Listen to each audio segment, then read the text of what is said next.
The story starts with a girl being interviewed saying she's a pretty experienced player, but he drags everyone solo. Another guy, on the other hand, said that he always fought fiercely and killed all the bosses without difficulty, but he makes it look so easy. They all gave interviews censored in front of their eyes for anonymity, while the third one said he was fucked up because of him, because he stole 3 kills. Meanwhile, a girl who was watching him play live decided to ask if he was a cyber athlete. Everyone wondered who he was, but all they could do was watch as notifications poured in that this player had made a killing. People confirmed that his techniques were stronger than all of theirs combined, making him a virtually unkillable player. People who were teammates with him have personally seen him single-handedly tackle dozens of mobs without taking damage.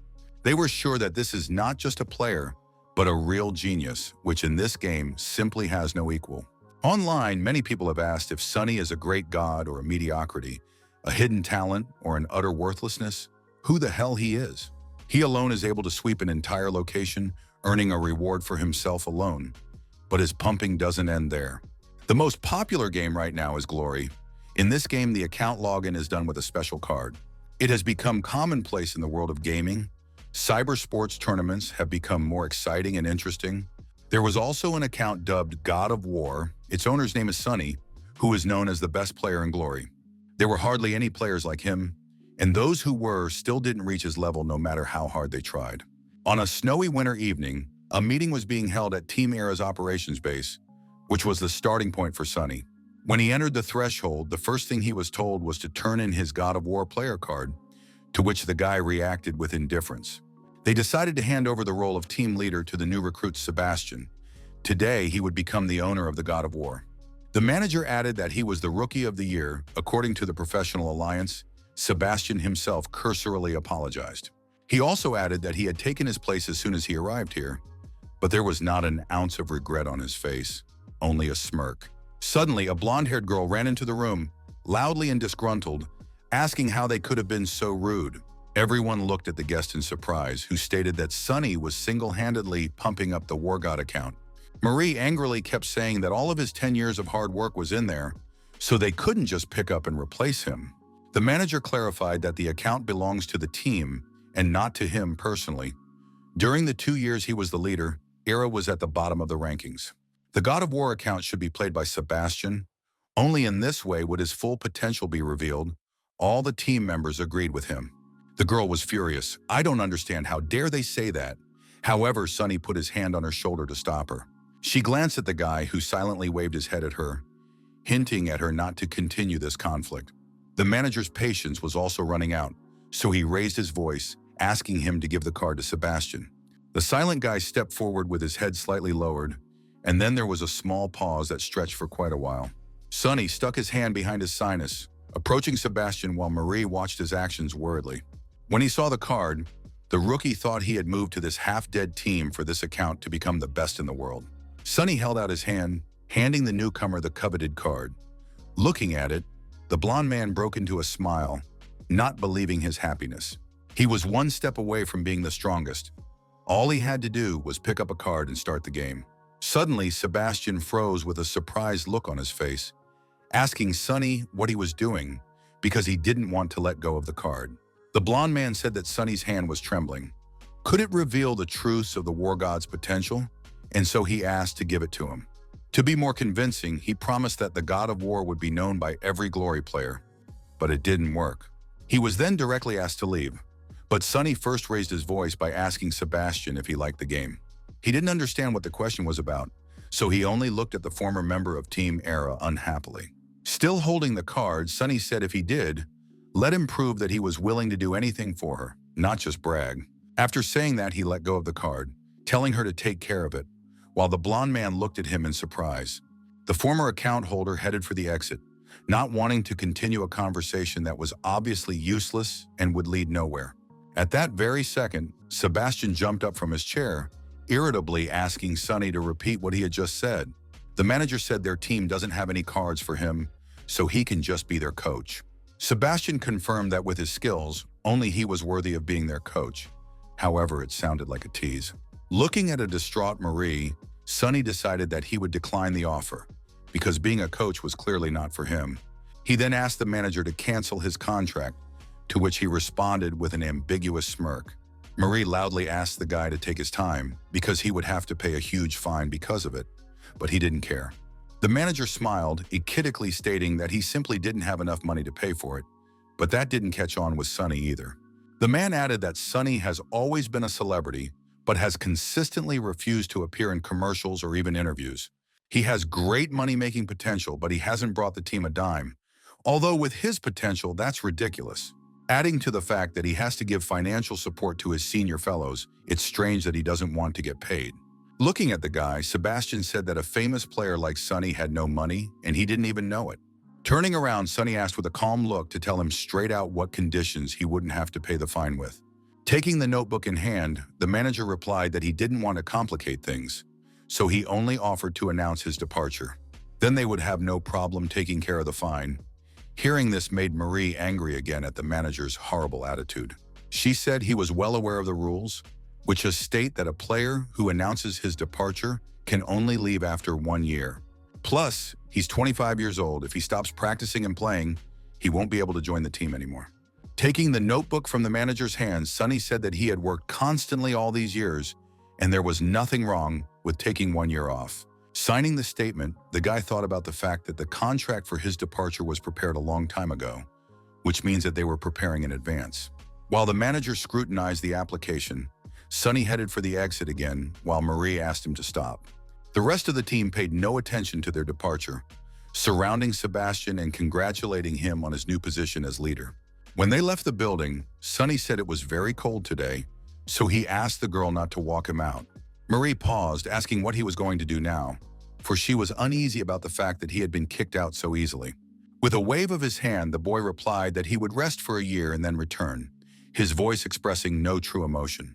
After which he silently headed forward, while Marie remained standing still, her eyes wet with tears. Walking down the street, the guy thought that one day, things would change, although he didn't like sudden changes. On top of that, today it really is cold. Stopping outside one establishment, Sunny, covered in snow, thought that the first thing to do was to find a place to hide from the cold. Without thinking much about it, he walked into the happy internet cafe where he was going to relax and have a good time. Go up to the manager, he asked if he could stay here for a while. The girl asked for his ID card to check in. After looking around the computer room, the guy noticed that the place was quite large. The manager pointed out that it's instead of 47. Thanking her, he headed out into the hall, not hearing the girl ask him to pick up the ID card while she herself watched the drama. Walking a little further, Sunny found the area where his seat was supposed to be, but he decided to take his time. The very second he noticed that his seat was already taken by some girl who was frantically clacking away at her keyboard and mouse. He noticed that she was playing Glory, but it didn't embarrass him in the slightest. Even on the contrary, he watched her actions carefully. She screamed that she would shoot him even if she spent all her bullets. This incredibly loud girl's name was Shaunie. At the moment, she was fighting against some man, saying that he wouldn't hide, then asked to taste his bullets. Sunny noticed her playing as a machine gunner, remembering that Marie used to play as one all the time too, but not as emotionally. It occurred to him to talk to Marie, who had always been on his side and had always sought justice. She always started the game with a smile, listening to the other players shouting loudly, and after she won, she would only apologize. And looking at the way Shaunie is screaming right now, the guy has made the verdict that they're both pretty scary when they're playing. The girl was now like a devil who had begun to punish all his victims, unwilling to turn down the volume. She caught the attention of the nearby seated players the most, who watched in amazement as she lowered her head to the keyboard. Stating that she'd blown it again, the girl turned her head, spotting Sunny asking if he needed that computer. Taking off her headphones, she sadly motioned for him to sit down, thinking about the fact that she had lost 52 matches in a row. That being said, she's been playing Glory for 5 years. The opponent shouldn't be stronger than her. He should at least be a ranked master. While she was seriously thinking about her total defeat, someone told her that this guy was using her account. Shaunie turned her head dumbfounded, hoping she was just being played, but seeing it with her own eyes, she was scared. Running to Sunny and us remembered that she had forgotten to log out and therefore was worried about her money and gear. Holding out her hand, she rudely asked the guy to stop. Hitch asked who gave him permission to touch this. However, he paid no attention. Pulling back her chair, Shaunie glanced at the screen, which bets that he had already blown the rink. At this time, Sunny only stared at her in silence. Her eyes widened in surprise when she noticed the screen labeled victory, which she couldn't get in 52 attempts. The girl asked if he had won. However, the guy continued to remain silent, giving the girl time to rejoice. Even Shaunie, considered a veteran in 5 years of playing, has already lost 52 times and he just picked up a win like nothing happened. Sunny glanced at the girl, waiting for her to finish cheering so he could continue to play quietly and take his mind off his problems. He explained that she forgot to get out of the game. When he sat down, the match had already started. In response, the girl asked how long the match lasted. In a calm tone, the guy replied that just under 40 seconds, such information made Shaunie freeze in a stupor. Sunny started blowing on his palms, saying his hands were freezing, or he would have been able to finish in 30 seconds. But he was out of luck. Shaunie looked at the guy in excitement. Thinking about him being so strong, she figured he was a pro, remembering the team closest to them. Only Gorgeous Era was next to them, but she only knows everyone from there if a pro who never showed her face. Covering her lips with her palms, Shaunie looked at the guy again in shock, realizing that it was the same Sunny sitting next to her. Meanwhile, the guy only nonchalantly adjusted his headphones, pretending he hadn't done anything special. The girl could not be happy with her luck, because right now a professional player was sitting next to her. She wanted to question him at all costs, and she reached out to touch him, but stopped at the last moment. She thought about the fact that someone as unsociable as Sunny might not like that, so she decided to refrain. In order not to distract the guy, Shaunie carefully skipped past him to get all the information from the receptionist. Quickly running up to the girl behind the counter, she loudly asked me to do something for her, because it was very important. Without letting the girl agree, Shaunie asked what name the person sitting in Area C in the 47th seat was registered under. The receptionist immediately gave her a name, which the girl was very happy about because she was right and she was very lucky. She took a pad and pen to ask him to autograph her. The receptionist added that he even forgot his ID. Turning around, Shaunie remembered that people use their real name to register here, so she asked to see the map. Glancing at his ID, she noticed that his name was Channy, then realized that they were just similar names. Dropping her pen and notebook on the floor, Shaunie practically cried, for she had hoped she had met a famous person. When she got back to the guy, she handed him the ID, saying he forgot it at the front desk. He thanked her and asked if she worked here. Sighing heavily, the girl replied that she owned the place and therefore sometimes allowed herself to relax. Sunny replied that he had seen the job ad, then asked what about his candidacy, since he was competent enough to do it. Plus, he liked the terms, Shaunie agreed, figuring she wanted to get to know him better anyway, and that wasn't a bad excuse. She smiled and said that if he wanted to work for her, there was something he had to do, and that was to win a fight with her in glory. He read the ad again, asking if it said such a thing, but the girl smirked and replied that she had just made it up. Sunny thought he played the last match too well, so she wants to know his abilities, then replied that he can't beat her. Shaunie asked why, to which he replied that he didn't have an account from which he could fight her, nor did he have a level or gear. Looking questioningly at the guy, the girl said she would never believe such a thing, but Sunny added that he had an account but gave it away. She noticed that if the operation was solely on his skill, his account was worth a lot of money. He was generous enough since he gave his account to someone. The guy agreed and then heard a question asking if he was going to start today on the new server. This got him interested. Shaunie, that Glory will turn 10 years old at midnight tonight, and that's when the new 10th server launches. That's the reason it's so crowded. The owner of the computer club smiled sweetly and added that it has become a tradition to start a new server every birthday. Spreading her arms joyfully, Shaunie said loudly that the 10th server, which many people had been waiting for, was just launching at midnight tonight. Sunny hesitated, saying that as far as he remembered, you could pre-register for the new server to be ready to play in advance. Shaunie agreed with surprise, adding that he would need a blank account for that. She wondered what he was going to do. Opening his wallet, Sunny began to search through it for something, while the girl watched his manipulations carefully. Having found the card, the guy decided to try it out, and then inserted it into a special device, which immediately began to read information. Seeing the card, Shaunie asked if he hadn't said he'd given up his account, then began to stare intently at the monitor. Slamming her hands on the table, the girl dumbfoundedly declared that this could not be, because such cards were distributed 10 years ago.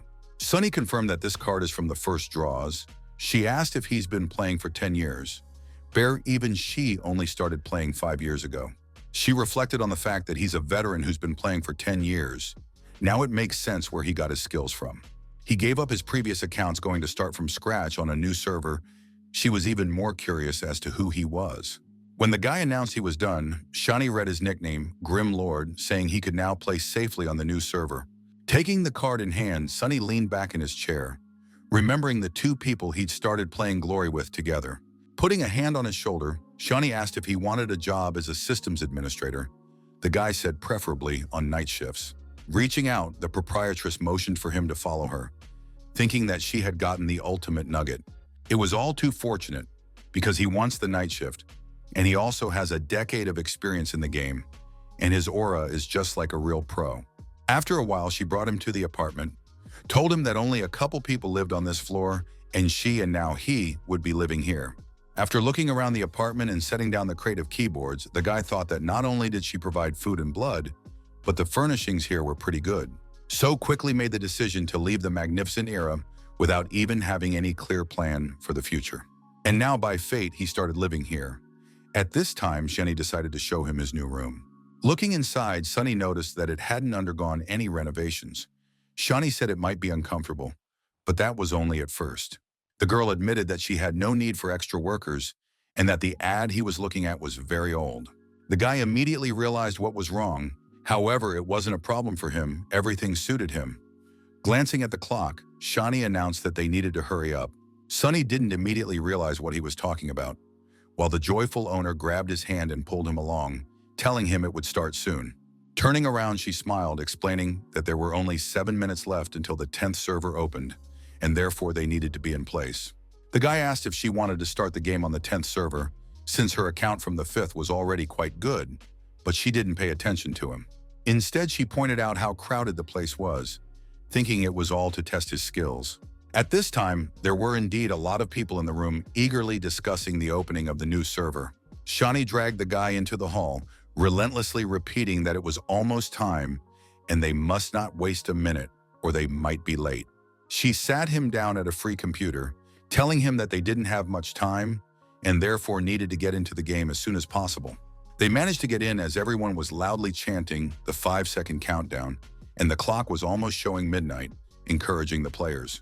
Sunny and Shaunie stared intently at the monitor, which was also counting down the time after which they would be able to log into the server. As soon as the meter reached 0, the girl exclaimed loudly, then looked dumbfounded at the guy reading the beginner's manuals. She stated that he has decades of experience in the game, so why the hell is he reading a beginner's guide? But he replied that he hasn't read one in years. Shaunie asked that he had never helped a newcomer level up, noting that he was wasting his skills. Sunny replied that he hadn't. She asked what he was doing then, asking him not to say he was working, but the guy claimed his job was to play the game. The girl then cheerfully asked if he was a pro after all.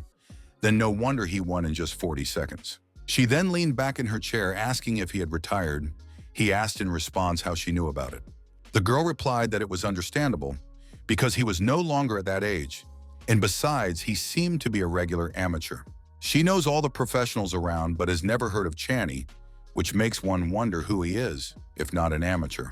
She asked him not to yell at him, asking if he'd been kicked out and what the reason was, figuring he couldn't get a foothold in the lineup. These questions brought Sunny back to yesterday, when the manager announced that Sebastian would replace him as captain. From now on, the War God's account will be his, and he must resign. Then the girl realized that she had said something that offended you.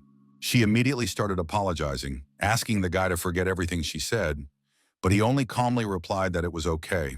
Shaunie decided to console him, telling him that 25 wasn't a verdict, he needed some practice, and he could get back into the fight.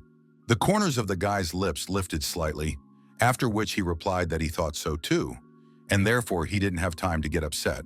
Smacking her fist on her palm, the owner hesitantly said that when this day was done, she would have one request for him. She asked for help getting an autograph from someone. When asked who from, the girl said Marie. And Sunny's, while it may be difficult, he's quite unlikable. Meanwhile, Sunny himself was shocked that she didn't believe it was him. Shaunie said loudly that no one knows who Sunny really is. He never showed his face. The guy didn't answer that he knew that. He then asked if she wanted to know a secret. She immediately perked up her ears. The guy stated softly that he was the same Sunny. Leaning over, the girl replied that she wanted to confess to him too. She was actually Mari, then laughed, asking who he was trying to fool. The guy repeated that he was indeed Sunny, to which the owner replied that she was indeed Marie, followed by an awkward pause. She then sat down at her computer, asking him to keep reading her guide, adding that if he had any questions, let him ask. The guy started to comment out loud on the guide, to which Shaunie asked him to read to the end. It already says which missions are worth going through and which are not. Sunny grabbed his head, asking himself if he was really going to have to follow this guide, wondering what he had gotten himself to. And after he was done with his reading, Sunny created his character, then began to dive into the game world. When the download finished, he found an incredible amount of level 1 folk around him. It was hard to see anything because of the nicknames. As in any other RPG, the character appeared in the initial newcomer village where each player is just starting out. Suddenly, Sunny heard behind him the stomping of dozens of pairs of feet and shouts that the quests and the item were right there, and whoever had time was the slipper. Shaunie, who was observing this, smilingly said that it's always like this on new servers. Everyone wants to leave the initial location as soon as possible. A crowd gathered around the only quest character as the girl talked about how this game was truly worthy of its name. She asked to hurry up and turn in the quest, but there was a long line to reach the grandmother who needed firewood. The rest of the characters were also quite hard to get to, and yet some of the quests were quite easy. A lot of people wrote in chat that anyone who breaks the queue and wants to squeeze in will get a slap in the face from their guild. After a while, Sunny paid attention to the character's stats, saying that he had finally gotten level 7. Looking closer, he noticed that he already had 340 skill points, and so he was ready to get the initial skills. When he approached the master, he told him that he had found the right person, after which Sunny began to learn various abilities. His character immediately began to glow, showing that the new abilities had been successfully learned, after which they needed to be tested as soon as possible. First of all, he activated acceleration, after which he used a somersault to reach the other primary skill master faster. This master decided to show him how battle mages fight, advising him to learn Dragon Fang, an excellent stun ability. Without hesitation, the guy studied this skill, after which he went to other masters to study attack and defense abilities. His arsenal was enriched with a wide variety of skills, including healing, which could save him at any moment. Shaunie asked in shock why he had so many abilities for, and why he was learning skills from different classes. After all, you'd have to change class after level 20, but she couldn't believe he was going to play without a class at all. He should know that classless players can only choose abilities up to level 20 and below. Even all classes have been introduced. Why Sunny sold the bronze sword, and Shaunie asked why he sold his only starter weapon and how he was going to fight now. Without answering anything, the lad made his way to the warehouse manager, who offered to let him keep any item he wanted to keep. Opening the door to the warehouse, the lad made his way to the wooden chest that would hold what he needed right now. Opening the box, a blinding light poured from within, which at first made it impossible to see the contents of the chest. Sunny retrieved the umbrella of 1,000 probabilities from there, while Shaunie asked if he really kept the homemade weapons in storage. She thought that silver weapons couldn't be obtained so easily. It took a lot of materials to create such weapons. With each passing second, she was getting more and more curious as to who this guy was while he equipped the umbrella. Some time ago, he had been told that it was more than enough. The umbrella of 1,000 probabilities at level 5 was much stronger than a level 10 orange weapon. In that second, the guy made the decision to try to improve this weapon as soon as possible. That was his original goal. After a while, Sunny reached the green forest that required a team of 5. There was already a crowd of people gathered there, looking for the group. Going around the area, the guy noticed a huge number of people, but he first decided to check the information. From here, he needs some rare materials for the umbrella of 1,000 probabilities, but he needs to pay to find the hidden boss. He activated allowing others to invite him to the group, after which dozens of notifications popped up in front of his face. The hero decided not to be particularly selective and chose the first invitation that came up, which was missing one person. When he joined the group, Sunny asked in the group chat how they would distribute the loot from the hidden boss. Another player remarked that this guy likes to daydream, then said that they would distribute all the drop rewards for luck. When Sunny agreed, the group leader invited everyone into the dungeon, and then everyone began to enter the dungeon, waiting for the rest of the members. A player under the nickname Sleepy Moon asked everyone to be very careful and to follow him, then everything will be fine. 3 of the group said they were playing for the first time, so they were lucky to have someone with more experience in the group and therefore counted on them. After which, Sleepy Moon began to push a motivational speech, while the others only agreed and laughed. Suddenly, the leader of the group turned to the Grim Lord, wondering why he was writing when he could talk. With a cigarette in his mouth, the guy shifted his gaze to Shaunie, who had managed to fall asleep in the meantime, laying down right on the table next to him. Sunny wrote in the chat that he couldn't because someone was sleeping nearby, a response that left the team stunned with surprise. The blonde man said that anyway, it was just a small dungeon, it wasn't necessary to communicate to win. Sleepy Moon stated that it wouldn't be a problem for a veteran like him. If he wants to type, let him type. The main thing is not to slow down. Suddenly a strong wind arose, amidst which an approaching rustle could be heard. The whole crew immediately tensed up. At the same second, a system alert appeared that the boss of this dungeon, Midnight Ghost Cat, was approaching. Sleepy Moon stated that it couldn't be, because what were the odds that as soon as there was talk of a hidden boss, he would immediately appear? The healer girl asked fearfully how they were going to fight him, and the rest of the group also felt kind of uneasy. The leader of the group said there is nothing to fear. He will tank rather than stand behind him and wait for him to focus his attention on himself. But you have to be careful. This cat is very fast. The main thing is not to panic, and then they will be fine. He began to explain that MTs are the main tank. They soak up a huge amount of damage due to the fact that they have the most armor and health. The tank attacks first because of the provocation. All the enemy's attention will be focused on it, and therefore the others must attack. As long as the provocation of the others does not exceed that of the main tank, they can do anything to deal damage. And if they make a mistake and the monster is distracted by them, it's OT. Off tank. After a detailed explanation, everyone stated they understood everything. At the same second, the rustling began to increase, and a quick movement was heard between the trees, which meant the boss was here. Sunny, who was holding a cigarette in his teeth, mentally prepared a battle plan against the boss, deciding to take a look at the others first. No one had time to react to the attack of the animal, which decided to attack the weakest members of the group first. Fallen Sun lost half of his health in a second because he didn't notice the beast attacking him from behind, so he was on the verge of death. This problem Sunny solved in a flash, extending his arm in front of him and casting a healing spell aimed at his ally. His health immediately began to recover, and the guy thanked him, saying that he had already decided he was going to die and couldn't continue. Sleepy Moon shouted that if he continued to stand there like a statue, he would definitely move the horses. He also added that the cat was in the back. Turning around, the boy and girl noticed a huge ghostly cat approaching them, with the tips of its ears burning with blue flames. Without any signal or warning, the animal rushed forward, unwilling to give its opponents an advantage in numbers. The enchantress immediately cried out in fright while Fallen Sun pointed 2 pistols at the cat, which he held with shaking hands.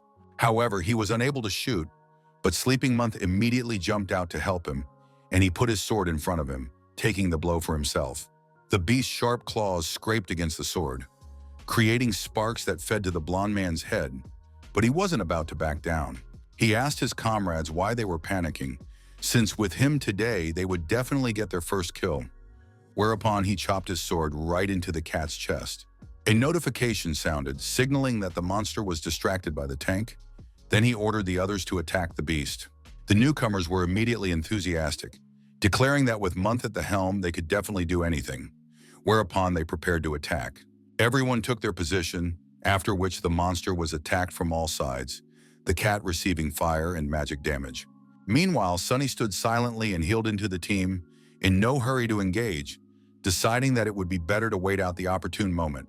Watching Monthly, the guy noticed that his mechanical skill is actually pretty good. He holds his stance well and has excellent timing. Meanwhile, the leader clarified that the Grim Lord was not a newcomer, and thus asked for help to take care of these newcomers with him. He added leaving the cleric role on him, at which time Sunny asked himself that he had just been made a mere support. After a few seconds, the ghost cat's health dropped to a minimum, after which it went into a frenzy. This meant the arrival of the second stage, during which the boss becomes several times stronger and deadlier. During Rabies, the cat's speed and damage increase, as it is only a beginner boss. This effect is time limited. As long as Sleeping Moon continues to control the battlefield, it shouldn't be any problem with his level of play. At this time, the panting leader said that he was too fast, so he couldn't hit him, let alone finish him off. But after the boss reached red blood, he started making too many mistakes. Either he started panicking or ran out of mana.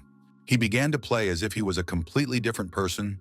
At the same second, the monster knocked him to the ground, not giving him a chance to get up. Monthly loudly and grudgingly announced that he had pressed the wrong key and couldn't keep the boss on him, then asked everyone to be more careful. Sunny continued to watch silently as they continued the battle and were about to attack right after he stabilized the provocation on himself. After another failure, the leader asked what to do since he was running right at him, but Sunny was still biding his time. Meanwhile, Fallen Sun loudly declared that he was going to die anyway, so we should continue the battle, after which he began to pistol whip the monster. However, these attempts failed to do any damage to the monster, and so it simply ignored the bullets that hit it. When the cat got too close, the guy realized he wouldn't have time to dodge, so he missed the decisive blow to himself. He apologized before disappearing, while the wizard yelled that the cat was already running at him and that he had screwed up. Unlike Fallen Sun, the wizard tried to run away, loudly proclaiming his help, but the clawed paw was already catching up with him. Looking at his companions, Sleeping Moon tiredly asked what kind of mockery this was and how they could die so easily. He then asked the Grim Lord if he still had mana, because if they combined their strength, they would definitely be able to win without any problems. But as soon as the guy turned his attention to the one he'd assigned as a supporter, he was immediately surprised to see him relaxed against a tree. After which Sunny turned his head with a smile and wrote in chat that he was fine. He should worry about himself first. Reacting lightning fast, the leader of the group began fending off the blows that the ghost cat was throwing, unwilling to stop. A nearly exhausted Month asked Lord to stop bullying and asked to be healed, for there was a bleeding hanging over him. Sunny replied that he couldn't, because if he did, he'd provoke him into doing it to himself, in response to which the blonde promised that wouldn't happen.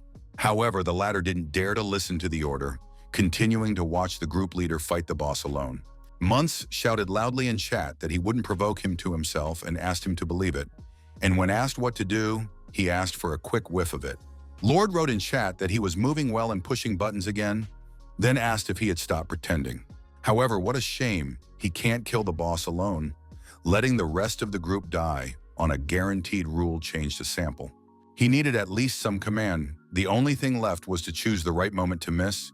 Killing all the teammates, the cat would be left alone with him. Thus, he had guaranteed himself the entire reward. After reading this, Monthly realized that the Lord had understood everything from the beginning, realizing that this guy was smart. He replied that he really wanted to get rid of these newcomers, and with his yelling, he was causing more panic, and they didn't suspect a thing. In such a situation, the healer is usually then and there trying to save his team by using skills. By these actions, he would focus the boss on himself. He would have died after that, but Month miscalculated. This guy kept as far away from the others as possible the whole time. But that's impossible. I mean, he tried to treat everyone as much as possible, but maybe he was able to do everything so perfectly in such a bedlam. However, while the group leader was reasoning about it, a ghost cat jumped on him from above and was able to inflict significant damage with its claws. Month realized that he would definitely die if the Lord didn't hex him, whereupon he suggested that he forget about it and get his act together. Fighting off the monster and bleeding, he asked his ally, what difference did it make? After all, they didn't know those guys, and by teaming up, they could win. He offered to split the reward in half, which was a great deal, but Sunny, smirking, replied that he wanted it all. Months decided to suggest that the Lord should pick what he wanted first, and afterward he would take what was left, but he didn't fall for that. Then the blonde man shouted that if he died, the man would get nothing, because he would die following him, with no way to kill the boss. Sunny wrote in chat that he could not be worried about him, after which he asked the group leader to just die and let him finish. The blonde realized that he had run out of arguments to try and negotiate with the guy, and so there was nothing he could do. With a sweep of his huge paw, the Midnight Cat delivered a decisive blow to the leader of the group, slicing him in half. Before losing all of his health and disappearing, Sleeping Moon approached the Grim Lord, saying that he would pay for it. After Sunny heard that there would be no place for him on the 10th server, he looked into the red eyes of the boss, who growled with anger. Now it was his time to act. The guy reached behind his back, taking out the umbrella of 1,000 probabilities while the cat rushed to attack. The guy reacted lightning fast, stepping in front of the weapon and unfolding it to change to the shape he wanted. In the next second, the umbrella took on the shape of a spear, thus allowing him to keep the proper distance from the monster's claws. The transformation of the weapon was accompanied by a bright light that illuminated the joyful face of the hero, ready to rush into battle. After that, he used the spearman's skill, Dragon Fang, with which he tried to attack the embittered beast head-on. When Shaunie woke up, she shrieked that she had fallen asleep unintentionally, since it's hard to stay up late at that age, then noticed that someone had tucked her in. She glanced at Sunny, who continued to play carefree and thought it was his jacket. He's contentedly thoughtful, though it doesn't seem that way. However, she was very confused by the stench coming from the jacket. She wondered how long it had not been washed, but she did not dare to ask aloud. Suddenly, the girl noticed the guy's fingers, which were fluently fumbling on the keyboard, not stopping for a moment. She thought his hands were quite beautiful, very thin, with long fingers, and he took very good care of his nails. It didn't match his appearance at all, after which she glanced at the monitor, thinking that there was no way he was stuck in the newcomer village. Her eyes widened in surprise when she noticed that the guy was single-handedly fighting the enraged boss, finishing him off. People on the street who were passing by the internet cafe heard a loud female scream as she asked about the first murder. Shaunie stated that it was cool. He did take the first kill on a hidden boss, and even took it solo, asking how he did it. The guy replied that it was no big deal. All the team died. The boss's health was almost at zero. The girl congratulated him on this achievement. She was pleased that the first murder of the hidden boss had taken place in her cafe, and so she held out a can of drink to him, saying that she was very pleased. The first kill will stay on the list forever, although the Midnight Cat and the initial boss is a different story, as the server has only just opened. But the first kills on the later bosses will be impossible to get without tactics and teamwork. This is prey for professional teams. She then decided to take a look at what fell out to him. There were 5 cat claws, a wool breastplate, and some pretty good valuable materials. He also got a skill book right off the initial boss. With Shaunie's excitement, she asked what was wrong with his luck. The number of skill points a max-level player can gain is 4,000, and this item is a way to surpass that limit.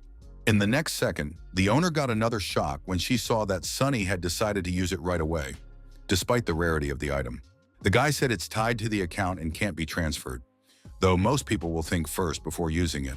Just as suddenly, they noticed a chat in which Sleepy Moon wrote that newcomer Grimlord wasn't treating the co-parties to steal the hidden boss. The copied message went one after another. Someone even asked him to stop, but he continued to warn the players. When asked what was going on and who was insulting him, Sunny decided to retell her everything that had happened, after which Shaunie yelled that he had no shame. And then she looked into the calm guy's face and asked him if he was angry. But he said he was very angry, but he didn't look that way. Holding a cigarette in his mouth, Sunny said that just because he was angry didn't mean he had to show it to everyone around him, which would only make it worse. For a split second, the girl thought Sunny had just smiled. It wasn't surprising since he had picked up the first kill and gotten a rare item. However, there was no other reaction. Oh well, even after being slandered, the expression on his face remained the same. During their brief conversation, the hero made his way to a new location, near which there were also quite a few people gathered around, where people were assembling a team. As he walked towards the gate, he could hear whispers from various players where his nickname was heard from time to time, but it didn't confuse him in any way. Shaunie commented aloud that this Sleepy Moon was a very nasty individual, since Sunny had just shown up in the system alert. At the entrance to the Green Forest, his name is written. He's too conspicuous, and now, no one wants to be on the same team with him. All the players now know about him. Suddenly, the Grim Lord turned his attention to a loudly laughing guy, whom he immediately recognized from the recent dungeon. Sleepy Moon shouted that he would make him regret getting on the server, then offered to spam together some more. In that same second, Sunny had an idea that made him want to both deal with Monthly and get a spot on the team. As he approached the blonde man, he called out to him and waved his hand. He was startled by surprise and shrieked, recognizing the impudent man. Sunny asked that they were missing one person, so why don't they add him to the team by offering to pump together? Smirking, the blonde asked what was wrong, figuring the guy had come for mercy, calling him really pathetic. He then noticed with surprise that they had received a request to join the group from the Grim Lord, causing him to stiffen briefly. Sunny confirmed what he said, adding that he was one man short of a teammate and therefore they could bring him along. When asked if he was sick, the hero replied that he was alone, just missing a participant. Everyone knows the basics. There is a need for teamwork. After hearing the explanation about the basics, Monthly said to himself that this guy was pissing him the hell off, but he didn't say anything out loud. He also didn't understand what was wrong with his tone. He had really decided to join them, clearly up to some sort of game. His ally asked in team chat what he was thinking, rushing him to add this guy, but the blonde was still pondering. There were too many people gathered, so their team didn't want conflict because they are well aware that they are wrong now. We just need to finish him off there. Somewhere outsiders, all four are members of their fraternal guild. Month thought it made sense, and since he had come into his own hands, let him not blame him for it, but he would be sure to finish him off. A notification sounded that the Grim Lord had joined the team. Shaunie cringed. Wasn't this the thief who had slandered him? When asked why he teamed up with them, Sunny said because he didn't have his own team, but the girl didn't accept that argument. She stated that it would be better if he went solo. He has a pretty good weapon, so he could pump solo, not necessarily form a team. But if you think carefully, he has a silver weapon that is several times the damage output of a normal weapon. There's no point in him teaming up with someone to go through the Green Forest unless he wants to team up to go through the hidden boss. Thinking back to her first victory over the boss, Shaunie reflected that it was definitely not ordinary luck, but a well-thought-out move. Looking at the guy for the umpteenth time, she asked herself what kind of man she had taken, then said she would go to sleep and find out in the morning if he was dead. She also added that if he caught a big fish, she would treat him to something, for his luck was too good. It's like the guy feels her and knows how he needs to act in a way that maximizes his advantage. Waving goodbye but not looking in her direction, Sunny asked his boss to be careful and continued playing. Upon entering the verdant forest, the group immediately ran into enemy wolves that were attacking the group from all directions. Turning to his comrade, Monthly, via private messages, ordered Tyler to proceed with the plan. After relaying this order to the others, they began to beat the beast back towards the Grim Lord, saying that they had accidentally done so. The guy immediately realized what was up when he noticed that each member of the group was sending another unkillable mob at him. However, Sunny didn't give any sign, only pulling out the umbrella of 1,000 probabilities, while the mobs completely surrounded him, not giving him a pass. Month asked Lord if he could handle them alone, for it would be a shame to die from these weak mobs in a dungeon. The smiling fellow replied that he shouldn't help, as he could easily handle it alone, then swung at the nearest beast. After that, all the beasts began to scatter under his blows, and group attacks didn't bear any fruit. The hero easily held the defense. To the dumbfounded looks of his co-commanders, Sunny slaughtered wolves left and right, not considering them anything super complicated. The others asked in shock how this was even possible and how a rookie could play like that. Then they realized he was definitely an experienced player. Tyler remarked that with his skills, the Lord could finish this raid alone, noting that the wolves were unable to resist him. Month said that he was a healer last time, so he didn't know anything about his combat skills, plus he had no problem defeating the Midnight Cat. The bottom line was that his skills surpassed them by several times, and thus he was a very dangerous opponent. Having defeated the last wolf, Sunny headed toward his comrades, who had no words to describe what they had just seen. He asked why they were standing around like this, to which Tyler decided to reply that it was too easy and boring. They are now almost at level 10, so a group unanimous decision was made to temporarily change locations. Then the guy suggested going to the spider cave. Upon hearing this, Monthly decided it was an amazing choice. They couldn't finish him off in the Green Forest, but that doesn't mean they can't teach him a lesson in the spider cave, where it's far more dangerous. This is an area that is strongly discouraged at level 10. Even experienced teams always try to avoid it. Upon reaching the spider's cave, the group began to look around, finding a large number of slimy cocoons in the bodies of fallen warriors. Walking on, every player was seized with a shiver, for this place by its atmosphere alone could terrify anyone, especially a low-ranking one. Letting the Lord lead the way, they watched him, oblivious to the fact that beneath their feet lay bones with spiders running around on them. In a private chat, the guys wrote that they already regret their words because they play too little to go here, but they have to move on. But they were only interested in whether they would be alive after he died, because if there was one less of them, it would be problematic to survive. It's only been a few hours since this server opened. If the big guilds haven't gotten their hands on this, then this will be the first boss kill. They unanimously decided to use this guy as bait, gather resources from the first, and then just lure him to the boss. Sunny asked what happened to them. They are unusually quiet today, to which you were told they just had some guild issues. Tyler asked if everyone had brought the antidote with them, to which Lord replied in the negative, explaining that it was useless. Suddenly, everyone simultaneously felt something incredibly fast rushing towards them, rustling a few paws. When the spider jumped up, the entire team froze in fear as they looked at the Lord, who was in a state of complete calm. A tense, sleeping Moon realized that danger had appeared. The green spider in the vicinity was imposing a poisoning effect. Then he remembered the words of the Lord who had just said that he hadn't brought the antidote with him. Therefore, this fool would die of poisoning. At the same second, contrary to the blonde's thoughts, Sunny swung his umbrella, sending the arthropod flying with a single blow.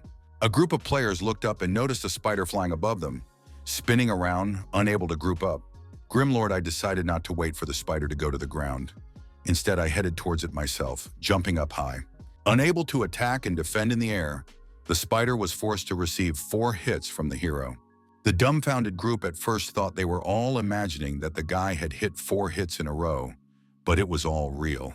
The spider itself flew back against the wall, shattering the stone with a clatter, but it didn't take enough damage itself to die.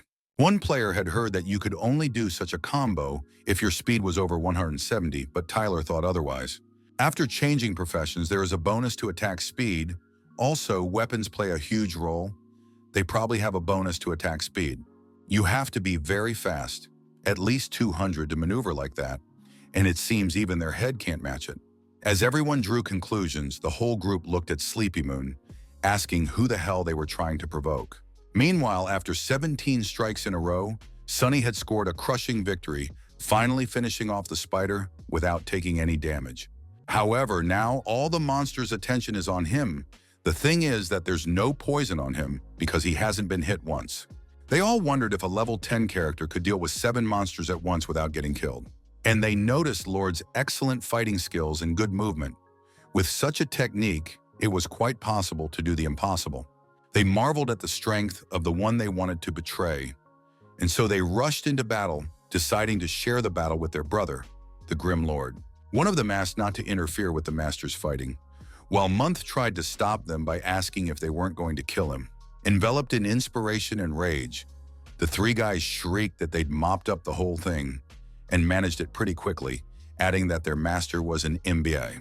After that, they wanted to head towards the boss, but the boss beat them to it, landing right in front of them, raising a veil of dust in the air.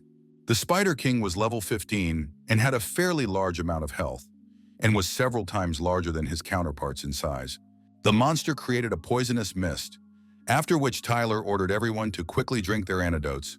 One of the guys offered Lord his drink, but the latter replied that there was no need for that. He was asked how he was going to play after the poisoning effect was imposed. The hero then offered to look at his status window. It said they were still poisoned, which proved his point. Sunny explained that the antidote level wasn't enough. The boss was simply higher level. Then Monthly suggested that they couldn't win. Then he asked me to be patient and wait for him for a while, and then he rushed out without warning anyone. When the spider saw the approaching hero, it immediately raised its paw to move the small bug out of his way. Getting closer to his opponent, Lord began to slide on his back, dodging a paw and striking directly into the monster's belly.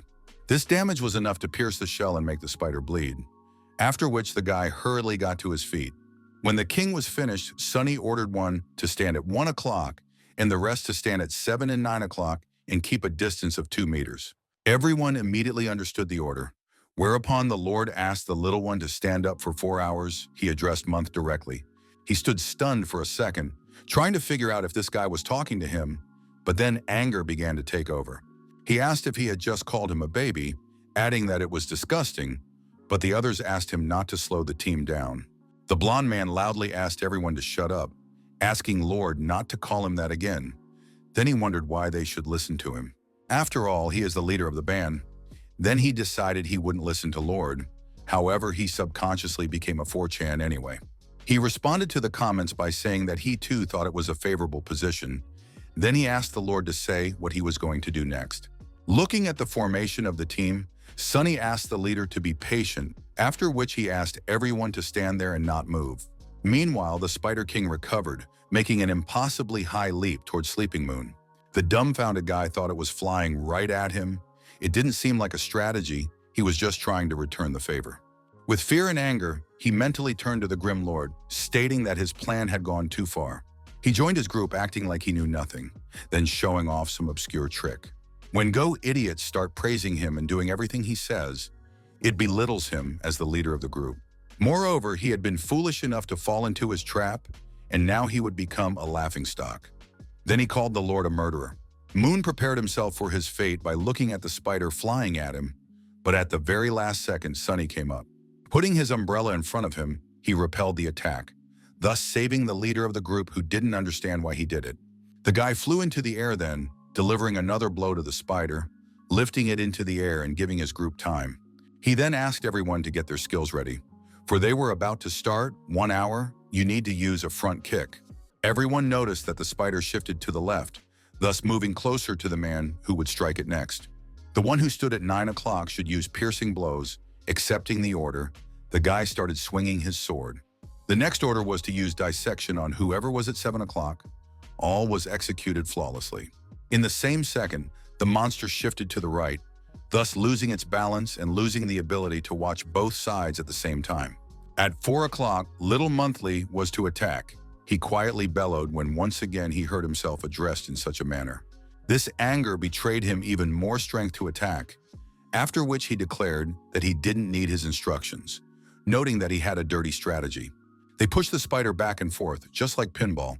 However, this tactic worked, causing the monster to not be able to figure out who to attack. After a few minutes, the health gain king dropped to 0, then a system notification popped up for the first kill. The 3 players immediately shouted happily that they had gotten their first kills, and they had never even dreamed of such a thing. At the same time, there were other players in another spider cave who were also eager to get their first kill, but noticed that they were ahead of them. The guy roughly threw the axe away, loudly stating that they only needed 10 seconds. In the notice, he noticed the name of the Grim Lord. Someone asked if he was the guy who picked up the first midnight cat kill. He'd already shown up in 2 system notifications. The leader of the Blue Stream Guild, Azure Stream, asked to contact all of their people and tell them to look into it. Later, at the Blue Brook Guild base, a guild member said that the more he thought about it, the angrier he became. After all, they promised to get all the records on this server, but managed to fail on the first day, being only 10 seconds late. And his co-guilder asked him to stop talking and look at Azure Stream, who looked like watered down. Of course, he wasn't happy. They were supposed to be one of the top 5 guilds. They always collected the first kills before anyone else. But someone has already gone around them twice. The guild leader said he can actually hear them, and he's not angry, just puzzled. Sleepy Moon was the one who took him to the Green Forest. He said that the Grim Lord tried to kill his allies to steal the first kill. Lord is a pro player who was hired by the guild, and the people on his team, on the other hand, don't look like experienced players. In other words, if their reports are correct, Lord took the first 2 kills by completely random commands. No one dared to say a word, for what their leader said was the purest truth, which no one could dispute. Just as suddenly a system notification sounded, in which the Spider Lord was killed again. But now the team looked a little different. All of the guild members read the notifications carefully, reacting differently to this event, but the conclusion was the same for everyone. Azure Stream was the most surprised of all, for just now his words and conjectures had been confirmed right in front of him. This time the leader of the group was the Grim Lord, and it was under his command that the Spider Lord was killed. Patak decided to take a break. Taking off his headphones, he rubbed his face with his hand and sighed heavily, for he had been troubled by the Grim Lord who had come out of nowhere. The guy whose name was Simon approached Lord, saying that they would have to get to know each other better, but he had no idea about it. Meanwhile, in the spider cave, a small group of players stood around the corpse of a huge spider that had just been defeated. One of the guys said that when Lord stated that he could kill the hidden boss, he didn't believe him. Everyone agreed with his thoughts. After all, he took on the roles of attacker, healer, tactician, and tank, and directed them in battle. Even pro players couldn't do that. Tyler told Lord that 4 pieces of the strong silk he wanted fell off the spider. Also, other things fell off it. Sunny thanked him, telling him that he only wanted them. They could have the rest since they deserved it. However, the guys asked him not to be so shy, adding that he should choose to do something else. As they did, they also noticed that a rare purple weapon had fallen off the spider, which was definitely for a swordsman. Even if you don't use swords, if you equip it, it can definitely come in handy now for later pumping. They decided to give it to the Grimlord, for if it wasn't for his guidance, they would never have gotten these things. But Sunny replied that if it wasn't for their teamwork, it would have been a little harder for him to defeat the boss on his own. The guy's shock thought he said a little more complicated instead of impossible, meaning he could do without their help. Looking at this picture from the side, Sleepy Moon began to get more and more annoyed until he dared to speak. He turned loudly to the hero, drawing his attention to himself. The latter looked calmly at the shouting and disgruntled guy. The blonde pointed a finger at him, that he was quite an accomplished player, and he acknowledged that, but there was something he wanted to tell him. The pissed-off guy promised to catch up with him one day to fight and see who would be stronger. Instead of any response, Sunny continued to stare silently at the guy, who was breathing heavily, feeling uncomfortable with the pause that had come. Deciding to break the silence, the Lord wished him luck with an indifferent look, realizing that this moment would not come soon. Muntz was surprised by this response, while his team began to cheer him on, which was very cool. The one asked to stop laughing at him, because that's how rivalries are supposed to work. The allies just asked him to give up. As the entire group exited the cave, Tyler and the other players asked if they could add the Grimlord as a friend. Shaunie woke up thinking that if he hadn't had a heart attack that year, he would have retired as he wanted to. If he were still alive and found out about her not going to college, how much he would be upset about it. The girl cleaned herself up, got ready, and headed to the first floor of the club, stated she never once regretted it. After all, he had worked so hard, so now this club was very popular, and now she could see the halls filled. It only took 9 persistent years, but the result was worth it, as they are now reaping the rewards of their labors. As expected of Glory, even though it was early morning, many people had arrived thanks to the opening of Server 10. She made her way to the smoking area. There she found Sunny, whom she immediately hit over the head, for he had been playing all night without taking a break. Shaunie asked what level he had gotten to. In response, she heard 17, didn't think getting it overnight was very fast. She wondered how many first kills he'd made, to which she heard that he'd gotten them from the Imperial Spider and Spider Lord. She thought in shock that if you added the Midnight Cat to that, this guy was able to get 3 first kills in one night. After which she decided that he must be playing on some godlike team, and so she asked to let him watch. The girl cringed loudly when she spotted the very same Sleepy Moon from last night who had tried to slander Sunny. She asked that he ended up working for them the rest of the night, stripped of the last of his pride, but he said it wasn't that bad. After all, they had unanimously insisted that he choose the fallen items first, and there was nothing he could do about it. Shaunie was surprised that he was able to make an enemy as his subordinate, while the guy said he was tired, so he was going to go get some sleep. The girl was delighted with him, so she offered to have a snack before going to bed, but he said he'd eat after he woke up. The guy went back to the small storage room on the 2nd floor of the internet cafe that was his temporary room. He noticed a cup on the nightstand with a packed toothbrush and toothpaste in it, and a note attached to the cup. Shaunie wrote that it was for him, since he didn't bring anything with him here, and the cost of these items would not be deducted from his paycheck.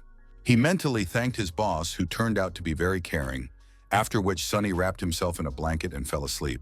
When it was 9 o'clock at night, the guy went down to the first floor as a crowd of people gathered around the TV, deciding that something had happened. As he got closer, he heard someone calling his name from the speakers and also mentioning his past account.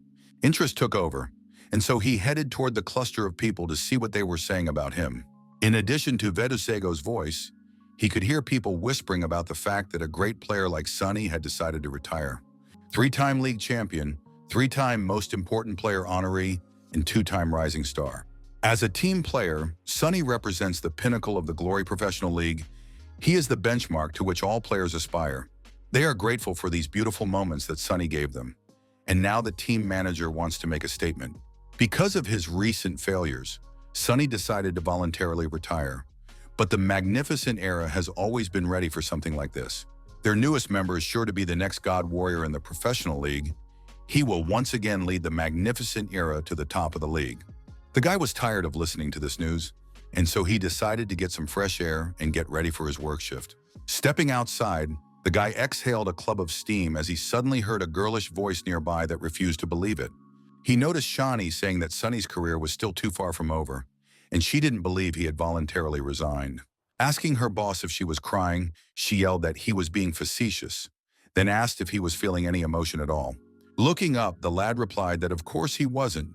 He had just gone outside for he couldn't listen to any more of this. First, Shaunie kicked him out, then asking if he had anything to wipe his eyes with. Sunny offered a pack of cigarettes. When the guy smoked, the owner stated that she was in a bad mood, so she ordered him to go on duty. When he entered the building, he asked if he could play at the front desk. Shaunie said he could use that computer, everything he needed to know written down in the staff manual. And while the guy became a page, the owner announced that she was going to bed. Putting aside his notebook, Sunny put on his headphones and inserted his player's card, ready to enter the game for more adventures. He found himself in the middle of a forest road with an incredible amount of players and NPCs commiserating with each other.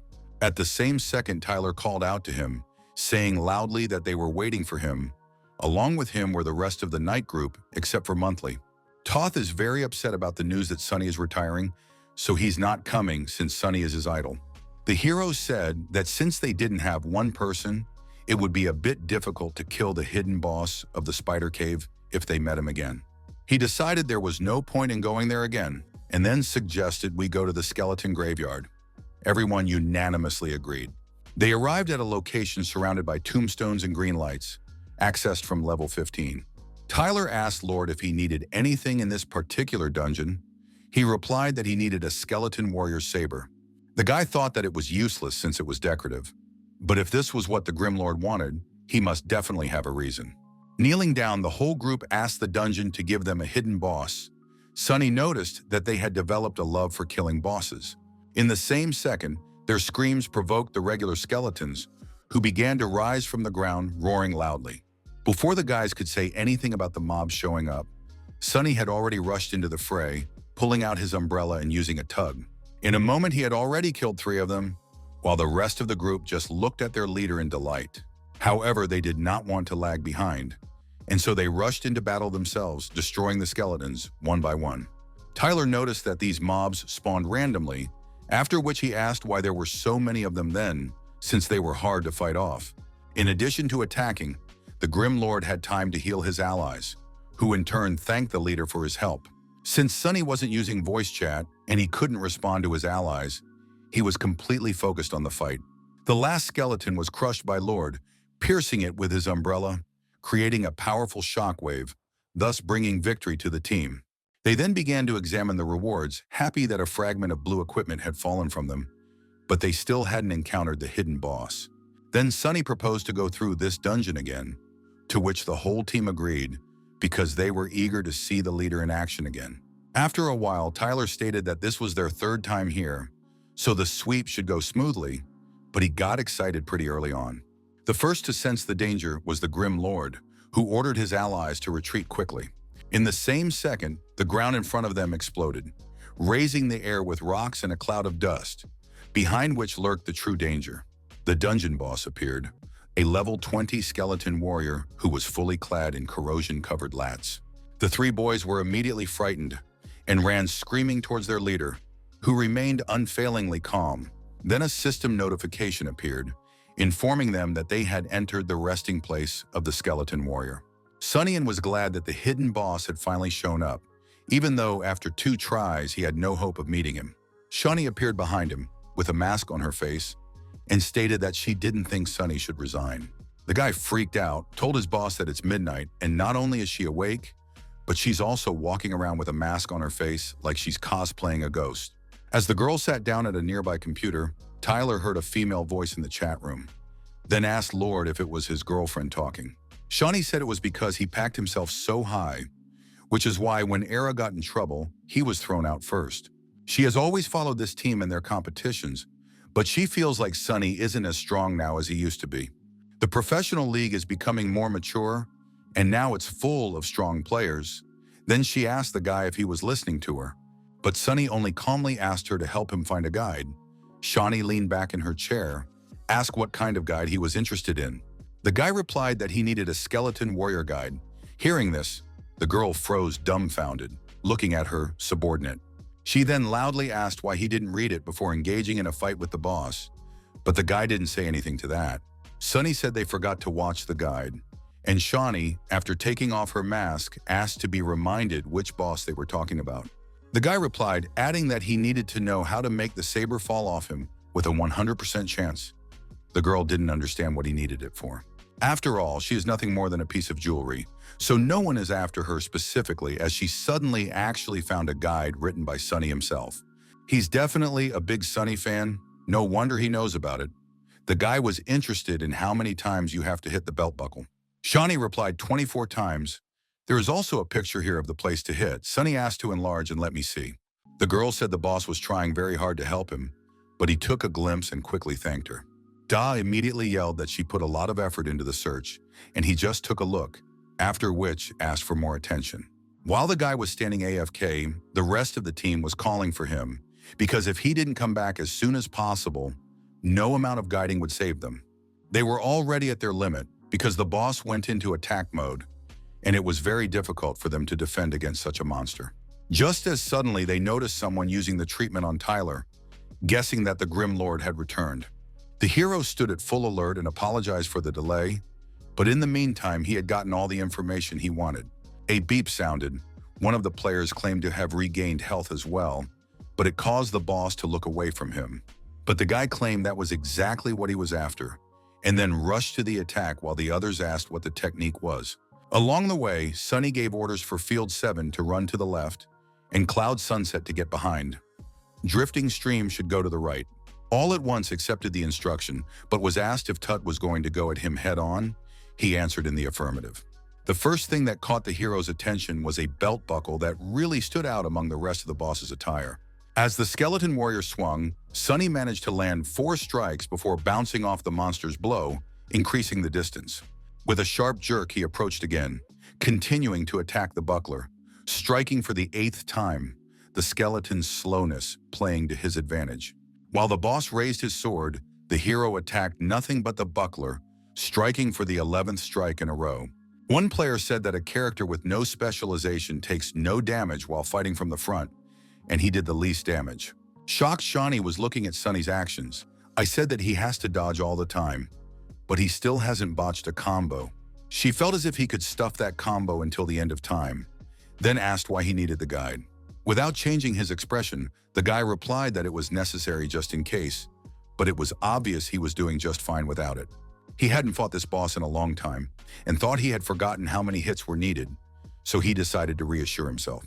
It would have been bad if he had inadvertently killed him before striking 24 times, but now everything was under his strict control.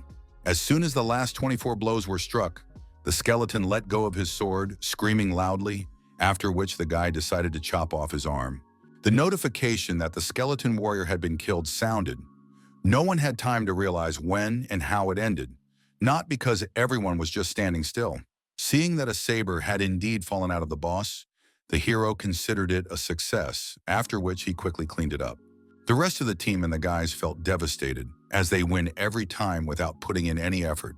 A surprised Shaunie remarked that she had only heard 20 strikes on the buckle, but the guide clearly stated that 24 strikes were needed. Turning around, Sunny replied with 4 stabbing punches, totaling as many as he needed to win. She probably didn't hear them as they were too fast, but that was what confused the girl into not noticing them. She reasoned that he was constantly moving the camera, after which she said she was tired, reminding him that it was his work shift. At that very second, the guys said they couldn't make it to play all night, and so they decided to call it a night. At the same second, 18 friend requests sent to him by Azure Stream popped up in front of Lord's face. When he accepted this very determined man's request and opened the chat room, Patak introduced himself, saying he was from the Blue Creek Guild. Sunny reflected that the only person he knew in this guild was Juan and his Blue Rain, but he didn't know about this man. Meanwhile, sitting at his computer, Simon thought that now that he knew who he was communicating with, he should be honored. At the suggestion of joining them in the dungeon, the Grim Lord asked why they needed him.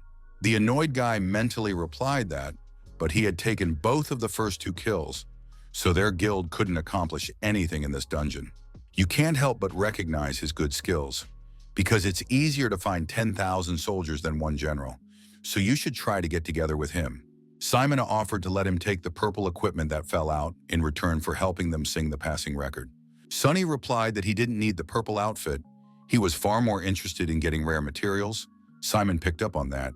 When asked what materials they needed, the Lord said 72 pieces of spider silk that falls from a low-level dungeon.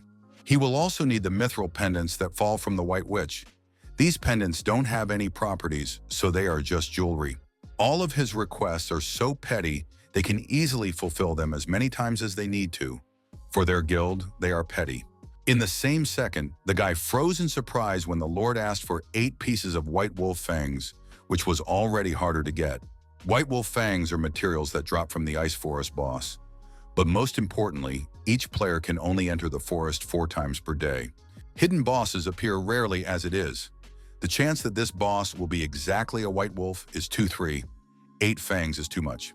Simon was confident he could get together with this player at a moderate price to get help and see him in action.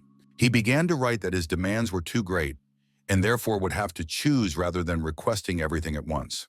He decided to haggle with the Lord, and he decided to give up the mithril pendant. Simon shrieked that it wasn't the problem at all. For a while, the guy was shaking with resentment, for he realized that he was having a hard time communicating with a player like the Grim Lord. Sonny asked how much he thought it would be adequate to ask for. The man offered him the choice of either silk or fangs. Annoyed, Simon waited for an answer, and in the same second, the Lord decided to choose white wolf fangs, which didn't make the guy very happy. After all, this player is clearly not stupid, knows that fangs are far more valuable than silk, yet he was able to negotiate with this guy somehow. Suddenly, Lord asked what he thought about adding some more elastic silk to it, which he also needed. Dumbfounded, Simon decided that he had no shame or conscience at all, while the interlocutor offered to add only 40 grand. Simon, who figured he had already made a deal with the Lord, tried to figure out what was wrong with the man, but he kept haggling. Sonny, with a calm face, continued to write the possible amount of silk in the chat room, gradually decreasing the number, stopping at 25. After that, the number went down by 1, and every such message was like a stab in the heart for Simon. He then yelled that he couldn't take it anymore. After asking what was wrong with him, he said that he was actually reducing their numbers 1 by 1. But a guild like Bluestream definitely shouldn't bargain over a single piece of silk. It would be too embarrassing. Throwing himself on the back of the chair, the guy said they'd get it all, then that he was finally able to deal with him. Suddenly, the Lord asked for a couple more mithril pendants, for he said he didn't care about them. Simon didn't care anymore. He just wanted it to be over, so he calmly replied that he would get it all. Sonny asked how they would divide the stuff from the hidden boss. He was told that he would be the first to choose what to pick up. Azure Stream reminded him to change his class before heading out, but he replied that it wasn't necessary. Putting his head on the table, Simon shouted that he just wanted to come to an understanding with him, but instead he had to bargain. Requesting so much material looks like he's taking a contract job, not likely to make every effort to help them. Well, suddenly he thought that the one might be even stronger than their guild's elite wouldn't be able to break the record just by swinging a weapon. But that's just impossible. He's only at level 20, and he's just flushed a whole bunch of hard-to-find materials down the toilet. After a while, the members of the Bluestream Guild reached the Chilling Forest, which was level 20 and was a challenge for many players. The wizard immediately asked Patak how the conversation with that man had gone. The guy replied that he had agreed and should be coming over soon. He then turned to everyone else, said that the expert he had called would be here soon, and then asked who would give him his seat. The archer replied that he would sit back this time. Patak thought that the Lord was still gone, so he didn't realize if he could count on him. At the same second, Sonny walked up, and the tank shrieked that it was Glory's world, then asked why he was wearing similar clothes. The Lord wore the shoulder pads of a knight, the combat gloves of a swordsman, and the scarf of a mage, which at first glance were incompatible. Azure Stream noticed this assemblage of different classes, then said that he thought the man was joking when he said he wouldn't choose a class. After which he decided to introduce him to everyone. He pointed to Thunderlight, Flower Lantern, and Floating Boat, who were the elites of the guild. Their classes, as well as their equipment, were selected specifically to break the record of the next dungeon. Sonny said hello, asking for a second to get ready. Patak replied that he could join the team when he was ready. The guild chat immediately started asking if someone like him could help them break the record, but everyone was doubtful. Simon, looking at the monitor screen, only sighed heavily, realizing that this guy was very difficult to play with. He was starting to get annoyed, and he didn't understand what the Grim Lord was even doing, or why he kept delaying their team. The healer remarked that maybe this guy doesn't pick his class because he wants to play a character with no specialization. Such characters are a thing of the past. If you do not choose a class, you will not be able to pass the task of Ascension. They will not be able to pump above level 50. Even if he changes class after he reaches level 50, he will still lack attribute points.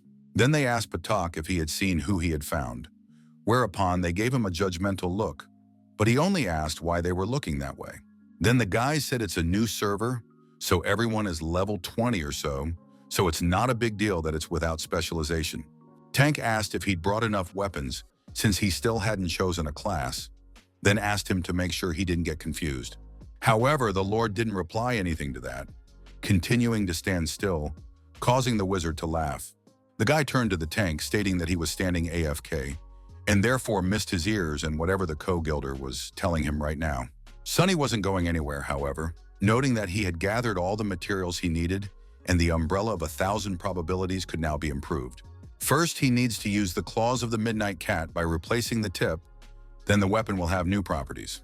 Ignoring the conversations of the people from the guild, the hero continued to improve his weapon, trying not to miss anything. Next, he needed to use his remaining claws to replace the ribs of the umbrella, thus increasing its strength and attack. Combined, all of this gave an upgrade to level 5 and pretty good characteristics, noticeably enhancing it. The research on the design of the 1,000 probability umbrella is almost complete, and he has a rough idea of what he'll need for the remaining parts. The guy then removed the inventory window, and Azure Stream noticed he was back, mentally thanking what kind of weapon he had. Then the guy asked if he could join their guild for a while, or else the record and be put in their name. Sonny agreed. Above the character, in addition to his name, immediately appeared the name of the guild he had just joined. Rejoicing, the guild leader suggested that they finally get started since they had already sorted out all the details. But the Lord again asked him to wait, scrutinizing the equipment of the team that would enter the dungeon with him. Each had a level 20 purple weapon, and they all had different abilities, backing them up with someone else's. Flower Lantern asked loudly what he was staring at, since their equipment was the best for this level. Patak asked him to calm down. Sonny responded by stating that if they wanted to break the record, he suggested changing the classes slightly, indicating that they didn't need a healer. Everyone was immediately surprised, while the tank only resented the anger of the lyricist who had been decided to give up was smiling guiltily. Unable to stand it, the tank grabbed Lord by the chest, asking if he thought they came here to joke around and why they didn't need a healer. The Grim Lord once again confidently stated that they didn't need a healer. Instead, it was better to take a high damage class. Smiling awkwardly, Azure Stream whispered to him that his idea seemed unreliable, but the man replied that there would be more tension. But everyone here was an expert. If they stand in the right places and turn out in time, they won't need a hit. He was told that the main tank would need a hit. Sonny knew this because he stated that they didn't need the tank either. This phrase hit Flower Lantern in the heart. Then asked what he was going to do about the boss and who was going to hold the aggro, pointing his finger at the guy asking if he was going to do it. Lord calmly replied that he could take on that role, keeping the boss on him for as long as necessary. This infuriated the tank even more. Potok realized that the guy doesn't want to go through the dungeon with a team made up entirely of DPS classes, because there are also ways to mop up. Tank questioned why Potok was going along with this idiotic plan, but he wondered how Lord was going to pull it off. Flower Lantern angrily asked Floating Boat to leave the group with him, saying, "Let those go with the other two." At the same second, Moongrace, whose class was Witch, teleported over to them, saying hello and asking if they needed her help. The Lord approached the girl and asked what skill branch she had chosen. The girl confidently replied the Dark Path style. He then questioned if she had taught Shururu Doll or not, to which the girl replied that she had that skill. This pleased Sonny. He said it was fine in that case, then asked everyone to get ready because they would be moving out soon. When asked by the girl if Patak would be in command, the guy didn't answer that the leader today would be the Grim Lord and everyone needed to obey him. Unable to stand it, the tank asked what he and the command gives him, wondering if their leader's head was okay. When asked again by the witch why this guy was in charge today, Sonny replied that they were sure to break the record. The refreshed group then set off into the icy forest, Once they had retreated to the snowy ground, they began to look around carefully. Sunny said that will make the passage much easier. We can kill them with one wave, but Patak did not understand the meaning of the idea. The Lord began to explain that going through one wave would look like this. He would gather the monsters, the witch would use the doll, then the flames would be applied. Flow. Some goblins are able to use ranged and magic attacks. Moreover, they all look the same. And in the heat of battle, it will be too hard to figure out who's who, which means battle tactics will need to be constantly changed. The Grim Lord only glanced questioningly at the guild leader, for he was not the captain and tactician of the group today. Flo immediately gave in, saying that if he wanted to go through everything in one wave, they would do as he says, because today he is the leader. It wasn't going to be easy. Simon hoped he wouldn't die right after trying to tan all the monsters. However, the guild leader decided to discuss their plan in more detail first, but at the same second he noticed that the Lord had already rushed to attack. The first thing Sunny did was chop down a huge tree to remove the fog of war and see what was hiding behind it. Not far from them, a huge horde of low-green creatures had already gathered, and they were clearly not peaceful. The first row of goblins immediately grabbed their bows and began to draw the bowstring, aiming straight at the group of players. The mage stated that they were finished and would all die. The witch seconded, adding that there were a bunch of long-distance monsters. Flux shouted to Lord that he wouldn't be able to dodge. There were blighters behind him that they couldn't handle. Simon suggested they back off and enter the dungeon later, but Sunny didn't react to those words in any way, continuing to rapidly tap away at the keyboard. Without losing concentration, the Lord used tumbling and dashing incredibly quickly, passing through the goblins like a knife through butter. The guy noticed that just now it was the legendary Z-wobble, a way to quickly change direction left and right. The surprised witch asked Patak if he could also, to which he replied that it was not difficult to do so under normal circumstances. However, during the battle, it is on the verge of fantasy, because not every person will be able to react and press the right combinations. And therefore, he concluded that the Grim Lord was definitely a great expert, which was why he had given him the command. Apparently asked how he managed to find such a player, since it was hard to believe he used Z-wobble during combat. Flux decided to see how he would gather the monsters into a pile. This action plays too important a role if they wanted to go in one wave. Meanwhile, the Grim Lord ran straight into the thick of his opponents, casting a spell along the way to make sure no one interrupted him. Meanwhile, a horde of goblins were running straight at him with shouts, feeling no fear or risk. They had to destroy the intruders. Sunny used a martial mage skill, the touch of a falling flower that pushed away those who stood right in front of the hero. This skill is really strong at repelling monsters, but it's not good at piling them up. Just as suddenly, he noticed that the touch of the falling flower had worked, and all the goblins went into rage mode, targeting the Grim Lord. He actually managed to gather them together, but there are too many of them. Is it possible to gather such a large number of monsters so quickly alone? Jumping into the air, Sunny pointed his hand downward, using the spell again, thus perfectly dealing with the remaining monsters. Everyone immediately marveled that he actually managed to gather them all in one place, even though he's the same level as them, but he makes it look like he's beating up nerds. At that very second, the goblins surrounded the Lord on all sides, swinging their clubs and coming closer and closer, giving him no room to retreat. The witch asked when they would start attacking, since the Lord could no longer return to them due to the large number of enemies. Flux asked in shock not to look at him like that, because he himself doesn't understand anything, Lord Leader, so they are waiting for his instructions.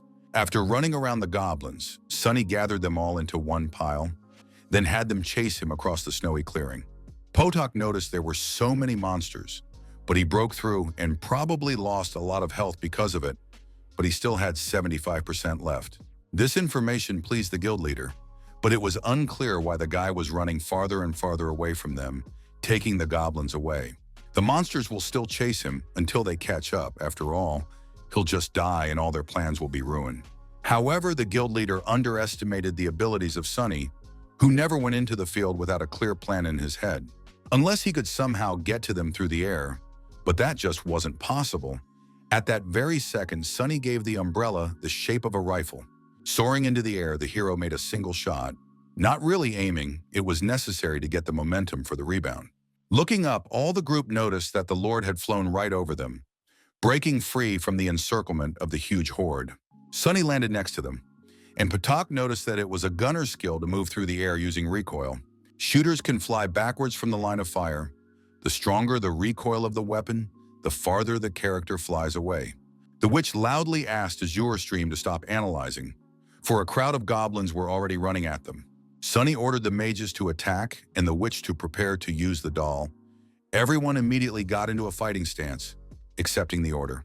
As the whole company rushed at the goblins, Patak ordered everyone to obey the Grim Lord if they wanted to get through this in one wave.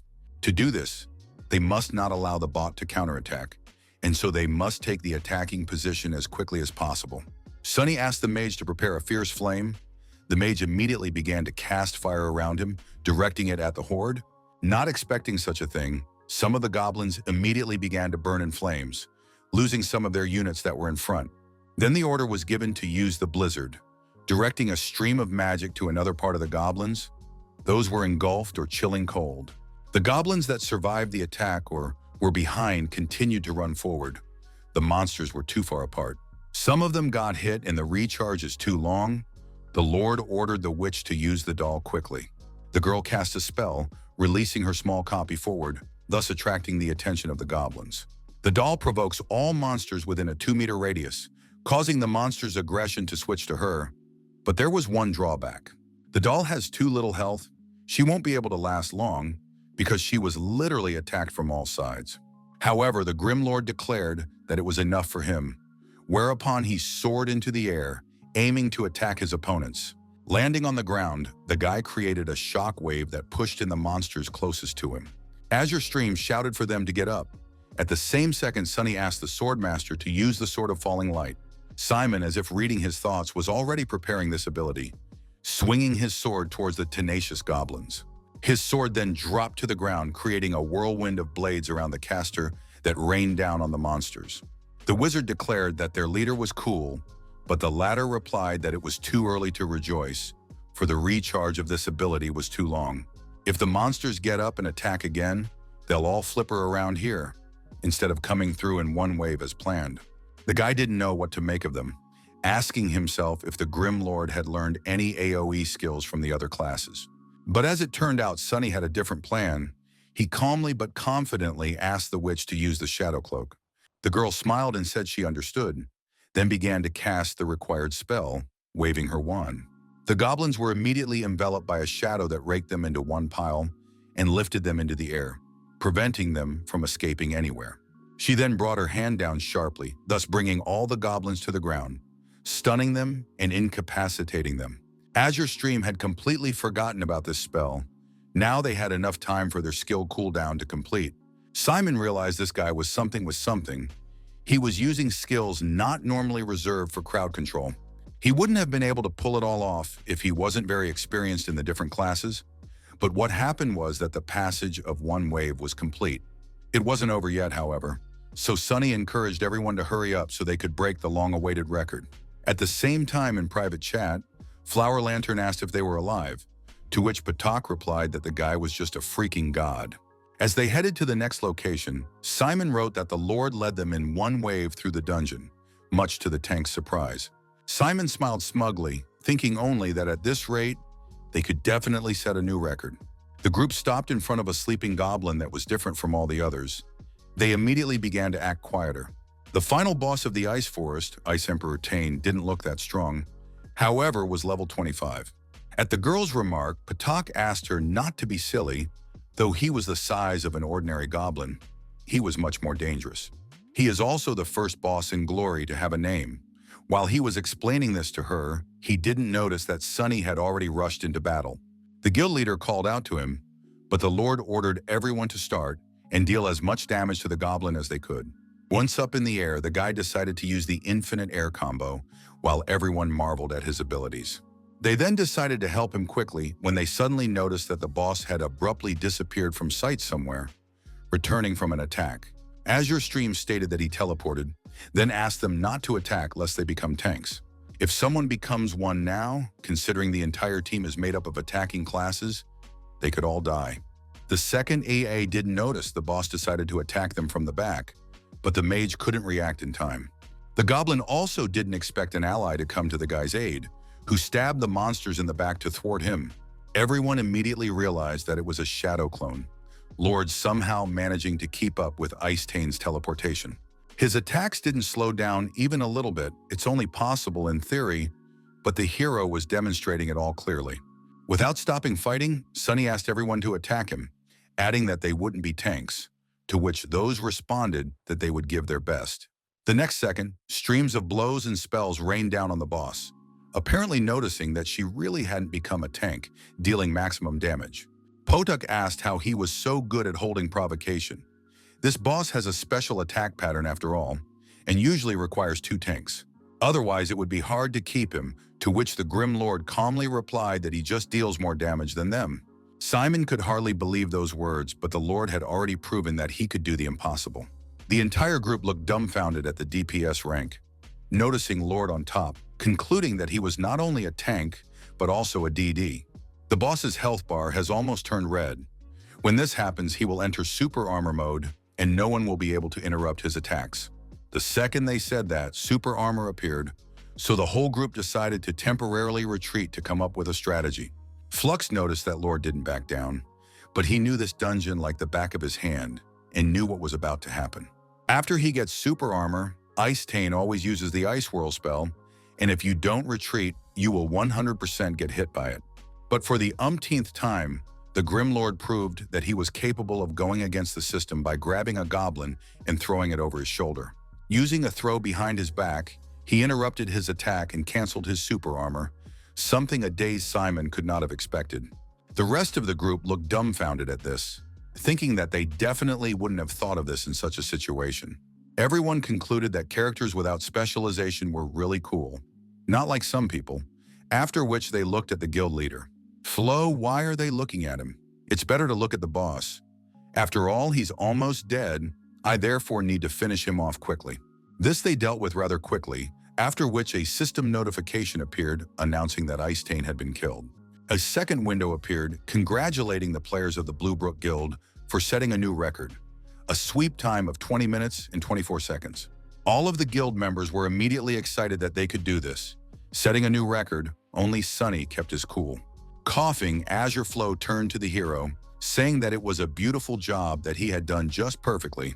However, his throw behind his back was very risky. If he missed, they would all die. In response to this, Lord also decided to ask a question. Whether he learned circular slaughter or not, Simon knew that it was possible to break super armor with it, but he was so much afraid of failure that he decided not to use it. The guy tried to justify himself, but Sunny asked him to be sure to learn this ability. It's very useful against super armor bosses. Potok replied that he didn't have enough skill points, so he hadn't learned it, when suddenly the witch stated that she remembered everything and he had learned the ability. She also asked if he had escaped at the end, at which time Simon put his head down on the table, asking her to stop. The guild leader was able to set a new record, but was not very happy as he made an incredible amount of mistakes. When they left the dungeon, they were met at the exit by a tank and a healer who praised them, for they had seen them fight. All players that were in the dungeon decided to share their impressions, except for Potok, who had mixed feelings about the walkthrough. Everyone was discussing the fact that they managed to break the record, while Tank told Sunny that he was actually God. It was really worthy of respect. He then apologized to the guy for his rude behavior, and the cleric asked how they pulled it all off. Azure Stream replied that it was thanks to Lord. He then asked Floating Boat to give him what they had promised, after which Sunny counted the inventory items. He noticed that they had given him too much, but remembered exactly that they had not agreed on so much, and therefore wanted to discuss the matter. The second Potok came up to him. That's right, after all, he helped them break the record by a full 5 minutes. Players from Grass Garden and Ambition Tyrant had likely already noticed the new record. He decided to ask in chat what they had to say about it. Plantain Grain replied that they had managed to recruit an expert. Simon immediately realized that Grain was now furious. Under normal circumstances, he always spoke to him, throwing around clever phrases, but now he imagined him gritting his teeth. Most guilds are always competing against each other. They are also the reserve for professional teams. One of the main reasons for their appearance on new servers is the search for recruitment of strong players, and they are not the only ones who do it. Grass Garden and Tyrant's Ambition It's likely they have their eyes on the Grim Lord as well, as it's unlikely those don't already know about him. However, he would definitely try to recruit Lord into their guild no matter what it cost him. There was no way their guild could miss the opportunity to get such a valuable player who would blow the noses of the other guilds.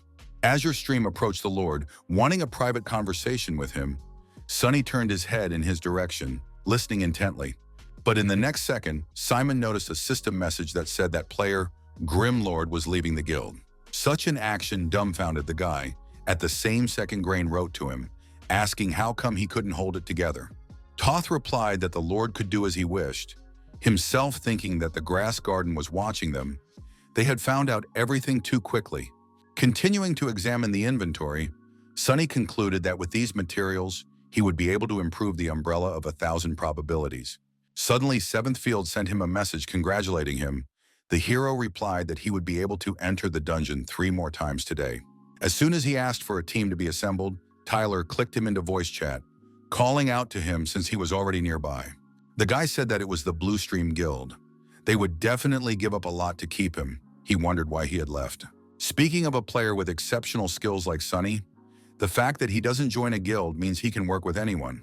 The Lord replied that he works for the highest bidder and doesn't want to be bound by the confines of one guild. Tyler replied that because of how well he plays on this server, there will be fights for him and then he can choose who to work with.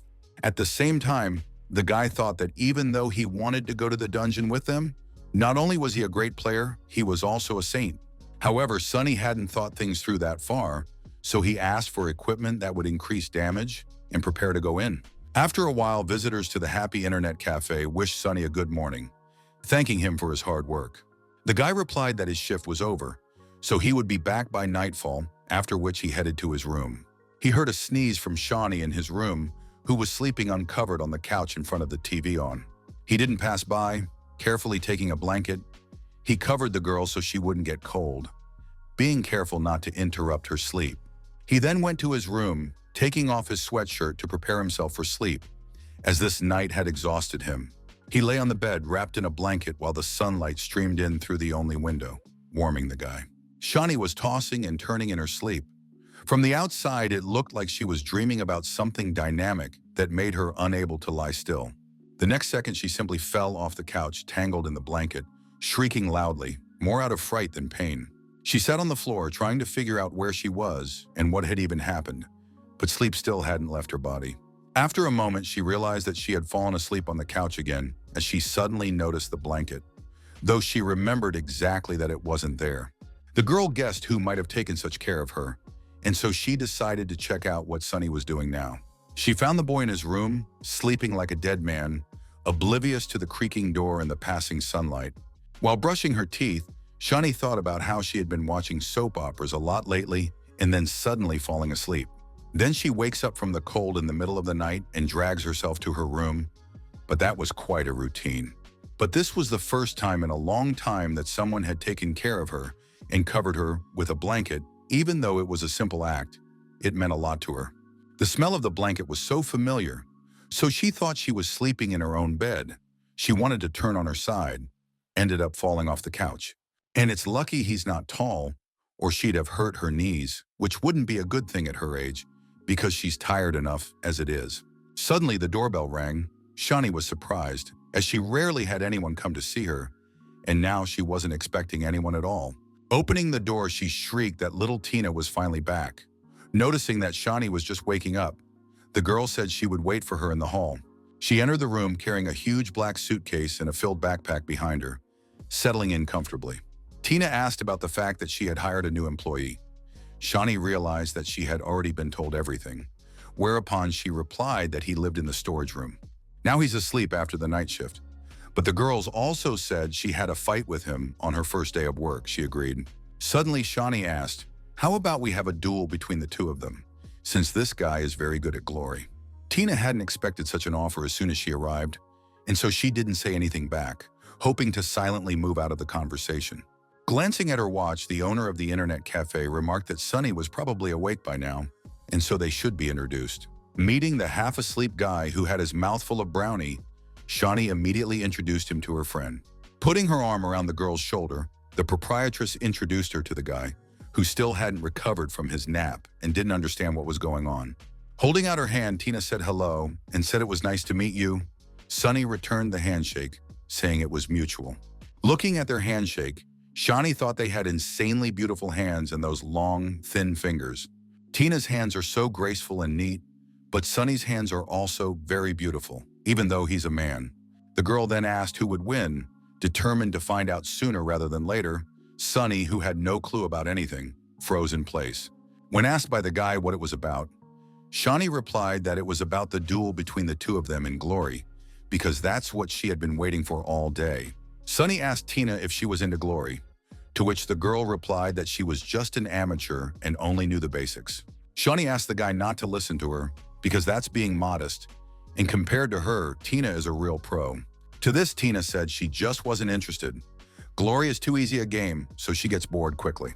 The guy could not find anything to answer this statement, so silently and carefully considered the girl, who could be very strong. After a while, they took over 2 computers while they were surrounded by visitors saying that Tina was having a duel with the manager. Everyone immediately recognized the Grim Lord from Server 10, noting that Tina was indeed brave for daring to do such a thing. Shaunie said Sunny was good, but baby Tina had always been the coolest in their internet cafe. Her reputation as good as Sunny's. She was a little ashamed to admit it, but every time she lost a duel, she asked for her revenge. Sunny's skills are indeed amazing, but will he be able to handle Tina in the arena? Because fighting a human is different from mopping up a dungeon. Shaunie with many talented players, but when it comes to the arena, Tina has no equal. She will beat anyone. The owner began to recall the first time she decided to show her friend glory, starting the demonstration from the arena, asking her to watch carefully. At the time, she didn't know about this game yet, but Shaunie wanted this to start playing it, so she decided to start by showing her the arena mode. Shaunie hoped that by watching a top-notch player like her, Tina would take an interest in glory and start playing with her. However, Misty Mist, Shaunie's character, lost the duel time after time, causing the girl to only embarrass herself in front of her friend. Screaming that this guy was too fast, the owner behind loudly pounded her fists on the table, and Tina calmly remarked that she had lost. Shaunie responded by saying she was playing, and at the same time explaining the rules to her. She was having trouble concentrating, then asked how she liked the game. The owner didn't really think she'd be interested, especially given her embarrassing loss. Plus, Tina always looked so at ease, it seemed as if nothing could really interest her. But surprisingly, the brunette stated that it looked like quite a lot of fun, after which she asked to sit down at the computer and try it out. It didn't look particularly difficult for her, but Shaunie stated that she had only seen 1 round, and yes, her opponent was playing well. The owner sat her friend down at the computer, briefly explained what to do and where to click, then sent her into battle. But as soon as Tina tried to play for the first time, the first round went expectedly. She was just beaten. They left her no chance. The girl calmly remarked that she had lost. Shaunie replied that it wasn't surprising since Da wasn't used to the controls yet. After Tina adjusted the sensitivity of the mouse, she lost again in the second round, and her opponent decided to laugh at her. Shaunie began to explain that she needed to keep her distance, as their opponent was only proficient in melee attacks. After explaining the abilities, Tina stated that she understood everything and would try again. Shaunie hadn't seen Tina so serious in a long time. The owner asked not to be too upset if she loses again, as she has only played 2 rounds and for a beginner, she's doing pretty well. But when the third round began, Tina tried to use all the tips she got from her friend, keeping her opponent away from her. Shaunie noticed that her speed was greatly noticeable. At first, she thought that she was quickly getting used to the controls, but then assumed she was just pushing everything in a row. However, all of Tina's combinations were too successful. Eventually, a blue sign appeared on the screen saying victory. This surprised Shaunie very much for watching the fight. After all, Tina had a crushing victory in the 4th and 5th rounds, and during the fight, she was very quick and skillful in squeezing through abilities. But these are her first matches. She plays for 10 minutes, and in that time, she has learned how to use skills and follow tactics. The owner cried out that she is the truest genius with such potential. In the future, Tina can become a professional player. She then asked if she had an account card, offering to register it. It was obvious that the girl was very excited. At the same second, Tina slowly pulled off her headphones and turned to Shaunie. Yes, she realized she wasn't interested anymore. With a calm tone, the brunette stated that she would refuse, because she was bored, as it turned out. This game was too easy for her. Somehow that was it. Though she tried hard, Tina was no longer interested in the game, though it was a huge loss. After all, if she had continued to play at Glory, she might have become a professional player who would have been picked up by a famous team. The second the visitors started creating handmade posters supporting the girl, Shaunie was surprised at this enthusiasm. She thought they liked Sunny better. She told you that Tina was talented and very pretty, says little and does a lot. They can't abandon a character of such an archetype. And so they began shouting words of encouragement to Tina, wishing her victory. Without changing her calm expression, the girl briefly thanked her newfound fans, then turned back to her computer. At this time, Sunny heard that they asked them to flog him and mop the floor with his face, and the guy was asked to behave himself. As they began to load into the game, Shaunie told her friend that she had to use her launcher again. She explained that the skills were still the same, but the equipment was noticeably better. Tina smiled slightly and agreed. The owner asked the guy what about him, if he would use his account, which is still just over level 20. The one agreed, explaining that it was his only account. Then the girl offered to lend him one, specifying which class he wanted. The guy asked for a card with a classless character, but in response he only heard a reproach, because no one has been playing that way for a long time. Tina decided to inquire about classless characters, whereupon Shaunie began to grudgingly explain the point of playing such a character. She also added that this guy has a lot of trump cards up his sleeve, so he asked her to be as careful as possible. Shaunie also explained that she fixed field. Even a level 20 character will have stats that will become roughly equal to her opponent. However, a character with more level and skill choices is richer. There's nothing you can do about it, so Tina will have the advantage. Finished with the explanations, the players began to enter the fixed field. The battle between the Grim Lord and Misty Mist would now begin. They found themselves in an empty arena with tall stone columns arranged around them. They had a few seconds to prepare for battle. Sunny said that fighting for nothing was boring enough, so he offered to put something on the line, like a pack of cigarettes. Tina agreed, however, she does not smoke or carry cigarettes, and therefore would not be able to put them on right now. Taking money out of her pocket and putting it on the table, the girl suggested betting 100 yen each round. It would be easier that way. Shaunie said she would mediate and hold their bills, to which the guy replied that he only had an expensive pack of cigarettes. The proprietress said cigarettes would be fine, but Sunny clarified that he only had a carton. The woman asked loudly how poor he was. Then she decided to lend him 100, since she could deduct it later from his paycheck. He grinned and thanked her. Before they start, the guy wanted to clarify if he could put his full strength into the battle against Tina. Such a question dumbfounded Shaunie, causing her to ask where he had gotten all that self-assurance from, asking him to focus. The guy decided that this was a sign of agreement, so he decided to get that money back right now, after which he lunged straight at his opponent. A crowd of people gathered around Tina, watching her actions and trying to cheer her up as much as possible. The girl then claimed that Sunny was overconfident, after which she began to attack him at long range. The Grim Lord ran straight at the attacker, ignoring the bullets flying in his direction. It was important for him to shorten the distance.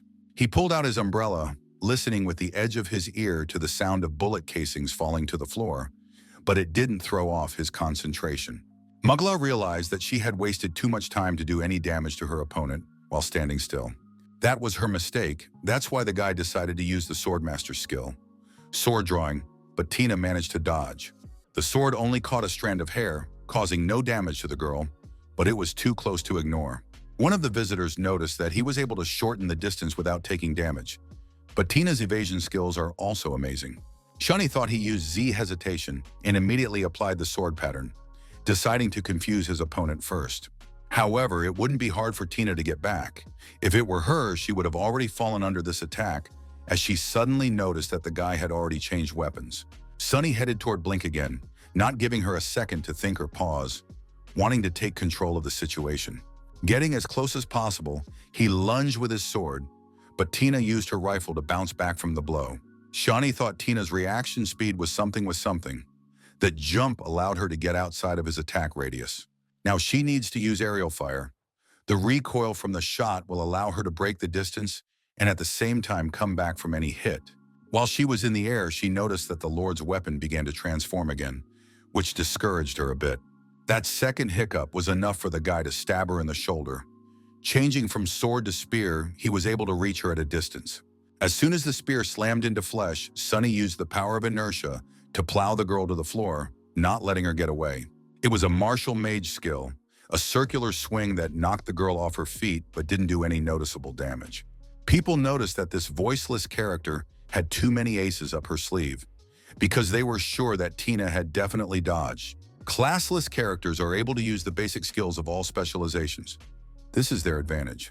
Drawing with a sword cannot be used without an equipped sword. You need a battle mage's spear to apply the circular swing. His weapon was abnormal, the circular swing skill disoriented his opponent, and Tina didn't do well with sudden camera jumps. Right now, the battle was not going in the girl's favor. However, she was now as focused as possible and didn't want to fall flat on her face. Without taking her eyes off the monitor screen, she thought he didn't look like the guys she'd encountered in the past. His actions are pretty slow, but for some reason she's always half a second behind him, even though she does everything faster than him. She realized she was completely overwhelmed. She couldn't keep up with his pace no matter how hard she tried, but that was no reason to give up. The match has just begun, though she doesn't fully understand his class. The night it's obvious he prefers to fight up close. Playing as a launcher, all she has to do is keep her distance from him, when suddenly she notices that the guy has disappeared. While she was thinking about all of this, Lord attacked her from above, kicking her in the face, thus knocking her to the ground again. Before falling, the girl noticed that his weapon had now turned into a cannon, and therefore her theory no longer worked. But Sunny was already on top of her, trampling her into the ground. But it was far from over, for Blink still had plenty of health. The Grim Lord pointed his rifle at his opponent with a smug look. That's when Shaunie noticed that his weapon had now turned into a cannon. Sword, spear, cannon. It turns out there are weapons that can take 3 different forms, but she hadn't heard of them before. Frowning, the girl turned her attention to the guy's stance, deciding it was the skill of a sniper executioner. And she was right. Sunny then started up close to Water Tina with his rifle, and Shaunie shrieked that it was really him because it looked so familiar. While the owner was outraged at what was happening, Magla's health dwindling by the second, Shaunie motioned for her to get up. In addition to the owner, the visitors also shouted that this wasn't the end and that she would make it through, as the round had only just begun. Hearing the advice and words of encouragement, Tina used an evasion skill, thus interrupting the Grim Lord's attack. After that, without rising, she pointed her weapon at the guy, wasting no time in hitting the attack button, wanting revenge. The stream of bullets immediately ripped towards Sunny, who was too close to not take damage, but the girl didn't expect to kill him right away. However, she was sure that all the bullets had reached their target, and so she was able to barter on the health he had taken off her. When the fire stopped, everyone noticed that the Lord had literally turned into a sieve and continued to stand still. A tense Shaunie was at first relieved that her friend had completely turned the tide of the battle, taking the initiative. As she suddenly realized that it was a fixed field, she wouldn't be able to do that much damage, and she wouldn't be able to kill it with one skill. All the more reason the body shouldn't have turned to smoke. In the same second, Sunny was behind Manhwa, holding a sword at her throat. He used the assassin skill, cut throat, thus knocking her down a significant amount of health. Tina frowned, cursing to herself, for she had been beaten, and what she had just shot at was a shadow clone. While she was distracted, he went behind her back. But in the next instant, the guy used the berserk skill, Mountain Destruction. Trailing off, he began to use every ability he had on him, changing his weapon form from spear to sword and back again. He then soared into the air and began shooting the girl with a rifle, using the launcher skill Barbecue. It was enough to disarm the girl, leaving her with minimal health, but he was in no hurry to kill her. Mangla, who was sitting on the ground, was suddenly hit in the head with a rock, causing her to lose 1 health. She turned her attention to the guy who had summoned a goblin, who in turn was throwing rocks at the girl. Dumbfounded viewers asked how many skills this guy had. Everyone immediately wanted to create a character with no specialization.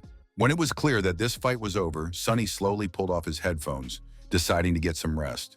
Turning to Tina, the guy suggested that he end it there, because really she had no idea how to play. But he noticed that she has a high speed, however.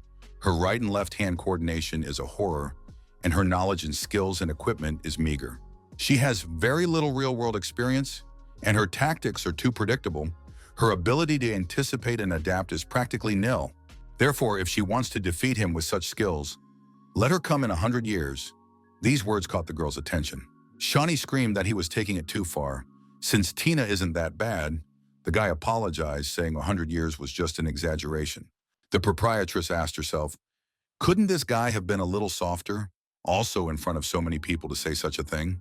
Glancing at her friend, Shaunie decided that she was about to explode. With her temper, she certainly wouldn't stand for it. Without letting the mouse out of her hands, Tina suggested in a calm voice that the guy finish the game, because one round wasn't an indicator. Rubbing his head, Sonny replied that he didn't see the point of it. She had already lost, and he just felt sorry for her. Don't bet to finish her off. Further, while she was distracted by the goblin, he would attack from the air, using the eagle seal, then the falling sword of light, then a heavenly strike, and finish it off with a dragon tooth, a touch of the falling flower, and a circular swing that would end it all. After that, she would be dead, as she wouldn't be able to dodge the abilities of the different classes that the guy kept changing. Tina realized that Sonny was telling the truth. However, it wasn't her style to just give up without trying again. The guy added that it would just be unfair to win that way, so he asked her to forget about it.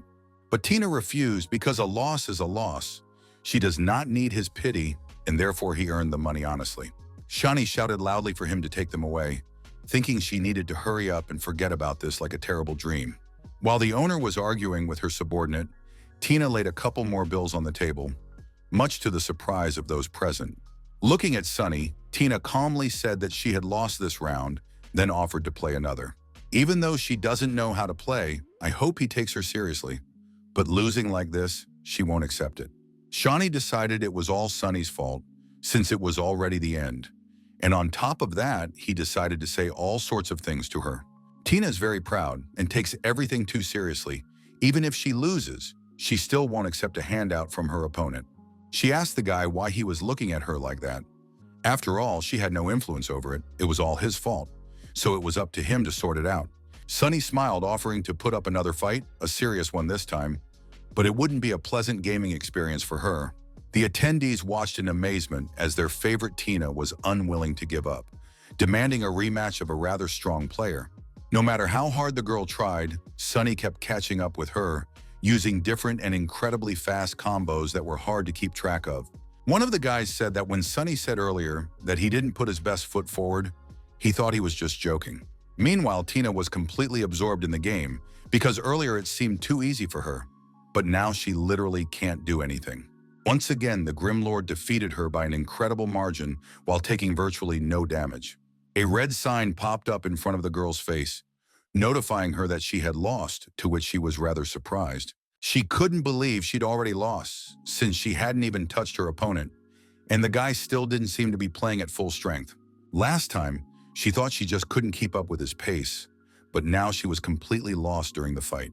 Shaunie, who approached her, offered her a little break, and after a few seconds of thought, asked her to play again.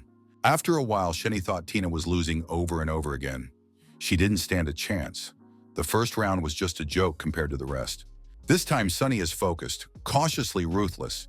He doesn't give his opponent a second to breathe. She thought he was just showing off, but the difference between professionals and regular people is so great. She was too hasty. Shaunie wanted Sonny to spark an interest in the game and Tina, but this was clearly too much. After seeing the pile of money, viewers asked how much she had already lost and if it was shameful for a guy to do that to a girl. Some also remarked that it was time for her to stop, but she reached into her purse again, demanding revenge as she suddenly froze in place. Noticing this, Sonny grinned and asked if she was out of money, to which the girl decided not to answer him. Popping up from her chair, she asked to wait and went to withdraw more money, but Shaunie demanded she stop for the day. Glaring angrily at the guy, the owner mentally asked him to say something nice and not to provoke her in any way. Sonny also asked her to stop no matter what. She can't beat him tonight, and persistence won't help her. She uses different skills very quickly, but you can't win at glory just by speed, but she'll still have plenty of chances to fight him. He asked her to study the game and only then come to him, because she should already realize how big the difference between them was. The audience watched in shock as the smiling guy convinced his opponent to back down with facts and logic. An exasperated and frightened Shaunie thought it was no good, since Sonny had just added fuel to the fire. Suddenly, Tina replied that it was reasonable, after which she asked him not to leave the money lying around and to take it away. The guy replied that he wouldn't hold back then, offering to play sometime else. Tina immediately agreed. Shaunie menacingly asked if he was serious about just taking the money. Even though she didn't want to complicate this situation, she was now overwhelmed with anger. Tina asked why he should be embarrassed. After all, it was a real competition. She had bet money and lost. The proprietress noticed that they were thinking so much alike. Coming out, she would only upset them if she continued. Tina stated that sooner or later she would get that money back. Sunny agreed, let on that it would be a lot harder than she thought. When the conversation was over, Sunny rose from his chair and decided to take a walk, waving a temporary goodbye to those present. Tina asked Shaunie how big she thought the difference between them was, but she didn't even know what to say. Not both much better than she was. The brunette added that he was right. She had a lot to learn, then asked how long it would take to catch up with him. For a few seconds, Shaunie stared dumbfounded at her friend, unable to believe that Sunny had actually succeeded in getting her interested. Afterwards, she realized how well things had worked out and said that if she wanted to improve her gaming skills so badly, she couldn't help her. She will only be able to find her a new account card to create her own character. After a while, Tina began to scrutinize the different character classes, starting with the swordsman, who was characterized by high damage. She then looked at the gunner, who had an increased control complexity. Well, he was also powerful in his own way. Tina looked at the specs for a while longer before she couldn't bear to ask which class she should choose. Shaunie replied that she didn't have to pick one right now. Until she got level 20, she could learn skills from all classes. The girl specified that if she didn't change class, her character would be unspecialized like Sunny's. Her friend agreed. Unspecialized is a style of play, not a class. Unless a player changes class, they can use the skills of all specializations. But when the character reaches level 50, he gets a class awakening quest. In order to pump further, you need to commit. Because they don't have a class, they don't get the awakening task. As a result, classless characters can't break the bar at level 50. That's why all non-specialized characters are gone. There are theoretically options to get around this limitation, but it's difficult. Remembering Sunny's weapon, Shaunie thought it was the reason why he was playing an unspecialized character. She said it wasn't worth it to study at Sunny's. Yes, they couldn't. Then Tina decided to look at other classes. The girl remembered her friend talking about some man or god, after which she asked what class he was. The cafe owner replied that his class was a battle mage. However, the one who played him had retired and that made her sad. Looking at her friend, Tina thought she had known her for a long time and had often seen her lose her temper for no reason. But this is the first time he's seen her so grim. Apparently, she greatly admires this god of war, and he meant a lot to her.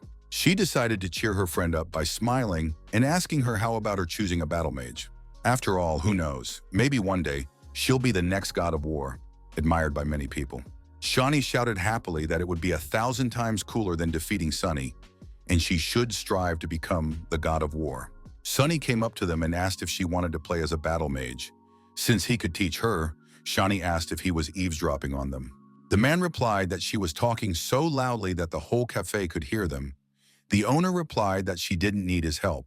After all, she has a secret weapon, thanks to which Tina will be able to get all the information she needs on her own.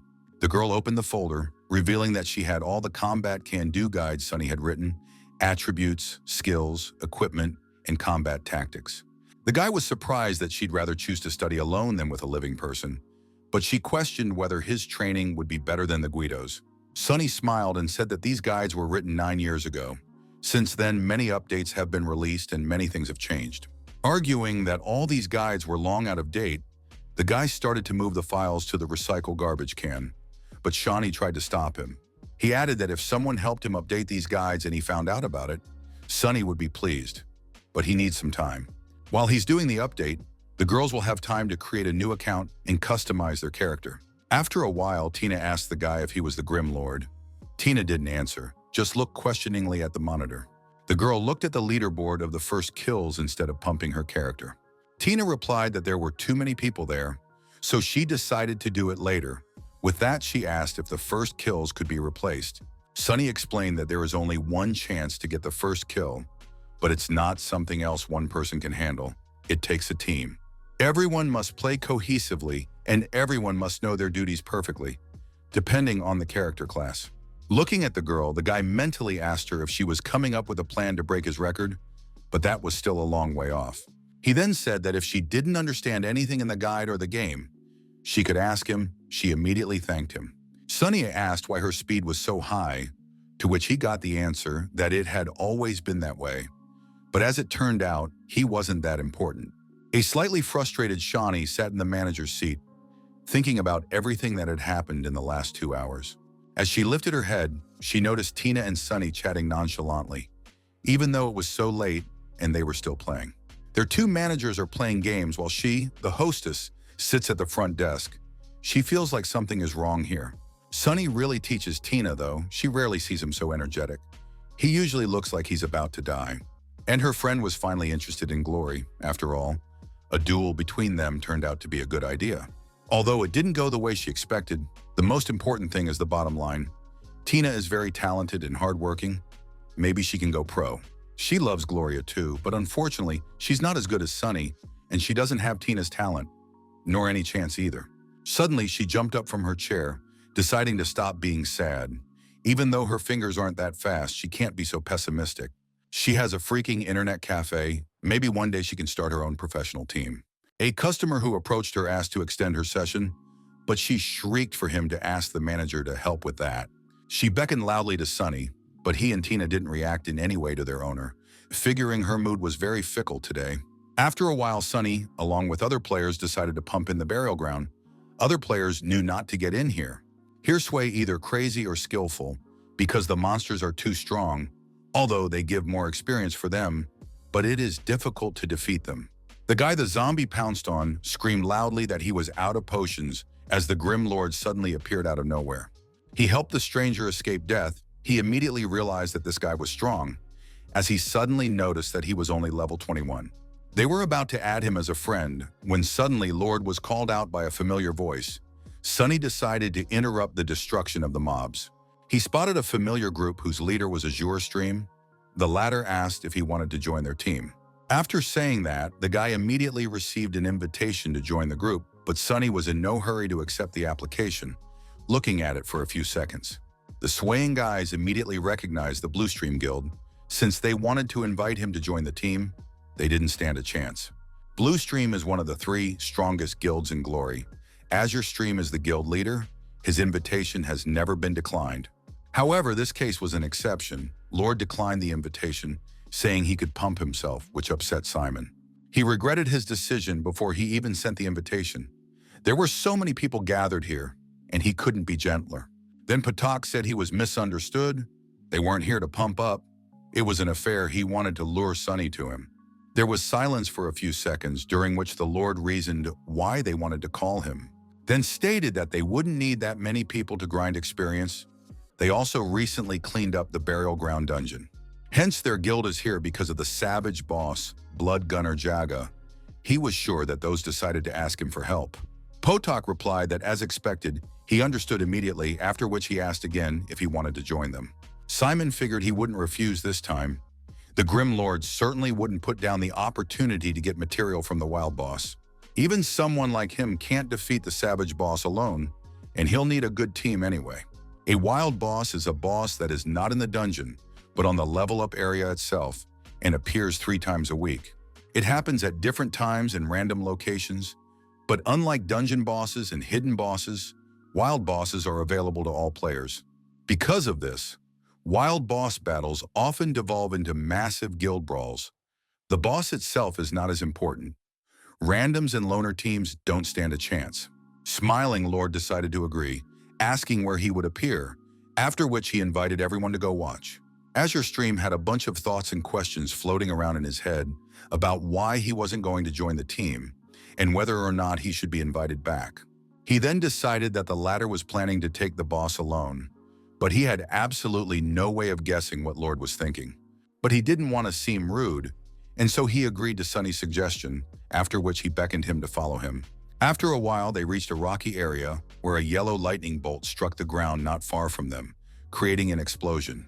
Following this came the bloody shooter Jag, the wild boss of the burial ground, an undead with a pair of revolvers that moves at insane speeds. Potok said they got the news 5 minutes ago, so he called everyone he knew who was in the area. Their reinforcements are coming soon too. The information gathering is pretty good, and it looks like their guild is the first to arrive on the scene today.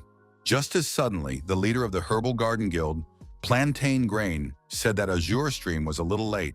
He noticed that he had brought a lot of people with him, after which he offered mutual aid to straighten out the people from Tyrant's ambition. And after that, they would fight the boss and see who would win. But all Simon could think about was that Tyrant's ambition would be here too. The guild leader of Tyrant's ambition guild, Cold Knight, said that they were the last ones to come here, and therefore, it was better for them to return home. Now there were 3 of the best guilds and a bunch of people on the vast terrain. Patak replied that they were only here to watch the show. Each decided to let their opponents advance, but only for them to weaken themselves and the boss and then finish them off. However, no one dared to make the first move, either towards the boss or the other guild, trying to resolve things with persuasion. Just as suddenly, the Blue Stream healer asked Azure Stream to temporarily postpone the negotiations and take a look at the boss. Turning their heads, everyone saw that the boss fight had already started and was in full swing. 4 people from all sides went to attack. One of the guys asked what was wrong with this game and if this boss was too strong, yet kept trying to damage it. Everyone was mentally asking him if he was sure the problem was the game and not him, since he was trying to kill a wild boss with a team of randoms. But after several failed attempts, they decided to retreat. One of the players asked the pair bun to give up because they can't win. The guy who was playing as the bully kept smiling, but it wasn't going to stay in. However, his comrades insisted on it. But he quickly changed his shoes, for there were so many people watching them, which made him feel very embarrassed, yet he continued to laugh. Stream said it's only been 2 minutes and they're already scattered like flies. Simply put, the randoms teams don't stand a chance. He then turned around to address the Grim Lord, surprised to notice that he had suddenly disappeared somewhere. Meanwhile, Sunny attacked Bloodshot, thus saving the fleeing guy, who didn't expect anyone to come to his aid. Smiling, Lord asked which one of them was the leader, then asked to be added to the team. The guys were surprised at this arrangement. At the sight of them, Patak crouched down and snickered as Grain told him that he was the one who had brought him here. While Cold Knight saw the lad for the first time, Simon told himself that Lord had chosen a team of nubs he didn't even know over joining him. Bun smiled and thanked the guy for his help. After all, this boss is pretty powerful, and so they have to be careful. Sunny wasn't listening to him anymore, however, using the touch of the falling flower on the boss to disorient him. It didn't do him any damage, as it was all about interrupting the infinite attack animation. While the boss immobilized stood still, Lord dashed past, concurrently turning his umbrella into a spear to continue his attack. Running behind Jagu's back, Sunny used a spiral path, twirling his spear and dealing numerous blows to the boss. And after that, he pushed the gunman off towards the rocks, thus knocking him down to buy himself some time. Grain appreciated the guy's skills, saying that he was able to push back the boss alone. Even an amateur would find it quite difficult to do so. Another guy said that Gloomy Lord is very famous. His name is on a lot of records. Then he offered to join the battle. The guild leader replied that he might be experienced, but it was useless, as Glory was not a game that could be played alone. He won't be able to push Jag back for long because all skills have a cooldown, and always order and such happens about the same. A player can use a certain ability once, after which it goes on cooldown for a while. It's called a perfect skill cycle, and in practice you have to dodge a lot. Plus the boss may have skill resistance. This is exactly the case with wild bosses like Jag. He was created and balanced with the expectation that he would fight dozens of players. At the same time, the boss, with a single leap, shortened the distance between him and Lord, pointing 2 revolvers at the latter, up and aiming. But Sunny stared silently at his opponent, in no hurry to run away or dodge. Grain said that if the boss recovers even a second early, it means the opportunity to damage him with impunity is lost. And so the guild leader concluded that this guy was not a survivor. However, besides Lord, the gunman managed to wound other people as well. In that same second, Grain was hit, while his assistant began urgently calling for a cleric to help him.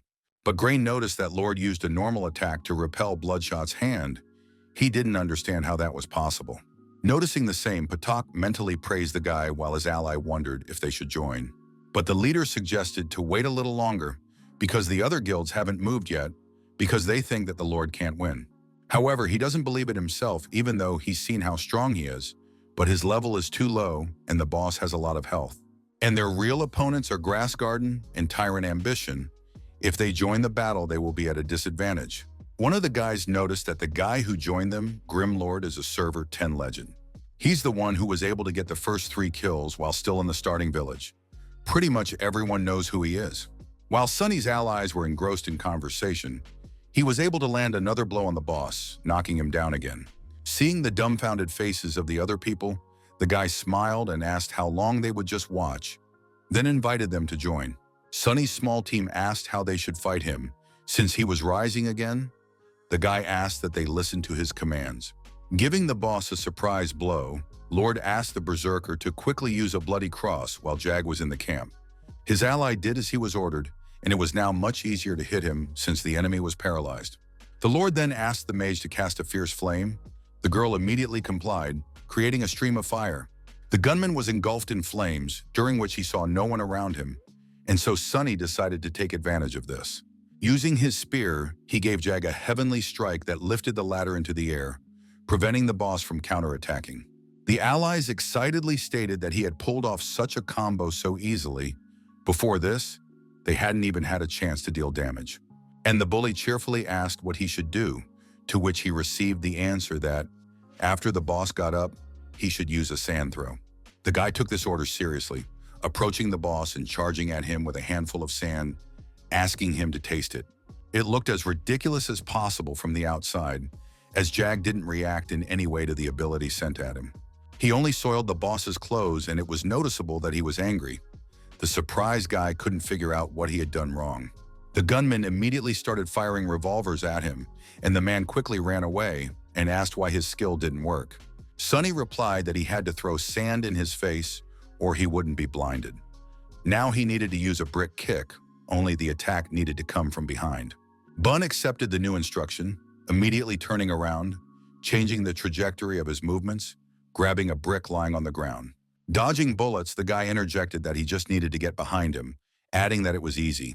Swinging the brick, the guy pathetically announced to his boss that a package had arrived for him, then threw it down with a swing. The brick landed squarely on Jaga's neck, but there was no sign of the skill working. He only frowned as he froze in place. His team watched silently from the sidelines, realizing that now Bun would have to run away again. The man shouted that nothing had happened anyway, but he was told that he should smash the brick over his head himself, but not throw it in any way. The Blue Creek healer noticed that this bully moves very fast and dodges all of the boss's attacks regardless of silly mistakes. Patak said it's not that weird. She's probably tried a lot of games in the past but never played Glory. However, the leader noticed that thanks to the Grim Lord, even these newcomers were putting up a decent fight even though they had just been on the verge of collapse. Grain and his assistant were not happy with the ongoing battle as these newcomers paired up with Lord began to deal damage to the boss. At that second, Patak ordered everyone into position. The other guilds aren't going to wait long. They need to deal with everyone but the Lord. If someone attacks him, you need to step in and help. Since he is a friend of the guild, they shouldn't let him down. As soon as the guild leader gave the order to attack, all of his subordinates immediately rushed forward with weapons in their hands with shouts. Seeing the huge crowd heading their way, Bun excitedly asked if these people had decided to help them. Sunny replied in the negative, explained that they were trying to steal the boss's murder and they were their target. The guy's delight immediately faded away, whereupon he replied that it was very insidious. They had decided to engage in battle when they had just gotten things going. However, they didn't want to run away, to which the Lord said that it would soon become very dangerous here, so they should retreat for now. In the short time of their acquaintance, the boys decided to trust the Lord completely and therefore immediately agreed to his order and began to retreat. While running, Bun asked if he was going to fight them alone, offering to stay with him. Sunny stated that there was no need for that, and therefore he should keep running away. The newcomer didn't fully understand the point of his venture. But since he's fighting alone now, he can increase his speed a bit. This will help him in the boss battle. He began using various skills, continuing to deal damage to the boss without giving the boss a chance to counterattack. The dazed Patak appreciated Lord's incredible speed, but it won't do anything. The boss still has more than half of his health. While Sunny was pounding the boss with his spear, Grain didn't realize what was going on. His allies had escaped, and he was pretending like they didn't exist. While he marveled at his speed, his assistant asked if they should chase them or focus on stealing the boss. The leader raised his right hand and loudly ordered them to stand and wait for his command, for now the newcomers were no hindrance to them at all. They weren't allowed to move for now. Those let them run, they could be forgotten about. If they got too flashy, it could turn into a debacle. If they start chasing them, forgetting about the other guilds, and are the first to engage in battle, someone will definitely stab them in the back. Suddenly, Gran asked Lord how about him joining them, suggesting that he take the whole reward. Following him, Cold Knight raised his voice, also offering Sunny to join them, adding 20 white wolf bristles in addition to the reward. Potok decided that the Lord had foreseen that the top 3 guilds would fight and offer high prices to recruit him. Meanwhile, the fleeing newcomers heard the suggestions from the guild leaders, finding them incredibly good. After that, they asked the captain to stop running away, because those are trying to recruit them. If they join the group, they will be given all the loot. They decided to go back and look. The captain was glad they weren't here to kill them. As if reading their thoughts, a message came into the team chat from the Grim Lord, urging his allies to keep running. The 3, including the captain, immediately ran, while the last one asked if they didn't need the things they were being offered. Without slowing his run, Bun ordered him not to do that and to obey the Grim Lord, for he knew exactly what he was doing. At this time, Grain noticed that the Lord wasn't even going to pay attention to them, to which Knight replied that then they would do the wrong thing. Meanwhile, Sunny continued to fight the shooter and deal damage to him, keeping him from recovering from his attacks. Another blow with the spear threw the boss to the side of the fence. The corroded bars could not withstand such a load, breaking with a crack. Jag didn't get up for a while, a stun effect hanging over him, making him unable to get back into the fight quickly. During this second hiccup, Sunny waved his palm in his face, sighing heavily, then asked the guys to be careful. The guild leader didn't understand the meaning of his warning, trying to carefully and quickly assess the situation. It was then that they noticed that Bloodshooter was suddenly quiet, years from everyone present immediately rushing towards the boss. In the same second, a golden beam erupted from his body and shot straight into the sky, destroying the ground nearby. Jag shouted loudly. It was obvious he had gone into a rage, but no negative effects were working on him now. On top of that, he used the Death Legion summoning skill, after which zombies began to rise from the ground. The top 3 guilds immediately tensed up, realizing that the archer had gone into a rage, and thus it would become even more difficult to fight him. On top of that, players started being attacked by zombies that tried to stop people from reaching their summoner. This arrangement was not in the guild's favor, but there was nothing left for them to do but try to fight off the high-level zombies. The healer was pleased that the other guilds were in the same situation, but Patak was curious as to why Jag was suddenly enraged. The summoned monsters have a pretty high level. They'll be hard to deal with, but on top of that, the boss' health isn't red yet. Suddenly, Simon realized what had caused this change, then asked himself how he could have made such a stupid mistake. In addition to lowering health to the right level, there's another condition that provokes rage, and that's getting too big of a combo. To prevent players from bullying the boss too much, when the combo reaches 200, the boss tries to escape. That's why the Grim Lord stated he wanted to get the combo to 200. He dared to pull something like that while the 3 strongest guilds were watching him. Grain stated that if it wasn't for the fact that he had to watch the 2 of them, he definitely wouldn't have missed such an important detail as a combo. Cold Knight advised him to just accept it. No one would think a team of random players could do such a thing. One of the players asked the leader to look in the direction of the boss. Lord leaves the shooter, for the provocation is still on him. They had greatly underestimated the Grim Lord. He was able to fool 3 guilds at once. Everyone simultaneously thought that it had gotten embarrassing. However, they had no time to be distracted by talking as they were attacked by a horde of zombies, giving them no respite. It pained Potoku to remember their run in the dungeon. At least he hadn't lied to them then. But now the situation was completely different. He started shouting to the other leaders not to destroy the formation. You were told to shut up because they can manage without him. The one replied that they had no choice but to work together. They must combine the strength of the 3 guilds and defeat the Legion of Death. Not far from where Bun was fighting, I said it was getting pretty dangerous there. Good thing they listened to Lord and ran away. And the guy who came back to them was killed, suddenly not noticing Sunny running very fast in their direction. Without slowing his step, he rushed past them, urging them to come with him. I said, I need to find a deserted place and kill the boss. The allies immediately asked where the boss was coming from here, as the friends simultaneously fell silent, realizing that he was now behind them. Seeing the gunman's embittered face, the newcomers shouted loudly, adding that he had actually brought Jag here. They immediately started running away, asking where they could hide, but the Grim Lord didn't answer them anything. At this time, Grain shouted that the Lord was too cunning, to which Patak replied that it was his own fault for his stupidity. They stood amongst themselves, after which they decided to listen to Cold Knight's opinion, but he was slow to answer. He wrote to Sunny that no matter how far he ran, they would still find him. Because he had no idea who he had contacted, Lord advised him to hurry. Such a simple-minded reply only infuriated the guild leader, who began chopping zombies left and right without saying that he was already following him. Grain and Patak looked at the third leader in surprise, wondering why he was suddenly so riled up. They figured he was whispering with the Grim Lord, who had at this time scurried far enough away, finding an empty and open spot. Bun frightened, he noticed another group of people moving towards them. He figured they were trying to steal the boss too. Seeing them, Sunny smiled and asked his ally to take it easy and add them to the team. The latter surprisingly agreed. Sleepy Moon cheerfully stated that they didn't seem to be late. The rest of the team only greeted the Grim Lord. Overjoyed, the bandleader realized that Sunny had called these guys in after thinking things through several steps ahead. The Lord immediately asked if they were afraid of getting hurt by coming here, but they said that as long as he was here, even the 3 strongest guilds wouldn't scare them. They added that he was a good brother who remembered them when he fought the boss, so they couldn't help but come. Noticing that the boss had already caught up with them, Lord suggested that they should hurry up and deal with him since they didn't have much time. They were not in the best position right now, as their time to win was limited by the arrival of other guilds. They surrounded the gunmen and began using their strongest skills to deal as much damage as possible. Suddenly, Cold Knight texted Sunny that they were done with the Legion, so all he had to do was wait for them. The Lord stated that they would have to speed up. The other guilds would be here soon.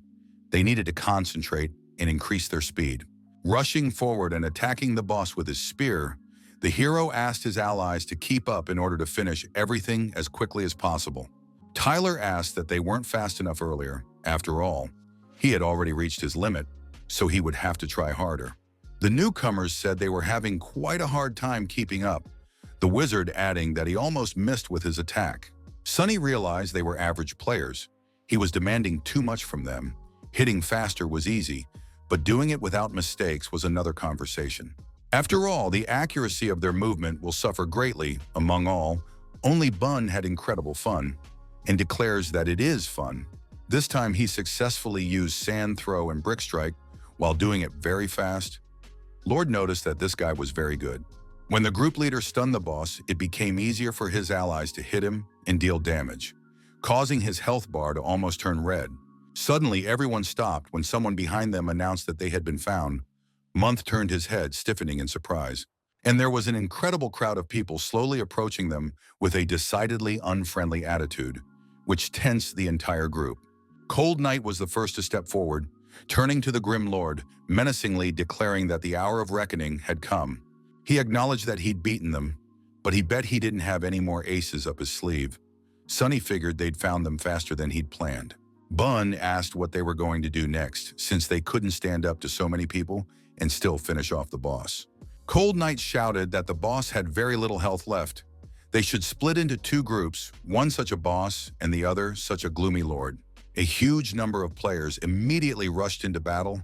Divided into groups, they filled with confidence and victory began to attack. The small group remarked in shock that they had never had so many people running after them before, noting that it was even a little fun. Months looked fearfully at the Lord, asking what they should do now, but froze when he saw what their leader was doing.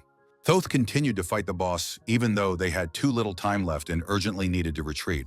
At this time, Grain and Patak joined the fray, asking how things were going, to which Cold Knight suggested they see for themselves.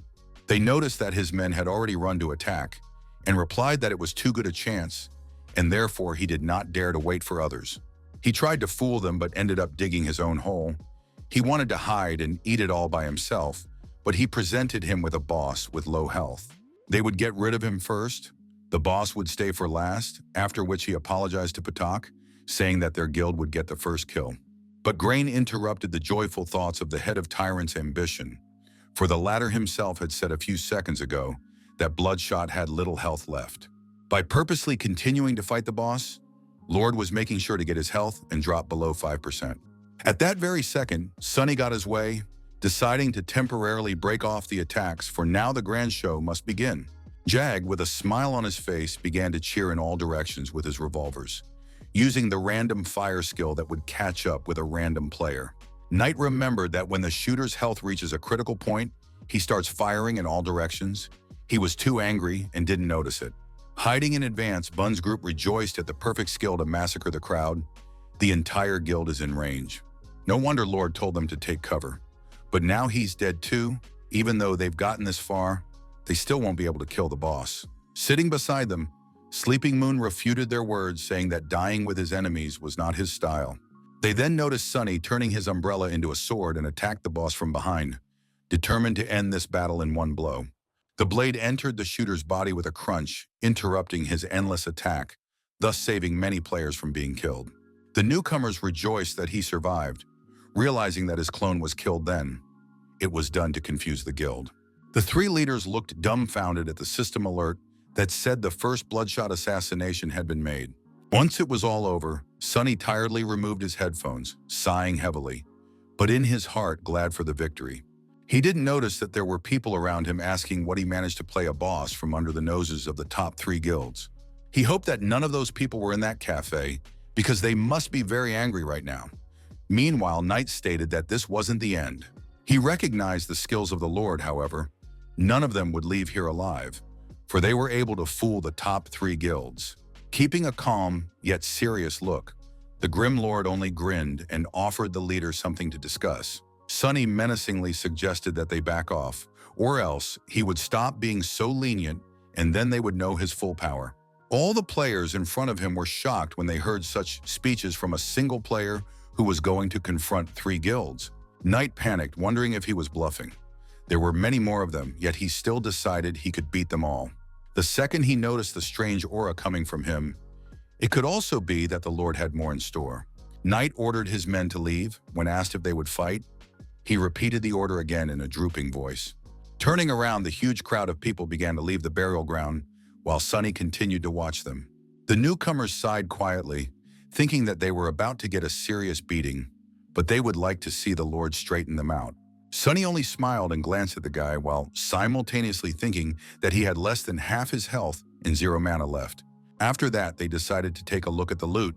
Once again offering Lord the first choice, he decided to only take the bloody rifle. Shaunie smiled contentedly, calling the guy a villain since he had no mana left at all, so that was the lie of the century. The visitor said that he pissed off Tyrant's ambition a lot, asking if it would backfire on him in the future. They certainly wouldn't forget about it. Then they noticed that Cold Knight had texted him. The curly-haired guy noticed that they had already started threatening him. As the guild leader suddenly offered him to kill the Wild Ice Forest boss together on his own terms, the visitor was dumbfounded by such an offer. When Knight read Sunny's terms, he was shocked at such huge requests, concluding that there was no limit to his chutzpah. At this moment, the guild leader hated the Lord more than anyone in the entire world. However, for the sake of the first kill, he bitched and agreed. On Sunny's third day working at an internet cafe, he was asked to rent a computer, to which he asked to wait since he was new here. The visitor was surprised to see the manager playing games, while Sunny thought about improving his umbrella with a bloody rifle. First, it will improve the sword form and rifle form to level 15. As long as the weight remains the same, physically and magic damage will be increased. However, the probe itself hasn't reached level 15 yet. Luckily, it's a silver weapon, otherwise it would have become obsolete by now. Meanwhile, Azure Stream suggested he go to the dungeon together. The guy thought he was very persistent. He replied that he already had people he would go with. Simon wondered who had been able to invite him faster than he had. Lord replied that he would go with the Tyrant Ambition. Simon could not have expected such a response, for he himself wanted to cooperate with Lord. He shouted that the man had recently stolen his boss from him, and now he wanted to cooperate with them, adding that Cold Knight had no shame. Suddenly, the guy froze in place, realizing what the Grim Lord was really trying to accomplish by constantly switching allies. It looked like he wanted to take a piece of every guild in Server 10, thus gaining a huge advantage for himself. Sunny didn't notice as he was approached by Tina with a thermos in hand, who asked him what he was doing. He replied that he was reviewing skills. The girl stared intently at the monitor, saying that she was just thinking about what skills she'd better learn. As she sipped her tea, she mentally noted that the guy was already at level 21, which meant she'd have to try harder to catch up to him. He suggested that she pump her Heavenly Strike and Dragon Fang.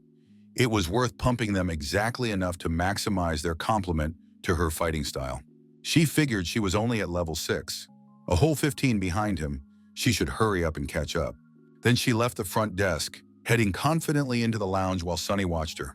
Tina took the empty seat, confidently deciding that she should devote all of her immediate time to pumping up her character. Looking at her, Sunny thought she had come in the morning, fought him in the afternoon, and decided she would play the battle mage in the evening. And now, in the middle of the night, she's going to get pumped. That commanded respect for a person who doesn't give up. He also noticed that she liked to drink tea, which almost made him mistake her for someone from his old acquaintances. At this time at the base of the Magnificent era, the manager asked Marie to rest. After all, the tournament is tomorrow. She should be as good as a cucumber. Agreeing, the girl silently continued drinking her tea, mentally wondering what Sunny was doing right now. Meanwhile, Cold Knight hurried the guy, saying that he had brought the people he asked for, attacking classes at least level 20. After looking over his new allies, the Grim Lord began confidently issuing orders, describing tactics for defeating the Goblin Trader. The girl wizard ordered her group to do whatever the Grim Lord said. The 3 guys immediately agreed. After a while, hiding behind a tree, the girl announced that they were in position and could see the target, who was unaware of their presence. Wild Boss, Goblin Trader Lorraine calmly paced forward, carrying a huge backpack filled with a variety of items. Sunny stated that he would take on the role of tank. However, they would have to redirect that role to himself when he said, after that, they will need to take the boss away. At that very second, he decided to attack the goblin. However, he immediately put out an umbrella, defending himself from the attack. The guy noticed that he was attacked by Azure Stream, who was sure that he wasn't expecting it, and therefore decided to attack suddenly. Simon explained that wild bosses exist to be fought for, which is exactly what they will do now. Smiling, Sunny agreed with the statement, changing the shape of the umbrella in passing, accepting Patak's challenge. After all, it looked like he had a good opportunity to test out a new weapon that he had invested quite a lot of rare materials into.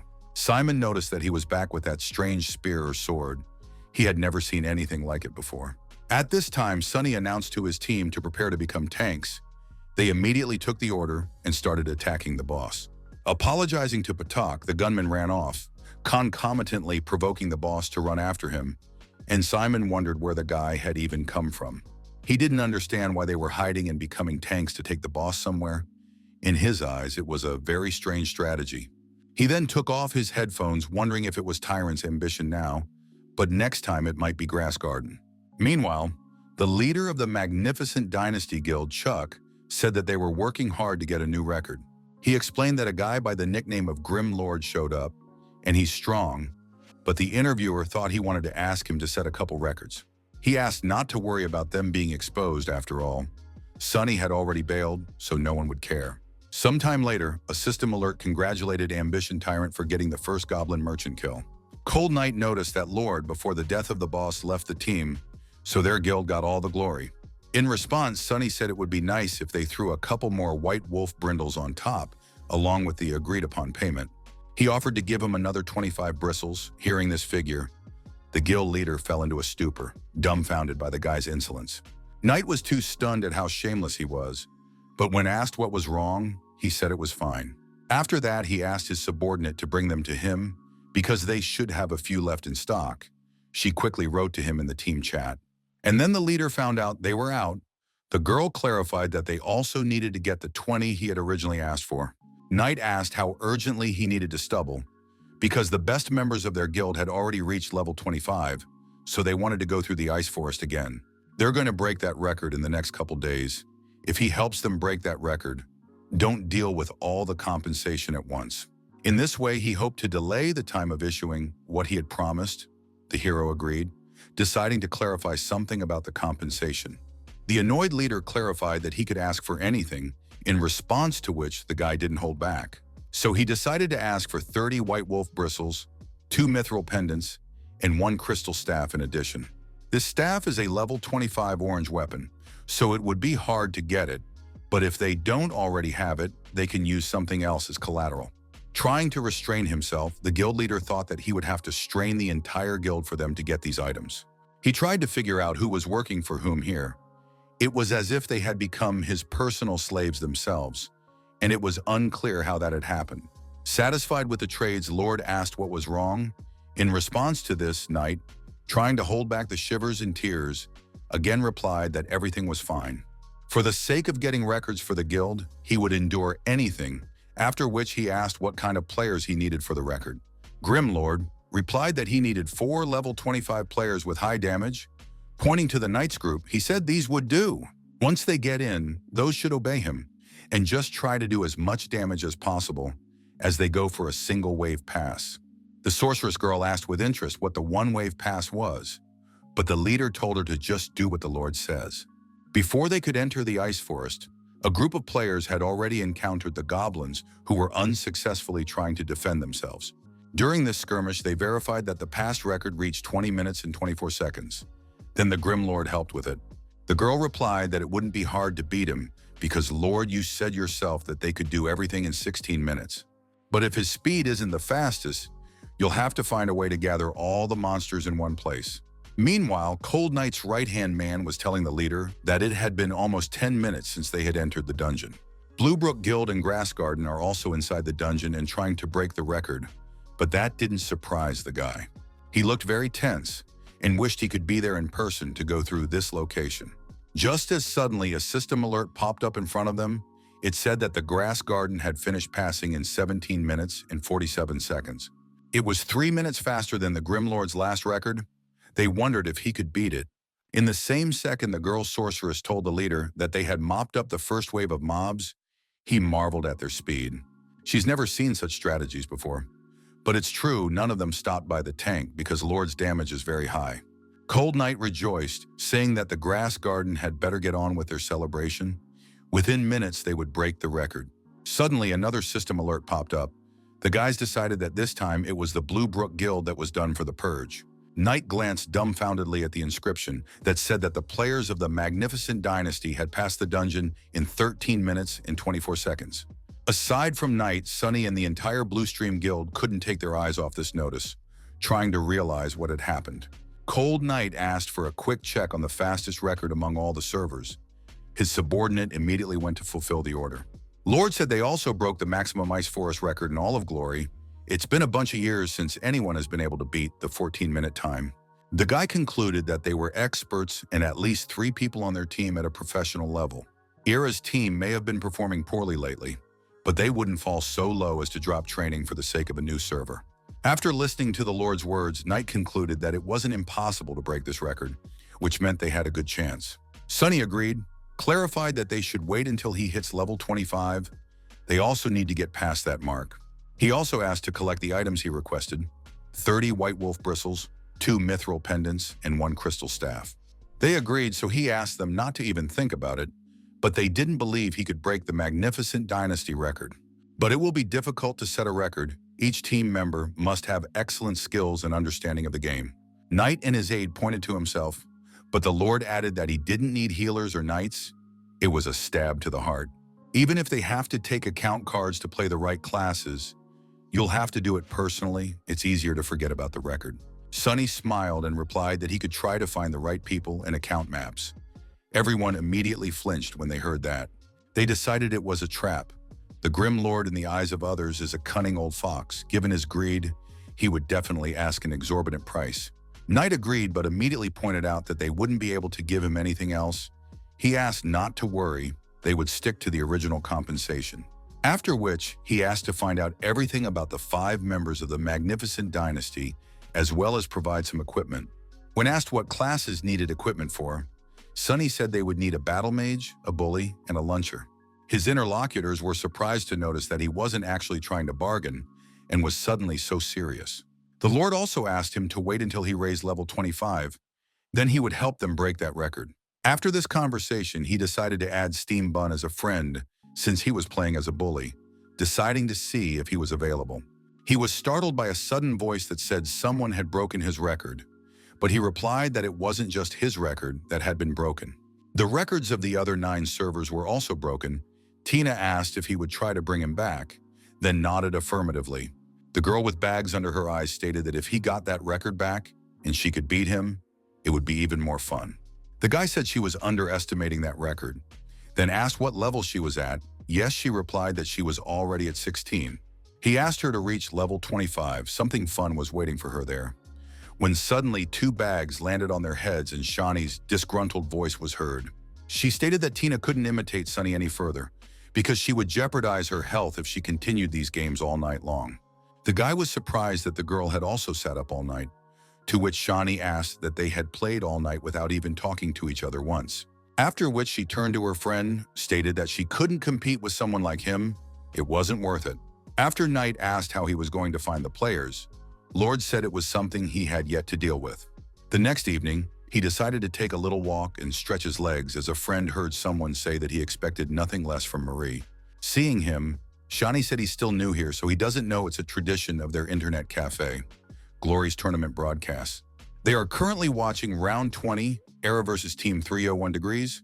Right now, there are one-on-one matches going on. When she finished explaining everything, she turned back to the monitor and cheerfully turned to Marie, who was her idol. The commentators kept saying that Era's fine women's player, Marie, won a point for her team in a one-on-one match. Now the overall score was 2-1. The cafe owner continued to shout that Marie was gorgeous, as expected of her idol. Seeing the disgruntled faces of the visitors and staring at the monitor, Sunny thought that Era had lost 2 out of 3 battles. Next up would be a 3-man group match. Now the commentators had to name the first players to take the field. It was the new captain of the magnificent Era team, Sebastian, and he will be opposed by the captain of the 301 Degrees team, Chris. The attendees immediately shouted that this was the new hope of the magnificent Era, Sunny's successor, and began wishing him good luck. When a participant loses, he leaves the field and is replaced by the next one. If all players of one side are eliminated, the other side wins. Sitting next to the commentator was their guest commentator for the day, Mr. Lucas, a well-known professional player. He said Sebastian took over the captain's role after Sunny resigned, and this is the first time he is playing on the fall leaf at a tournament. Sunny noticed that Lucas was making up a lot of things. The guy was a good friend, because he could count on the finger of his hand the number of times they had talked. Now the first competitors have entered the arena. They are circling around each other, trying to feel out their opponent. The commentator asked who had a better chance of winning. Lucas said it was a tough question, and not both were very good players. Their chances are about equal, with the Autumn Leaf account having more silver equipment than any other account. Overall, he should be stronger than Scene Killer Chris, but Sebastian hasn't played a battle mage before. Chris, on the other hand, is a veteran player with a lot of experience, so 301 Degrees has the advantage in this match. Suddenly, Chris began to advance, deciding to go directly. The Scene Killer now in Autumn Leaf's sight. However, Chris did not attack. After all, he is a veteran, and he should not be so harsh in his hasty decisions. However, that was exactly what Sebastian could take advantage of, and to take this win required being more brazen. Sebastian decided to attack instead. His style of play is quite aggressive. He starts with a sky kick. As expected, Chris stepped back, Lucas noticing that he couldn't resist calling them youth. Meanwhile, after dodging a heavenly strike, the Scene Killer counterattacks with a glowing cut. This strike is very hard to dodge. The onlookers simultaneously shrieked, for in that very second, Sebastian decided to use the Dragon's Tooth instead of a dodge. This skill was needed to interrupt the glowing cut. In addition, the Dragon Tooth hit Chris, dealing damage to him. Just like the old adage, a newborn calf is not afraid of tigers, Sebastian did not back down in the face of fear. He managed to bring his opponent to the ground, thus buying himself some time for another attack. Shaunie remarked that Sebastian turned out to be very good. Sunny added that the glowing cut was a very quick attack. And to interrupt her with a dragon tooth, his reaction speed is no joke. Tina walked up to them, noticing the battle mage. Shaunie offered her a look.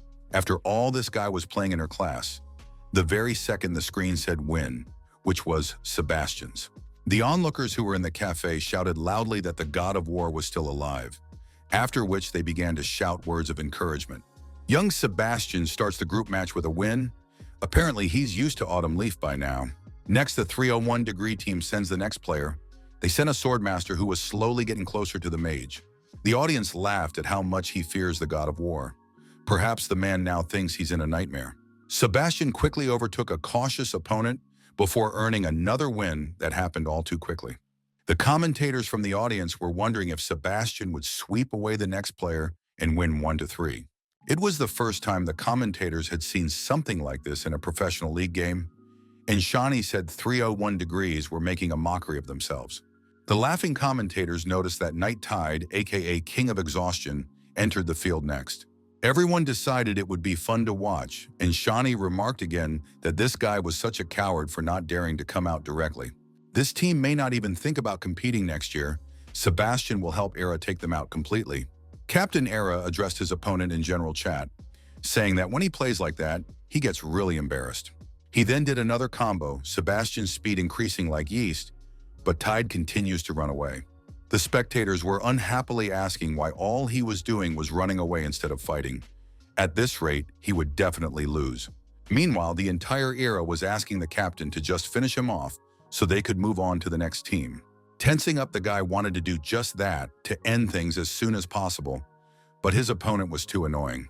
After a little while, it finally came to fruition. Sebastian had to sweat hard for that last win. As expected from the King of Exhaustion, it's not just his opponents who are exhausted, but the viewers and commentators along with them. Meanwhile, almost all of Era's team was praising their captain, but the latter was not happy with this result. Then his ally mentally remarked that this kid, Sebastian, was a very nasty person indeed. Tina said this guy was pretty good. The account he used was the autumn leaf Shaunie was talking about. While the girl was explaining to her friend how impressive Sebastian was, she didn't notice Sunny disappearing somewhere. She found him in the smoking lounge, asking why he'd gotten so far away since the team battle was about to begin. She then asked why he looked so restless, asking him not to worry, for Era would handle it. Slowly exhaling tobacco smoke, the guy calmly replied that the higher the expectations, the greater the disappointment. The girl was surprised that he was talking about Sebastian losing, since he had just defeated 3 people in a row. Sunny replied that it wasn't Sebastian who would lose, but all of Era, and at that very second, to everyone's surprise, the lights went out. Everyone immediately started calling for the manager. Tina asked if the lights would be back on before the end of the night. Another person shouted for everyone to scatter. Sunny stated that he was in a hurry to get level 25, then asked how her cafe could have screwed up so badly at such a moment. Annoyed and angry, Shaunie asked who even gave up his levels, then asked for an electrician to be called faster. 3 hours later, the boyfriend claimed it was taking too long to fix the light switch. Tina noticed that Shaunie had gone to bed. The girl then sent the guy off to start his shift, and she would stay here and do the pumping. Sunny noticed her focus on that. Tina asked the guy sitting next to her how the match they were watching ended, after which she decided to look up the score. She noticed that the 301 Degrees team scored 7 points while Era scored 3. She then asked how he knew Era would lose. After all, Sebastian completely braved his opponents in the group match, to which the guy didn't respond that it was part of the 301 Degrees strategy. They intentionally lost in the group match, making Sebastian anxious and increasing his speed.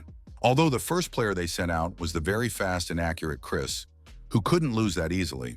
The second player lost very quickly, which served to reinforce Sebastian's arrogance, causing him to relax. The third player, on the other hand, played to be as annoying as possible, angering Sebastian and forcing him to increase his speed to the limit. Because of how much emotion was boiling inside Sebastian, he was doomed to conflict by his own team, which lacked synergy. He didn't have enough time to create it, so given his situation, it ended in disaster. 301 Degrees has 2 key and strong players. They were the ones who took part in the team battle. This was already a cause for concern. Tina summarized that the Magnificent Era lost because of poor teamwork. Sunny confirmed her words. He also added that Glory was never a singles game, after which the guy took a puff. The girl noticed how Sunny's face changed as he spoke the last sentence, but she didn't let it show. Meanwhile, the players of the Magnificent Era were wandering the street and tried to stop one of the contestants who claimed he wasn't drunk. Why did he yell that they lost today because of Sebastian, who didn't have an ounce of team spirit and also only cared about himself? On top of picking on his attitude after Sunny left, Sebastian showed up, which caused even more problems. They noticed an internet cafe nearby, deciding to blow off steam and mess with the newbies on server 10. Taking off his headphones, Sunny greeted his guests without raising his head, asking in passing how many seats they would need. But as soon as he noticed them, he immediately misjudged them, while the drunk guy noticed Tina, calling her a hottie. The girl replied that the place was not for public use. He looked at her computer and asked if she was playing Glory. The guy immediately grinned and started hitting on her, telling her she wasn't that bad. She calmly thanked him. He then asked if she recognized him, and in the meantime, his co-workers were trying to get the guy's attention. The one grudgingly pulled away from the conversation and asked why they were poking at him, to which the startled player pointed a finger in the direction. Turning his head, the groggy player spotted Sunny, who calmly asked if they were needed. The visitor was stunned for a second. Tensing and frozen in place, the guy immediately recognized his former colleague. Not expecting to see him here, exhaling, he said hello to the older man, snidely asking if it was possible that he worked here as a network manager. He then asked if the job was too difficult, also inquiring how much he made. Sunny replied 1,800. The guy asked if that was too little and if it was even enough to cover his smoking addiction. He then added that if that wasn't enough, he could come and ask for help at any time. They are not that far away, just need to cross the road and walk a couple steps. Then he asked the approval of his guys.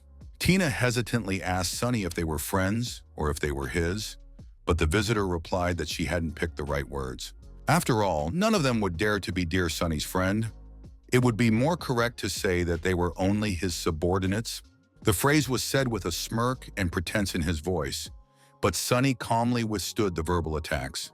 Lee was very familiar with that look on his face. Sunny's going to count him out again. He pretended to be scared. A co-worker whispered that he was in no position to count him out. Then the guy replied, how could he forget? After all, that one was bigger and their captain.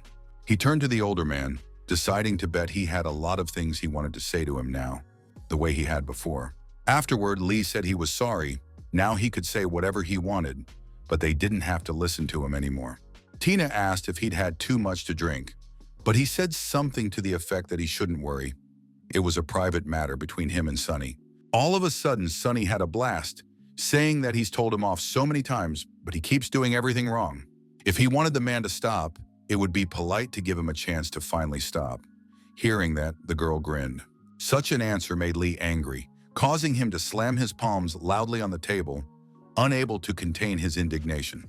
Whereupon he replied that he was the one who never gave him a chance to fully prove himself. From the very first day he stepped on the team, the one always tried to suppress him and never gave him a chance to stand out. But he knows that he did it because he was afraid of him, afraid that if he started to stand out, he would take his place. However, now he's the one left on the team, and Sunny has become the one thrown out, and now he won't be able to suppress it forever. Now Lee is now a vice captain, and he is only a pathetic network manager with a salary of $1,800 a month. Saying this, the guy laughed. Sunny then turned to the other members of the team, asking Lee to step aside, adding that none of them had played well today. First, Victor was too focused on looking flashy, making too many unnecessary moves. This gave the opponents many opportunities which they took advantage of. Their style of play, though simple, was very practical. If he can accommodate his way of thinking with his smooth mechanic skills and strong sense of rhythm, he will never lose one-on-one. The boy listened silently to the former captain's criticism, realizing that he was absolutely right in every aspect. Then he turned to Richard, that he was too much of a cautious man, hesitating, thus losing the initiative. In professional matches, the delay between reaction speed and player action is often measured in tenths of a second. The guy's head is not that hopeless, as it has enough experience to make good decisions quickly. The guy with the glasses immediately nodded, agreeing with every word Sunny said, while Lee was silent at first. Then loudly inquired whether he thought, or he that remained their captain, and what right he had to lecture them. Then he asked Lee that when Sebastian had a winning streak and seemed invincible, did he notice anything? When he realized the threat posed by his opponents, did he spend any time to come up with a good strategy? He reiterated that he told him off in the past because he was doing everything wrong. He didn't give him a chance to stand out for that very reason. However, now that he has gotten to where he is, he needs to strive to do his best, because vice captain is a very difficult job. Afterward, he put his hand on Lee's shoulder, said that he wanted to cheer him up, and anyway, it was time for them to go back. Thoth didn't understand why they had to leave. After all, they came here to take seats. Why he asked to unlock 4 computers. Suddenly, a sign appeared in front of the player's face, which Sunny waved right in front of his nose for him to scrutinize. It said that's the rules here. Sunny said they don't serve people who've had too much to drink, and they are famous people, and if they make a scandal here, nothing good will come out of it. Lee immediately faltered. Then they turned around and headed for the exit, not wanting to continue this conversation. Sunny only wished them luck. Tina calmly asked who they were, to which she received the reply that they were former co-workers. She noticed that they were professional players. And then she asked if they would come back to cause him trouble, but that would be too inconvenient for them. If they made a mistake, a crowd of passers-by would form around them, causing them more trouble than him. This reassured the girl. Why, she asked if he was okay. For a few seconds, the guy procrastinated answering, exhaling tobacco smoke. Why, he smiled and said it was a small performance. Nothing more. Compared to the past, it was nothing at all. The guy then asked if she really didn't recognize him, because it embarrassed him a lot. Yes, laughed that she had just started playing after all. She also added that she had gotten to level 20. Sunny glanced at her monitor, surprised at how fast she was. The guy sat down next to her and said that after she finished her class change assignment, she should come to the ice forest. He doesn't want to waste time. He needs her to familiarize herself with a couple techniques and strategies, the girl agreed. After a while, Grimlord and Softmist exited the dungeon, completing the passage of the ice forest in 35 minutes and 48 seconds. The guy said she did well for a first pass, and for now, he wants her to get used to this dungeon. She understood everything about starting a fight, changing provocation, grouping of mobs, their characteristics, and the features of the boss. He then suggested that she try to go it alone, and he should step back and make a call. She clarified that it was a solo dungeon, but the one was sure she could handle it. Tina stated that she would get through it. Sunny went to the landline then, dialing a number he hadn't called in a while, but remembered by heart. After a long beep, the phone was picked up by the girl. The guy immediately realized she wasn't out of bed yet. Recognizing the voice, Marie jumped up, asking where he was. The man replied that if she crawled to the window, she might see him. She immediately began to look at the road, answering that she couldn't see. He clarified that she should look across the road, diagonally. There's a place called the Happy Internet Cafe. She knew of it. Asked if he played there all night long. Toth replied that he worked there. Marie said that place suited him just fine, then asked where he lived. Sunny replied that the same cafe provides him with food and lodging, and his hostess is a big fan of hers. He asked her to give him, sometime, her autograph if he gave it to her. For sure he would get a promotion, and then asked if she was too busy. Marie was surprised, since the man should know what her schedule looked like, but she replied that she would get to him in a moment. The guy clarified that if she came in, she would draw a crowd, since she was a celebrity and he had a personal request for her. He wanted her to help him break the record on the 10th server. The girl was again surprised that he was playing on a new server. The guy dumbfounded her even more, clarified that he had transported the Grimlord there. For a few seconds, Marie was silent, then replied that if you compare it to pumping a character, the umbrella of 1,000 probabilities is far more problematic. But Sunny stated that he had a whole year. That was more than enough. She wondered what would happen after a year. Smiling, the guy replied that he would be back as promised. This answer pleased the girl, who smiled just as much. Once dressed, she tried to stealthily sneak past her coworkers to the exit, hiding her face in the process. At the same time, she was learning the details of how he was pumping up the character and weapons, saying it might not take a whole year.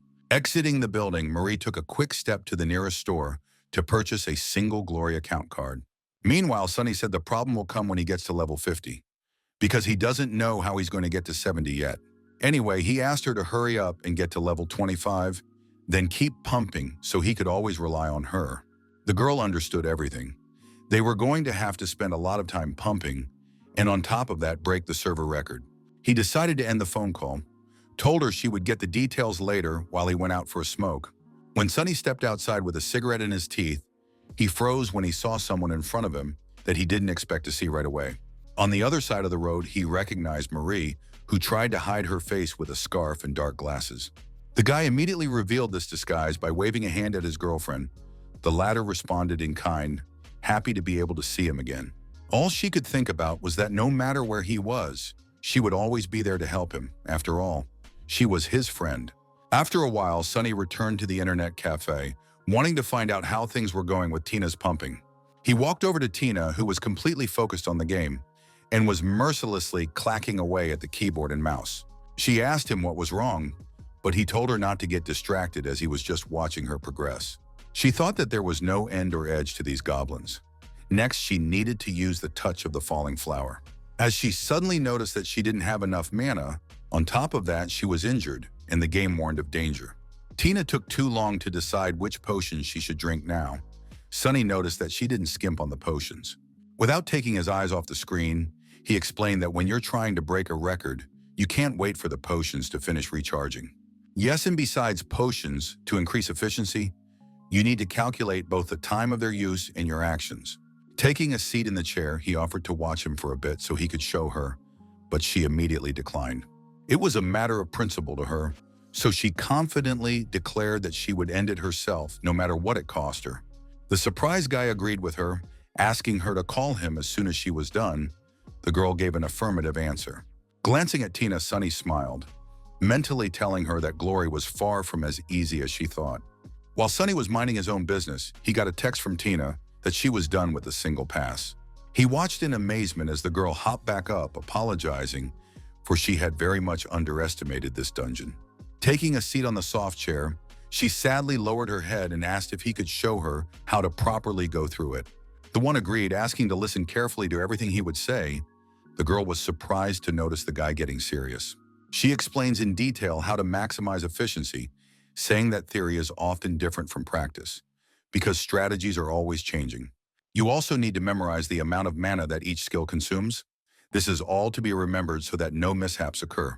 Tina was frustrated by the fact that she had to memorize the amount of mana for all the skills she constantly used. The girl thought it was enough to just press buttons in time, trying to deal with opponents as quickly as possible.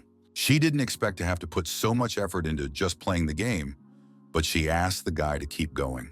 She also needs to deal the most damage while using as little mana as possible, as well as being aware of all the hidden skill effects. While Sunny was pouring out a ton of information on the girl, she decided to keep it simple and record everything he said on her phone, pointing the camera at the monitor, and she continued to record video while listening to a lecture from the master of this game. It took a lot longer than she thought it would. Her hands were starting to get tired of holding the phone, yet she held on. After a while, Sunny concluded that that was it for now. If they wanted to drink that record, they needed to push themselves to the absolute limit. They will need maximum concentration and a lot of effort, so she needs to practice diligently for a few days. He decided to go through the ice forest on Tina's account, doing it 20 minutes earlier than she did, while using almost no potions. Tina asked if there were any more tips. She wants to memorize as much as she can, and also she's almost reached her dungeon entrance limit. He asked her to stop. Thankful that this night shift was hers, it was already morning, so he asked her to rest. Sunny said you can't rush too much. You also need to take care of your physical health, and he'll help her get pumped up. After all, if her pumping takes too long, they'll have to put their entire plan on hold indefinitely.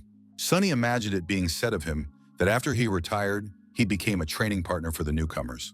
If the rest of the guys in the professional circle found out about this, they would weep with laughter, so you have to stay in the shadows. Tina said she was going to go to bed, advising the guy to get some rest too, but he decided he had another important task to take care of. Logging into his account, he met up with Steam Bun, who he had recently added as a friend, to ask for help. The bully was all too happy to see him, loudly announcing afterward that he had come and was ready to carry out his instructions.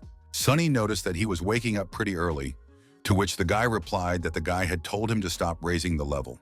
The guy then started inundating him with a ton of information about guilds, the arena, and learning how to use abilities.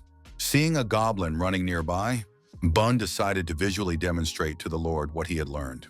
After that, he began to use sand throw, knee strike, and strangulation, thus taunting the poor goblin. Using all the skills he had, he was able to gain victory, after which he stood in a victory stance, hoping for the Lord's praise. He then stated that because of these skills, he dominated his opponents, playing like a god in the arena. Sunny replied that it wasn't bad, thinking that he was actually a fast learner, then asked why he liked the class so much. He replied that when you started playing, you realized that the skills were going pock, knee strikes and such, the same ones you see in street fights. That's when it occurred to him that it was about him, because he was very good at this sort of thing, even though he had never used a sand throw in his life. Sunny was then asked how many arena points he had. He replied that he had defeated 98 opponents, so he had 98 points. The Lord asked me not to spend them. After accumulating 250, He advised me to buy myself a 25th level purple weapon, the Fighter's Claw.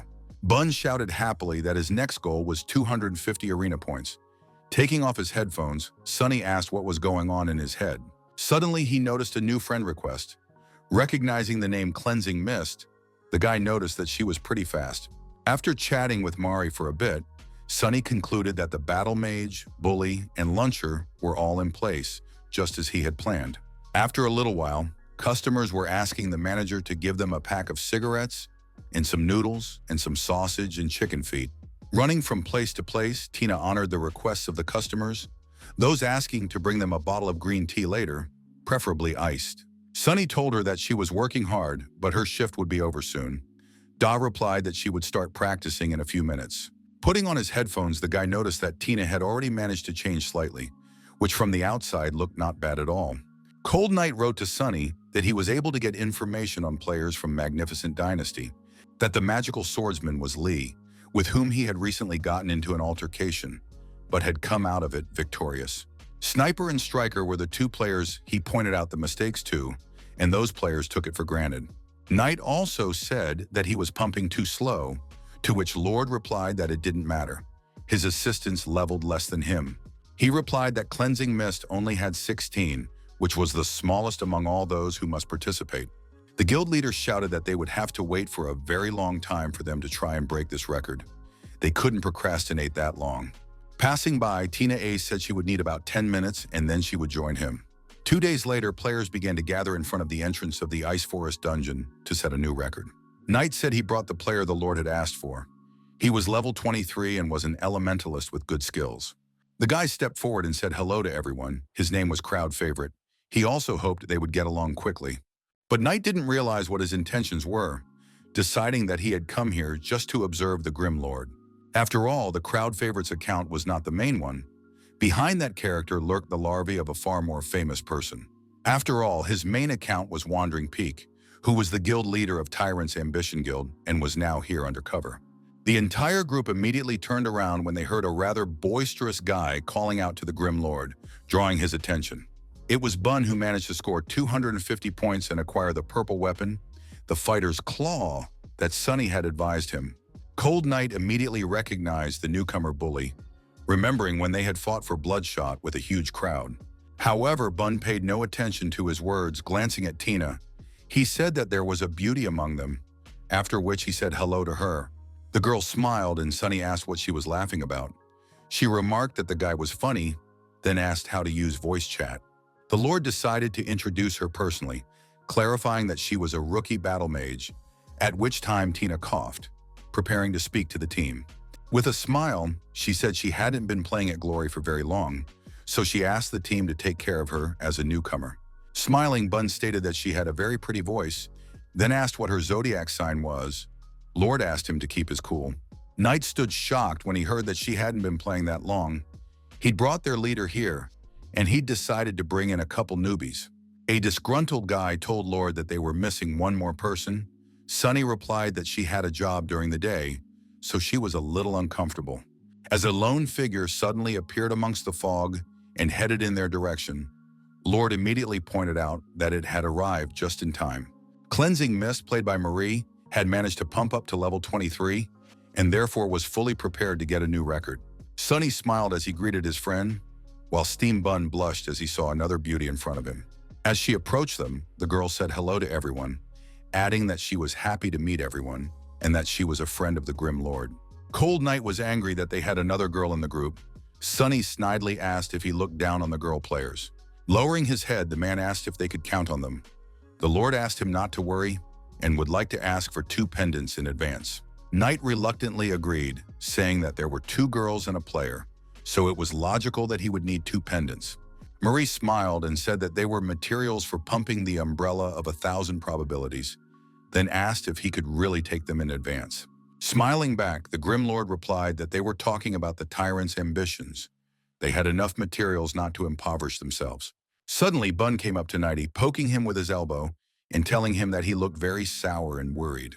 He then asked what his zodiac sign was. This question pissed the guy off in a second, but he laughed and said he was just kidding. The whole group then headed into the dungeon while the bully said they would clear it out quickly and then said goodbye to the guy. The crowd favorite told Knight to go do his thing, and he would stay and practice with them and see if they lived up to his expectations. After the entire group disappeared into the portal, Cold Knight dejectedly lowered his head, realizing that after this dungeon, he would be unfortunate. Remembering the face the leader had looked at him with before entering the portal, the lad could confidently state that he was definitely angry. After the Ice Tain was defeated, Bun began to wonder what their time was and how long they had been passing. They were notified that the passing time was 14 minutes and 1 second. This was 30 seconds longer than Magnificent Dynasty. Marie told Tina not to worry, because when they made a real run, their levels would be higher and their weapons better. Sunny replied that she was right. When everyone reaches level 25 and uses purple weapons, it will be easier to break the record. The guy suggested going through the dungeon again. After that, they could split up and start pumping, and at night they would try to break the record. As soon as they started, Tina tossed her foes with a heavenly kick. Glad it worked the first time. She then used the touch of the falling flower for mass damage to gather all the enemies into one pile. Sunny told her that she was doing well and was already a pro at using this tactic, but there was no response from the girl. The guy looked at her and was surprised. She was completely focused on the game, not paying attention to anything around her. He smiled and thought she couldn't hear him. Not only does she have high speed, her concentration is also at an all-time high. Meanwhile, the crowd favorite was watching Bun, who was fighting 3 goblins, shouting loudly and attacking. He thought about the fact that this bully was so noisy, and he kept using the same skills all the time, when suddenly a goblin jumped out at him from behind.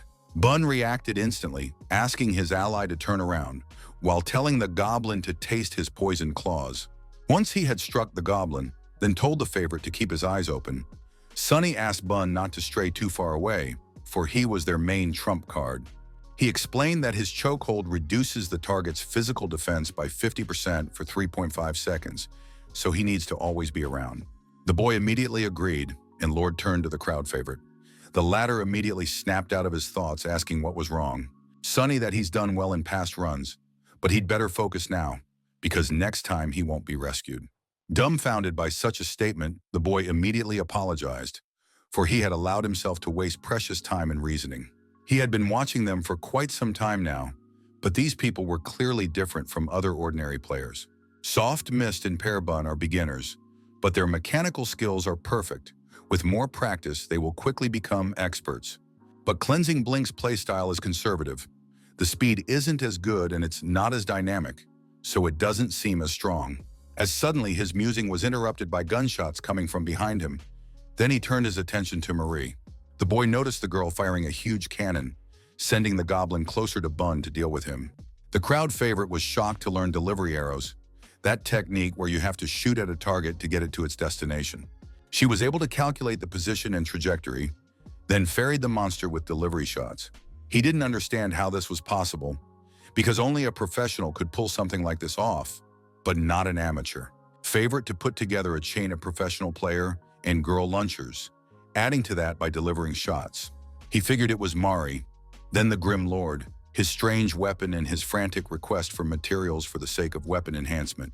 A professional player, using old battle techniques, who is a friend of Mari's. This was a description only one person fit.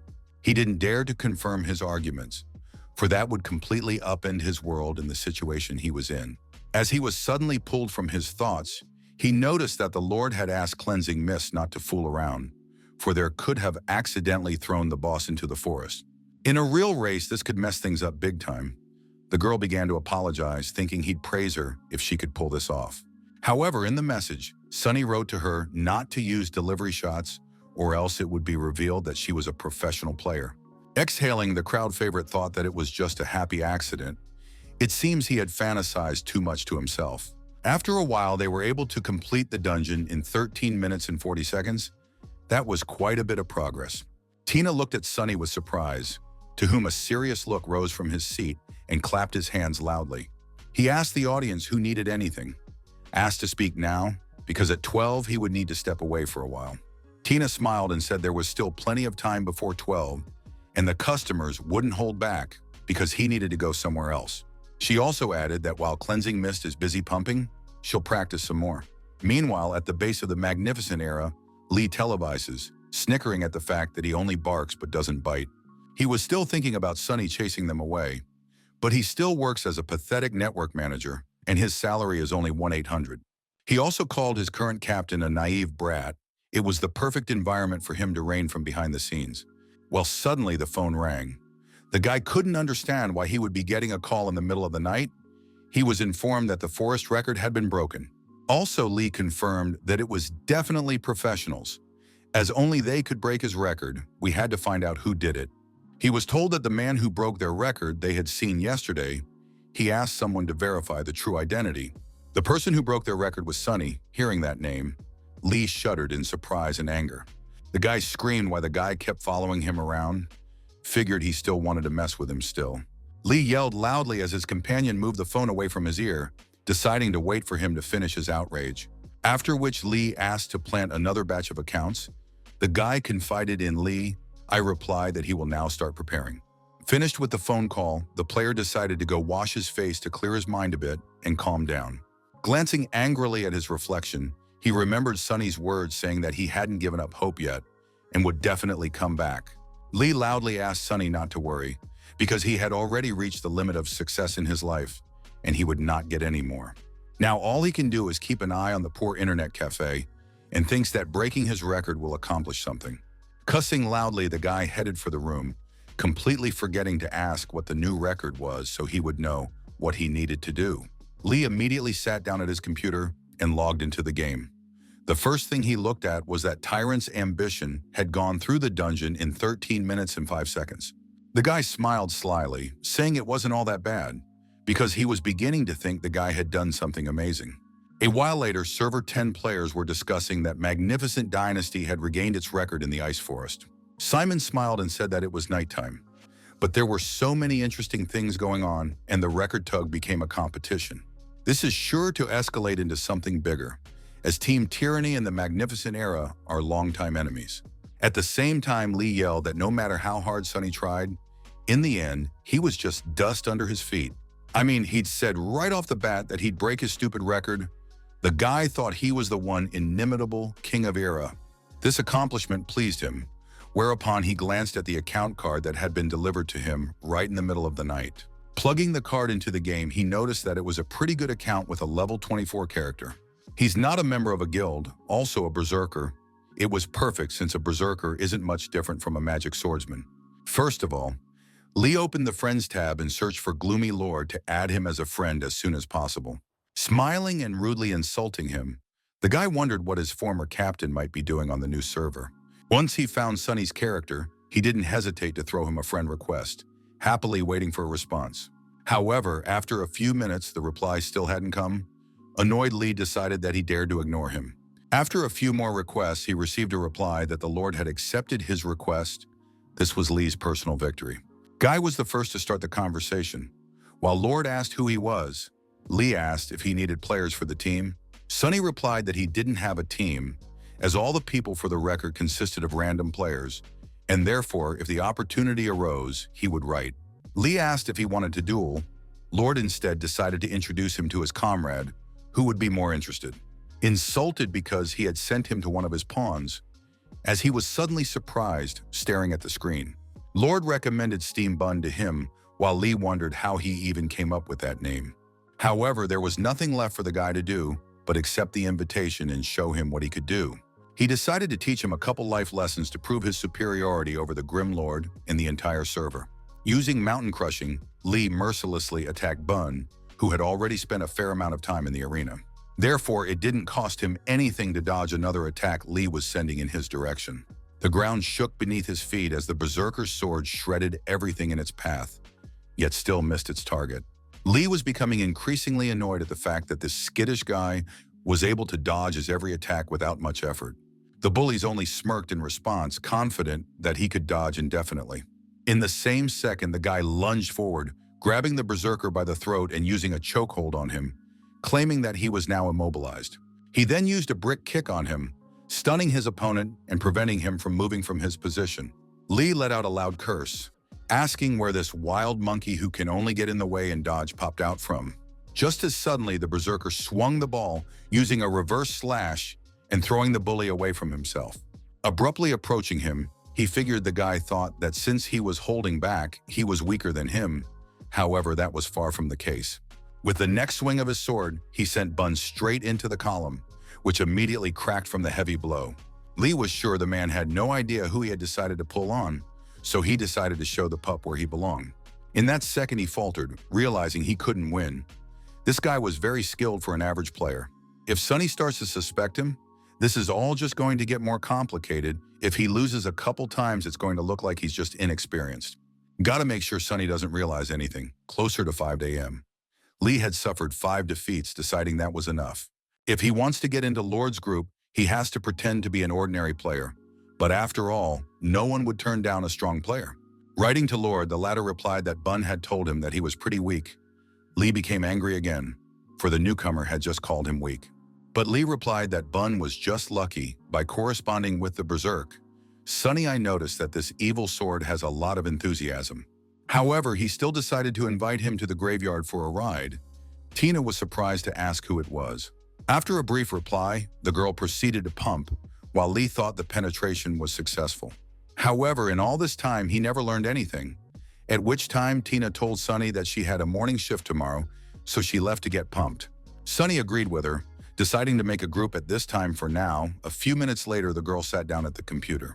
The guy put on his headphones, telling the voice chat that today they would be going through a burial ground that required level 23. An excited Tyler immediately asked if they could beat the local record, because it would be so much easier with him. He had been through the burial ground before with Sleepy Moon, so they knew some of the strategies. Sonny agreed. Suddenly, Evil Sword texted Lord to add him to the team, but he replied that it was already assembled. This made Lee very angry, who started shouting loudly and waving his hands in all directions. Realizing that he was too late, he still couldn't find out anything yesterday, so we'll have to start with his acquaintances, specifically Steam Bun. Meanwhile, Sonny's team has stumbled upon a boss. The Vampire Knight log has come to life, so they need to be careful. While everyone else was wary, Lord smiled, telling everyone that there was a change of plans because of the hidden boss. Tina sighed, said that because of the hidden boss, they can't break the record. Meanwhile, Sonny said he had a request. If his lightsaber falls off the boss, he'll take it for himself and everything else he doesn't need, and they can split the reward. The hero decided to clarify if Month uses lightsabers, but the latter replied that he uses katanas. Afterwards, Sonny directed the team into action, asking them to obey him, while Month asked them not to call him baby. Without wasting time, they attacked the vampire, and such his from both close and long range, trying to do as much damage as possible. Sonny told Tina not to rush in so abruptly, needing to quickly get around the knights to push in his direction. The girl shouted that she understood, then ran behind her opponent's back and used touch magic. Using his spear and tossing the vampire up, the Grim Lord had Marie prepare the barbecue. The girl responded with a short agreement, then with a serious face began to water the enemy with her cannon. Sonny continued to attack, remembering to give commands, asking Marie to use armor-piercing bullets. Cleansing Vague reacted lightning fast to her friend's orders, picking the perfect time to attack. A dumbfounded Monthly stated that he already knew that Grim Lord was good at acting, but these girls were also monsters and they were just here for quantity. After the win, Sonny was upset that his lightsaber didn't fall off of him, while Monthly and Tyler began to sort through the awards. The Lord stated that he only wanted the Holy Sword, so he offered to make another run. After all, their main goal was to break the record.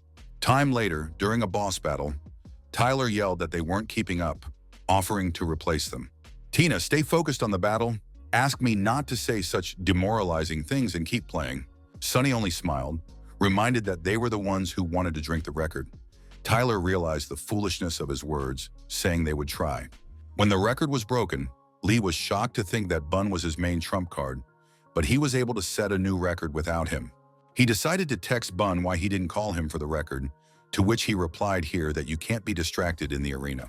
This caused a portion of anger in the player, after which he shouted that he was tired of pretending and decided to act for sure.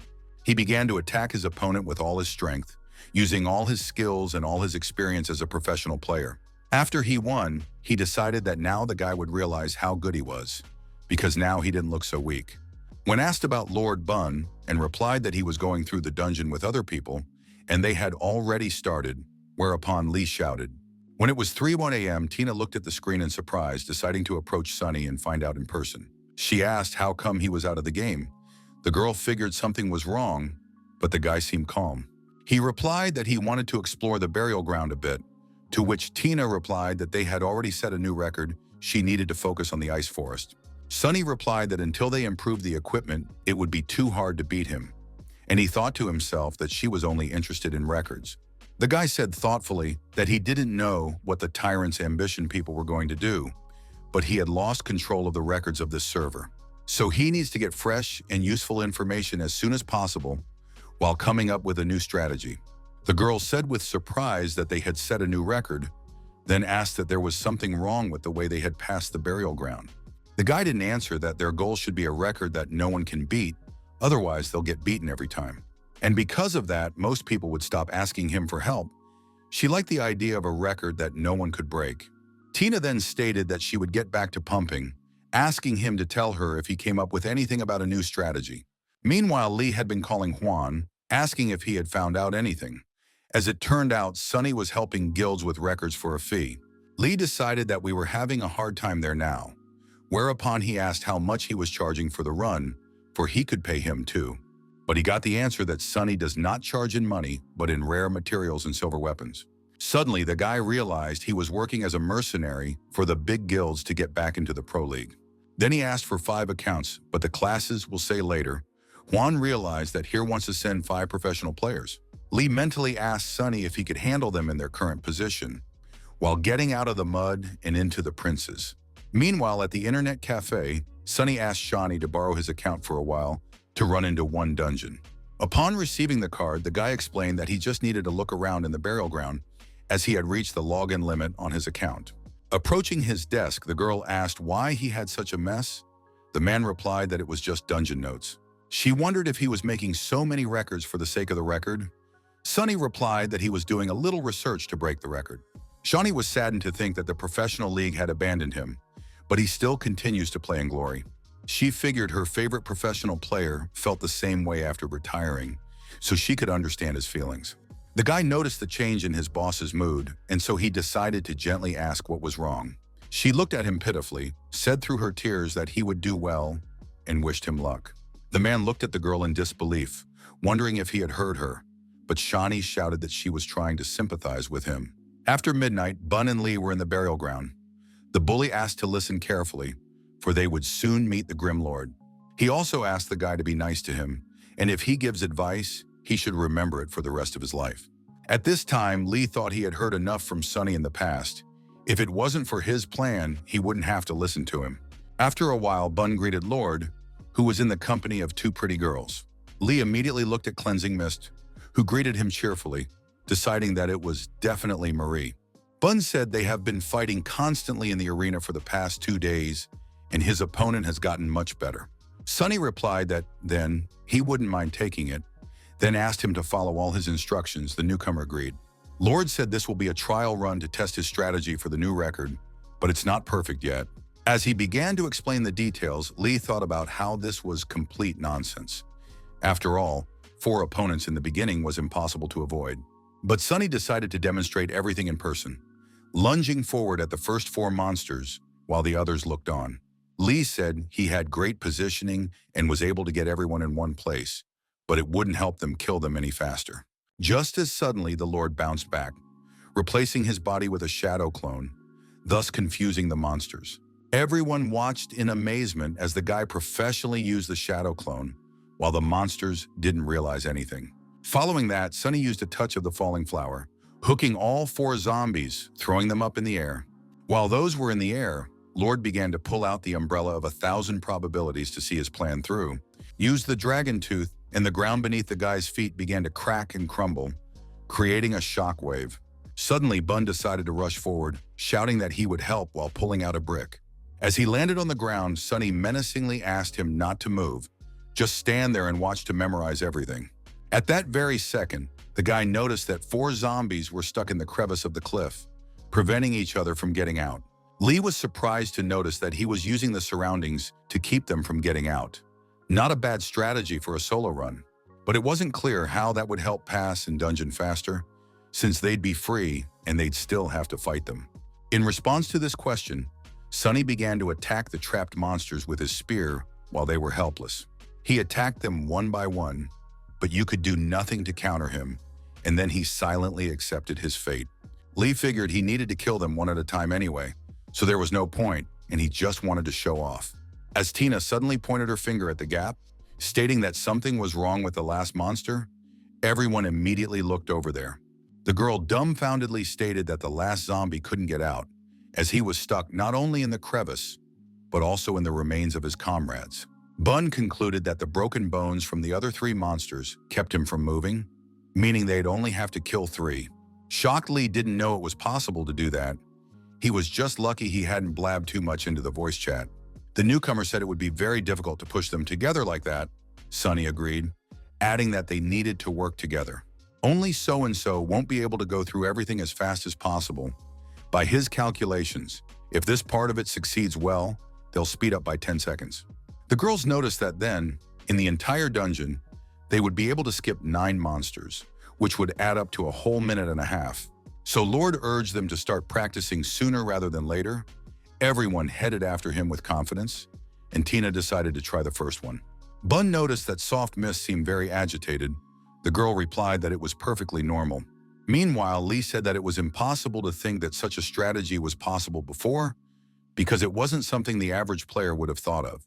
Then he stated that he would learn every strategy that Sunny came up with, and his pro team would always be one step ahead. The exasperated guy concluded that Sunny was finished and he would never set a record on Server 10 again. He decided that he would completely destroy his dream of returning to the professional league, thereby stomping him into despair.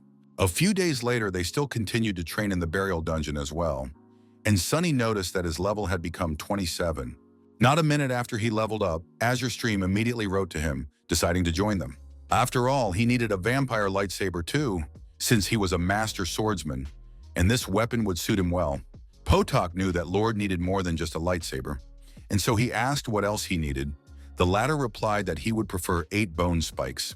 The Lord agreed, deciding to bring 5 of his boys into his guild.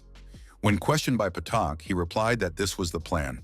Simon thought that if his team broke the record by being a guild, the guild name would stay there forever. Well then, the guy decided to offer Sunny to join the guild for an extended period, while they would pay him. Sunny thought the burial ground would be an important test.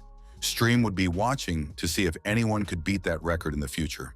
The next day after midnight, inside the burial ground dungeon, the execution of the plan to break the record began. Having dealt with the first wave, the Lord shouted that they had done well. On to the next part, the most important. The cave that will allow them to lock the boss is very high up. The whole team needs to work very cohesively in the air. But in all their runs, they never once managed to make it. However, if things work out, they will save a lot of time. Sunny yelled menacingly that they were almost at the gatekeeper of the courtyard, so they would only get 2 tries at this.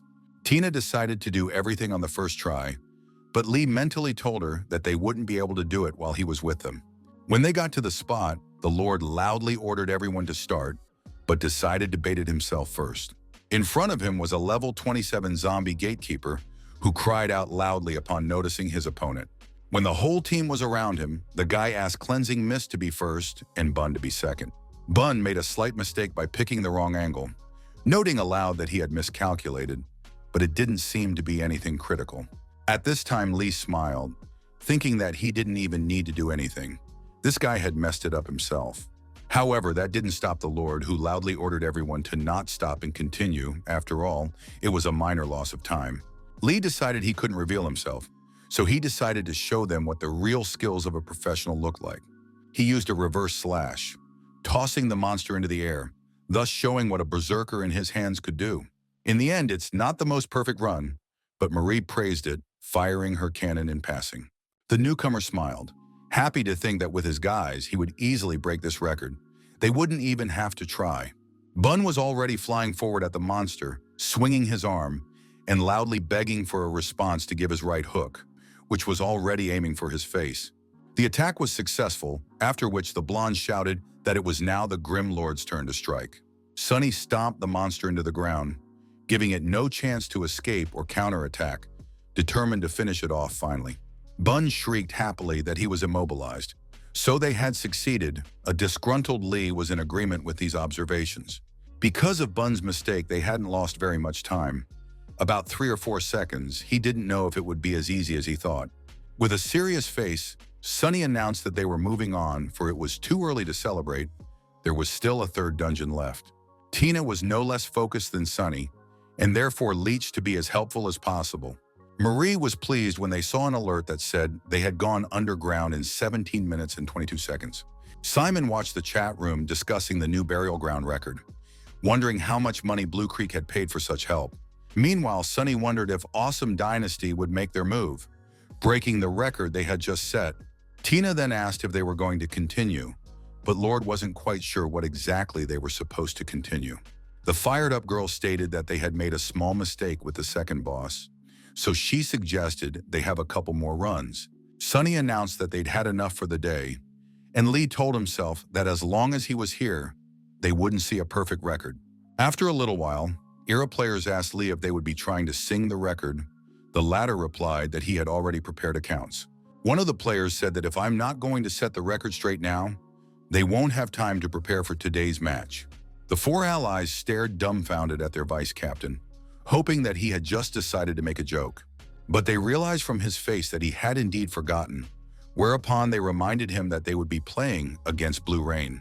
Lee slammed his palm on his face loudly that he was too focused on Sunny and had completely forgotten about the tournament. In the evening at the internet cafe, viewers crowded in front of the screens, listening to the voices of the 2 constant commentators. Shaunie was telling Tina that Blue Rain's team was very strong. Sunny listened to them with a skeptical look on his face.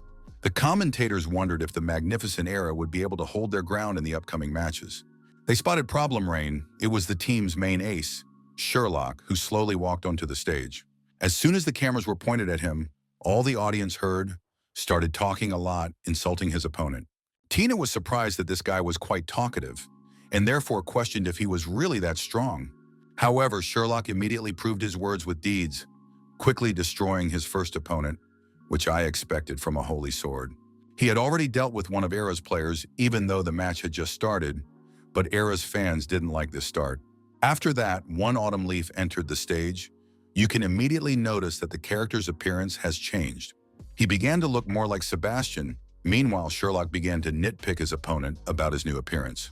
Captain Era noticed that he talked too much, but he had far more actual experience in tournaments.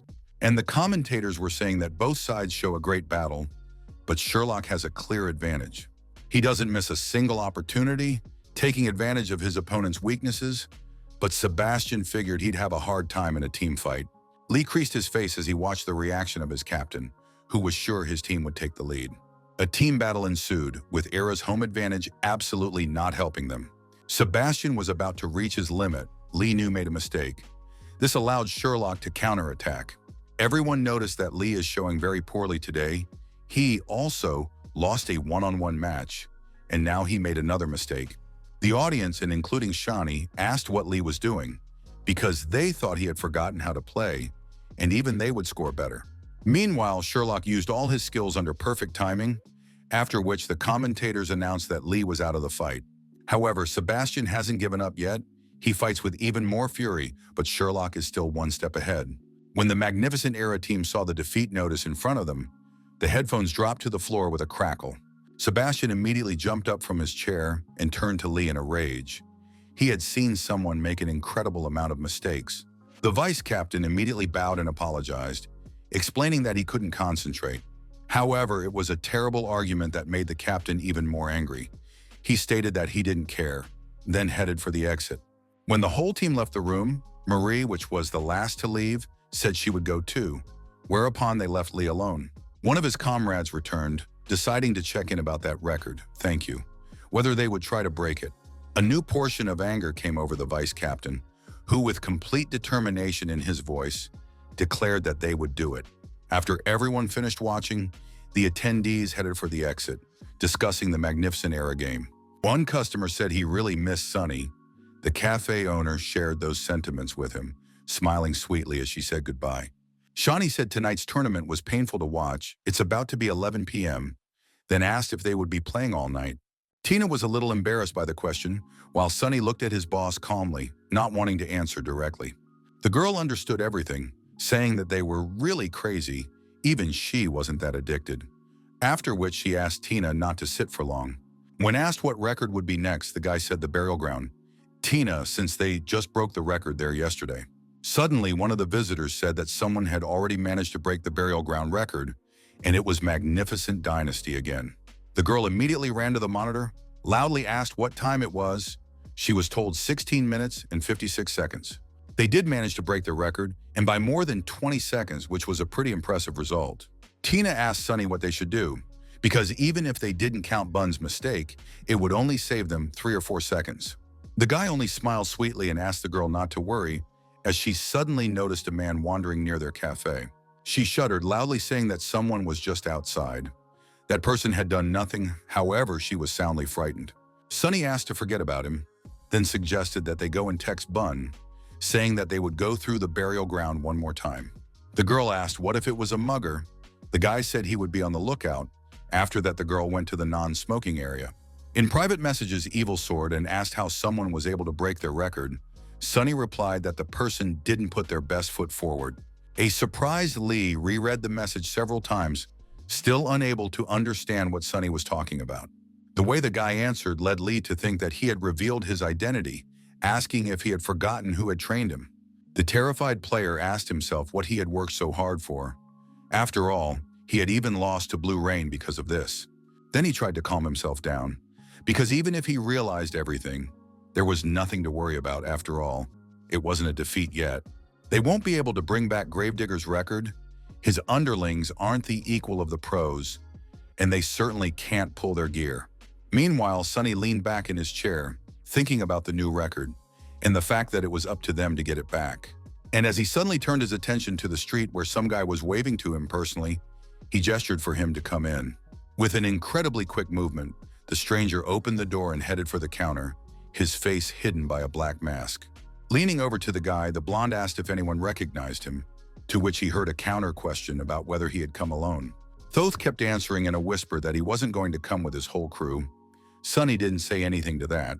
Why he said that some girl recognized him, Sunny replied that he was overestimating himself. The girl was also a cafe employee. She thought he was a burglar.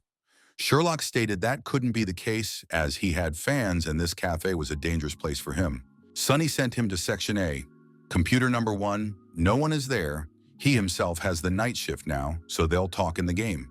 The boy took a quick step towards where his comrade pointed him, trying not to stand out, but his movements were too flashy. When he got to the place, he noticed that it was too dark. He couldn't see anything at all. He didn't expect to be in an internet cafe. Finding the right computer, he sat down at it, taking off his mask and cap. Vice Captain Blue Rain began to log into the game. A level 27 swordsman appeared on the screen. He thought that after getting this over with, there was no way he would touch this account. He then opened up a friend search and started looking for the Grim Lord, deciding that it was a strange name Marie had come up with for him. The guy sat there thinking that he's getting paid hundreds of thousands to enter tournaments, but he's sitting here helping Sunny with some record. He could still forgive the guy for making him buy the account card himself, but he didn't even greet him or offer him snacks. However, he was curious how good the guy was, after which he decided to check out the current graveyard record.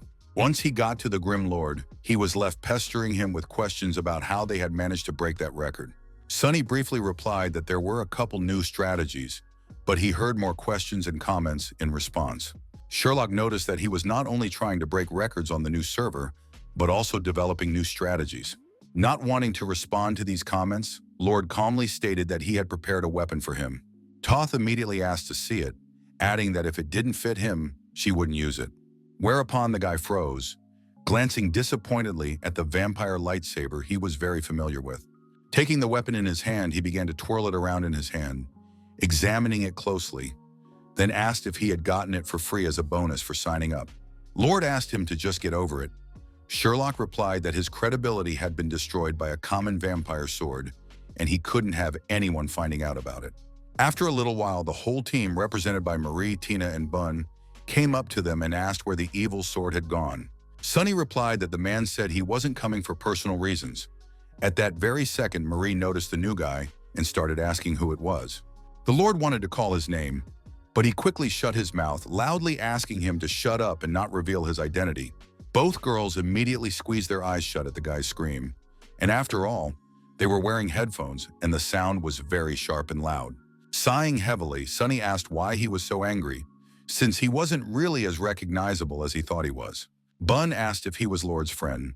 Sunny nodded, and Sherlock thought that they really didn't recognize him, which made it easy for him. The bully stated that if he doesn't want his identity revealed, and he likes being mysterious, then his zodiac sign is definitely Scorpio.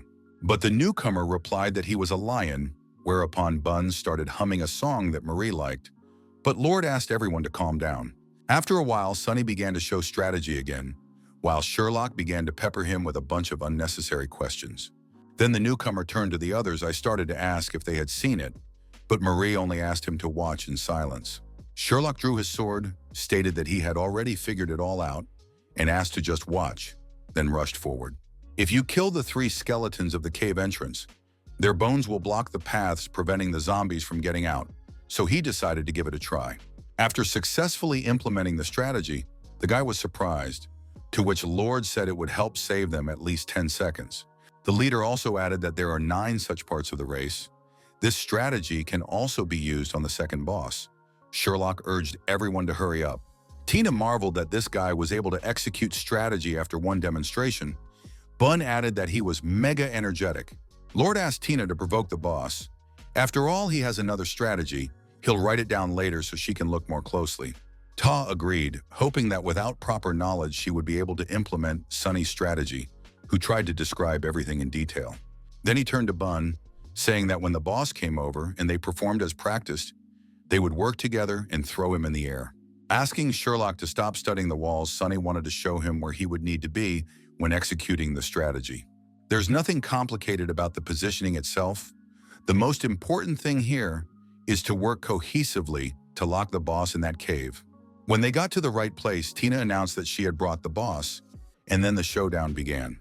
When the monster was sent to Bun, he immediately used a knee strike, lifting the boss even higher for others to damage. Mari took aim at him with her cannon and began firing projectiles in his direction, sending to her allies to continue the strategy. Sunny said that the angle here was pretty tricky, but Sherlock replied that he could easily handle it because he knew his stuff. One announced that he would first strike with the nakedness of his sword, after which he began to complain that this weapon was too bad. The blow had no weight at all. As the boss took to the air, Sherlock announced that it wasn't over. He needed to gain some more height so he would hit him again. When the monster peaked, the newcomer announced that it was no longer possible to toss higher, but the Grim Lord praised him. This would be enough to give Sunny the ability to shoot the boss with his cannon while even higher above the boss. Sherlock said he expected nothing less from the creator of the delivery shots, because no one uses them as well as he does. After all, using enough shots in the air is quite difficult even for a professional player, let alone a casual one. A dumbfounded Bun looked at the boss who was stuck in the rock, saying they got it right on the first try. Soft Blink didn't even have to help them in the air. He really didn't think they were going to make it. However, Tina gave him a disgruntled look. Sherlock smiled and said that if they went at this pace, they would be able to save about 30 seconds. However, there was something strange.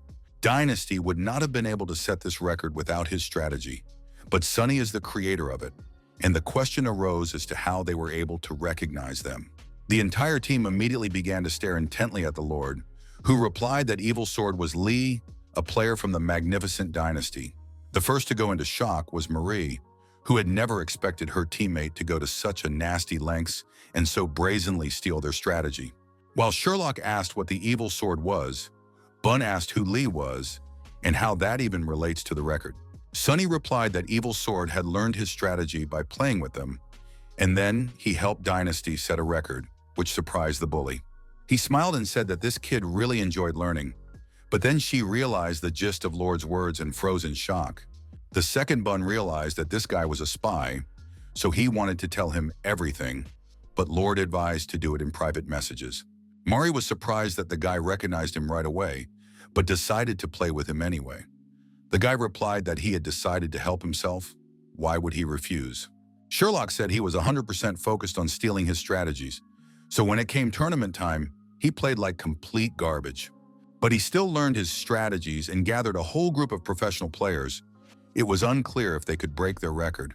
In response, Sonny smiled and said that we have Sherlock after all. The same man smirked haughtily and said that was fair enough.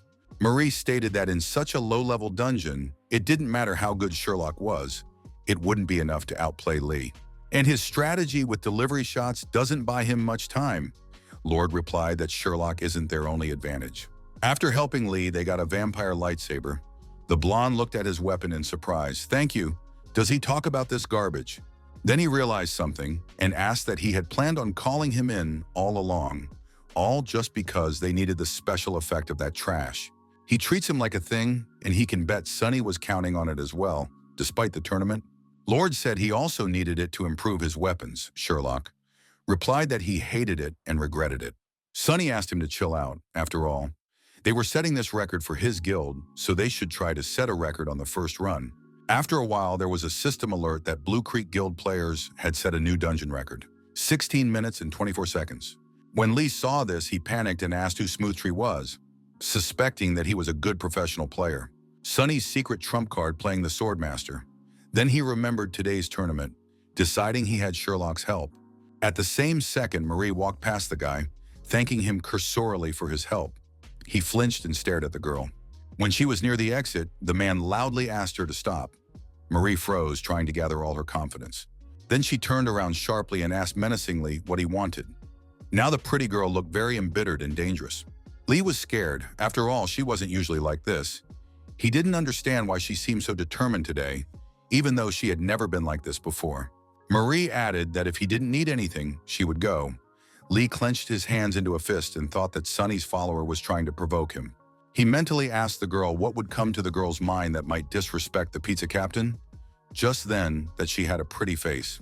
But then he wondered aloud to himself, why be so nervous? It's just a record and he's too focused on Sonny and it doesn't matter. The guy then smiled spontaneously, convincing himself that he was right and Sonny was wrong. He was actually better. No point in worrying so much. Instead, he decided to make the captain comfortable, and standing on the doorstep, he stated that he wanted to apologize. The latter let him inside. Meanwhile, Sonny was texting with Bun, who was upset that Lee hadn't replied to him. At the same time, Sherlock was chatting something up. Toward the end, he asked if he had listened to what he had just said. Putting on his headphones, Sonny asked him to repeat it again, since he hadn't heard everything. The blonde man asked what kind of weapon he had. Leon's himself here made, and when he had time, he was also curious as to how come this was the first time he had heard of it. Sonny replied that it was a long time ago. Back in the days when he had just started running around the world and stealing boss kills, he asked him not to remember it. The guy added that he made it with a friend. This weapon was made under an unspecialized character, especially for him. Sherlock began to reason that after the opening of the third server, unspecialized characters were no longer so popular.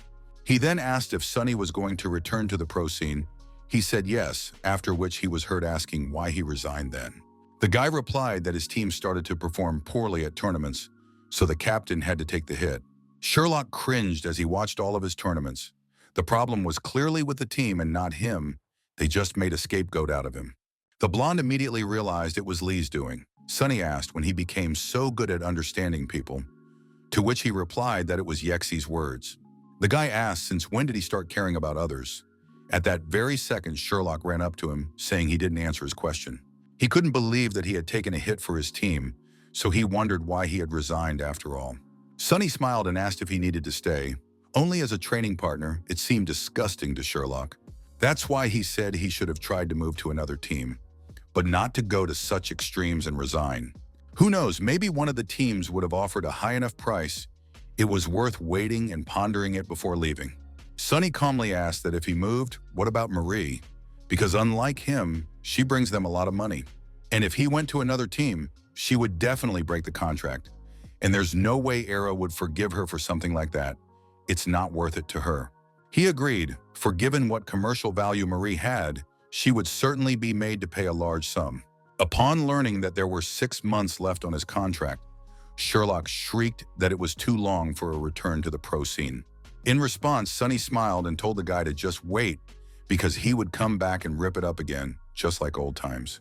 Surprised and asked how he had the nerve to be so arrogant, even after being kicked off such a tough team. Sunny asked for a reminder of what other dueling weather they had. Sherlock decided to change the subject. He said it was really cool weather today.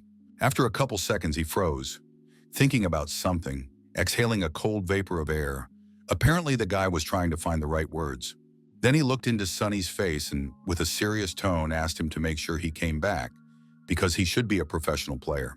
His interlocutor continued to smile and agreed to his request, for those words meant quite a lot to him. Sherlock said that if he had any problems, he should just tell him. In response, Sunny silently held out his hand. The blonde looked at the guy's demeanor and wondered, asking why he was being so formal. After all, they were kind of friends. He wanted to shake hands, but Sunny stated that he wanted his vampire lightsaber back, and also said that 2 hours cost 10 yen. At this time, Simon was shouting in shock that the record of 16 minutes and 24 seconds could definitely not be beaten by anyone, when suddenly he received a message. The Grim Lord asked him how much keyboard he had managed to eat. The man clutched his chest in tears, mentally begging for mercy. But the one finally there can stop worrying, because he doesn't think there will be even crazier experts on Server 10. Time at the Pro Club Little Grass, the guy asked the interviewer to take a look at Grimlord, who set all the best records. The captain of Team Yexi stared intently at the monitor, embracing every word his subordinate spoke. Plantain Grain thought that the god Yexi himself had decided to come down to them, ordinary mortals, which made him very worried. But that and the notebook he bought last year will finally have a use. He should definitely get Yexi's autograph. But at that same second, Grain was watching the grave-digging battle, where Sunny's team was massacring every monster they encountered. Everyone fought very harmoniously, and the Lord gave far fewer orders, for everyone knew what they had to do and what their role was. Yexi said it was Autumn Leaf's style of play. When asked who he meant, Lord or Manhwa, he said both. Grain said Lord is playing on an unspecialized character, then realized she said the obvious, because Yexi can see it himself. The brown-haired guy agreed, adding that unspecialized characters were pretty rare in their time. Grain then decided to ask what was wrong with one Autumn Leaf style, to which Yexi replied that he meant it a little differently. He clarified that it was a brutal style of play. The interlocutor was surprised because he dared to say such a thing about the god of war. He realized that only Yexi would have dared such a thing, but he was blessed by his presence, then asked what he would say about the bully. Toth replied that this style is arbitrary, but if rigid, it's a mess. However, his skills in terms of mechanics are very good.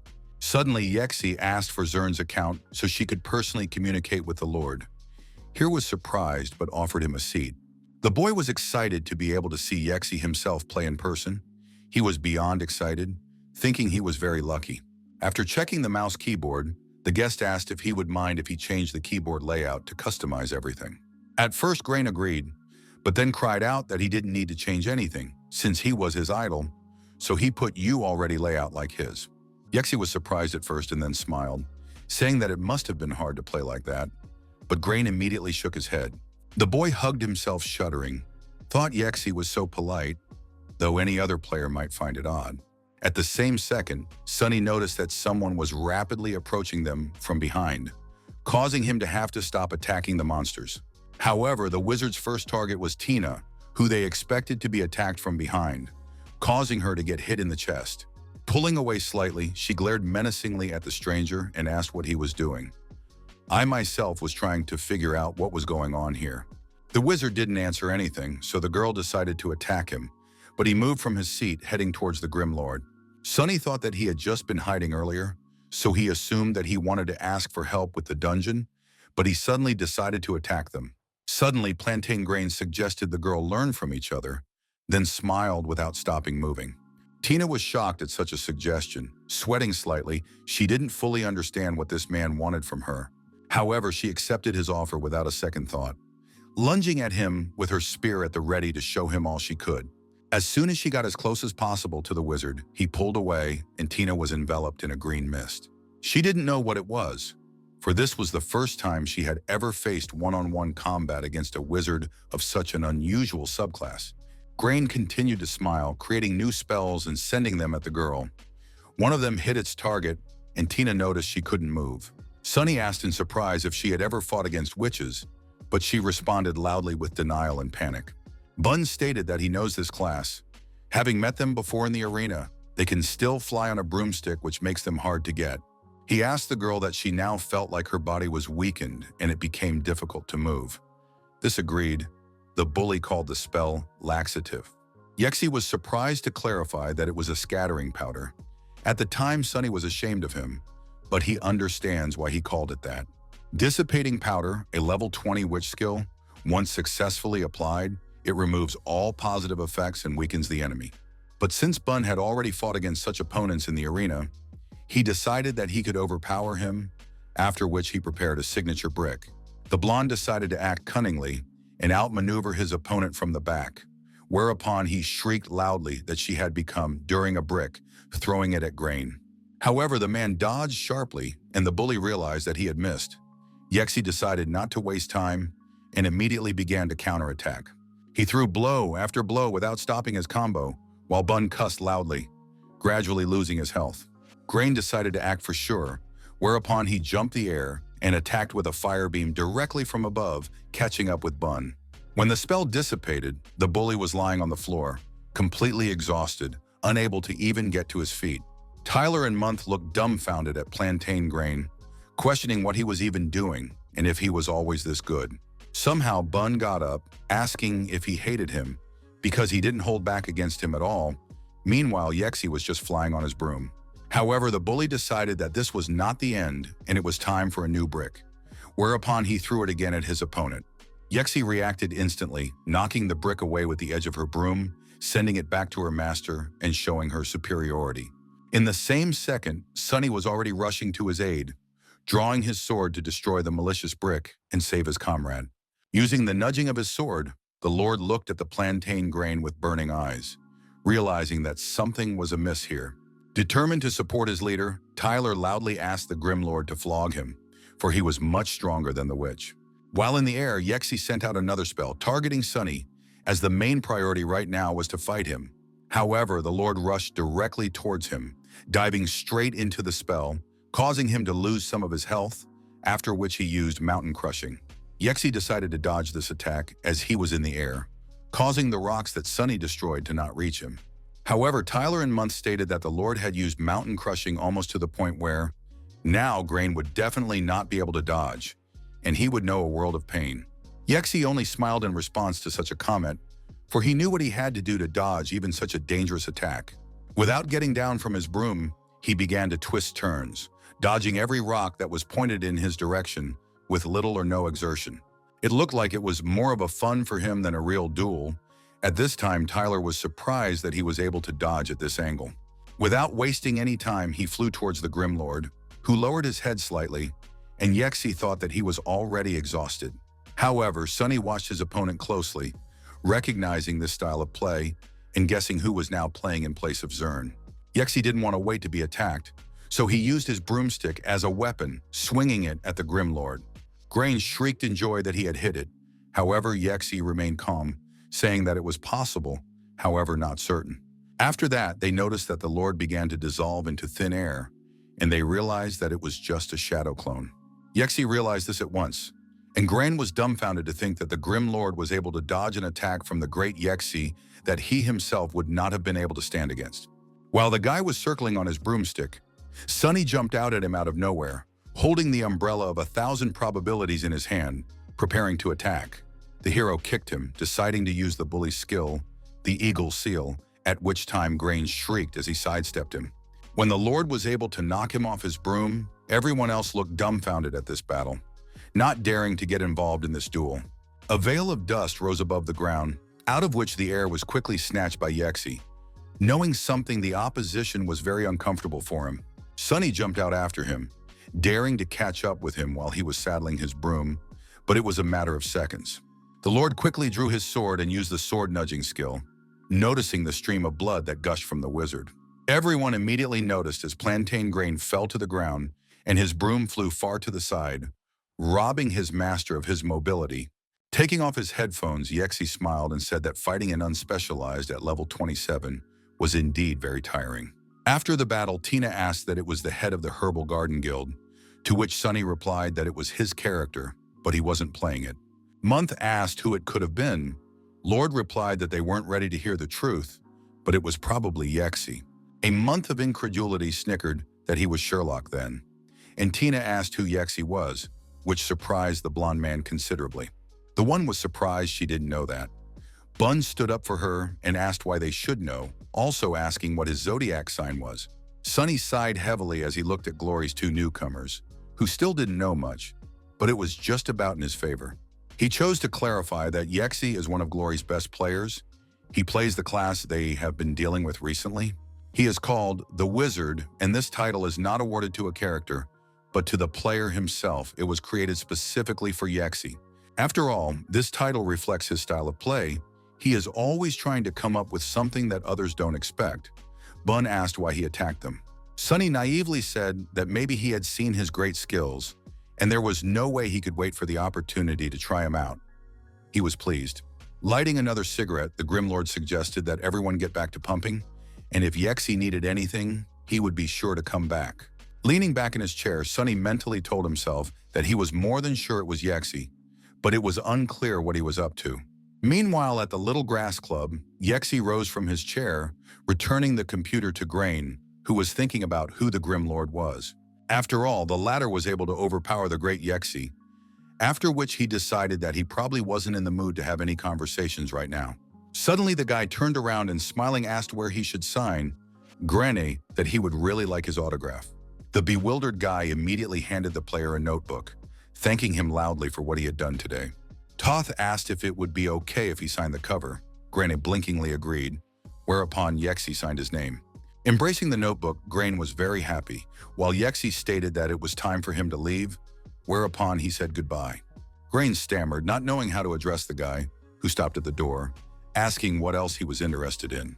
Plantain Grain asked uncertainly what Yexi's conclusion was about what had just happened between him and Lord. Toth replied that Mangala and Bun are good players in terms of mechanics, but they're still new, and about Lord, you can't judge for sure yet. However, the latter saw it all for himself. He had put too much pressure on him instead of the other way around. He wanted to expose him, but only ended up exposing himself. Perhaps he knows it was Yexi, for the latter is quite perceptive. At least he realized right away that it wasn't Grain. The boy froze in shock with his notebook in his hands, panicking as he tried to realize what kind of monster this Grimlord was. After a while, Grain heard the sound of an alert, immediately realizing that someone had texted him, even though it was quite late.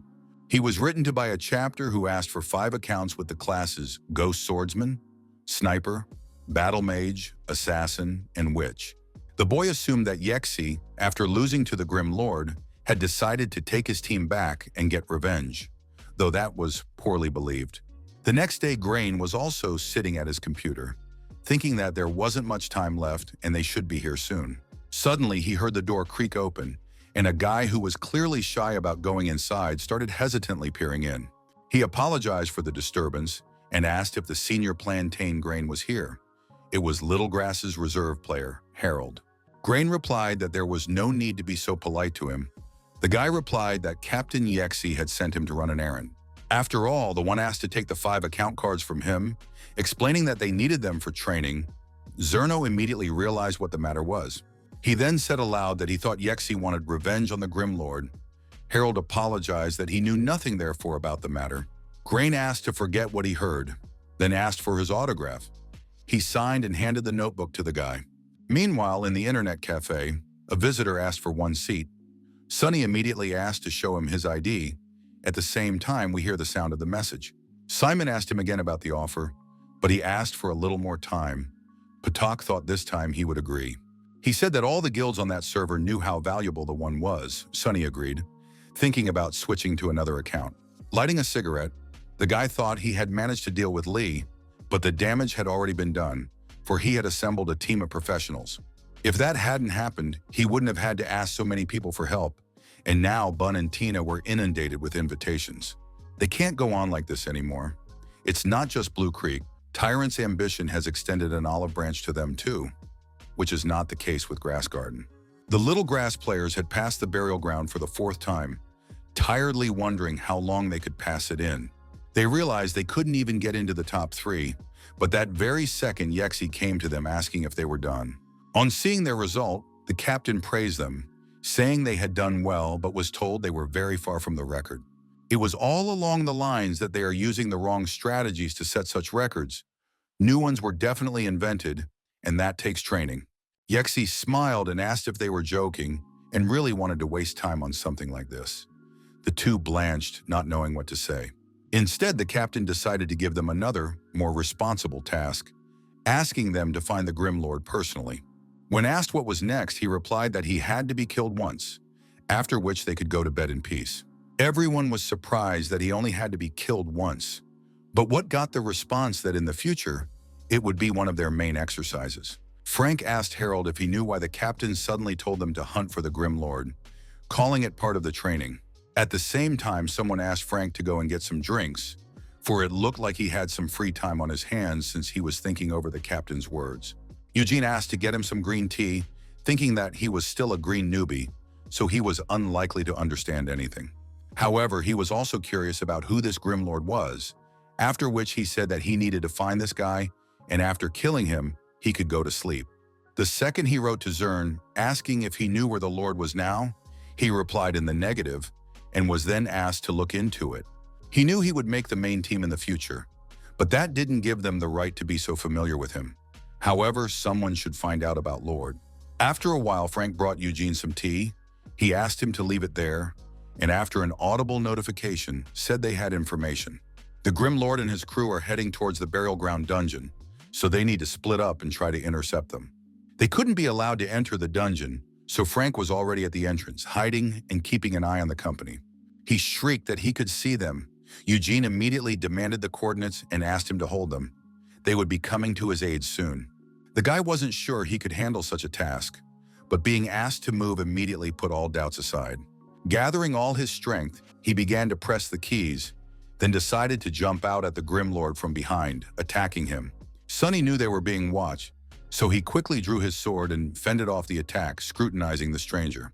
With a wave of his weapon, he pushed him farther away from him to break the distance and give himself time to strategize a battle. Frank didn't realize when he had time to notice him. They were able to put up such an amazing record, so they were definitely experienced, and there were also 5 of them. However, he had no time to think now, as the Grim Lord lunged at him, giving him no time to think or run. Sonny was ready to destroy anyone who risked attacking him or the team, so he looked like a ruthless professional. He decided to strike him with his sword. However, he used the assassin skill, air jump, then soared into the air. He realized that the Grim Lord was quite powerful and didn't seem to be an ordinary player, which caused a lot more problems. However, while he was distracted by the leader of the group, he noticed a brick a little too late that was flying swiftly in his direction. He managed to dodge by arching his back, at which time Bun asked who he was and why he decided to attack them. Frank landed right in front of Tina, who kept her spear in her hand and was ready to enter the fray at any moment. The girl made a lunge, deciding to strike the spear directly at the guy's face, but he managed to lean back, moving away from the spearhead. Not wanting to just stand by and watch, Month and Tyler also decided to fight the stranger, while Here thought he couldn't handle so many people. And his team asked to hold out a little longer. Because they will come soon, the most important thing is not to panic and try to survive. John asked if Frank wasn't doing well. Linda added that they were, after all, just minor sleuths that they deal with in a heartbeat. Hearing this, Frank hesitantly apologized, in response to which he only heard a tisk-tisk from Eugene, who thought the guy was just a wimp. He smiled wickedly, mentally calling Frank trash, but he himself did not yet know what awaited them in the coming battle. The Grim Lord's entire crew pounced on Frank, who was single-handedly trying to fight off 5 men attacking him from all sides. But by this time, Eugene, who was playing as a battle mage who went by the name Cloud Heaven, had already arrived and was smiling widely. Bun noticed another one walking towards them, after which he asked what that glowing thing around him was. It was a unique trick of battle mages. They activate when the player uses certain skills, and there are 5 types of them. They will fly around the mage for 30 seconds. Bun compared these spheres to the feathers of a peacock with which he tries to attract a female, but no one shared this comparison with him. Sonny stood silently watching, deciding that something was amiss and someone had set these people on them on purpose. At that very second, Eugene rushed into battle, telling the Grim Lord that he was finished, for they absolutely had to defeat him. The guy swung his spear and used the Dragon Tooth skill, which Sonny easily dodged without much effort.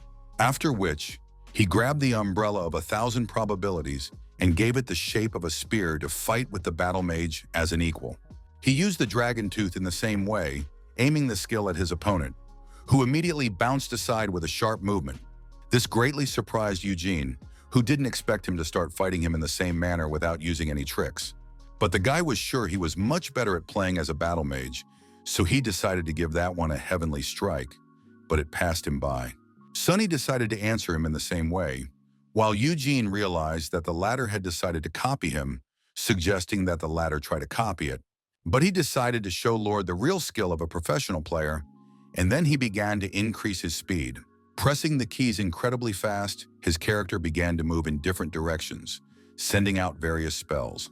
He was sure that he wouldn't be able to copy those movements and keep up with him when suddenly Sunny jumped out in front of him. The boy flinched when he saw the Grim Lord in front of him, who not only dodged all of his attacks but counterattacked as well. The dumbfounded Eugene couldn't understand when he had time to appear in front of him, and why he was still standing on his feet and able to fight. While he was in the air, Sunny looked at him and smiled. Noticing the 7 spheres behind him, commented that it wasn't bad. This frightened Eugene even more, who only now realized that his opponent was far from an ordinary player. Linda noticed that Eugene had already reached them. The 2 of them should be more than enough, so she asked if they needed any more help. Looking at his screen, she expected Frank to fail, but as it turned out, Eugene's strength wasn't enough either. The battle mage tried to stay focused, doing somersaults and trying to get to the Grim Lord, who still hadn't taken any damage. Linda asked why he didn't use the spheres. Since they would be gone soon, he replied that he just didn't have the opportunity. Also, an important factor was that the character's level was too low, causing the spheres to be of little use. In the same second, Sunny caught up with him, hitting him with his umbrella right in the back, doing some pretty significant damage to the guy. Turning away, Linda asked the guy not to worry since she hadn't seen anything. Eugene rudely asked her to shut up and mind her own business. He realized that he had been too careless, but he had just been planted, causing him to be able to counterattack with a normal attack. Turning his head, the guy didn't find the man who had just stood below him, figuring the man had disappeared somewhere. Eugene stared dumbfounded at the screen and tried to do something, but all his efforts were useless. Harold turned around and said that he would help him, asking where the Grim Lord had gone, since he hadn't seen him either. As suddenly the guy froze, looking at the monitor of his ally with surprise, and realizing that he was having a very difficult time right now. His monitor glowed with flashes of fire and various spells. Eugene couldn't see him, but Sunny continued to attack from all sides. They both tensed up as they realized that the skill the Grim Lord was using was Ghost Steps. Since this technique requires you to constantly find a blind spot and move quickly behind your opponent's back, this is only reserved for players with vast experience. The opponent knows his opponent is nearby but can't see anyone. All he has to do is watch the health bar slowly dwindle. But the worst part was that he didn't even know where the blows were coming from. Yet the green health bar kept decreasing, turning red. They couldn't believe that the Grim Lord was capable of such a thing. And so Harold had no choice but to hover in the air on his broomstick and watch. The gap in skill level and experience between them is too great, so you need to distract Lord and try to save Eugene. The boy gained speed and sent a spell towards his opponent, but he repelled it with a single swing of his sword without much effort. Then he decided he would have to fly closer while Eugene distracted his opponent from what was going on behind his back. The battle mage bounced to the side while the wizard flew closer to him, noticing that the Lord had started using a new skill.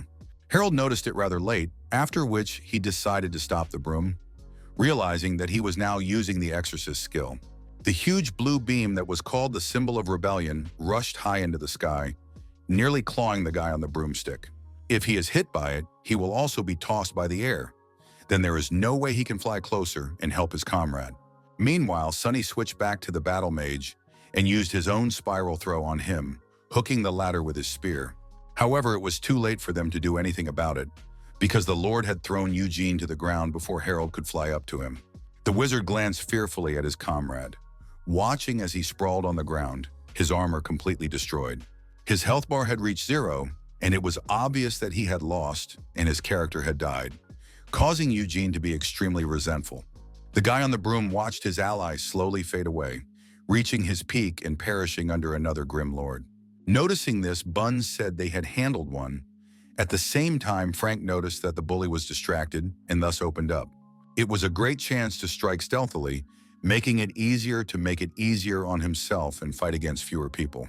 It was his chance, which he immediately took advantage of by hitting the blonde, after which she decided to retreat, breaking the distance.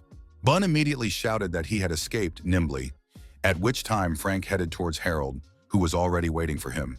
At this time, Linda asked Eugene how someone died, but he was still blazing with anger and was unwilling to answer the question. In that second, Harold loudly ordered everyone to run, realizing that there was nothing they could do, much less win. The whole team looked at him in shock and asked why they had to run. It was obvious they didn't realize the level of danger yet. Harold replied that their opponent was too strong, so they needed to retreat and come up with a plan, because without one, they would definitely lose. One player thought that Lord had killed Eugene, and Harold was definitely afraid of him, then asked who they were even fighting against. A little while later, Bun asked how they could have let him escape, for this assassin was too nimble. Months added that they couldn't even catch him with the four of them, to which Sonny asked them not to relax, because these people should not be underestimated. When asked why, he replied that fighting them was much more fun than fighting people in the arena. Bun and Tina were immediately incited by the thought. Meanwhile, in the little grass training room, Linda asked what they should do now. Frank replied that they should attack them again. The girl decided to find out Eugene's thoughts. He said he needed to be reborn. It would take some time, plus he still had to get to them. Just as suddenly, Frank noticed some movement on the screen, whereupon he shouted loudly that they were following them, so they needed to be careful. The entire team immediately put on their headphones, mentally preparing themselves for the upcoming fight they must endure. They immediately scattered, each taking their own position, deciding to wagering from the spot they had hidden behind, hoping to catch their opponents off guard. Bun stated that he saw them hiding. Sonny stopped him, said that now it was going to be a real team battle. He then asked if they had watched the professional league. Everyone but Bun nodded affirmatively, while he shook his head in disappointment. The Lord smiled and asked to memorize their location. They would share, then asked everyone to stand in the formation of the cross. Bun should stand in the front, Tyler on the left, Baby Monthly in the center, and Tina in the back. He would be on the right. He ordered to follow him. While Month complained about being called a baby again, everyone else immediately obeyed the order and began to take their positions. At this time, Linda, who was playing as a sniper, started asking the voice chat team what the situation was like, because she was afraid to look out. John replied that they were in a cross formation, then began to accurately relay each player's position so that the others could understand what was going on. Harold also noticed that they were moving towards Frank, but they couldn't let them be dealt with individually. Harold asked Linda to try and distract them. In a confident tone, the girl agreed, trying to think of a way to pull it off. Suddenly, she jumped out of her hiding place, thinking that the Grim Lord was already a dead man. Along with that, she drew her pistols. She took aim and started to fire at her opponent, but at the same second, she received a return aim shot right in the head. The girl stared dumbfounded at the monitor screen, asking loudly as he fired, surprised that his weapon could still fire. Sonny, for his part, had already pointed the umbrella of 1,000 probabilities in her direction, giving it the shape of a machine gun, which he immediately used. Linda realized that she had to be on her guard. She was sure she definitely wouldn't miss this time. Then she tried to shoot again. However, just like last time, she was again hit in the head by a bullet, even though she hadn't yet had time to look out from behind cover. It was strange for her, because the timing of the Grim Lord's shots was too good. He hit her twice in the head, right before she attacked. But anyway, now they are going to her like the guy asked. But along with that, she asked everyone to be careful. While hiding behind a huge boulder, she heard a loud explosion, causing her to become very frightened. Note that it was definitely not a gunshot. Just as she suddenly heard Lord say that the angle was too low, Bun picked up that the distance was a bit off as well. She didn't understand what they were talking about, but Lord asked her ally to jump so the brick would fly farther. It was a good opportunity to practice.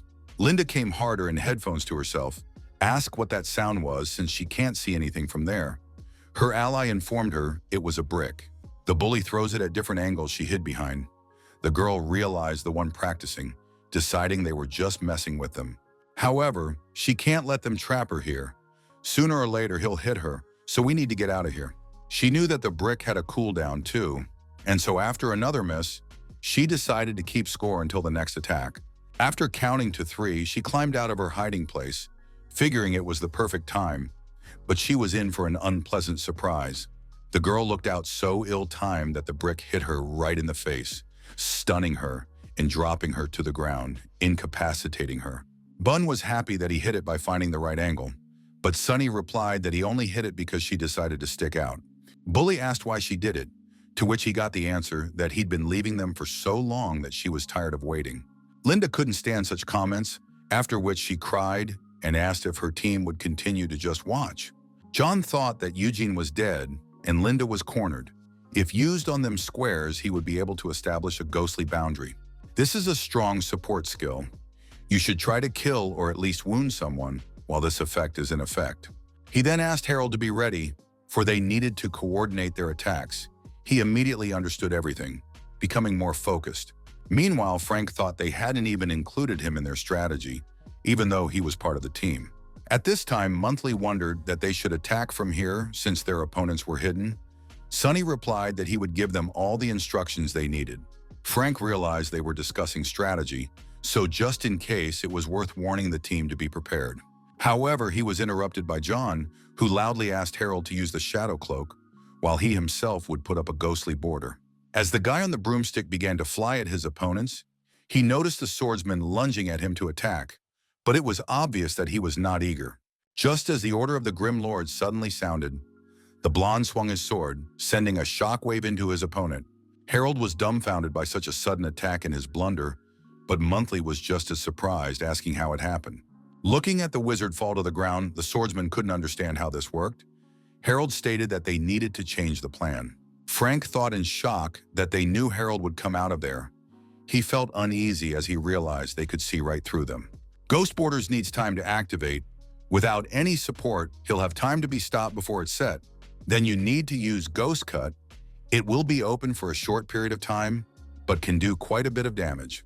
He should have been able to do it, as there was enough distance between him and them that he had time to retreat to safety. John lunged towards the Lord, using the Ghost Swordsman's skill, Ghost Cut. However, his opponent wasn't going to dodge. He immediately noticed such a gesture. He decided that he was very brave. But unfortunately, getting hit by this attack would flip him off in addition to the damage.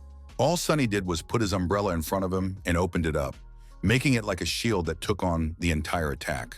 The Lord continued to stand in the same spot, examining his opponent while taking no damage, confident in his defense. John wondered in amazement when he had managed to get his shield out, but the saddest part was that most of the damage of the Ghost Cut didn't go through. He didn't understand how his weapon was able to change. After all, it was the first time he had ever seen something like this. At that very second, Sunny rushed to attack. Distracted from his thoughts, John realized too late that he wouldn't have time to dodge, and so could only watch as the Lord attacked him. His opponent approached at arm's length, then would do an under the umbrella, piercing through the ghostly swordsman's armor. When the blow caught up with John, Sunny loudly announced to his team that he was paralyzed, then told Tina that he would do the talking and she would do the doing. John watched his opponent dumbfounded and tried to understand the meaning of his words because he was not going to deal with him personally.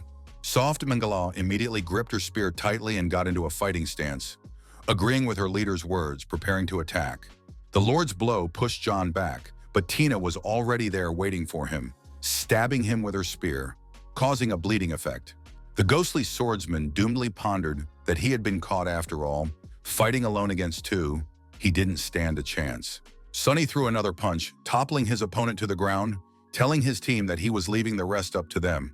John fell to the ground, in the form that he was already surrounded by the entire crew of the Grim Lord. He realized that this was the end, and he would not get out. At this time, Harold circled on his broom and watched the Lord move.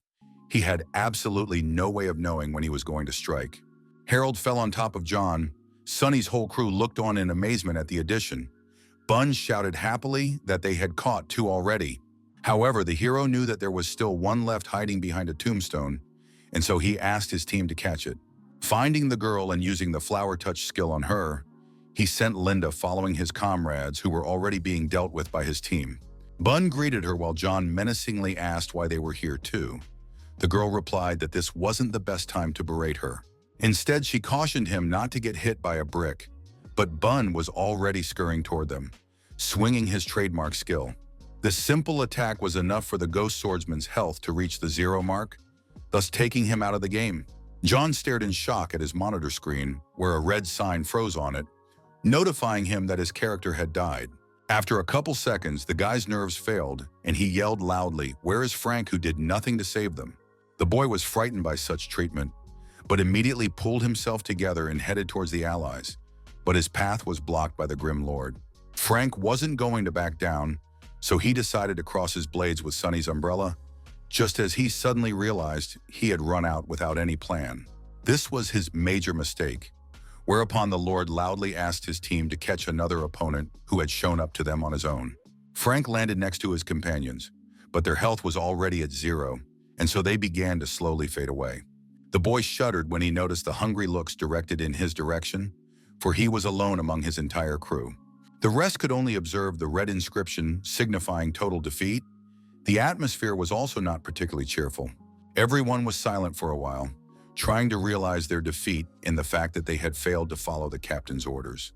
Suddenly, Linda laughed, saying it was so unfamiliar to play this sniper. She had too little skill. John agreed with her. Suddenly, Eugene declared that this was what he had been telling them, and finally they all realized it, even though it came too late. Everyone scrutinized each other, trying to understand the mood of their comrades, but no one dared to say anything. They are all professional players, but even with their skills and rich experience in the game, they still lost clean.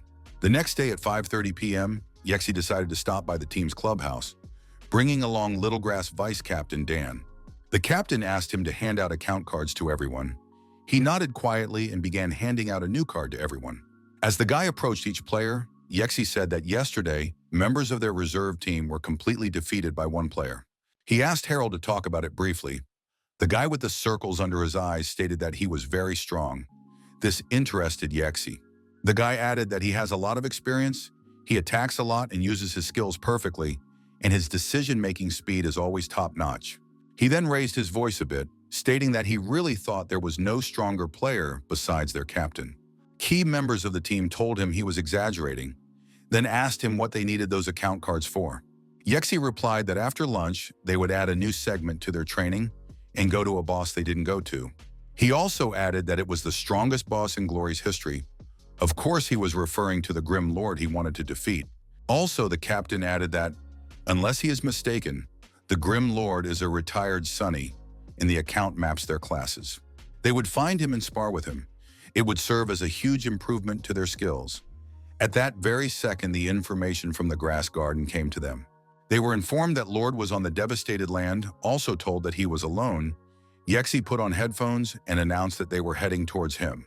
A while later, they reached a desolate land that looked like a desert that was covered in sand and warmed by the sun. When the team got to the right place, they spotted a Grim Lord who was fighting monsters and pumping his level. Yexi turned to his team and told them to have one-on-one duels with him, then asked who wanted to be first. A guy named Luke decided to be the first to offer his candidacy. Then with a smile on his face, he returned to the game.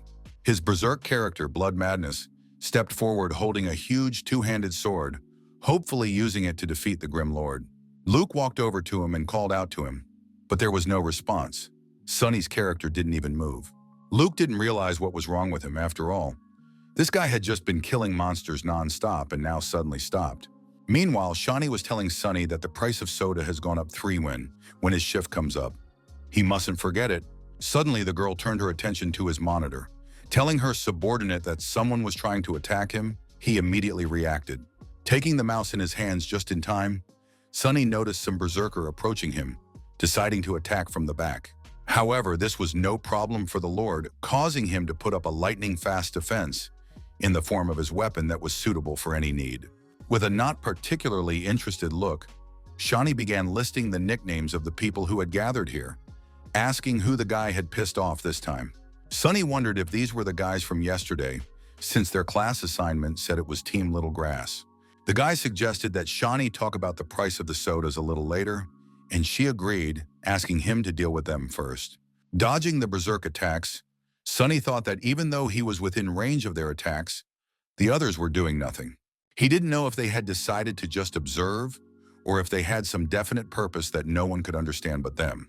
As Sonny fought, Shaunie cried out, which immediately reminded her of their competition with Tina, after which she began to comment on his actions. The girl was saying that the berserker didn't even realize what was going on, after which she began to list the skills Sunny used. She kept yelling that this is what he would get for attacking from the back, and after would tell the back, the performance would come to an end. Smiling, Shaunie concluded that he was a good player, but somehow died too quickly, though she knew who he was fighting against. Such a defeat made Luke very angry, but he tried to contain his emotions and only apologized to the captain. EXP didn't show any emotion at all, saying everything was fine, then turned to Chris, announcing that it was now his turn. Swordmaster drawing slashes proudly stepped forward, bearing his sword. Now he needed to show off all his skills and experience. Sunny was surprised and asked that they were going to fight him one at a time. Fireflash, Axie, immediately told him yes. Resting his head on his hand, Sunny stated that it was too steamy, then suggested that everyone make it a little easier. While they were quietly waiting for his suggestion, he waved his hand with a smug smile and said that they could all attack him together. Chris shouted loudly that he wasn't going to let that happen, asking the captain to let him deal with the asshole personally and get the smugness out of his face. Luke thought about the fact that Chris hadn't fought him yet, but he himself realized that he wasn't able to predict his attacks, even though his skill was low level. Pulling out an umbrella from behind his back, Sunny turned to EXP and asked if he was sure it was a good idea to use him as a coach. The one replied that it was a rare opportunity. Then Lord decided to ask if anyone here had dealt with a classless character before. EXP is in his 6th year in the professional league, but by the time he first started playing, characters without specialization had already disappeared. The captain thought that Sunny was an expert in every class, and he had a lot of experience. On top of that, he was proficient in these countries' transforming weapons. Sunny said that if they continued to attack one at a time, they risked psychological trauma, and he wouldn't want that to happen. Suddenly, EXP realized that he was right. This was a bad idea. As long as Sunny plays a character with no specialization, then even he is not his equal. A reserve team loss isn't the end of the world. The problem is more that even from the main roster, no one can fight him right now. If guys continue to fight him one-on-one, their confidence will be shattered, which could negatively impact their growth later on. Given the circumstances, if they want to break through, all they have to do is defeat the Grim Lord, and it doesn't matter how. EXP asked everyone to listen. They will attack at the same time. Den noticed that there are too many of them, and it doesn't seem honorable. The captain asked him not to worry and just focus on winning. Right now, it didn't matter if the act was unconscionable or not. Sunny laughed and asked if that was okay, because if they attacked all together and lost, it would be more humiliation for them. This produced a violent reaction on the faces of each of the team members who were shocked at such a bold statement. Everyone immediately started shouting that Lord was too arrogant, while others asked the captain to swiftly muzzle him.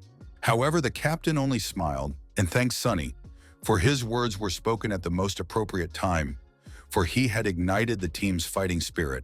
Sunny smiled and asked if they were really going to attack all together, then wished them luck, deciding to play along. Whereupon he began to run away, taking their comfortable place. Turning around, he saw a crowd of players chasing him. EXP flew after Sunny, picking up speed. Along with that, he urged the team to follow him to catch the Grim Lord. Chris said he runs too fast and his movement is unpredictable. They have 2 snipers, but not one will hit him. Suddenly, everyone noticed that there was a dead end ahead and nowhere else to run.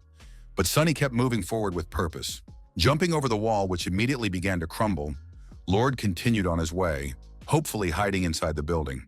EXP immediately began issuing orders to his subordinates, indicating who should go in from the left and right. The gunners should continue to shell the space. EXP knew Sunny was a coward and was definitely hiding right now. However, it hadn't been long since he had gone into hiding. He should be in the neighboring buildings. He paused for a few seconds to consider his next plan of action and to speculate where the Lord might be hiding right now. He then ordered the gunmen to open fire at 12 o'clock. They immediately obeyed, while the others went to storm the building. After a while, one of the players came out through the veil of dust and reported that the Grim Lord was missing and no one could find him. The captain thought it was strange, as there were no other exits from this building, and then he asked to check the other 2 structures. 10 minutes later, he was informed that the second building was also empty. They also had time to check the remaining ones, but it was empty there too. EXP assumed he could only hide quickly in those 3 buildings. Maybe there was some other low-level skill he overlooked, as suddenly there was a loud shout from one of the players. The captain turned his head in his direction in surprise as he shouted that it couldn't be. Everyone immediately started asking what was wrong, to which Frank replied in an uncertain voice that it looked like the Grim Lord was just out of the game. Shaunie asked in surprise that he just picked up and walked out, because she thought he was planning to smash them to smithereens. But he couldn't beat them all. She shrieked loudly that he was just awful, after which she asked why he even needed to bluff like that. He replied to make them nervous. EXP got up from the table and said there was no point in continuing the search since he was out of the game. One of the players asked why he ran away. The captain offered to discuss what happened. Sunny playing as a character with no specialization is the sort of combo you don't find anywhere else. So when they are fighting against such an experienced player, you have to turn on your imagination and experiment with your tactics. He said he would smear them just to apply psychological pressure. At low levels, he has an undeniable advantage. The loss of his subordinates was obvious, because one-on-one, even he was no match for him. All the players immediately realized the meaning of his words. Everyone is well aware of what he is about. He may have retired, but his skills are still some of the best. They should all appreciate the opportunity to fight against such a strong player by identifying their weaknesses and working on them. That was their goal in today's confrontation with the boss, as suddenly the question of what he meant by the word boss came from his earphones. Tina noticed he was talking to the same guys who attacked them yesterday, then asked what they wanted from him. Sunny logged in from the girl's account. Everyone else noticed it immediately, asking how he even dared to come back here. EXP calmly noticed the battle max standing in front of him, then told Eugene now it was his time to fight. He was surprised, but the captain asked him to calm down and not to forget that he was a player of the championship team, and he immediately understood everything. The guy approached Tina's character and asked to fight again, to which he heard a question as to why he shouldn't recruit some spheres to begin with. That question pissed Eugene off, who immediately grinned and wanted to answer Sunny as harshly as possible to calm down. But EXP asked him not to waste time on such chatter, then ordered everyone else to start taking notes. Eugene realized that the captain was right. It was just chatter. He needed to stay calm as Sunny wasn't playing his character right now. All he needs to do is just focus. After that, they began to fight, doing battle on equal footing without giving in to each other. Just as suddenly, the guy's spear caught up with soft mist, causing a bleeding effect, thus ensuring himself victory. Eugene smiled, thinking that when he's not playing as a character with no specialization, Sunny isn't as cool as people say he is. Leaning on the spear, Tina's character took a breath before Sunny declared that it was now his turn to attack. Eugene asked again, but Mila immediately began attacking him with long-range spells, tearing the distance between them. Along the way, he said it was best to dilute the use of skills with a few normal attacks. That way he could change the pace of the battle. If he uses 4 skills in a row, 3 of them go into roll, leaving him with a meager skill selection that makes it easy to predict his actions. Sunny asked Tina to watch him play more closely because she would have a chance to learn something today. When asked who she was talking to, the guy replied that he too could spend that time training his man like they do. He then attacked Eugene, asking if the captain had told him that loss of concentration leads to defeat. This attack from the back was too sudden, so the guy wouldn't be able to dodge it, so the spear stabbed into his back. Eugene menacingly clenched his hands into a fist, then trembled and began apologizing to the captain for being so inattentive. EXP asked why he was even listening to what he was talking about. It would serve him as a lesson for the future. He understood perfectly. The other players on the team loudly begged the captain to let them go next. At the same second, Sunny offered to move into the arena. When asked if he had any people who needed training, he said yes, though not as many as EXP did. The team captain immediately wondered who they were, because maybe Sunny was coaching future professionals who would play in the league. Glancing at Tina, who had taken a seat at a nearby computer, the guy calmly replied that she was the girl from the internet cafe. EXP decided to ask if Softmiss was her. Sunny agreed with his assumption, then said he was going to log in from his account now. A few minutes later, Lord appeared in front of him, saying that the champion team practicing with the unknown girl from the internet cafe. EXP immediately realized she was a rookie, then asked if it was too stupid to put her against professional players. Sunny replied that this way of training would work great for her, and those who couldn't beat her wouldn't be allowed to fight him. If they continue to play cat and mouse like they did today, it really will be a waste of time. Tina asked if these guys were really good players. Sunny assured her that they were good enough, but she wondered how much. Smirking, the guy concluded that they were a bit worse than him. Hearing this, the other players loudly asked him not to be so arrogant. However, Sunny ignored their request and turned to the girl, asking if she would cry if she lost. To his surprise, Tina only smiled and confidently stated that she refused to believe they were as cool as he said they were. With his usual calmness, EXP asked his team who wanted to duel the girl first, waiting for volunteers. Immediately, Luke raised his hand, wishing to be first, as he wanted to get to the Grim Lord as quickly as possible to get even with him. Sunny reiterated to him that to fight him he would have to defeat Soft Mist first. The guy accepted this offer and decided to create a room. Tina asked where she should look for Sunny when they were done. He replied that if she won, he would be waiting in the next room. The password was 15951. Whereupon the guy got up from the table and said it was getting close to time for the night shift, so he would go to the receptionist's desk. He wondered how long Tina would last. Right now, her advantage was speed, but Luke was also a pretty fast player. Her advantages become more of a disadvantage in comparison. He assumed she'd have enough for a second 40, then noticed they were done. A close look at the result, and he was shown that they finished in 43 seconds, almost exactly as he predicted. When they met, Tina said that the guy was right and the guy was strong. Sunny replied that she got the most uncomfortable opponent. However, the girl was not discouraged, stating that it didn't matter, because whoever he was, she would crush him. This calmed the guy down a bit. He smiled back at her and told her that he hoped that was how it would go, but right now they needed to wait for the rest of the players. The next second he heard a question about whether he thought it was funny, because naming a room like that could very easily be confusing. Suddenly, Luke declared that he couldn't join. He didn't understand why this was happening. After all, he had already defeated Soft Mist. Sunny asked him to calm down and look at the terms of the duel starting. The guy turned his head and realized it was a betting fight.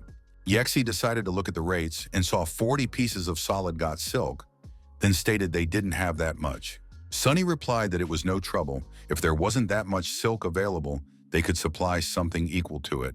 At this time, Grain familiarized himself with his list, noticing the materials dropping out of hidden and wild bosses, and on top of that, a bunch more junk. This list didn't even fit on the screen. The guy realized in shock that Lord was asking for too much, deciding that he simply had no conscience.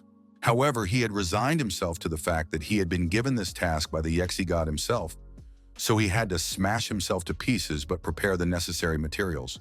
A short while later, Sunny was pleasantly surprised that they had gotten the materials they needed so quickly, as expected of a championship team. EXP said that he not only wanted to get materials to pump his silver weapon, but also to train his player. Sunny replied that if he wanted to win the championship again, he'd have to take the opportunity while he had the chance. The arena has begun to load, and the classless Grim Lord versus the Sword Master drawing slashes will do battle in it. Luke was completely focused on the duel, pressing the right keys incredibly fast, trying to keep track of his opponent's movements. Allies tried to encourage him by commenting on how fast his speed was, but he paid them no attention. EXP thought Luke was the first to rush to the attack. Looks like he's very impatient, but really he knows what he's doing. With his speed, he's going to use a series of attacks to limit his opponent's movement, but he still has very little chance of winning. Although there were tactics in his actions, it was very difficult for even a professional to stand alone against the Grim Lord. Luke noticed that he continued to close in on him and immediately counterattack every time he let his defenses down. The fact that he's classless is only part of his overwhelming power. Even professional players wouldn't be able to predict his actions. As soon as Sunny saw the blue screen signifying victory, he immediately received 40 pieces of solid silk, for which he immediately thanked the guy. Then the Berserk, who was the very first to attack the Lord, stepped forward, but Sunny said he had to fight the soft Mangla first.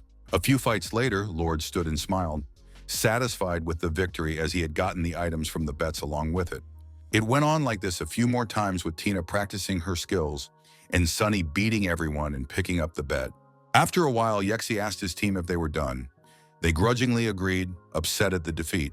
Harold said he learned a lot and now will have to train harder to last longer next time. Such an answer satisfied the captain, for they were able to accept defeat with dignity. Each of them must go through similar disappointment.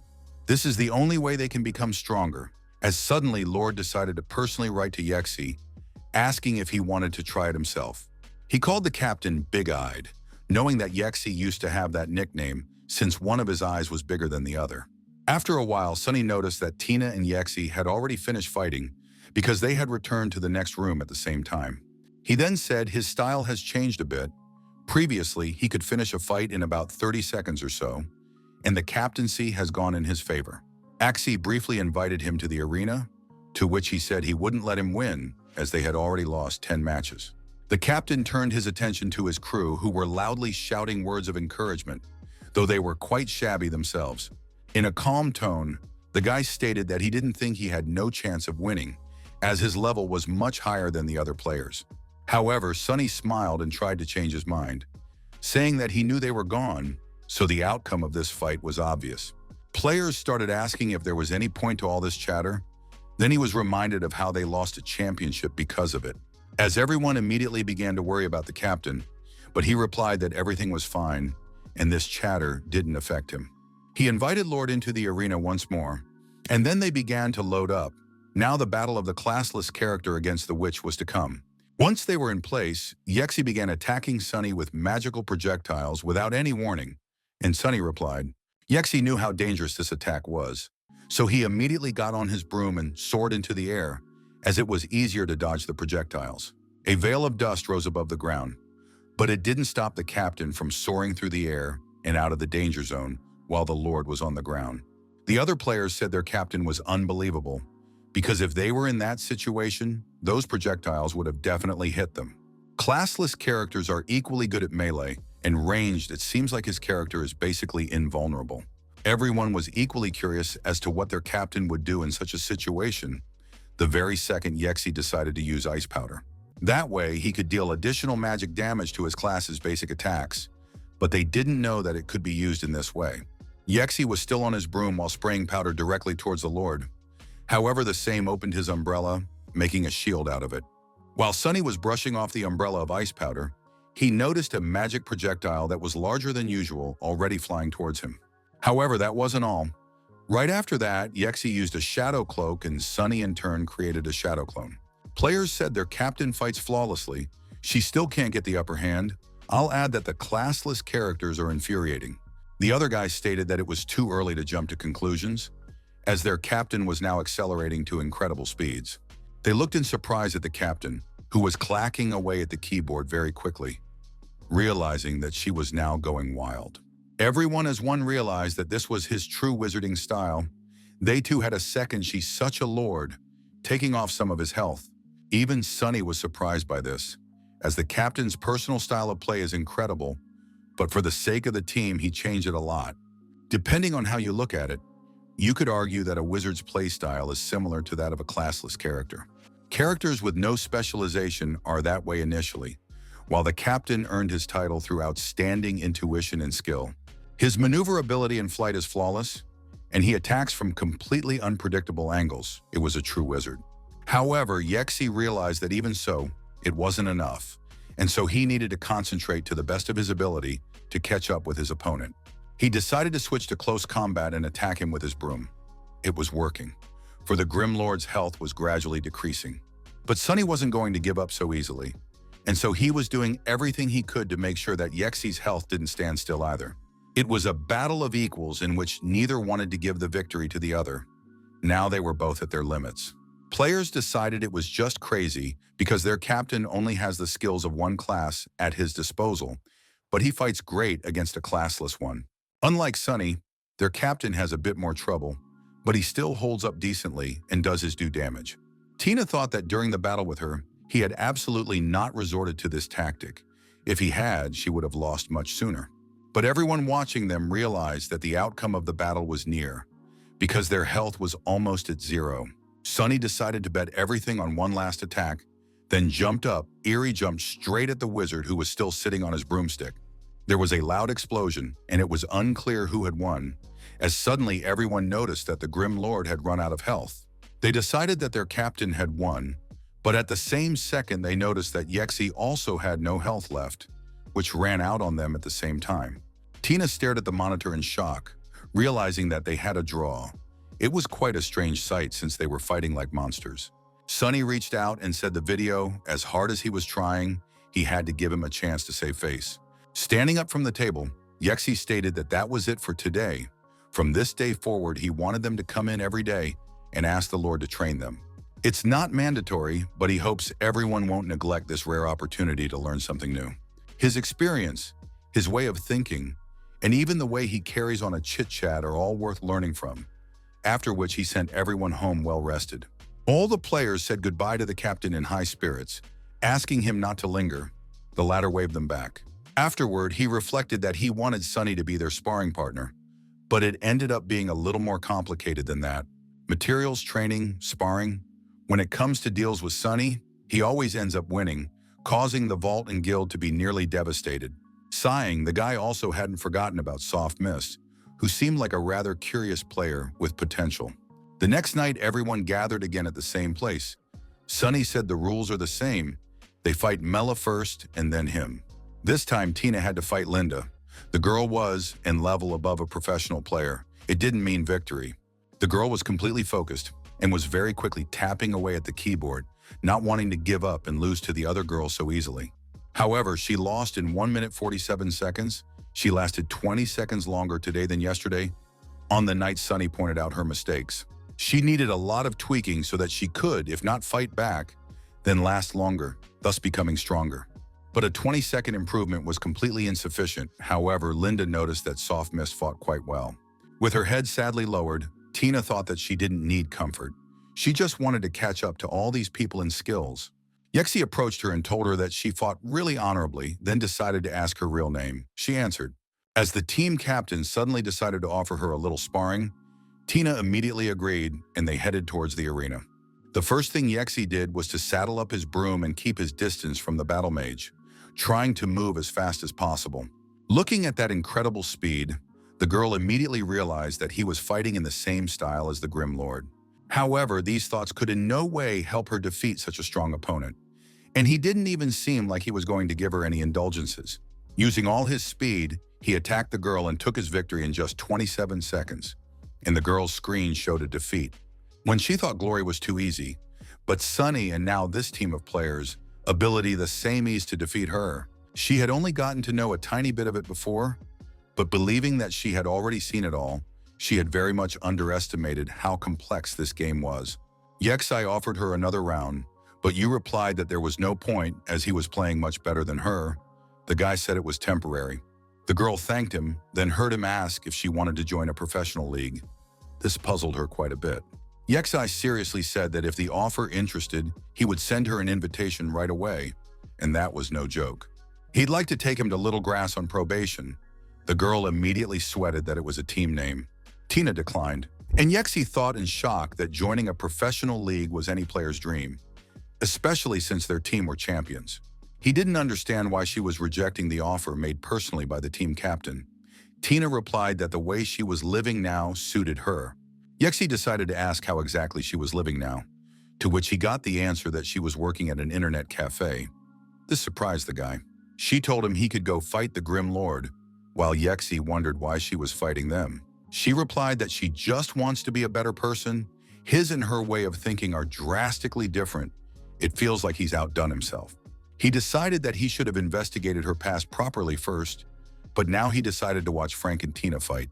The guy also noticed that the captain hadn't left the room, which meant he planned to watch them bat, and he figured he needed to show some class. But Yexi was thinking about Tina, who had lost 11 matches in a row last night, and now lost to him as well, and in less than 30 seconds. However, she doesn't look depressed or discouraged. She has a remarkably strong fortitude, pretty good hand speed and mechanical skills. Sunny's sniff for talent is truly amazing. Tina is a true prodigy who could fight back against his player right now. Frank, too, was discouraged by this turn of events, for the girl had begun to fight much better and more confidently than yesterday. The captain looked at Frank sadly, thinking that, at this rate, there would be no place left for him in Little Grass in the future. The captain realized that Tina was still a rookie, but nevertheless, their fight had already lasted 3 minutes. Frank was the weakest player on their team right now. The level of skill he displays is not at all what is required to be on a championship team. Even if he joined the weakest of the teams, he wouldn't be drafted into the main roster. He's been here a long time. Others are growing and improving their skills, but not him. If instead of a championship team, he had joined a relatively quiet mid-tier team, he could have accomplished more. A short while later, Frank appeared in the room, whom Sonny immediately met and immediately recognized, turning to him. The guy was surprised and started flying something, thinking about how he recognized him, not realizing since when he had even become visible. Sonny looked at him and smiled, then asked him if he was playing assassin. He replied with affirmative nods.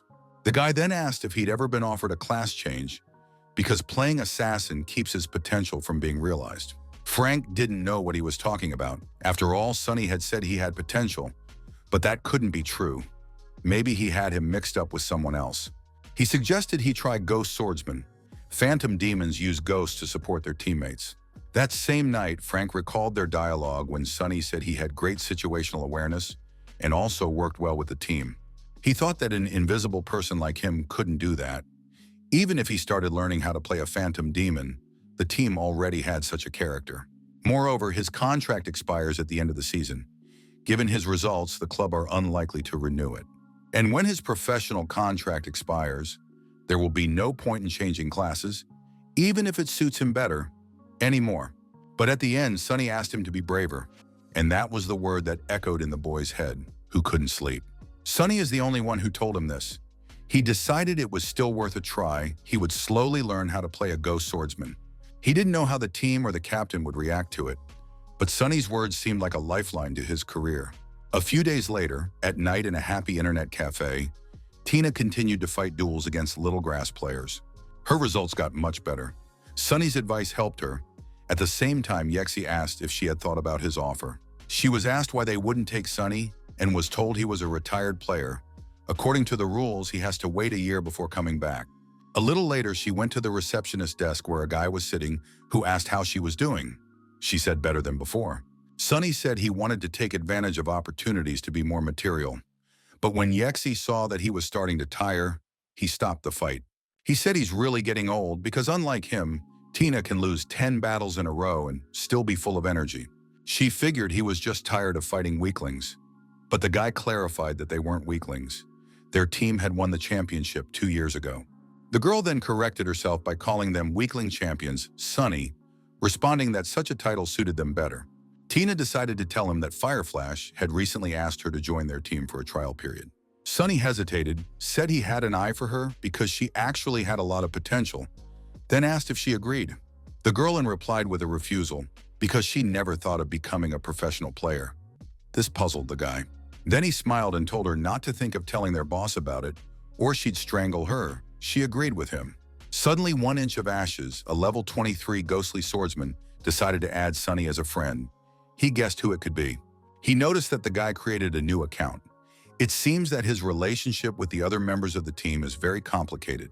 Frank thought the opportunity to learn from such a tough player was a huge deal, but coming to him to bring in the captain was too risky. The boy's eyes widened as Sonny gave him a detailed briefing on the benefits of being a swordsman, advising him to give his account a pump. Frank shrieked that the Void team was very cool. He had seen matches with them many times, but he didn't expect Sonny to give him detailed instructions. Tears came to his eyes when Lord texted him that as soon as he caught up with him, but could join his team. He lowered his head and thanked aloud the older man who had been able to give him hope and instill in him that he was still capable of something. At this time, Sonny was smiling and thinking that the fact that he was able to take that first step was already quite impressive. It meant that he would be able to accomplish more. That same evening, one of the customers headed for the exit and said goodbye to Sonny, wishing him luck on his night shift.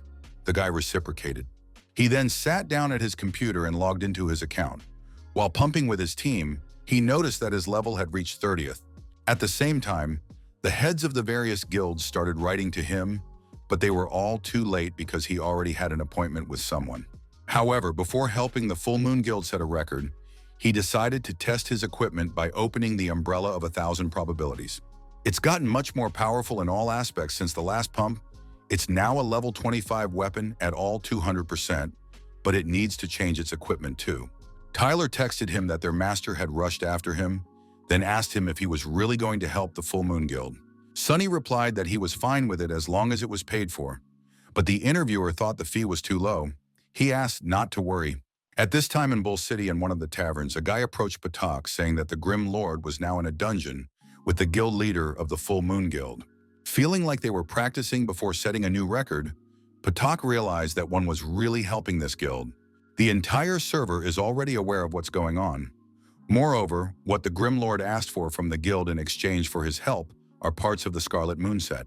Upon hearing what Shaunie asked, Patak squeezed his glass very hard, causing it to crack, spilling the liquid onto the table. After all, he knew that 4 parts of the Scarlet Moon set was a negligible price. It wouldn't even be enough for a complete set. There was definitely something wrong here. The wizard said that he had looked into the matter, and when everyone found out that this guild had managed to get the Lord's support, everyone began to offer their price. Every guild was obligated to try and bribe him with a price that would be worthy. But the one replied to everyone that he was already cooperating with Full Moon. Potok said you have to hand it to him. He purposely underpriced it only to end up being the winner. The wizard noticed in shock that Samsara had offered him 8 sets, but Lord had refused again, which meant that his price was gradually increasing. Then Patak shouted loudly that he wasn't trying to pad his price after all, after which he asked what his true purpose was. The warrior stated that there was no point in trying to guess. Perhaps he didn't have any ulterior motive, after all. Maybe they were just friends. He asked Patak, wasn't he the one who called Lord his brother? Then why was he helping the Full Moon Guild and not him? This question struck Simon, who could not refute the words of his subordinate, who had hit the sorest spot. Either way, the Desert Lands record is likely already in their pocket, so there's no point in discussing this news. They were overheard by the leader of the Magnificent Dynasty Guild, Chander, and thought that Sunny was doing pretty well on Server 10, asked him how he was doing it. But he can't allow him to continue to use his position in this manner, so something has to be worked out. Meanwhile, in the Desolate Lands, Sunny, along with the Full Moon Guild, cleared the dungeon in 34 minutes and 47 seconds. When they were done with the walkthrough, Tina asked if they were going into the dungeon again, suggesting they go to Straight Gorge. The guy appreciated the girl's motivation, but asked her not to hurry because they first need to buy something for the further passage. She wondered what they should buy. Sunny said they were already level 30, so the two of them should pay attention to their gear from now on. The weapons they use are only good for level 25. In order to mop up the dungeon, you need to make sure they have good gear. Before traveling to Straight Gorge, they will go to the place where they can purchase everything they need, the City of Weed. After a while, they arrived at the City of Weed.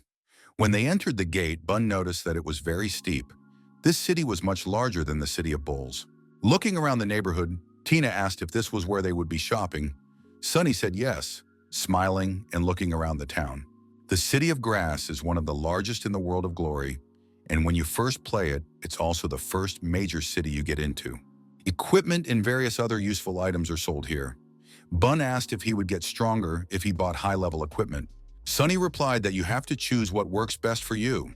As an example, he decided to describe the merits of his 1,000 probability umbrella. These arguments convinced Bun, so he decided to try to choose what suited him best, after which he began to examine the merchandise. He picked up an unremarkable glove and noticed that its price was 30 gold coins. This dumbfounded the guy, causing him to shout that he only had 10. He then began running from counter to counter, finding that every item was incredibly expensive and he couldn't afford it. He grabbed his head and screamed that everything was monstrously expensive. He couldn't afford anything they were selling here. Tina said that this spear was worth 120 gold, and she only had 10. She decided to come back here later when she had saved up some money. Sunny recommended her to take the Scarlet Moon Spear, as it had about the same characteristics. The girl said she would look around and pay her money back later. The guy asked her to buy a pack of cigarettes. That would be enough, Tina thought.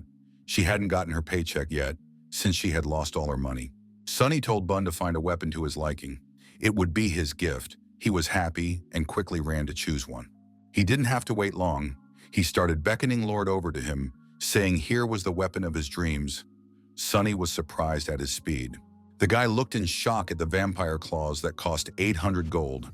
He didn't have that much money to buy such a thing. They, along with Tina, decided to go and look for something else. Sunny asked them not to choose the orange weapon as it wouldn't suit them. Sunny wondered how Bun was even able to smell this particular weapon so quickly. He had an incredible sense of smell. It was like he was a police dog. He then walked over to the counter where you were buying up rare materials and then asked how much he would take the strong spider silk for. The salesman was busy sorting through the goods that had gathered in his warehouse, then began to slowly turn around. When he heard a customer approach him, he said he would take the sturdy silk, but then he froze when he saw the grim lord in front of him. He was surprised that the silk he had gotten from them now wanted to sell back. When asked who he was, the seller said he was from Blue Creek. Sonny asked, "What's the big deal about buying it?" "That's the point of money. Rare materials are always needed and can be sold indefinitely." Toth said he'd take the spider's school days for 40 silver coins. But Sonny replied that he was priced at least a gold piece apiece. The vendor said he should get back to reality since it was a new server. Lord asked how much he would give for the ice stones. He replied that they were worth 20 gold pieces, but Sonny corrected him, quoting a price of 35, for that was more or less a decent price. Sonny smiled and asked how much he would get for 10 stones.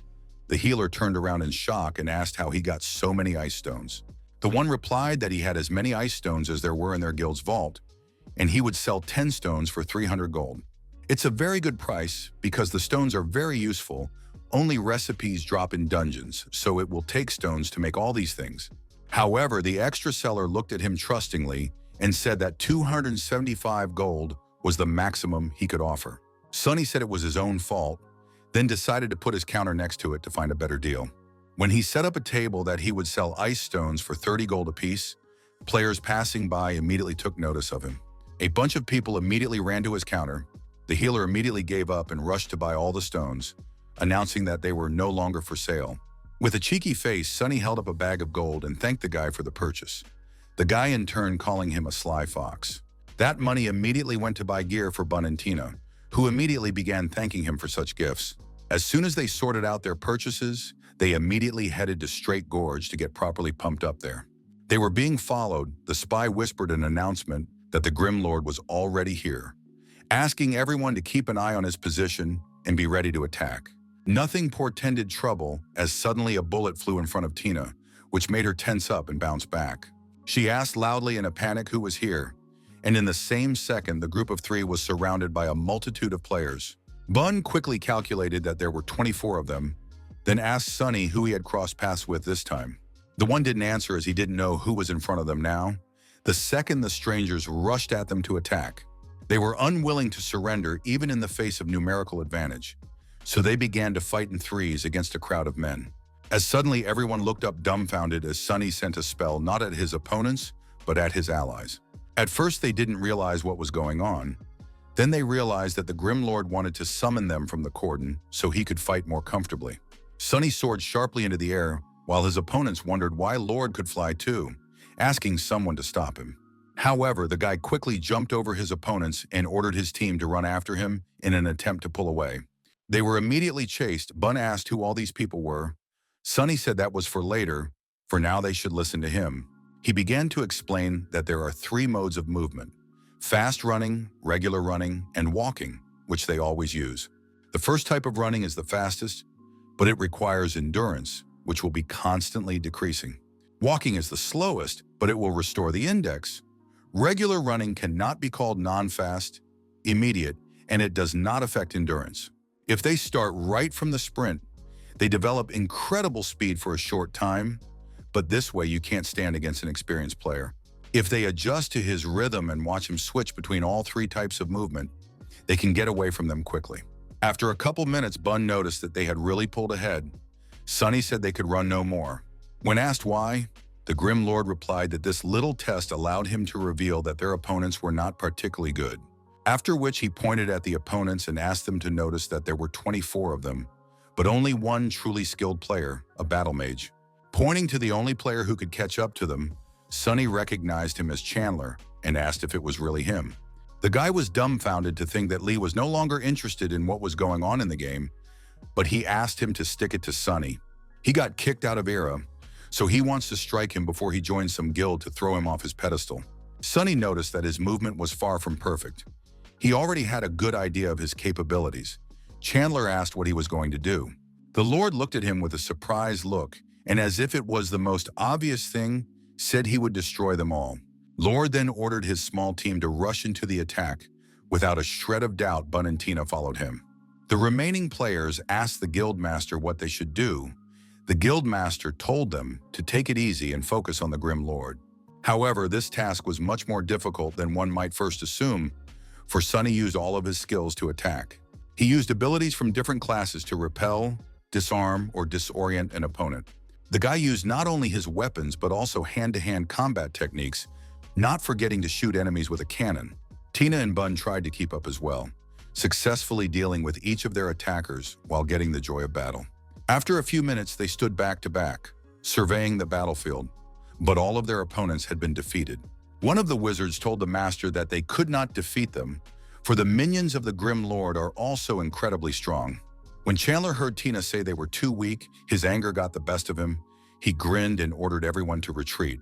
At 4 a.m., Tina asked if they would leave them alone, since these were the same people who came in last time and had a showdown. Sunny replied that he didn't know.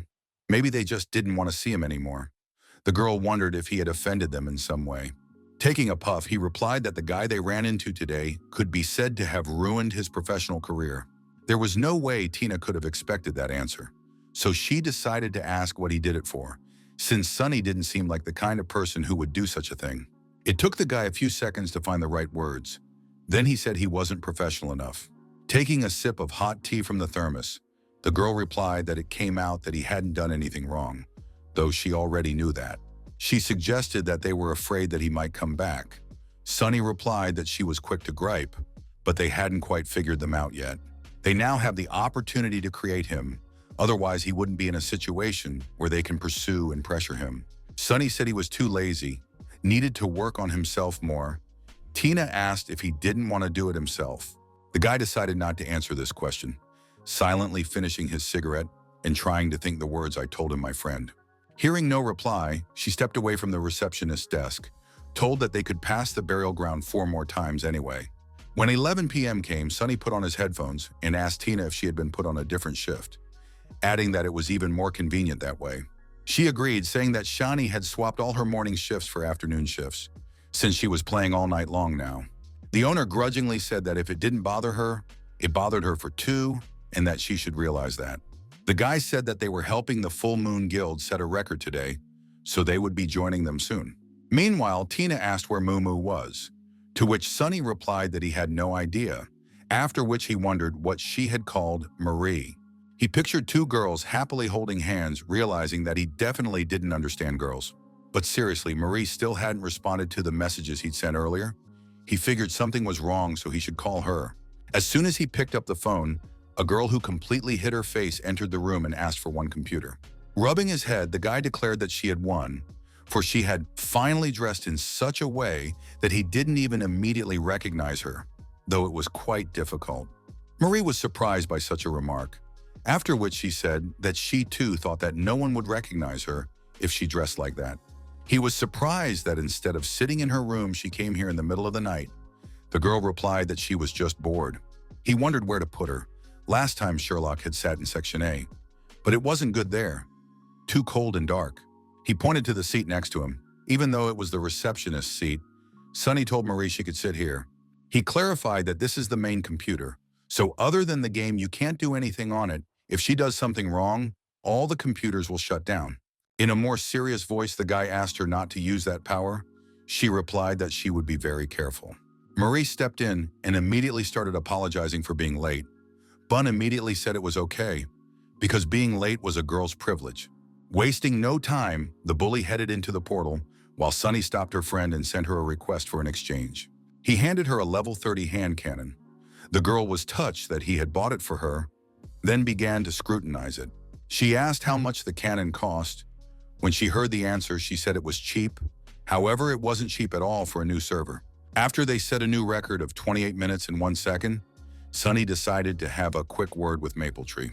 After some small talk, Marie stated that she had to go now. Sunny was surprised that she had decided to leave him so quickly. The second the girl decided to turn off the computer, with a sharp motion, the guy interrupted her, reminding her that this is the main computer. The girl yelled that she forgot because she always turns off her computer when she's done playing, then headed for the exit. She added that she doesn't know when she'll be able to make it next time, as the internet cafe is still a pretty dangerous area for her.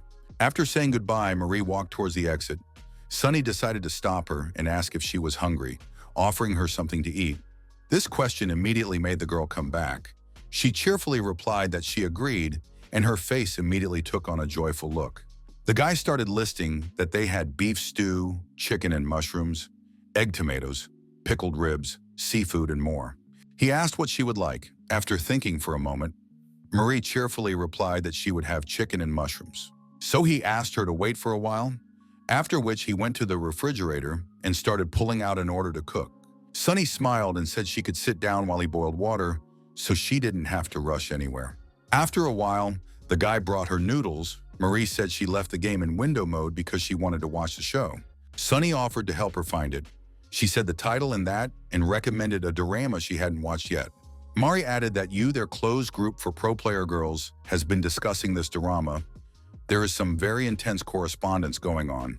She asked him if he wanted to watch, since guys aren't allowed in there, but he refused since they talk about everything but the game there. He gave her headphones, but Marie said her ears hurt, so he suggested she leave them around her neck and turn up the volume. The girl asked if she could start eating. Sunny gave the okay. She questioned if he wanted to. He said to take a few sips of broth. He then texted Bun that they would be practicing hand speed. Give her that here. Whoever made those noodles did a good job. The guy then took the noodles from the girl's hands and took a few sips, returning her dinner without distracting her from the drama. He decided to ask her if it was good. She looked a little embarrassed and tucked her hair behind her ear and said it was fine. Glancing at her screen, Sunny asked, "Aren't these two kids? It's already episode 12, and the guy still hasn't figured out what's what." Mari, on the other hand, looked at the game and said that the light source set was hers.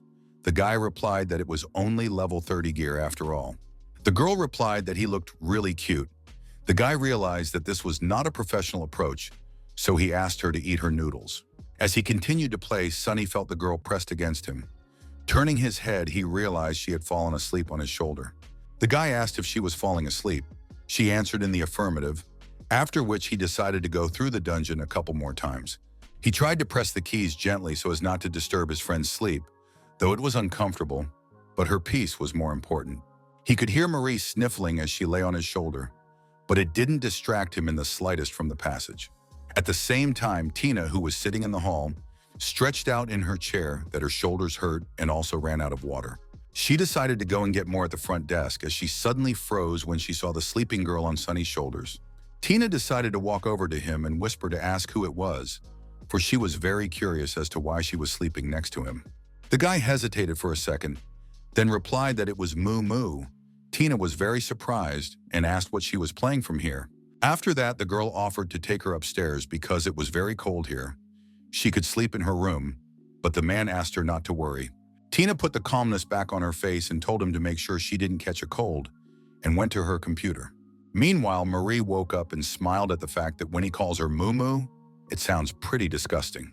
Closing his eyes, Sunny agreed with her, adding that he'd almost thrown up the noodles he'd eaten earlier, so it was no surprise. The girl asked where in the drama she left off. Since she herself had forgotten, Sunny replied that it was not surprising since the drama sucked. Marie said he was looking down on the taste and her acquaintance again. The latter replied that he was always very accurate in memorizing the weaknesses of his opponents. Meanwhile, the leaders of the two guilds were reading negative comments where people wrote that the records belonged to Lord, not them. Sitting in the tavern, Patak stated that it was all because of the idiots from Full Moon. For now, everyone was laughing at them and calling them useless. Simon stated that if they wanted to make things right, they would have to shut up the evil tongues by setting new records on their own. However, Cold Knight was not so positive and therefore gave his interlocutor an incredulous look. The one shouted that he had no choice after all, for their reputation was everything. But they were now being compared to the Full Moon Guild. It was a monstrous humiliation, as the guilds of Blue Stream and Tyrant Ambition were crushed by the loudest public scandal. Rising from his seat, Patak stated that given everything that was going on, he would have to return to headquarters, to the Celestial Sphere. A short while later, at the Blue Stream Guild headquarters, Poplar Beach began to pick on Azure Stream. He said that one jokingly, asking how he manages to keep running into just such super experts forever. Everyone noticed that this wasn't the first time he had mocked Patak. The latter decided to just ignore him and not fall for the provocation. Guildmaster stated that the graveyard record is actually abnormal. It's much better than the scoring that was previously on all servers.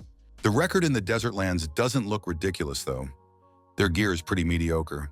The fifth member is an unremarkable player. Poplar Beach said that their goal now is to set a new record to show server 10 players what they are worth. He then pointed at himself and asked the guild literature to let him deal with it, as he was confident in his abilities. Potok replied that he went back to HQ to ask the guildmaster to put together an elite team, then they could set the record straight. The leader asked Potok to prepare accounts for them, and he will get people together, and then they will contact each other. Meanwhile, Shore made a disgruntled face. Everyone noticed again that he was completely ignored, which didn't please the guy. Meanwhile, at the headquarters of Ambition Tyrant, the guild leader was asking how this happened, since no one was left to benefit from it. He didn't understand what the Grim Lord was thinking. If he kept this up, they would have to break his record with their own efforts. Blue Creek thinks the same, so we need to make a deal with them, rather than deal with the wastelands and they take over the gorge.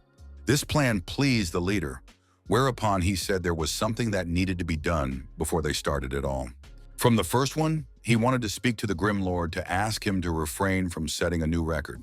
They'll start by offering him the price he usually asks for his help, as suddenly he thinks that's exactly what he wants. Perhaps the Lord had predicted all of this, and knew in advance how things would turn out in the end, and now he wouldn't have to do anything. When 5 a.m. came, Sunny was still playing and Marie was sleeping next to him. The guy covered her with a sweater to keep her warm. Suddenly, he heard a message. Cold Knight had texted him about the gorge and asked that he not set a new record. The guy smiled and said the price would be higher, then began listing all the resources he needed. Knight noticed that the man answered instantly, as he thought that was his original plan, then asked how many more plots he was weaving. But more importantly, if he gets everything he asked for, he won't have to get rare materials from bosses, he won't curb his appetites. Knight then told Potok that they were screwed. The latter was surprised, for they were supposed to agree on everything by combining the guild's powers. The one replied that he had just communicated with the Lord, but if they wanted him to stay away, there would have to be a price to pay. Then he showed him the price Sunny had demanded. Potok shouted in shock that it was just robbery in broad daylight. The implication was that all of their dungeon records would now be at his mercy. Otherwise, none of the guilds would be able to hold the record. This way, he was making enemies in every guild. It was doubtful that everyone would just accept it, but it was unclear what to do next. Lord has stolen all the records on server 10. Should they pay him off, or should they take a hard stance against the kidnapper? After all, this arrangement draws them into a war for all records on this server, because of which there were many more problems. Potok couldn't believe they were cornered like this, but they shouldn't make concessions, not this time. Then Potok made the decision to set the record straight himself. Knight was surprised that he was going to ignore the Lord's actions. Toth replied that this decision was not about guild rivalry. He also needed to prove that he was worth something. When morning came, Sunny decided to wake Marie up by shaking her slightly, telling her it was time to get up. When asked what time it was, he said it was almost 7. The girl said it was still early, asking for another 10 minutes, but the guy hurried her up because he had to take care of the departing visitors. She was already very lucky today, as no one had ordered food at night. Marie stretched and said it was great. The guy asked her to wrap herself up properly because visitors were coming and no one should find out who she really was. At the same second, another receptionist came up to them, wishing them good morning, that it was time for his shift. He also said hello. They walked out from behind the counter and Sunny prodded his friend, asking her to leave before anyone saw them, and started whispering about them. However, this picture did not escape Shaunie, who had just come downstairs and was dumbfounded to notice Sunny along with the girl. She immediately ran to Tina and asked who the girl was with. Sunny, she said she didn't know her real name, but they play together. Shaunie couldn't believe that even someone like that and like Sunny could get a girl, after which she asked if she was cute or if she was. But Tina didn't see her, which upset the owner, but Tina suggested she run shopping together this weekend. When 3 p.m. came around, the outer edge of the Desert Lands game screamed that they had finally done it in 26 minutes and 31 seconds. Everyone decided it was a good time, and it had been a long time since they'd gotten this stressed out during a dungeon sweep. However, Potok shouted that that wasn't all, because they were dealing with Lord, which meant that this record still wasn't good enough. He was asked to relax, but he replied that they didn't realize the gravity of the situation, as the Lord's team wasn't at the peak of its power yet.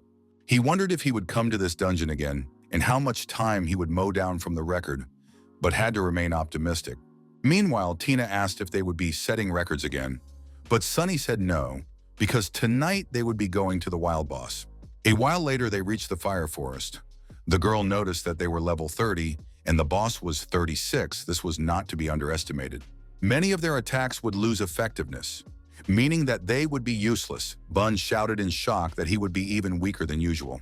When they reached the right place, the very boss appeared in front of them, surrounded by goblins circling around a bonfire. But their main problem was the fire witch Cashew, who was smiling evilly while being surrounded by flames. Mari asked what they should do, and it had been so long since anyone had killed her that too many goblins had gathered around. Sunny asked not to worry.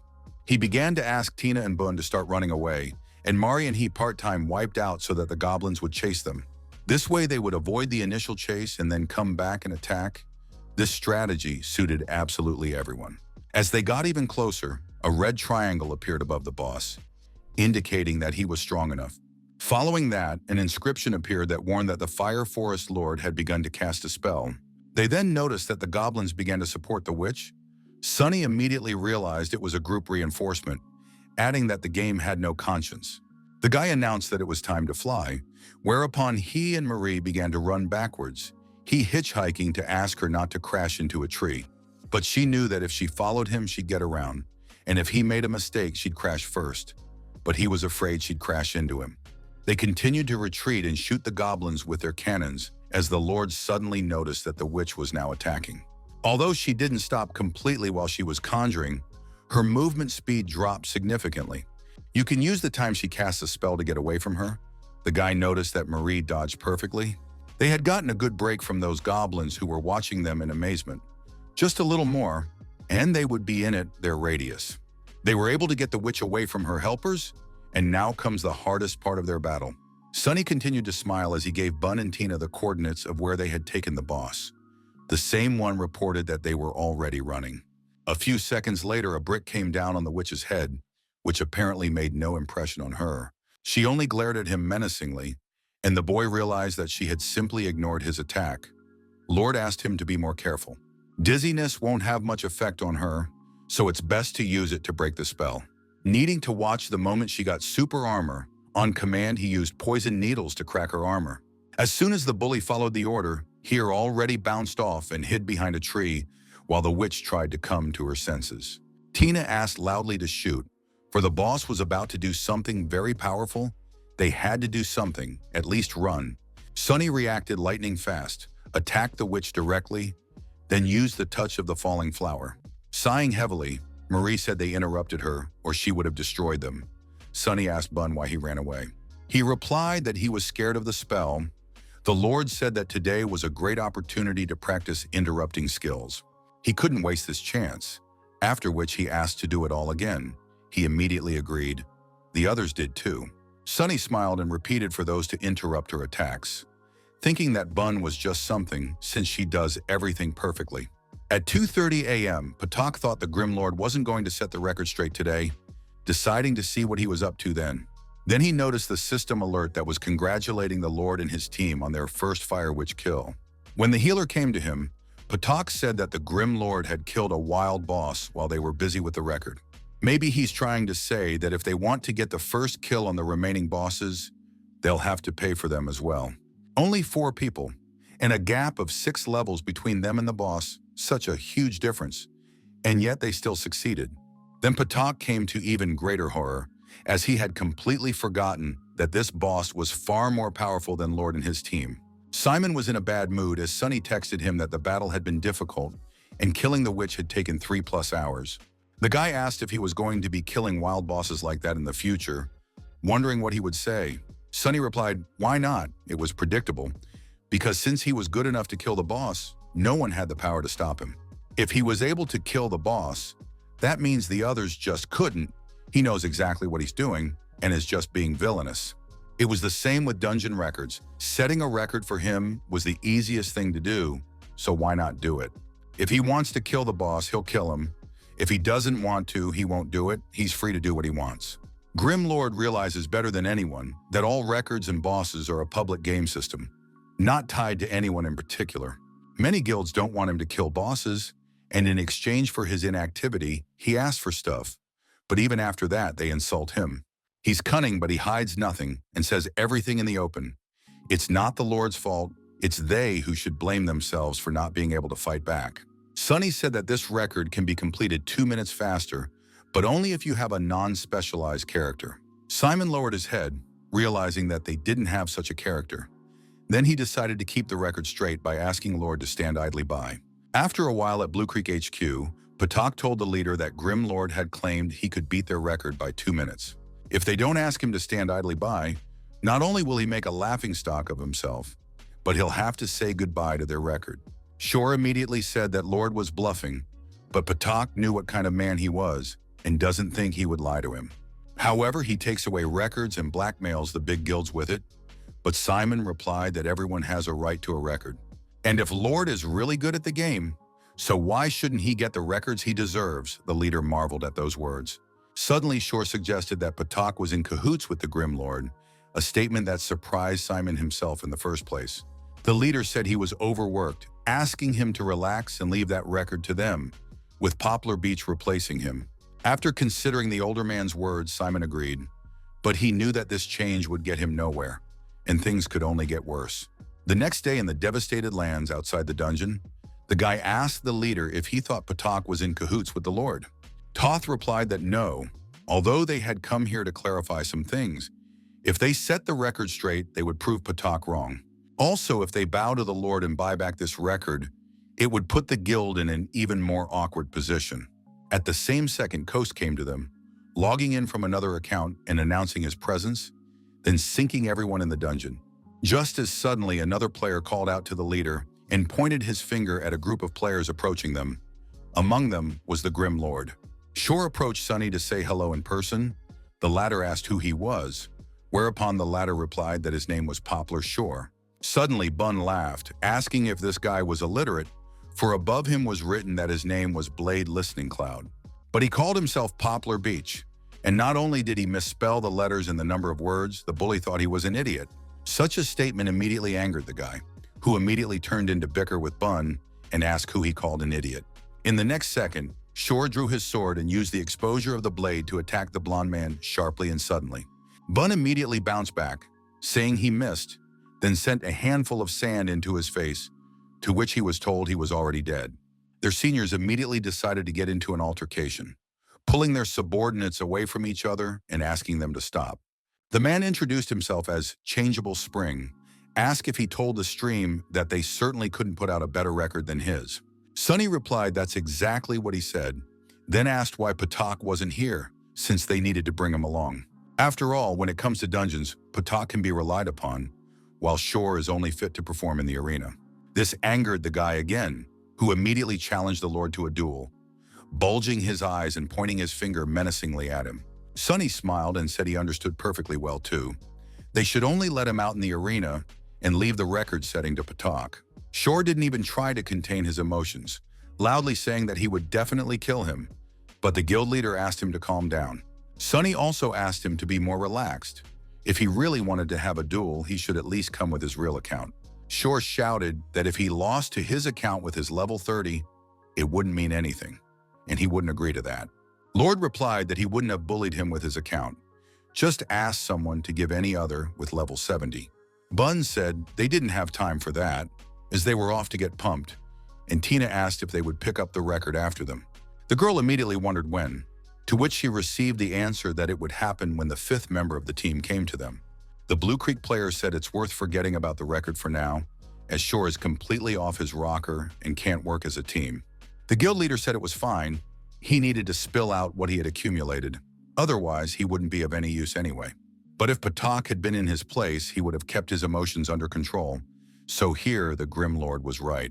After a while, a group of players finished with the dungeon sweep. The notification showed that they passed in 24 minutes and 41 seconds. Shore glared angrily at the notice, stating that it was their record and he was looking forward to the Lord coming in and beating it. Meanwhile, at the internet cafe, Tina was saying that this Shore was proving to be quite determined, has been stitching for an hour. They are one man short, so they do not do enough damage and therefore are very slow. However, tomorrow there will be 5 of them. This 4-person practice is specifically for the 5th person. The girl couldn't wait for tomorrow. The next day, all the players gathered at the Little Grass Club to begin another character pumping session. Suddenly, Harold noticed Frank laughed. He seemed very happy lately, which was very unusual. He figured it was the workload and stress. Then he decided to take him out for a friendly dinner tonight. But Frank smiled and declined, saying he already had plans for the evening, a statement that surprised Harold. As soon as they were done, Frank said goodbye and left, for he had a special training session scheduled for today, and he was a little nervous. He also remarked that Harold was worried about him, but he had made up his own mind, so it was just his own business. Not that he can help him in any way. He has a bright future ahead of him. If he continues to rely on him, he will only cause trouble. This time, he would be brave and do it all by himself. So at night, in his room, he logged on to join the Lord. Shaunie had invited him to the Wasted Lands where he hadn't been in a very long time. They had decided to perform at midnight, so he could practice for now. He hadn't quite gotten the hang of the ghost swordsman yet. He'd been given 3 tries, but he didn't know if he was exactly suited for it. Shaunie said 3 runs would be enough for him to get used to the team. He shouldn't forget he's a professional. Frank repeated it, for no one had ever said such a thing to him before, for he was used to being on the bench. He was always jealous of Harold and felt like a burden to his team, but Shaunie had so much confidence in him. Then the guy gathered all his confidence and decided that 3 tries was more than enough to make the team. Meanwhile, Shaunie was telling the group that their 5th member would be Frank, and although he is weak one-on-one, he would shine the brightest in the dungeon. Even though he looked like the weakest link in that group, even though he's stronger than Tina, he has incredible potential. A moment later, Frank joined them. Lord announced that they would start at exactly midnight as originally planned. The newcomer immediately agreed. Shaunie also added that the first run would not be for speed. They have a newcomer, so he needs to get used to it. Bun wondered with interest if once was enough, for it took the leader of the full moon several days. The Lord stated that this was enough, then suggested that they start, and to watch the rhythm of the attacks and not waste time. Frank shouldn't have started with a shadow clone. Instead, he should just attack. He'll do more damage that way. Opponents won't fall for the provocation, so he won't take damage. Bun added that they'll protect Frank in case anything happens. The guy noticed that their attack didn't work, after which he asked if he'd done something wrong, since he'd put everything just right. Shaunie said it was Bun's mistake this time, and he immediately took note of the flaws and immediately apologized. Lord then said that Frank should have done things differently here. Because of Bun's mistake, he failed to collect the monsters properly. The 2 walked past straight towards him. He didn't need to use the ice boundary. It was better to use the ghost cut instead. This way, he would push the monsters back to the others and gather them properly. And already after that, the boundary could be used. Frank said that more than 3 monsters had passed, but Shaunie clarified that he had them. Together, they could fix the mistake. If we talk about the record, it is better not to make such mistakes. They can compensate for the lost time, but it will not be enough. Suddenly, Shaunie asked, if this had happened in the middle of the competition, could he then guarantee that without a cover, he would have gotten it all done? However, it's only a dungeon, but that doesn't mean you can't learn from the mistakes in dungeons, Frank agreed with the leader. Then Shaunie ordered him to continue, and Frank only now realized that he hadn't given the dungeon much thought, but completely for nothing. After all, right now there is an opportunity to learn new and useful things, and therefore the guy needs to be more serious. Right now, there was a real battle going on in the Desolate Lands where everyone was trying to give their best. Tina thought that where previously they couldn't kill everyone was quickly receiving counter damage, but now things were going right. But what's more frightening is that before he even joined them, they were already playing like he was already on their team. Shaunie had calculated everything down to the last detail, making the puzzle fit perfectly. She wondered how long it would take her to become the same. Lord asked for more attention to Frank's ghostly boundaries and more interaction with each other. A sword boundary is capable of increasing the intelligence and strength scores of allies who are within that boundary. Strength and intelligence is what determines the power of physical and magical attacks. While under this effect, everyone gets a boost. Frank's sword boundary was now level 7, and it would almost double their stats. This amazed Tina and Bun. The bully did not skimp on emotion and embraced the newcomer, saying that they were very lucky to have him. the latter visibly embarrassed. It was the first time they played together, but Frank is definitely happy to be here, and so he wanted to give his best. Suddenly, Sunny warned that the final boss was already ahead. The newcomer was wondering what instructions the leader would give him. That's when he realized that he wasn't going to say anything. Everyone was just doing what they wanted. That way, they definitely wouldn't break the current record. At that very second, Sunny decided to ask Frank what he thought about everything that was going on, trying to look friendly. The guy replied that if they kept playing like this, it would be pretty hard to set a new record. Tina asked not to worry about it. It was just that someone wasn't putting their best foot forward right now, or he would be seeing a different picture. Frank laughed, and Sunny asked to be sure that when the time came, he would know exactly what to do. They had 2 tries left, so they had to start over, and on the second pass, they decided to do it right. Frank started using the skill as soon as he started giving the command. He understands perfectly when to act. By doing so, he would smoothly adapt to the needs of the team. He understood that his job was to focus and help his allies. However, the effect of the ball boundary only lasts for 20 seconds, and it has a rollback of 30 seconds, meaning it will be in the 10-second range. During it, other players will have to rely solely on their own strength, and that makes it a little harder to kill the boss. As a result, the guys would not be able to keep the damage high all the time. This also had an impact on setting a new record. Just as suddenly, Frank froze in surprise. The same skill formed around him as he had, even though he hadn't used anything. Sunny looked at him and smiled, saying that he had a boundary ball in his arsenal too, so he had nothing to worry about. Double ghost borders tied together. In the professional league, only Team Void uses this tactic, and then periodically. With this tactic, they can maximize the amount of their damage, and with no rollback, it will act permanently. When they entered Toei's garden, the first thing Sunny did was order the newcomer to activate the ball boundary. He reacted instantly. If decisions were made by Frank, who wouldn't be using this skill right now, however, he would put his full trust in Sunny's experience. Everyone immediately launched into the attack. Marie was the first to start, firing at the boss and her new cannon and hitting the target right away. However, the final boss wasn't even scratched. A huge toy slowly emerged from the dust cloud that rose due to the explosion. However, this was just the beginning. Sunny ran ahead of everyone else to join the battle, clutching the umbrella of 1,000 probabilities tightly in his hands. As he got closer, Lord used a spin, twirling his spear in his hands and attacking the boss right in the chest, trying to damage it.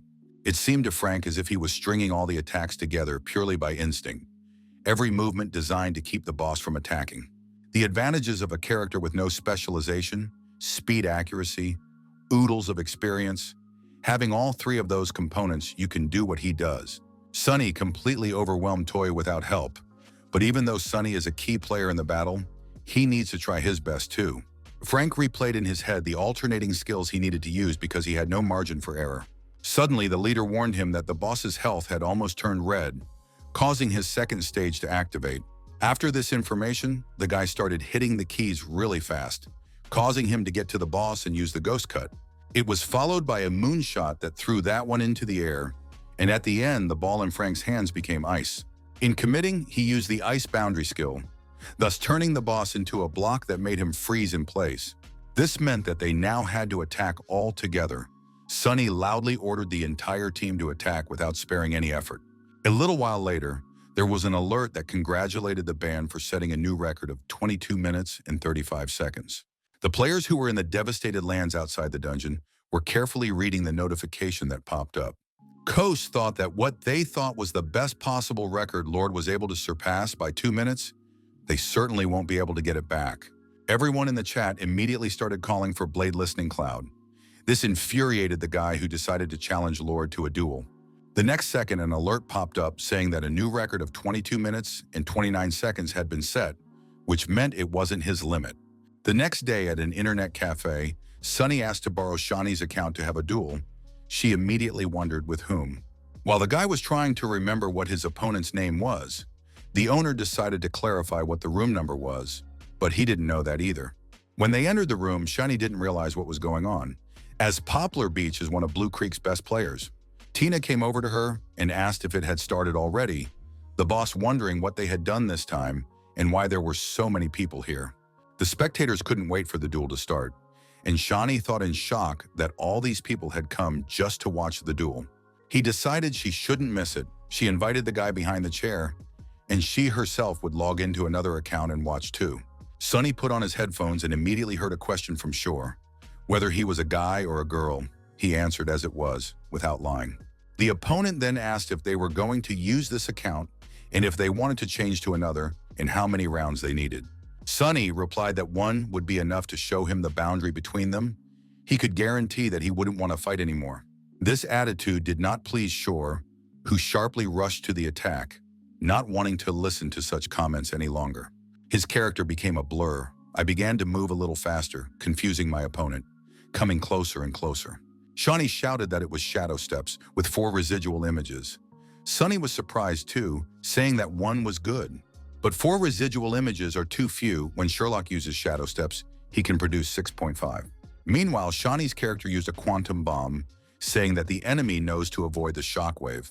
Such a comment brought a smile to his opponent's face, for he was sure that the latter couldn't even get his hands on him.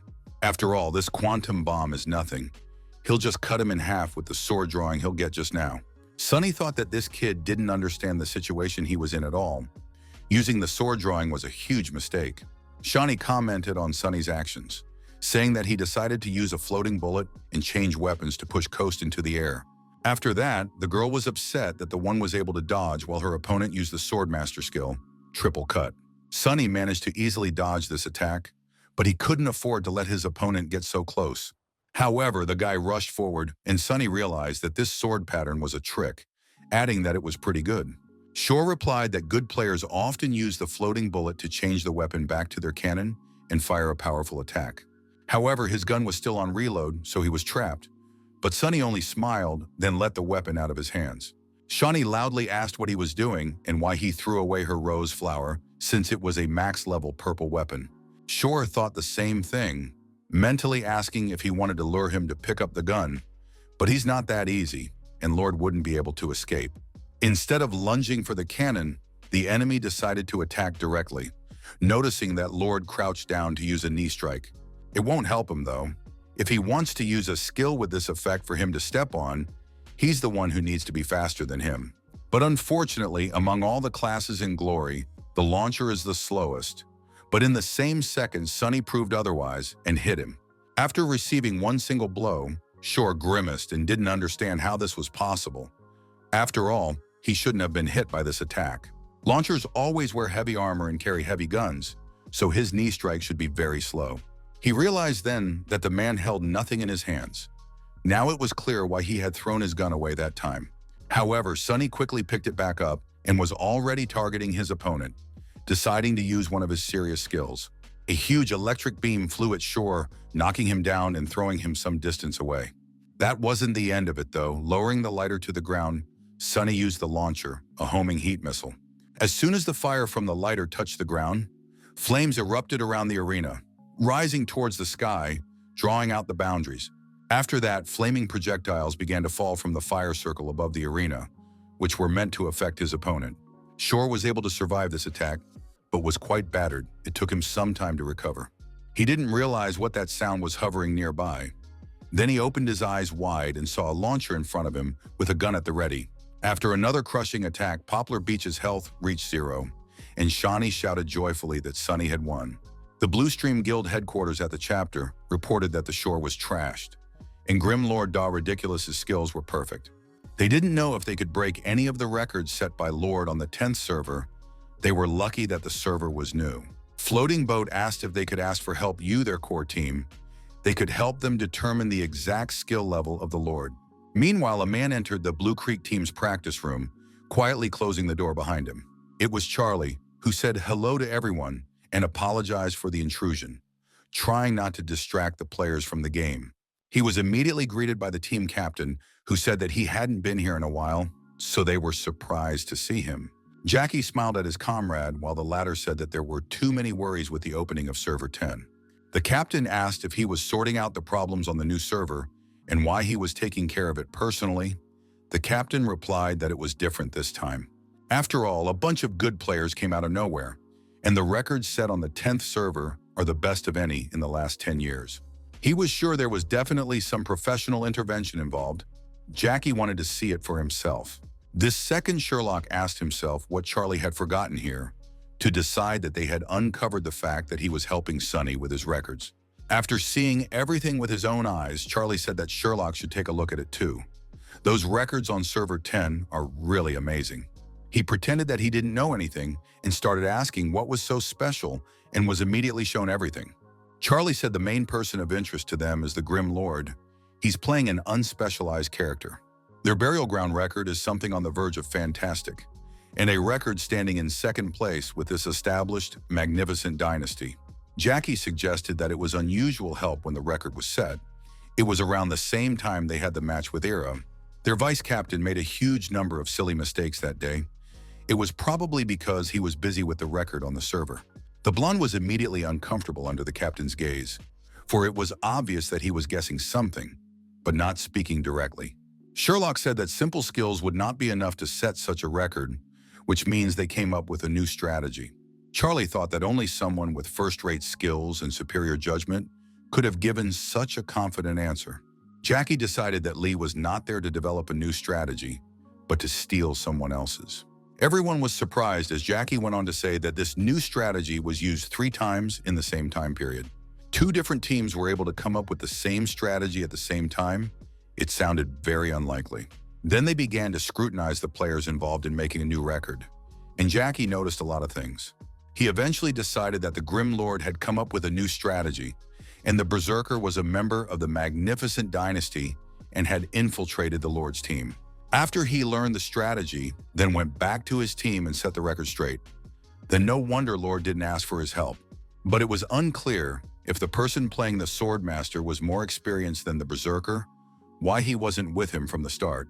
That's why he invited Smoothtree to join him, and that's how they arrived at the current ranking that can be seen now.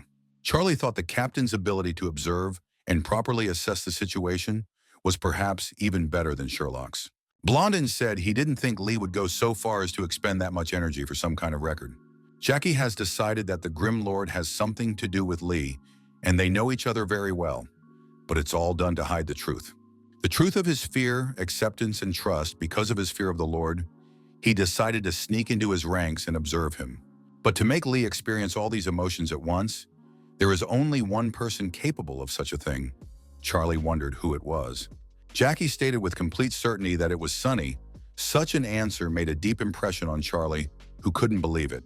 In the evening, they decided to watch the Lord more closely, especially his weapons. Charlie apologized for disturbing him. As they were about to disperse, Jackie asked Sherlock to stop. The guy immediately flinched and froze in place. They made their way to his room and sat back to back in silence for a while the captain chose his words. He then asked that when they had a match with the Magnificent Era, he had somewhere urgent to go. Sherlock got nervous and faltered, beginning to answer that he didn't remember what had happened that day, deciding to sidestep the conversation somehow. But Jackie immediately assumed he'd gone to see Sonny. It all fit perfectly with when Lord set the record straight. And then the Swordmaster, Smoothtree, it was him. Sherlock replied that it didn't sound quite familiar, but he didn't know how that was possible. However, the captain didn't believe a word he said, after which he smiled and asked him to tell him what kind of weapon Sonny had. The blonde fully realized his failure and realized that the captain could not be fooled. No amount of acting would save him. Then he said that this silver weapon was made specifically for the unspecialized class. It has incredible power. Jackie then asked how many molds these weapons had. Sherlock replied that he had molds for every class. A weapon like this, also in Sonny's hands, it looks like they can finally see what a non-specialized class can really do. Hedden said in a calm tone that we would have to wait at least a year, but that only brought a smile to the captain's face.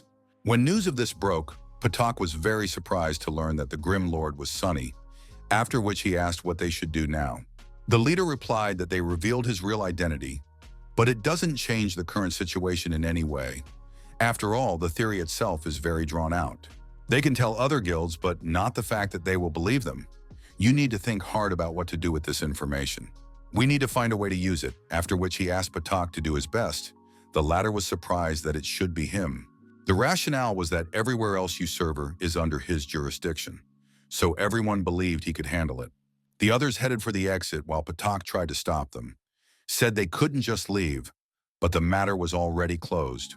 Simon thought that since they knew who the Grim Lord was, their guild would no longer obstruct him, but only observe him. Only now did he realize that he had been chatting with the legendary Shaunie all this time. Then he wondered if the latter would give him his autograph. Meanwhile, on the second floor of the internet cafe, Shaunie was screaming that it was all because of him, because now she can't play at all because of the invitations. Shaunie offered her some soup, told her she couldn't put all the blame on him because his opponent was too weak. The girl took the hint, and so she shouted for him to go away. The guy ran out of the cafe, thinking it was worth running away for a while. At 11:00 p.m., he went back in. The guy asked Tina if the boss had calmed down.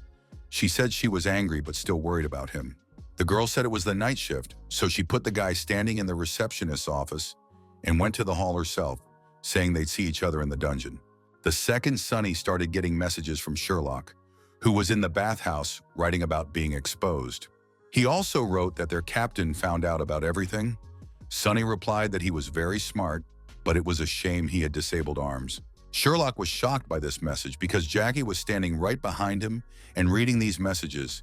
He was afraid that he would get angry. However, the captain only smiled and said that Lord was right. His hands were indeed disabled. But that wasn't the most important thing right now. The blonde was shocked that the captain had taken this rudeness so easily in his address, writing that my provocations had had no effect. The second he got the message that Go Handicapped Hands wanted to have a duel with him, Shaunie was fine with it. Afterward, they headed to the arena for some socializing and friendly sparring, testing each other's skills. Shaunie was the first to say hello, a smirk playing on his face at the fact that this guy was the first to be able to reveal his identity. Jackie was playing from Sherlock's account, and so mutually said hello, saying he'd heard he worked at an internet cafe. Without receiving any response, he immediately rushed to attack, used a sword drawing. Shaunie said that people like them are only good at games. Answering him with the dragon tooth skill, the Lord asked what other options they had, but Jackie only paid attention to his spear. Even the God of War weapon wasn't that fast. Shaunie replied that the stats on that weapon were more balanced. When asked if he was going to return on this unspecialized character, Shaunie said yes. Jackie wished him luck in a friendly manner, but the guy replied that he didn't need luck to beat him, only skill would decide everything here. The captain said that sometimes he really envies there he is, how much faster his hands are, him and his insane speed. It's just something. Shaunie stated that if Jackie's hands moved as fast, he still wouldn't have much of a chance of winning. After that, they began to fight silently, showering each other with various blows and skills without stopping for a second. Shaunie kept Jackie busy, playing for stamina, and not forgetting to attack from all sides and push mentally. Eventually, Lord simply grabbed Jackie by the pecs and stomped him into the ground. Sherlock noting that these were false combos of an unspecialized class. He can use skills on a short cooldown because of the many different classes. The game doesn't recognize attacks as combos, but the effect remains. He doesn't use many skills together. The pressure coming from them can't be underestimated. Jackie noticed that now he would be able to interrupt him. With a sudden movement, he lunged forward, while the Lord on the contrary bounced back to keep his opponent from getting closer to him. However, they still managed to touch each other, thus each took off a little bit of health, but it was insignificant. Giving the weapon the shape of a cannon, Shaunie began shooting his opponent while continuing to drain his health. The Lord moved incredibly fast without stopping to attack, as he could use the skills almost constantly. The captain broke up Shaunie's combo for a short period of time. However, Shaunie is able to switch weapons instantly. It's too hard to deal with, and so Shaunie decides to launch one last attack, which succeeds in completely destroying Jackie. A blue sign appeared on Lord's screen, indicating victory. This brought a smile to the two guys' faces. Sighing, Jackie didn't fall down, only admitting defeat. Shaunie replied in a very friendly manner that it was expected. The captain said that the unspecialized class has quite a few advantages, even with a weapon like this. However, as the overall level increases, such a class would become weaker and weaker. Shaunie asked what he thought the maximum limit was. The one replied that when everyone reached level 95, the unspecialized class would lose all value even if he played it. Lighting a cigarette and leaning back in his chair, the guy replied that he had come to the same conclusion as he had here, which upset him a little. Jackie added that when this season ends, it will be exactly 3 years since the last tier increase. But even that will be in the allowable values, but that one is not going to play when the game will allow a 95 max level. Jackie laughed, saying that if he also continued to have fun on server 10, why not? It was a fair answer. When asked for a rematch, Sunny gave a no, because he's not going to show his full strength because he needs to conserve energy. When they were done, Jackie stood up from the table, and Sherlock stated that he was able to pull off 21 false combos in total. The captain said he knows very well his weakness, his slow hands. It's his Achilles heel that he can't do anything about. Sherlock said he knows the weaknesses of everyone in the Pro League. He wouldn't use so many false combos with him. And if he wasn't playing but an unspecialized character, it basically wouldn't use them in such quantity. Why, he asked how many of the 21 false combos Sherlock would have been able to dodge, suggesting he reconsider this duel. Unpredictable fighting style of an unspecialized character. His main goal is an endless string of false combos. After watching, he accurately said that from Gloomlord's 3 false combos, there isn't a single player in the professional league with similar experience. Classes have many bundles of true and false comps that only increase the combo count, but don't have much effect. True synergy is only seen when multiple players with different classes combine their attacks, but he does it alone. You could tell that in this one, or Smooth Tree was fighting multiple opponents at once, and this guy wasn't even playing at full strength. Meanwhile, in the desert lands, the leader of the Tyrant Ambition was informed that the Lord and his team had gone to Straight Gorge. At the same second, the leader was asked if he was able to find out anything about the tournament team. He replied that he stopped by when the captain was berating someone. They immediately shuddered, for if they had met the captain in a dark alley, they would not have needed to say a word. He would have given up his wallet at once. Meanwhile, Sunny and crew defeated swordsman Ahon. Bun claimed no orange weapons fell off him again. Sunny hoped the Scarlet Illusionary sword would fall out. He needed it to improve the sword mode of his umbrella. Meanwhile, Bun was looking at the rewards. Suddenly, he found some kind of scroll that is needed for a hidden dungeon. Marie noticed that no one had gone through it yet. Getting 3 of the 4 parts is fairly easy, but the 4th only drops from a wild boss that appears 3 times in a week. However, all the major guilds would fight over it.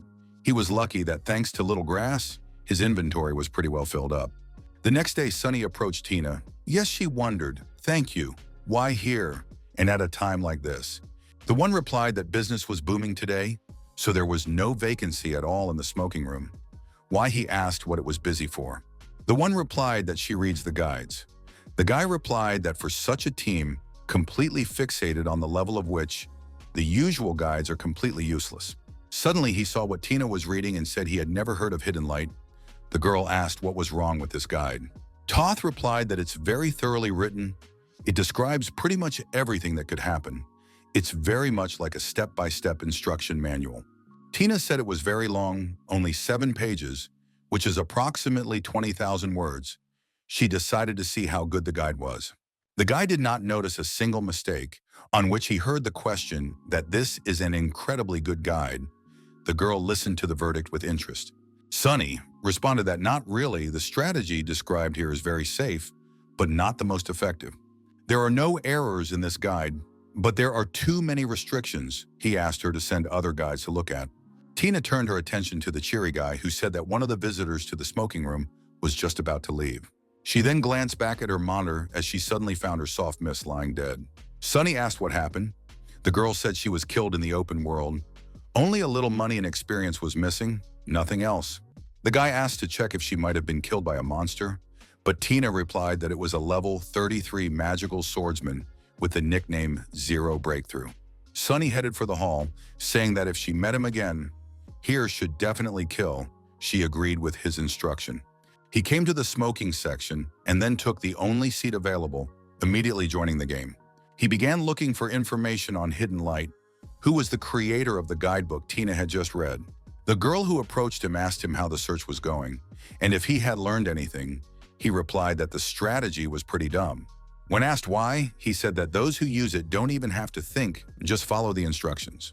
He wrote this guide based on their classes and actions, also analyzed the strategy and playstyle when they were getting this record. However, he has some mistakes and ignorance about weapons. It's pretty hard to get luxury gear at this stage, but he ignores it. He also wasn't aware of Sunny wielding a silver weapon, and not all of the team has orange gear. It was very brave to write this guide. When asked by Tina why Sunny was so interested in it, he replied because he is a talented rookie, a regular newbie who has worked hard on ways to kill bosses, and not only that, these guides spell out each class in great detail. He himself is a pure draftee, and yes, some of his strategies exclude draftees by describing a team from other classes. He seemed to rely on experience from other games, as well as previous strategies and videos to write this series. There are no mistakes in these 12 guides, and some are quite logical and have a place, even with the condition of little combat experience. To write such a thing to a mere theorist is already amazing, so Sunny concluded that this newcomer was quite interesting. When 11 p.m. came, Tina told the guy it was time to get to work so they would meet at the gorge. He agreed with her. The girl made her way to the non-smoking lounge and immediately took a seat, in passing resurrecting her character, who had recently died. She appeared in the empty castle with virtually zero health and stamina, with several other people nearby. Tina also noticed that 80% of her stats were also reduced, but she figured they would just about recover on the way to Straight Gorge. She set off, unaware that she was being followed. Strangers informed her that she was logged in, but her character is in critical condition. Suddenly, the girl stopped as she noticed several players in front of her who were clearly hostile. She immediately grabbed her spear tightly and asked who they were, but those shouted that she was weakened, so they should all attack together. Determined to kill her in one go, so they immediately rushed into the attack, fighting off their opponents, Tina asking what they were up to. At the same time in Straight Gorge, Sunny, I was also fighting a few strangers. However, I looked much more confident. After defeating one of the squads, he went on the run as more players came running in his direction to take him down. Their speed was clearly not enough to capture him, so they decided to find someone to the other side to catch up with Lord. Reaching the lone cabin, Sunny turned around, seeing no one behind him, figuring his pursuers had fallen behind him. He began to reason that they didn't look like a difficult team. However, he didn't know who was chasing him this time, when he suddenly noticed that they were all level 33. On the 10th server, all level 33 characters are considered elite. He remembered that Tina was killed by them. He decided to ask the others how they were doing, but you were also on the run. Sunny thought Bun had a rough style, but he ran off anyway. Frank, who was running away with Marie, screamed that they were being chased. At first, they thought it was Lee's shenanigans again, but it wasn't certain. They were able to escape, but there were a lot of people bending behind them, so they are still very cautious in their movements. They also noticed that everyone was level 33. Sunny decided that the guild just couldn't have that many players with that level. Meanwhile, in the tavern, the players of Tyrant's Ambition were discussing the fact that a bunch of people from large guilds had gathered overnight to suppress the Lord's team. Called everyone they can, after all. Their interests are the same. As long as Lord is in the game, no one has a chance to break the record in the dungeon. At the same time, in the town of Trav, one of the villages and the players running by were asking each other if they had found the fugitive. There were too many places to hide in this place, but Bun chose the most inconspicuous place, namely the well. Suddenly, an unfamiliar guy entered the game and ended up in the same well as Bun, much to the bully's consternation. The stranger immediately started yelling about the coincidence. Because he didn't think she was walking someone in a place like this, the blonde immediately asked him to shut up. He immediately recognized Bun, who was in Gloomlord's group. The latter agreed, after which he said that he didn't have time to give an interview right now. For now he was being hunted, and he didn't even know what it was about, but it didn't matter because now was the time to get out of here. Then he jumped out of the well. Though the stranger asked him to wait, his pursuers immediately took notice of him and rushed in pursuit. He was asked to stop for he had nowhere else to run, but the guy kept his step, trying to increase the distance between them. They shouted that they would catch up with him anyway, but he didn't listen to them, quickly deciding which way to turn to get away. Behind him, he heard a voice directing him to his left. He thoughtlessly complied, then heard a new order to jump out the window. Bun couldn't see the nearest window, but the summoner running behind her shouted that she was ahead. The blonde was surprised that he was following. He called him an interesting fellow, whereupon he took his advice and jumped through the open window of a small shack. As soon as he was inside the building, he immediately heard some unintelligible sounds. Also, he was tensed by the fact that the summoner didn't join him. He looked out the window and asked what he was doing here.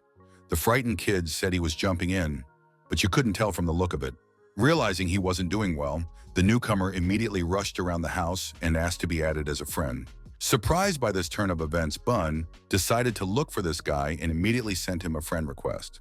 However, the one had gotten there faster, and so the blonde noticed that Hidden Light was the first to send him a request, which he immediately accepted. The rookie then texted him to get out the door in 8 seconds. Bun obeyed and started counting down.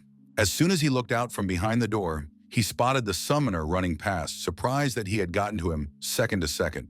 The one asked him to run after him, and after a couple minutes they managed to break away from their pursuers, but the newcomer still asked the guy to be quieter. Suddenly, the summoner grabbed the Bun by the claw. When asked what he was doing, he asked if his weapon was orange. Someone replied that he didn't have one.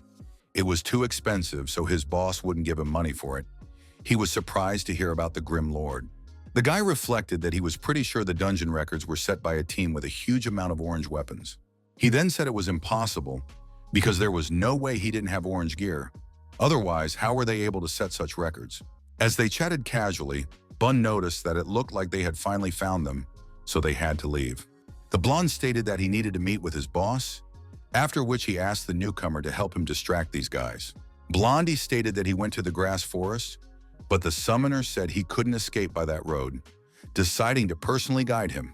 Meanwhile, at the internet cafe, Sunny sat with a dumbfounded expression on his face because Sherlock was relentlessly inviting him to a duel. As soon as midnight came, Tut again asked to fight him. For tomorrow had already come, Sunny called him to the grass forest. As soon as Sherlock reached the place, he immediately started asking where he was, for he himself had told him to come here, after which he started writing to Lord.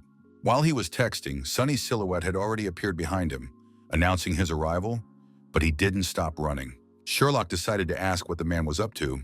The smiling Lord replied that the man himself wanted to fight, so he got the chance. That's when the blonde noticed they were being chased, after which he asked what the man wanted him to mock the newcomers. However, he wasn't interested in fighting with such as he suddenly ran after Sunny, asking why they were running after him too. Players running past him asked what to make of Smoothtree, to which they received the reply that he's only at level 27. They continued to run after the Grim Lord, saying they wouldn't waste their time with this garbage. This really ticked Sherlock off. Literally jumping out of his headphones, he shouted loudly into the voice chat, determined to find out who it was they're calling him trash. He ran then the man who called him names, against his stopping to show who really was trash. Sherlock literally screamed insults and provocations, running after those chasing the Grim Lord, hoping to snag at least one.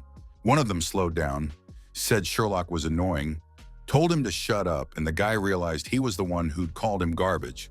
He then noticed that he was the same sword master, but still very different, for he was rushing somewhere straight to his death. His hands slid frantically across the keyboard, typing that maybe this guy was one of those high-level vegetables. His interlocutor stared dumbfounded and angry at the fellow, who did not skimp on expressions and provocations. Such a statement caused a storm of negative emotions in his interlocutor, after which he shouted and again asked him to shut up. Unwilling to listen to these insults, the player drew his sword and lunged straight at Sherlock, declaring that he would kill him. This arrangement completely satisfied the blonde man, after which he drew his sword and began to make consecutive blows. This player's allies immediately noticed that this one was pretty strong, and their comrade looked like he was about to die from his attacks. Then they decided to stop ogling him altogether, but it was too late as the comrade received the final blow. The players who approached immediately noticed that their ally was already dead, so they froze for a second, unsure of what to do next. Then they concluded that he might be strong, but he was only level 27, so it wasn't worth wasting their time on him. The others agreed. Sherlock reflected that to kill that vegetable, he needed to spend 70% of his entire mana. A difference of 6 levels felt strongly. He didn't have any food to recover from as suddenly someone landed next to him, and Sherlock asked how he got back in.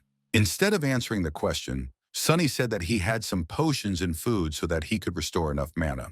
Sherlock stated that now he had to help him beat the great sword out of them, because his weapons were just disgusting. Just as suddenly, they noticed that the pursuers were running away again, and the Lord said that he could handle everything himself. He then began to run away, while the blonde watched the passing players who paid no attention to him. That was when he noticed a player with an impact sword, a 25th level orange weapon, so he ran after him. He started pouring a ton of information at him, which annoyed the guy more and more with each passing second. Sherlock offered to swap weapons with him, but the man asked him to shut up, asking how he could possibly have a level 30 sword. The blonde didn't back down, however, and asked why he was running instead of turning to face him and fight. The guy replied that he didn't have time for that, but Sherlock replied that it wasn't up to him anymore, after which he used a triple cut. It was enough for the stalker to drop his sword, which the blonde man immediately reached for, wanting to take it for himself. He then stated that it was lucky to get orange weapons by killing some dude, before adding that he hadn't played like that in a while. Finishing his companion, he said he would borrow it for a while and would return as soon as he had played with it. Well, that sounded like a lie. After that, he found out Lord's coordinates and decided to bet with him who would kill more pursuers. The guy said that the guy had already lost. Upon reaching Sunny, the blonde stated that it was a great area, after which they would be able to separate from the main group. Then began running between the trees, catching up with his sword any player who decided to hide or run away. All of his attacks were accompanied by belligerent comments, and his opponents fell one after another, unable to resist him. Those who managed to hide said that they don't even try to hide from them. Even on the contrary, it looks like they are hunting themselves. Their leader, the lone sip, stated that they had already lost 10, and he was sure none of them would say they were weaklings. The Lord is using the terrain to cut them out one by one. Now he's been joined by another man. They can no longer act as before. They had to divide into squads and act as a single organism. They had to try to maintain close communication between the squads. Hearing their plan, Sherlock in the same informed Sunny that they had changed their strategy. The latter replied that they didn't have one anyway, but they did. But even if they act together, that doesn't mean they'll handle one group before another group pulls up. Sherlock began to describe the first group he came across. If they attacked, they would only have one team to go to. Sunny realized that he wanted to attack the weaker ones first. They might not kill them all, but they could take a couple without a problem. As soon as Sherlock texted him his coordinates, Lord immediately arrived on the scene, and they attacked the first group, waiting for the second group to arrive. But it had been much longer than that. Then Sunny realized that this was a trap position that they had been so easily driven into. The players standing on the sidelines asked if they would help them, as Tyrant's ambition group had already lost 2 players. Lone Sip stated that let them die. They can't surround them unless they let them dabble some more. It was obvious that they would attack the weakest defending squad. He had specifically ordered the remaining players to stand back and wait. That would leave them 18 versus 2. No matter how strong they are, they will not be able to overcome their numerical superiority. However, if they don't take their positions right now, Tyrant's ambition will die for nothing, shouting that they are in place. One of the players asked Sip why he wasn't doing anything about it. The player replied that when they reach the positions, let them move towards the goal. He then checked that the other 4 groups were already in place before loudly ordering everyone to go on the attack. Lord and Sherlock were surrounded on all sides by several groups of players, but stood still with no intention of defending themselves. Everyone immediately stopped and asked what was going on, as they suddenly noticed the players of Lord's team jumping out from behind the trees. Sunny stated they were surrounded. Now I had nowhere to run. It was a trap within a trap that worked flawlessly. The battle now took on a completely different situation as the 2 were joined by more strong players. Suddenly, Bun felt a shot in the back, noticing the leader of this entire group, but withstood his attack. In response, he hit him with a brick, after which he asked the rookie what he was doing and how he could trust him with his back if he was doing this to him. With that, he turned to the Lord, saying that he was a friend he met at the bottom of the well. Thanks to him, he was able to get here. Looking at the newcomer, Sunny figured he didn't know what button was on what button yet. He was probably looking at his keyboard right now. It's because of this that he often missteers. From the outside, it looks like he's twitching. Then Sunny asked to call off his beast. Bun threw a brick at his ally just to give him his admonishment. He's sure it will be useful to him for the rest of his life. Hidden Light immediately recognized the Grim Lord. The latter said he had read his guide just recently. The newcomer was immediately curious about his opinion. Sunny responded that everything was written quite nicely and very detailed. There were no errors, however. They are very impractical. Such complex, careful strategies, no player would be able to put them into practice. Light replied that it was because they didn't have enough skill. To this, Lord stated that he could apply his strategies and developments, but that did not mean he would do so. When asked why, he said that just by the fact that he can do them, whoever can execute his strategy can execute others. And then why would such a person follow exclusively his complex strategy? Hearing this made the newcomer wonder. Sonny said that detailed manuals are only needed for people who don't know how to kill a boss on their own. He wrote the guide for those who don't need it at all, adding that it's the best example of impracticality. But also, Lord said that such aids would not be suitable for an idiot. It would be too complicated for them, the newcomer said. They are headless anyway. Then Sonny was asked to say if he wanted to write really cool guides for strong players that they could use. Light immediately perked up and gave an affirmative answer, the Lord urging him to come with him to explore the dungeons. Such an offer surprised the guy, but in order to get a record in the dungeon, you need to be in the place where it is most needed. Sonny said that the second boss of the graveyard dungeon can be trapped where the rift is, so he can get stuck there. The newcomer then asked how many orange weapons they had on their team. Lord replied 1. Smooth Tree had a level 25 vampire sword. Hidden Light immediately blushed, saying that not all of them had orange weapons, so he was wrong to think otherwise. The Lord added that they had 1 silver weapon, after which he showed the lad his umbrella of 1,000 probabilities. The first time a newcomer has seen a player-created weapon, silver weapons require the player to put a lot of time and resources into them. The average player won't be able to manage it properly. Specialization demon characters couldn't swing as well before. He then asked what had changed now. Sonny replied that once he reached level 50, he would be able to enter the heavenly sphere. The Lord pointed out that he might be a summoner, but he shouldn't summon everyone in a row. He should start with 2 to begin with. Light knew that summoners could send their creatures after a target. It was done with a tag. That way he could help. While Bun was fighting his opponent, Light accidentally missed and hit his comrade, hooking a tag on him. His summoned creatures immediately began attacking the bully, while he asked what the newcomer was doing, dodging more attacks. Meanwhile, Sip shouted that they had been driven into the ring, after which he asked everyone to be on their guard, because they needed to find a way out of here. He ordered everyone to go to the breakout at 6 o'clock, but Sherlock was already waiting for them there and wouldn't let them escape so easily. Bun noticed that they were indeed running this way, then asked the newcomer to summon someone to create something like a barrier. Suddenly, Sonny loudly asked for a tag to be thrown at him, then began to use the summoning skill himself. A level 1 goblin appeared in front of everyone, surprising them all as it was now the weakest monster on the battlefield. Light shouted that he was going to do it now, but throwing the seal hit the goblin clearly and decided that he had missed again and hit the wrong one. However, that was exactly what Sonny wanted, then activated the chase ability on the goblin, causing it to chase after him. He then began to run off with the goblin, which we chased by the summoned creatures of the newcomer. Sip claimed not blocking the passage. Then they decided to run in the other direction, but Tina blocked their way, ordering them not to even try. After that, the girl swung her spear and hit the group's leader squarely in the face, something he could not have expected. Sherlock immediately recognized the fierce girl who impressed him, after which he asked Frank to throw a skill on him, but he had already done so. After which he said that he definitely had a very good future ahead of him, and then immediately attacked the fleeing opponents. He was helped by the Tina, who used the fall of the petals to push them forward, and Frank created an ice boundary. As the blonde man continued to speak, Frank wondered if the strong and very talkative swordsman could be Sherlock. He then turned to Sonny, saying that he doesn't even try and show his full power. Plus, he only uses a spear. The Lord asked why he would use anything else since he would lose to him anyway. The blonde was surprised at his words. Sonny finished off another opponent and said it was the 11th. Sherlock dumbfoundedly replied that he only had 9. Upon hearing that they had a competition going on, Bun laughed and told him that Hidden Light had lost, but he asked him not to distract him. The newcomer channeled his spell of the guy who was frozen, after which he was glad that he was able to kill one. The Bun then noticed that they had an equal number, whereupon they all began to attack their opponents, keeping score. Jumping up, the bully shouted happily that they had surrounded him.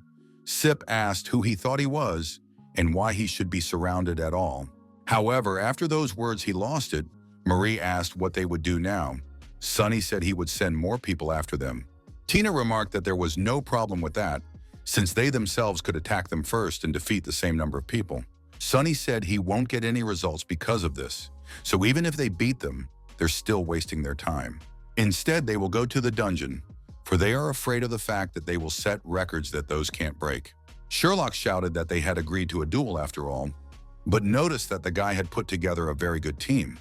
Frank thanked the older man for the praise, Marie asked Frank if he knew who was in front of him. He hesitantly said Sherlock. The blonde asked Sonia to deal with the misunderstanding, but he asked him to deny everything, which he would do. However, the guy realized that Sonny had left the professional league to return a year later with his own team. He replied that it wasn't easy to put together a competitive team, and the fact that they all gathered around him was just a coincidence. But maybe they'll still see them in action. Bring a team of rookies into the league with them. Let the old guys pave the way for the young. Sherlock said he needed to train as many people as possible, and then he would have no problem making a team.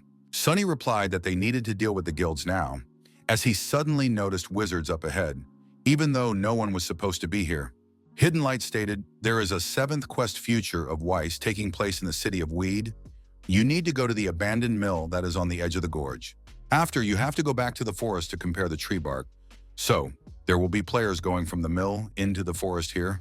Surprised, Sonny and Sherlock simultaneously thought that this was a minor detail, and only this newcomer could remember something like this. Suddenly, the blonde drew his sword and began to attack Lord, wanting to fight him again.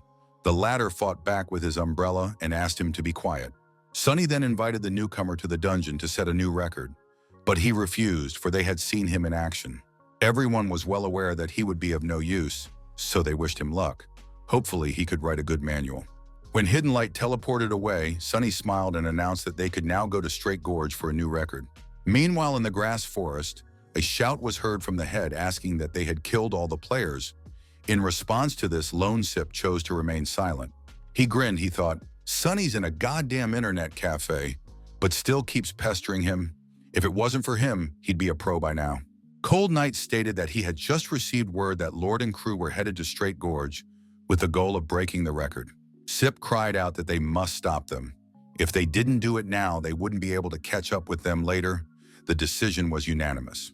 Meanwhile, Sonny was already fighting the scorpions, preventing them from attacking and straining him in any way.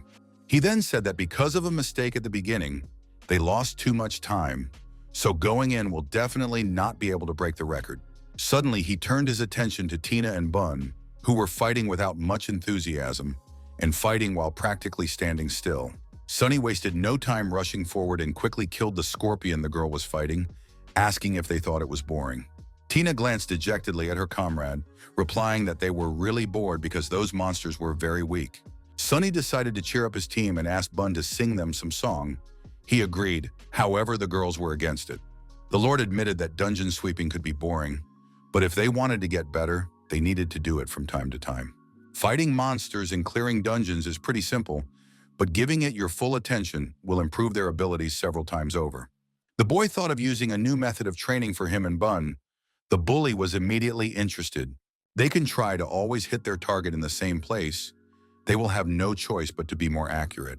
Tina stated that she would fight just like that, but Sonny told her to take her time because right now they just needed to get through this dungeon. However, he hesitated and said that even now, they too could do similar training and only hit in the head. Though Tina has high speed, she hesitates too much. But when she has to do something that requires precision, her speed drops a lot. Sonny asked her not to be afraid to make mistakes when doing things at high speed. You can slow down a little for accuracy. And after going through the dungeon, they headed towards the portal to get out. There were already several players in front of the portal entrance. As they stepped out into the open world, Sonny froze for a second when he saw a group of people from a familiar guild in front of him. The first to catch his eye was Tyrant Ambition's healer, Endless Night, who had no time to notice the Lord and his group. His team didn't have time to react before Sonny snapped out of his seat, rushing towards the healer and attacking him with a smile on his face. The guild guy also didn't expect the sudden attack, but on an instinctive level, he managed to bounce away, dodging the Lord's spear. His speed was clearly not enough, however, as Sonny caught up to him very quickly, hitting him with a knee straight to the side, doing significant damage. He then transformed his umbrella into a cannon, beginning to shoot the healer without stopping to deal health-draining damage. His opponent attempted to answer him by preparing spells, but his actions were immediately interrupted by a blow to the chin. Marie came to the Lord's aid and attacked the healer with a cannon, asking what was going on, while Tyrant's Ambition team watched on. One player asked her allies what they were just standing for, after which they attempted to attack the Lord. However, all fell at his hand. When asked by Tina who it was, Sonny replied that they were players from Tyrant's Ambition who had recently hunted them down. Outside the Straight Gorge, Knight looked dumbfounded at the team's vitals, realizing who they had managed to stumble upon there. He was immediately asked what had happened. He nervously began to turn his head and tried to make up an excuse, but nothing came to mind. He couldn't afford for the other guild to know that his first team had been killed. It was impossible for them to be the only ones to receive such a large amount of damage. He was asked to stick to the plan. They would send more of her to watch all 50 entrances to the dungeon. They would ambush her after finding out where Lord was. Inside the Straight Gorge, one of the teams looked dumbfounded at the other players after realizing that those players had been destroyed in the blink of an eye. Tina turned to them and asked if anyone else would try, but the players' response was to be scared and run away. Suddenly, a portal opened and players started coming out of it. The girl asked if they had come to kill them, to which Sunny replied that they would soon find out. Then the guy decided that it was time to leave the dungeon, because if they started at 12 year, it would have already finished the third run. Before leaving, however, you have to send word to the people who weren't very polite to them, but no one realized anything. They were wondering if he wanted to send topics to the elite groups that the big teams went here. Without explaining anything, the Lord asked everyone to go down to a small recess, saying that there were a lot of guild leaders on his friends list. He was sure that all the exits were guarded, so they would have to wait here, and this point was the best place to intercept the enemies. Suddenly, Marie claimed to see a group of people. Sunny read their nicknames and said they weren't the right people. Tina noticed another group. Remember, they were from the Sansara Guild. After seeing them and thinking for a bit, the Lord made a decision. He ordered his team to go on the attack. The group, who weren't expecting an ambush, immediately started asking where they had come from. Sip, who noticed the collapse of his team, screamed, then excused himself for accidentally dropping the ashes of his cigarette on the keyboard. He himself thought that their best team had been ambushed and destroyed. He hoped that Lord's group would go after other teams as well. At this time, Sunny continued to hide in the recess, waiting out the other opponents, recognizing the next group, then ordered an attack. He recognized the Voidwalker Guild, indicating that they were coming after them too. The players, seeing Lord, began to ask what was going on here. Tina rushed forward, stating that 2 groups at a time would at least be a challenge for them, then attacked the players. During the battle, Sunny asked everyone to keep an eye on their surroundings as they can't let any of them escape. Bun told him not to worry. After raining another brick on one of his opponents, the bully called out his nickname to make sure he remembered it well, then laughed. While the battle was going on, another elite group of Tyrant's Ambition was marching through the gorge, led by the crowd favorite. The group stopped for a second, hearing some sound that sounded like a battle.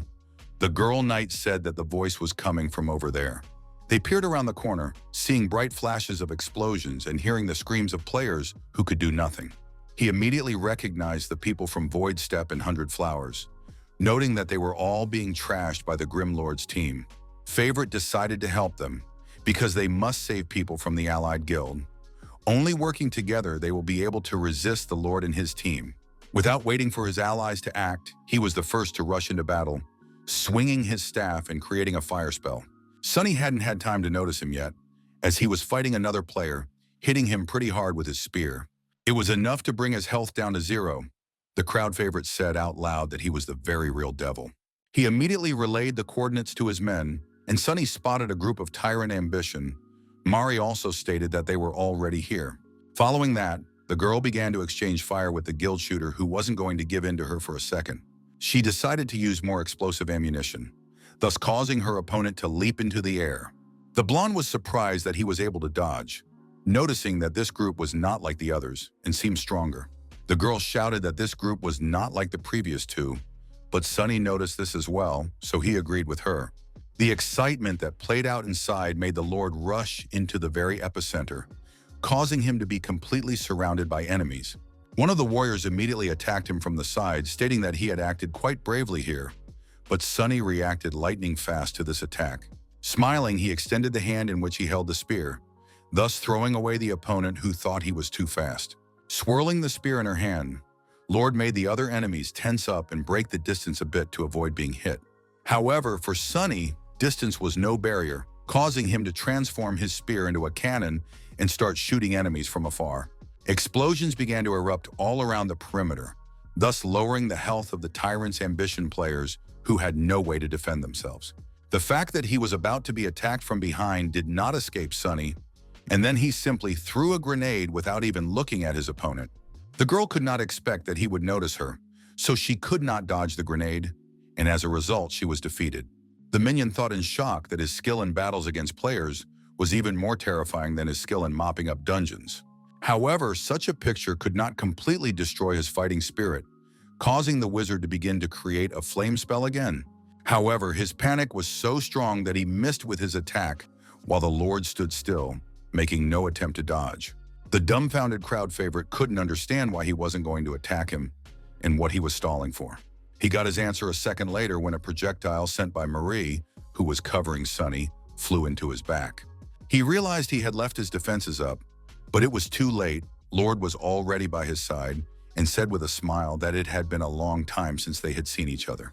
With a smile on his face, Sunny stabbed him in the shoulder with his sword, causing his health and the wizard's to drop by more than half.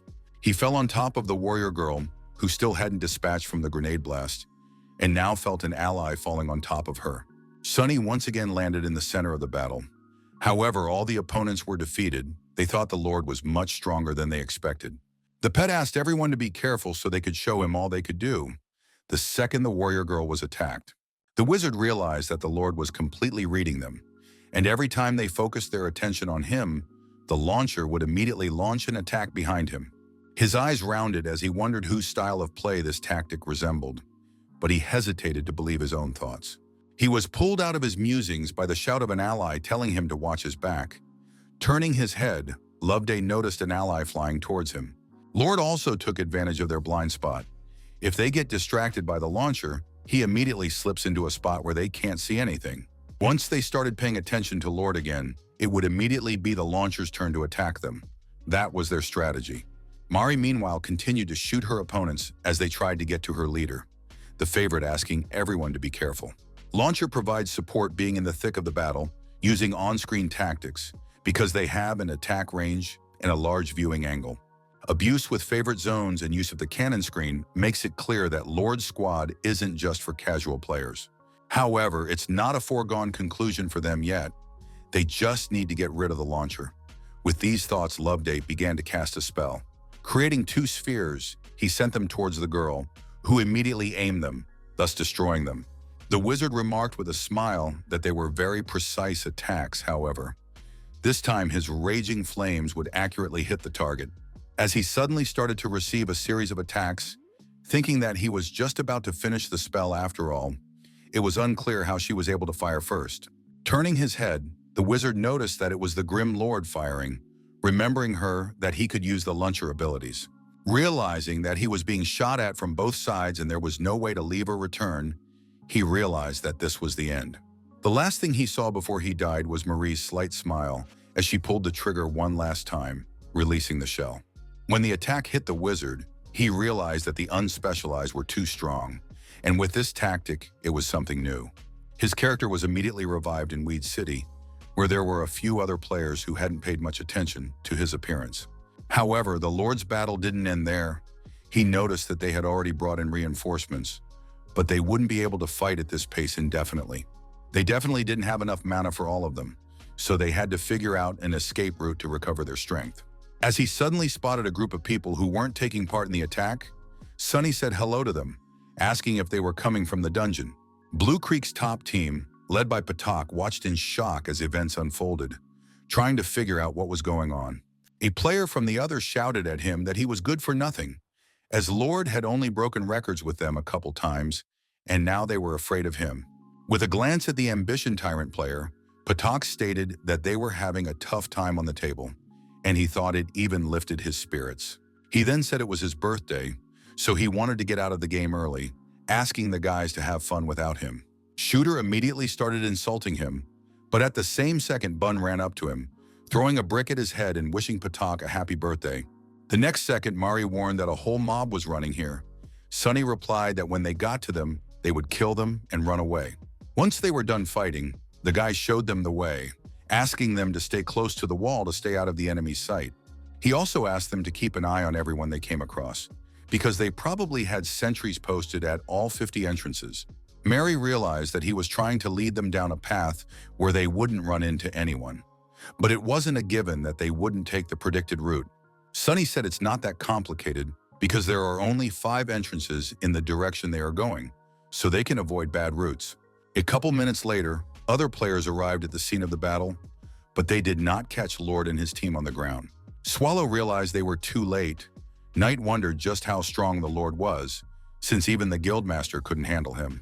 But they were sure that sooner or later, someone would spot them.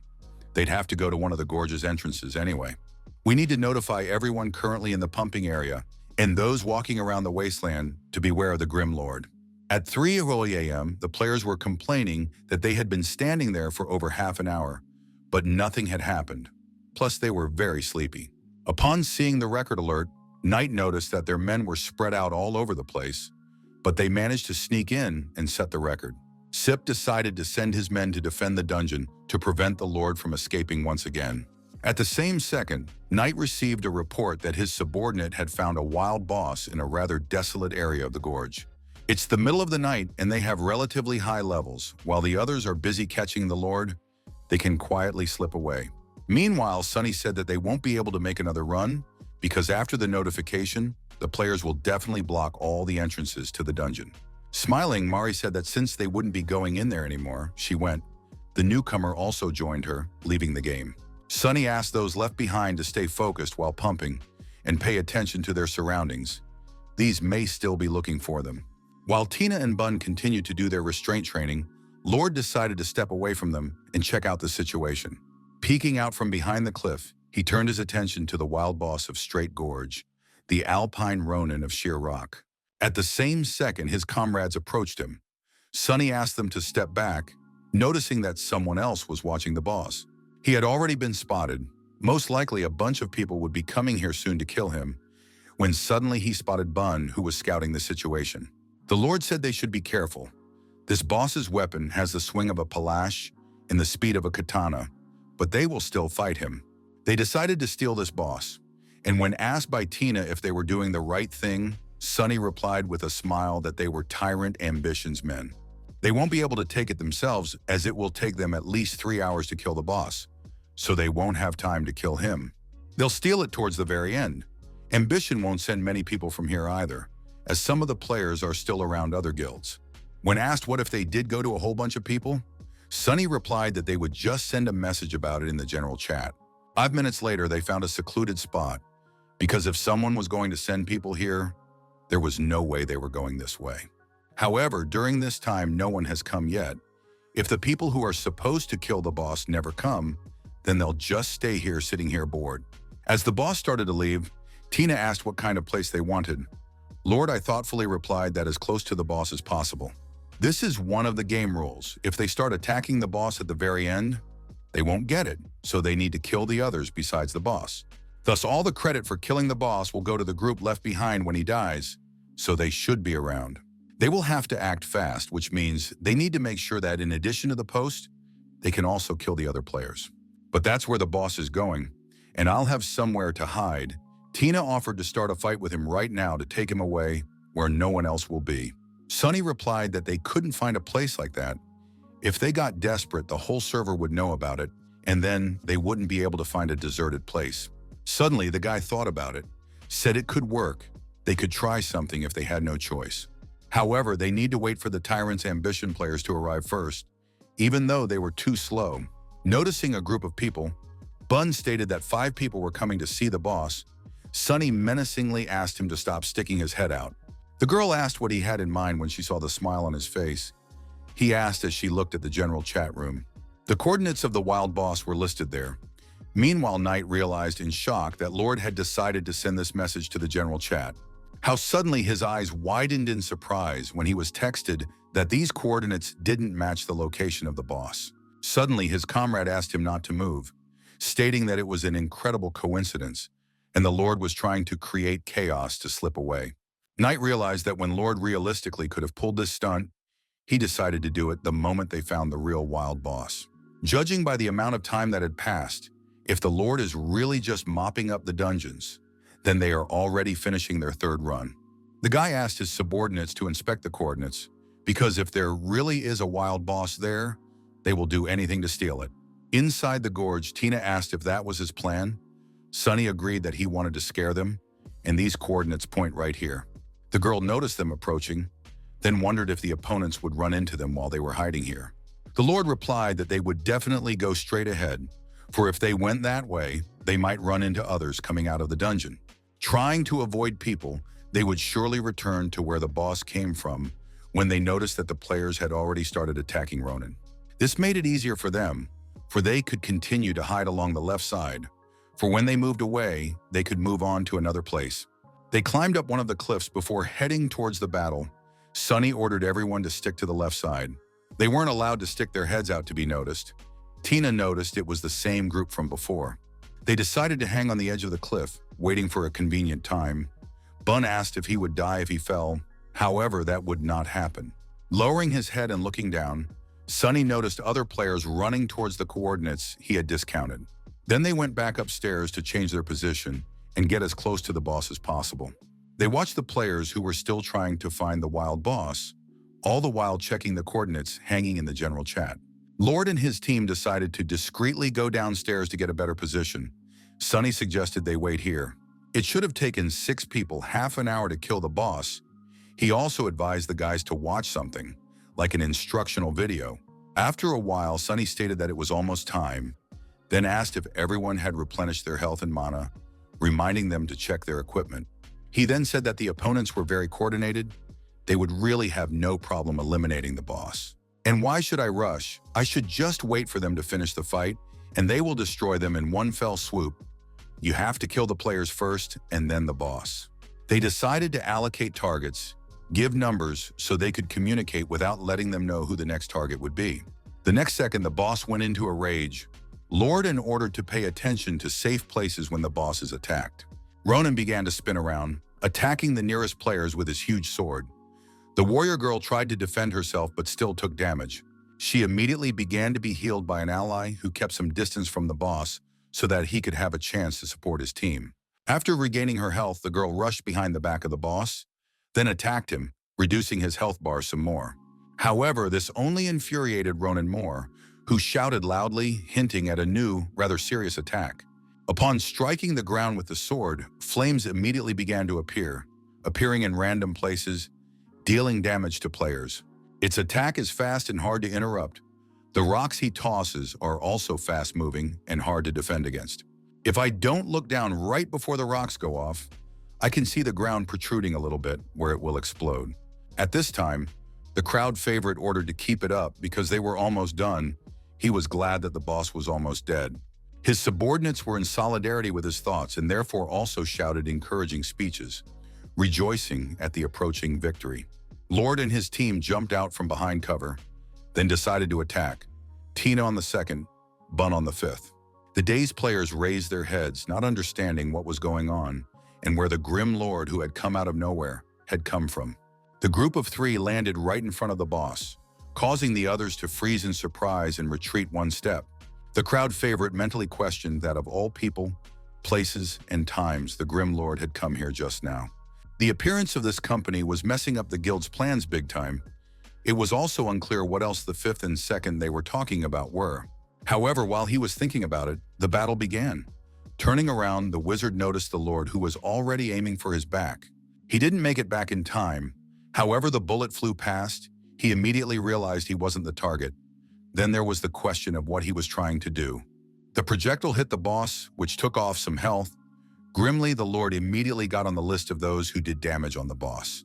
The favorite decided he wanted to steal the boss from them, and at the same time Bun was straightening out Tyrant's ambition healer. The warrior girl noticed that the treatment had been interrupted. As a friend noticed the battle mage from last time, she decided to cut Tina in half. With a swing of her sword, she hit the boss, causing her eyes to widen in surprise as she hadn't noticed him approaching.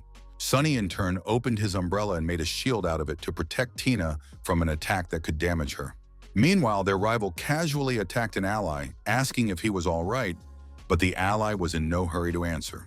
Suddenly, he screamed, asking her to watch out. But it was too late. Tina attacked her with her spear right in the chest, throwing her into the air. Bun chased after the healer and yelled that it didn't matter if he killed him or not. He just needed to keep an eye on him. The warrior girl began to drink the potion, thinking that since the healer couldn't heal, she would have to drink potions, no matter how expensive they were. Her health recovered a bit, after which she tried to attack Tina again, but Sunny loudly asked her not to dodge. This surprised the girl, who had been working on getting revenge all this time, and now he was asking an ally not to dodge. Instead, Tina jumped into the air, showing her opponents that she was facing the boss, who had already launched an attack in her direction. Swinging his sword, Ronan missed the wave that slammed into the girl, demolishing all the health she had regained with potions.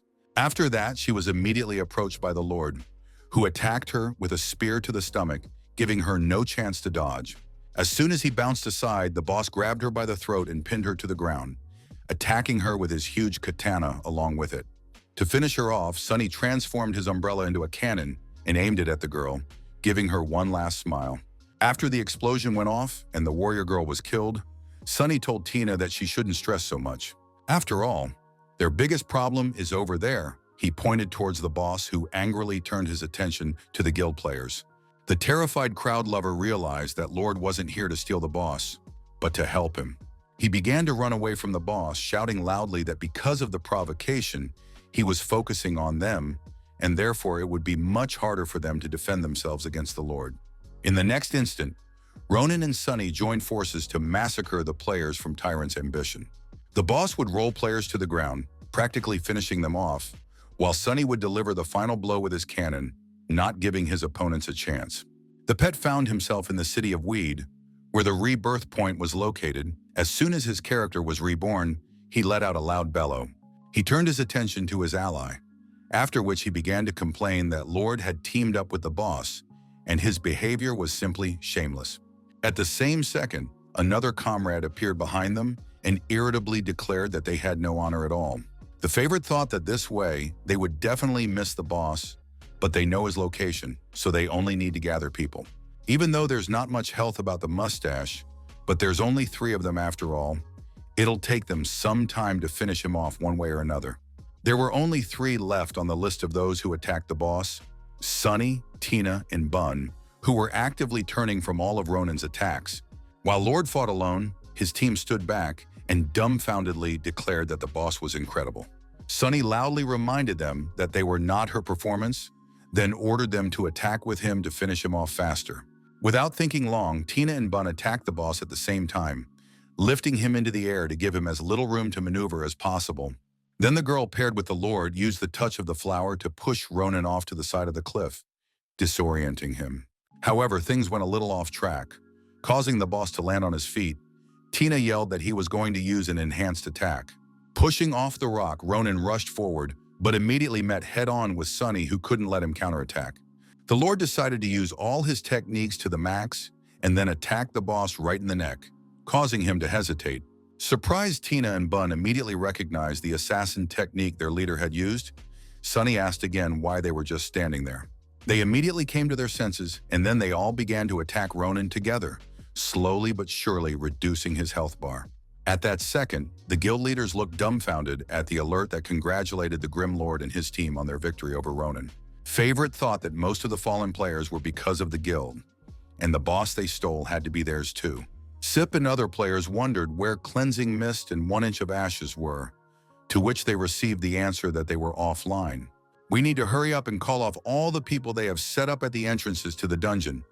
They will set a trap for the Lord. They won't let him leave the gorge so easily.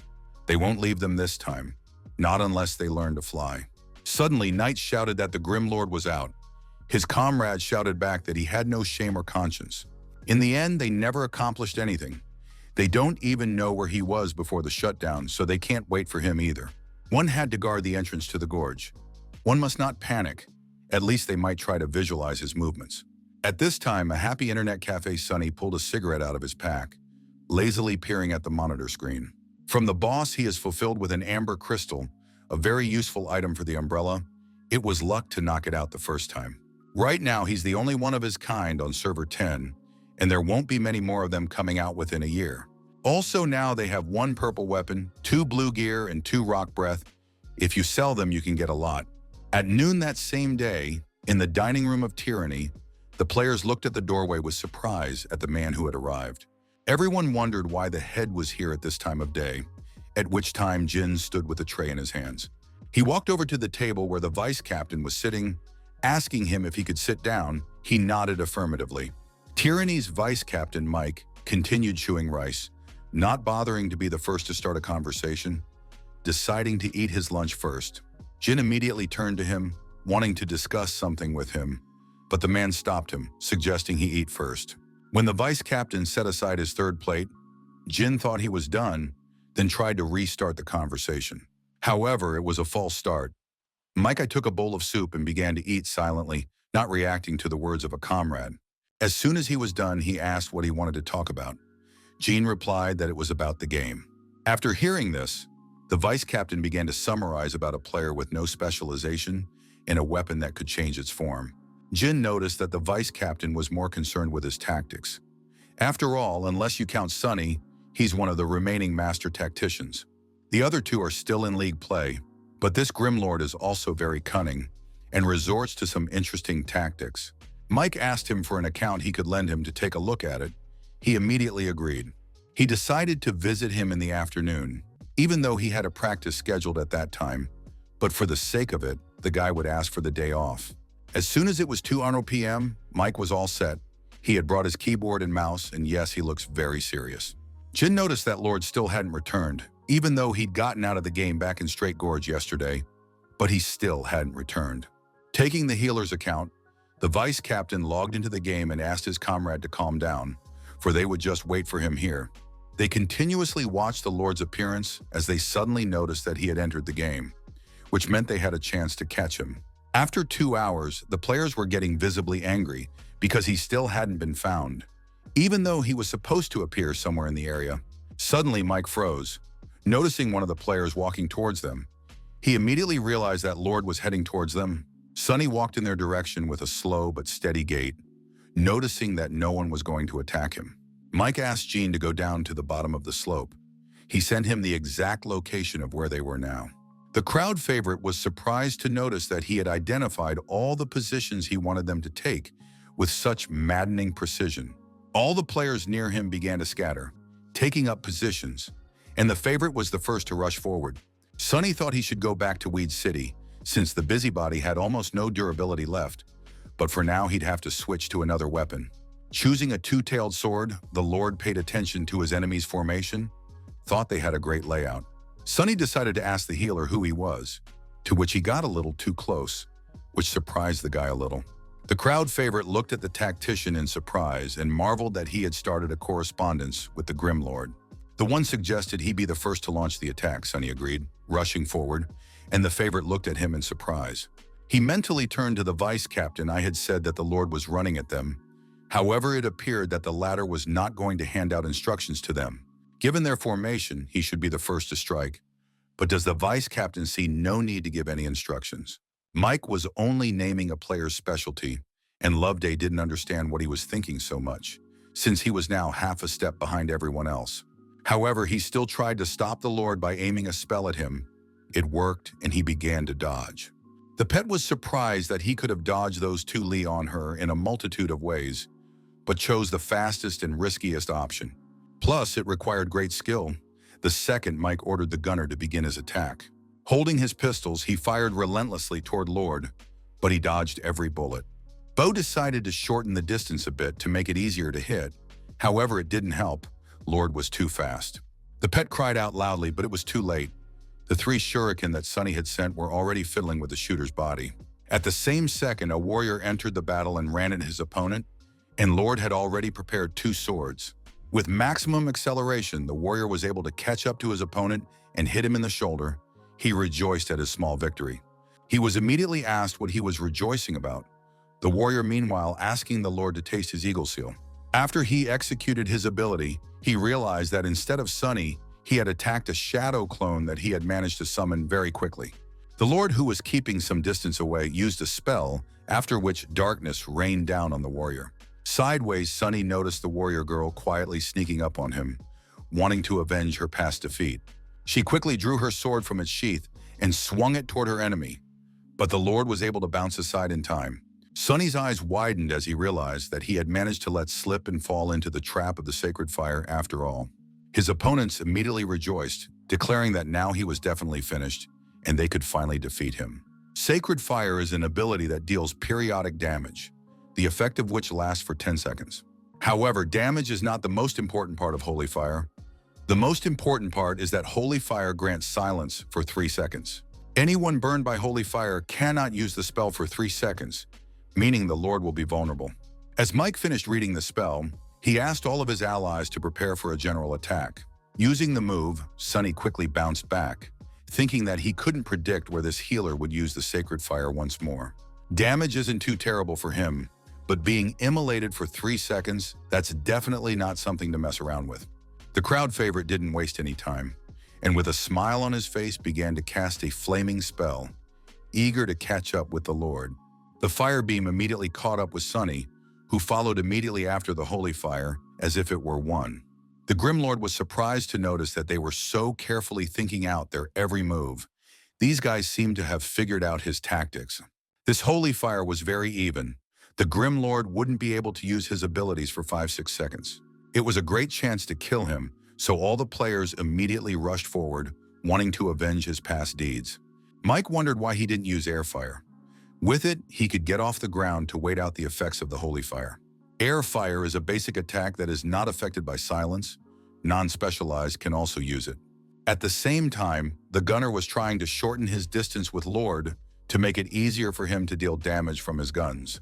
Suddenly, he was caught in a trap that came right out of the ground. The trap was able to completely immobilize the shooter. But he didn't understand when the Lord had had time to place it, for they had kept their eyes on him from the moment he appeared. Then it came to him that he did it the moment he dodged his bullets. The same second he heard a rumble next to him. The warrior who was about to do the same was also caught in a trap from which he tried unsuccessfully to escape. The gunner thought in shock that while Lord rolled around on the ground, dodging his pulse, he had managed to set not 1, but 2 whole traps. It was definitely his plan B, which worked just fine, giving him time to shake off the effects of the holy fire. If it wasn't for those traps, he wouldn't even have a chance to escape. Yet the gunman tried to attack him at range. Sunny reacted instantly. Throwing one of the swords in his direction, the blade began to accelerate ever faster. The trapped guy was a little slow to react, causing him to collapse to the ground with force, temporarily disoriented. The warrior, who still hadn't gotten out of the snare, watched the Lord with anger as he waited for the effect to wear off. Seconds later, Sunny declared that the stillness from the sacred fire was over, and therefore there was nothing more to worry about. While ripping his leg out of the snare, the warrior lunged at his opponent with his fists, hopefully catching him off guard. However, the Lord was also prepared for such an action, so his face continued to remain calm and cool. After the warrior launched a series of attacks, the Lord swung his swords twice and was at his back, inflicting several wounds. Breathing heavily, the enemy turned his head and asked loudly how he felt about this, but immediately fell silent and froze. His eyes dropped to the sword that was near his throat, though he didn't even notice it happen. Standing behind him, Sunny looked at the guy with a cold and cruel gaze, not even thinking of pitying his opponent. The last thing the warrior felt was the blade sliding down his throat, whereupon he fell to the ground, admitting another defeat. Watching this picture, the crowd favorite mentally wondered what the vice captain was thinking now after seeing this. He realized that he should send them after the Grim Lord, or else he would escape and then they wouldn't be able to catch him. Not hearing Mike's decision, the loved one decided to take matters into his own hands. Realizing there was no choice, then used a touch of the flower. The spell almost reached the Lord, but he managed to dodge just before the collision. Sunny realized he wasn't going to be left alone, so he swung his sword and attacked Loverboy, knocking him away. The jolt was so strong that the wizard tore himself off a small ledge and fell on his back, shrieking loudly. Turning around, Sunny smiled and said it was pretty close. Maybe next time he'd have better luck. He was pretty sure that Mike from Tyranny was playing under the Infinite Night account. Good thing his team didn't consist of pros. He wasn't sure he could pull off something like that with a two-tailed sword if there were more professionals out there. At this time, Mike said he didn't see his weapon transform. Instead, he used a double-tailed sword. The wizard noted that he had been fighting all night after all, and had not had a chance to visit the city, and his weapons had almost no durability left. Mike replied that it made sense. Meanwhile, the shooter stated that it was a shame, because if it wasn't for those traps, they would have won. The vice captain added that if the gunner's bullets had flown more clustered, he wouldn't have had a chance to set those traps. Attackers like to move at faster speeds, but with their current training, they should stick to a slower pace.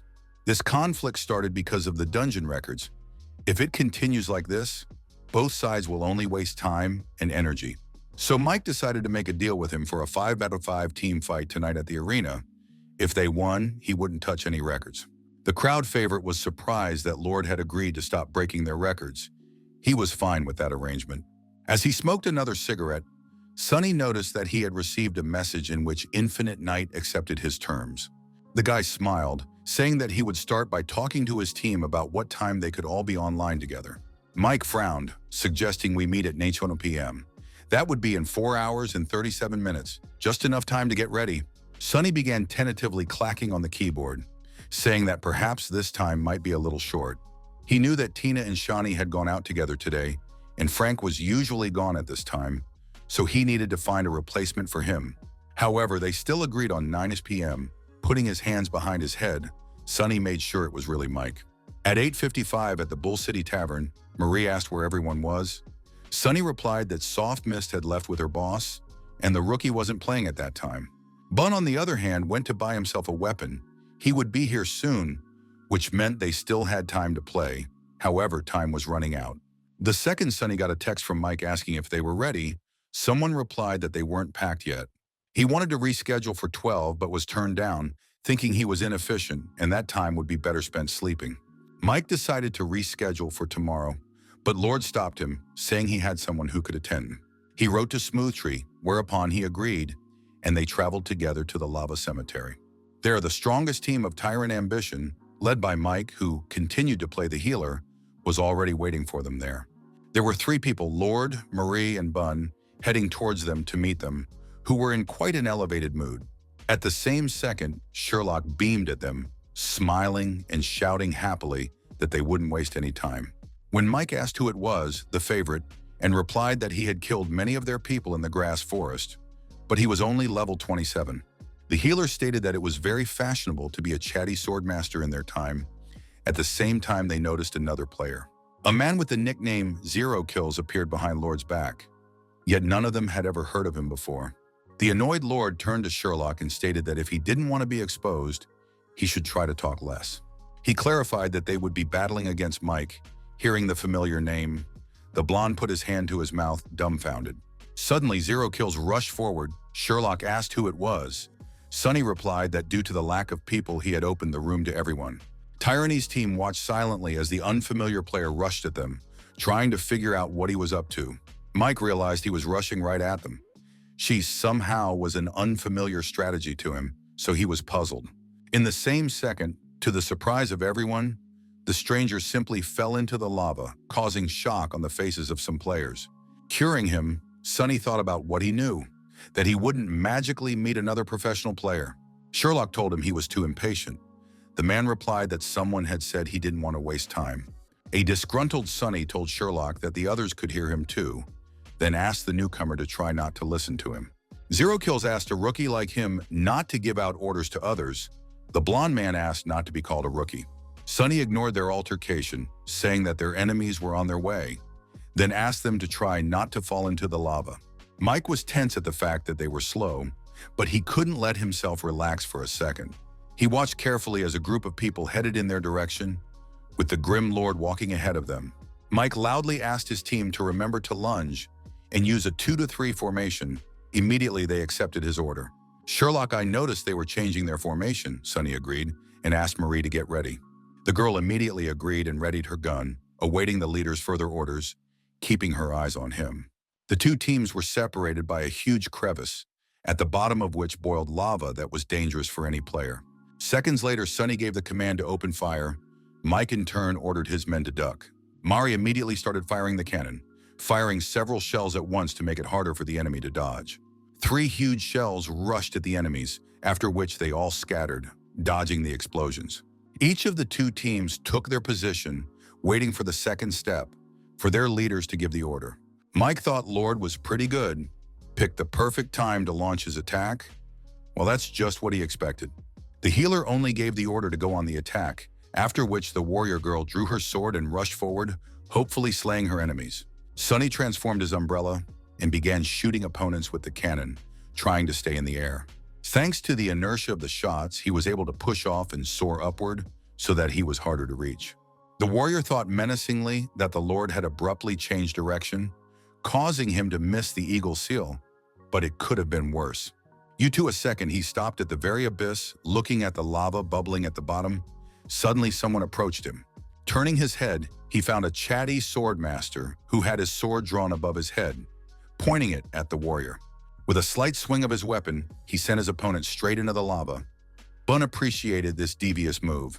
The second Mike started conjuring, and I noticed he was trying to create holy fire, so I wanted to stop him. Sherlock asked him to ignore him because he wouldn't have enough range, so he would only provoke him. After lowering his head and seeing the warrior slowly dying in the lava, Bun decided to speed up the process a bit. He picked up a brick and threw it at his opponent's head, causing him to shriek but still not die. This infuriated the warrior, who used a jump to get back to the ground. Sherlock got scared and told Bun to run. Turning his head, the blonde noticed the warrior girl, who was not in the best of moods, already rushing towards him. He made a sly and sharp lunge, sending the warrior back into the lava while he himself tried to quickly return his attention to the girl.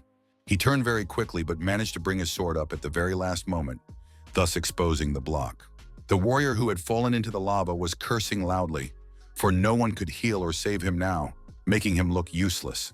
Mike thought that in theory his plan was to have the striker bounce back, but it takes 3 people working together. And even then, 100% success is not guaranteed, but this interval of time was enough for him to attack. If he really thought this through, it means only one thing: he has divine skills, nothing less.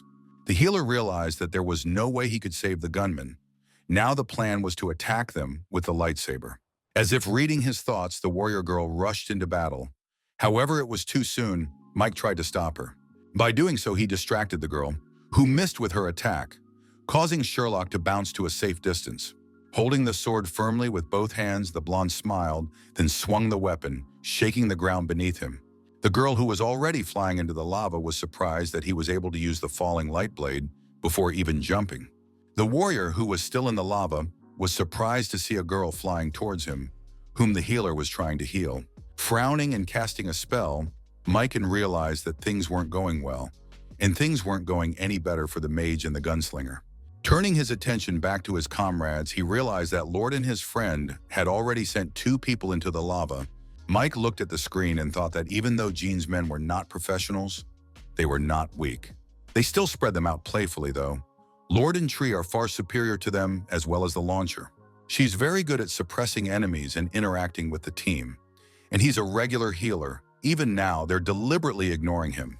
The boy felt cut off from everyone, as if he were watching everything from the sidelines rather than being a participant in this battle. Closing his eyes and lowering his head slightly, Mike announced that they had lost, though those 2 words came with great difficulty. In response, Sonny smiled and stated that they were very good, but fell just a little short of victory.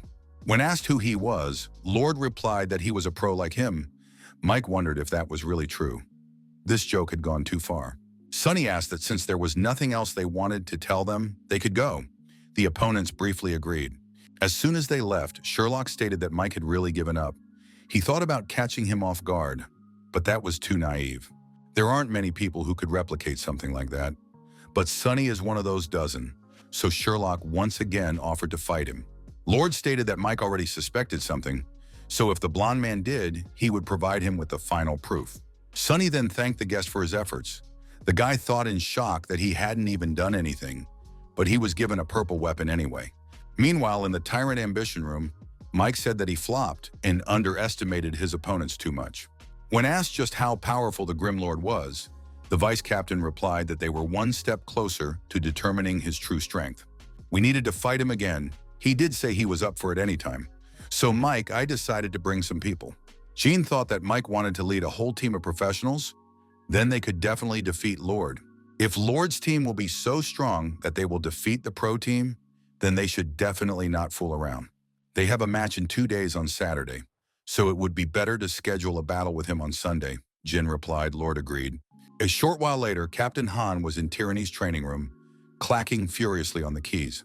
He was practicing on the soaring cliffs now, trying to jump from one to the other while dodging arrows.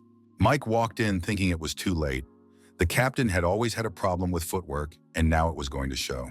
Trying to land on one of the rocks, the guy didn't calculate the trajectory and tripped over the edge of a rock ledge. With no way to get back up, he began to fall back down, realizing that he had reached his peak and therefore lost.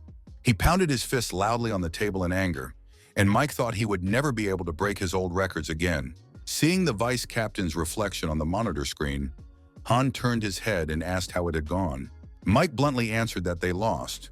The opponents were stronger than he expected, as they were at the level of pro players. The captain frowned and said it was a good joke, then asked if it was really like that, why they were still just playing. Mike asked in response if he wasn't just playing too, but Han didn't say anything to that, just asked to let him see the tape. They began to watch the replay, during which the captain commented that Smooth Tree had good mechanical abilities. Mike agreed, saying that although he didn't say anything during the match, someone who fought him before said he was very talkative. Han didn't understand what the vice captain was getting at, after which he noticed that the Grim Lord's weapon was something with something. Mike agreed, saying that such a weapon should never have appeared in the hands of a regular player, much less on a new server. He thinks they need to keep interacting with them to learn more. Han figured he had already come to some conclusions.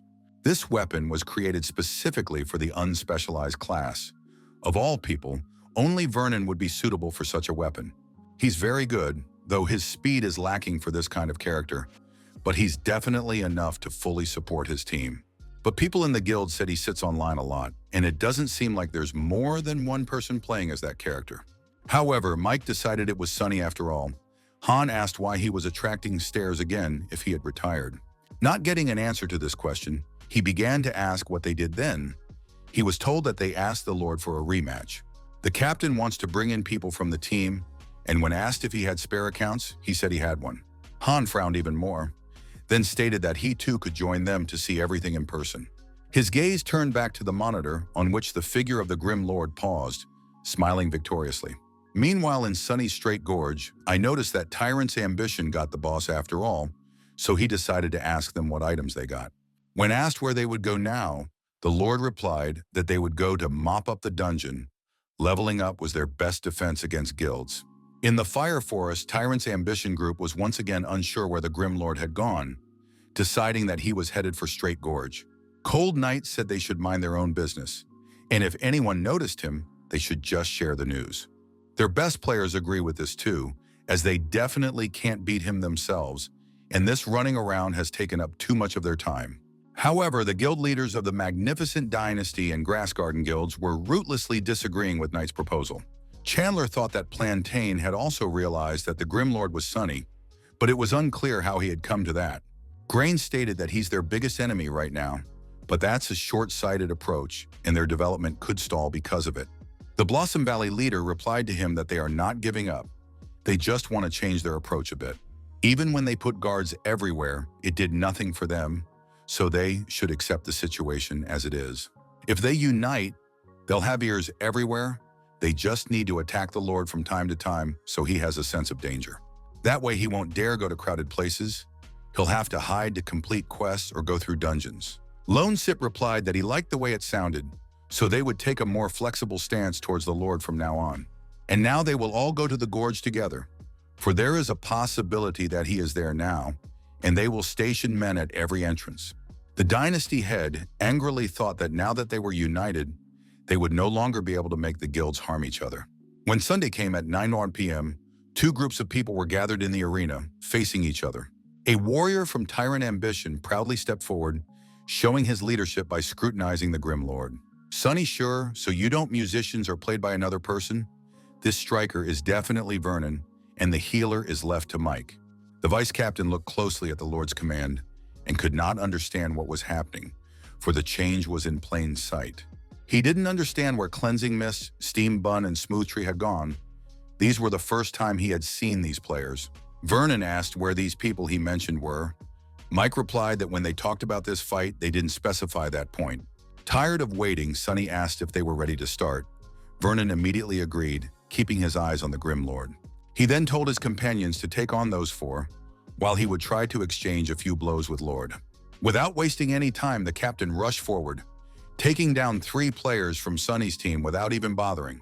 Jin exclaimed happily that their captain was good, for he had put down 3 players in his path in a second. He then approached the Lord, who was at arm's length, but he wasn't even going to dodge. Vernon decided to take this opportunity and struck, but instead of Sunny, his shadow clone was there. The Lord himself quickly found himself at his back, waving his hand in a sign of greeting, trying him even harder. They then lunged at each other, Vernon using only his fists and Sunny held out his spear. The captain decided to intercept the attack with his bare hands, intercepting the tip of the spear right in front of his chest, stretching his arms forward. But as soon as his brasses collapsed, he noticed that the tip of the weapon had begun to dissolve in the Lord's hands. At first he thought he had simply missed, but in the next second he noticed that the weapon had taken the shape of a cannon. Shots and explosions rang out, but Vernon wasn't going to give up even under the hail of bullets, so he tried to get close to Sunny. As quickly as possible, he shortened the distance, causing the Lord to bounce back, thus losing the opportunity to dodge. Vernon began to charge, trying to attack him with his arms and legs. However, Sunny opened his umbrella, making a shield out of it. The captain then decided to use a slap, swinging his arm wide. Lord reacted instantly, then crouched down. That was his mistake, though. His eyes went wide when he saw a knee flying towards his face. However, he still managed to block the next blow by taking out his baton, which he immediately put a block on. Wasting no time, he decided to retake the initiative by bringing his opponent to the ground, pinning him with his knee. Sunny then stated with some smiles on his face that he wanted to give him a little show to hurt his pride. Being pressed by the Lord and hearing his statement, Vernon declared that it was indeed him, recognizing who was hiding behind his guise. Hearing the captain's phrase, Jean immediately became very curious about who this man was that Vernon personally knew. As they fought, Sunny asked if he had to be so intense since it was just an arena fight. His opponent ordered him to shut up and then swung his fist, scowling angrily as he didn't want to be distracted. His blows hit exactly on target. He began pounding the grim Lord, shattering the ground beneath him and preventing him from escaping. Then he paused for a second, looking questioningly at the caller, who didn't even attempt to do anything. Sunny was lying on the ground with his arms spread out. Jean noticed he wasn't moving. He thought he had died here, though he should still have plenty of health. Suddenly, Lord jumped up and got to his feet, apologizing and saying he was just distracted for a second, but not dead. However, this was of little concern to Vernon, who lunged at him again, preparing another attack, gathering all his strength into a fist. Sunny didn't defend himself. Jean noticed that this definitely shouldn't happen. It felt like he was trying to lose on purpose. Suddenly, Lord said he gives Vernon a standing ovation. It's only one match, but he knows how much he enjoys it. The warrior stopped his attacks, then said that since he was resigned to his defeat, it was better for him to leave the match. Before leaving the arena, Sunny stated that he was leaving this powerful due to accepting defeat. As soon as the Lord disappeared, a system alert appeared stating that Tyrant's ambition had won. Cold Knight remarked that he had lost. Sunny replied that as agreed, he wouldn't touch their records again. At this time in Tyranny's workroom, Mike and Vernon headed for the exit, while Jean decided to ask who the Lord really was. Without hesitation, the team captain replied that it was Sunny. The answer dumbfounded the head, who remained standing in the same pose. He thought about the fact that if they were losing to him, it wasn't such a shame. However, he urgently needed to talk to Cold Knight. Mike asked why Sunny wanted to lose, and why he took 4 completely useless people with him. Vernon replied that he doesn't do anything for nothing, which means he has more to gain from losing than winning. He also suggested that it would buy him time, because maybe a year from now, they'll fight him in a match again. Meanwhile, Sunny asked Simon if he wanted to set a record in the Straight Gorge, but he was reluctant to ask for his help. However, he only wanted to convey a strategy for setting new records, which stunned Azure Stream. He demanded payment for strategy. Transferring his knowledge was a better option for him to get out of his predicament. And when he shared his knowledge, all the major guilds would stop having enmity towards him. It was simply genius. However, they still can't agree on a strategy, so Sunny will have to change her goal a bit. Misty Castle was one of the big guilds. He wondered how good of a record they could set.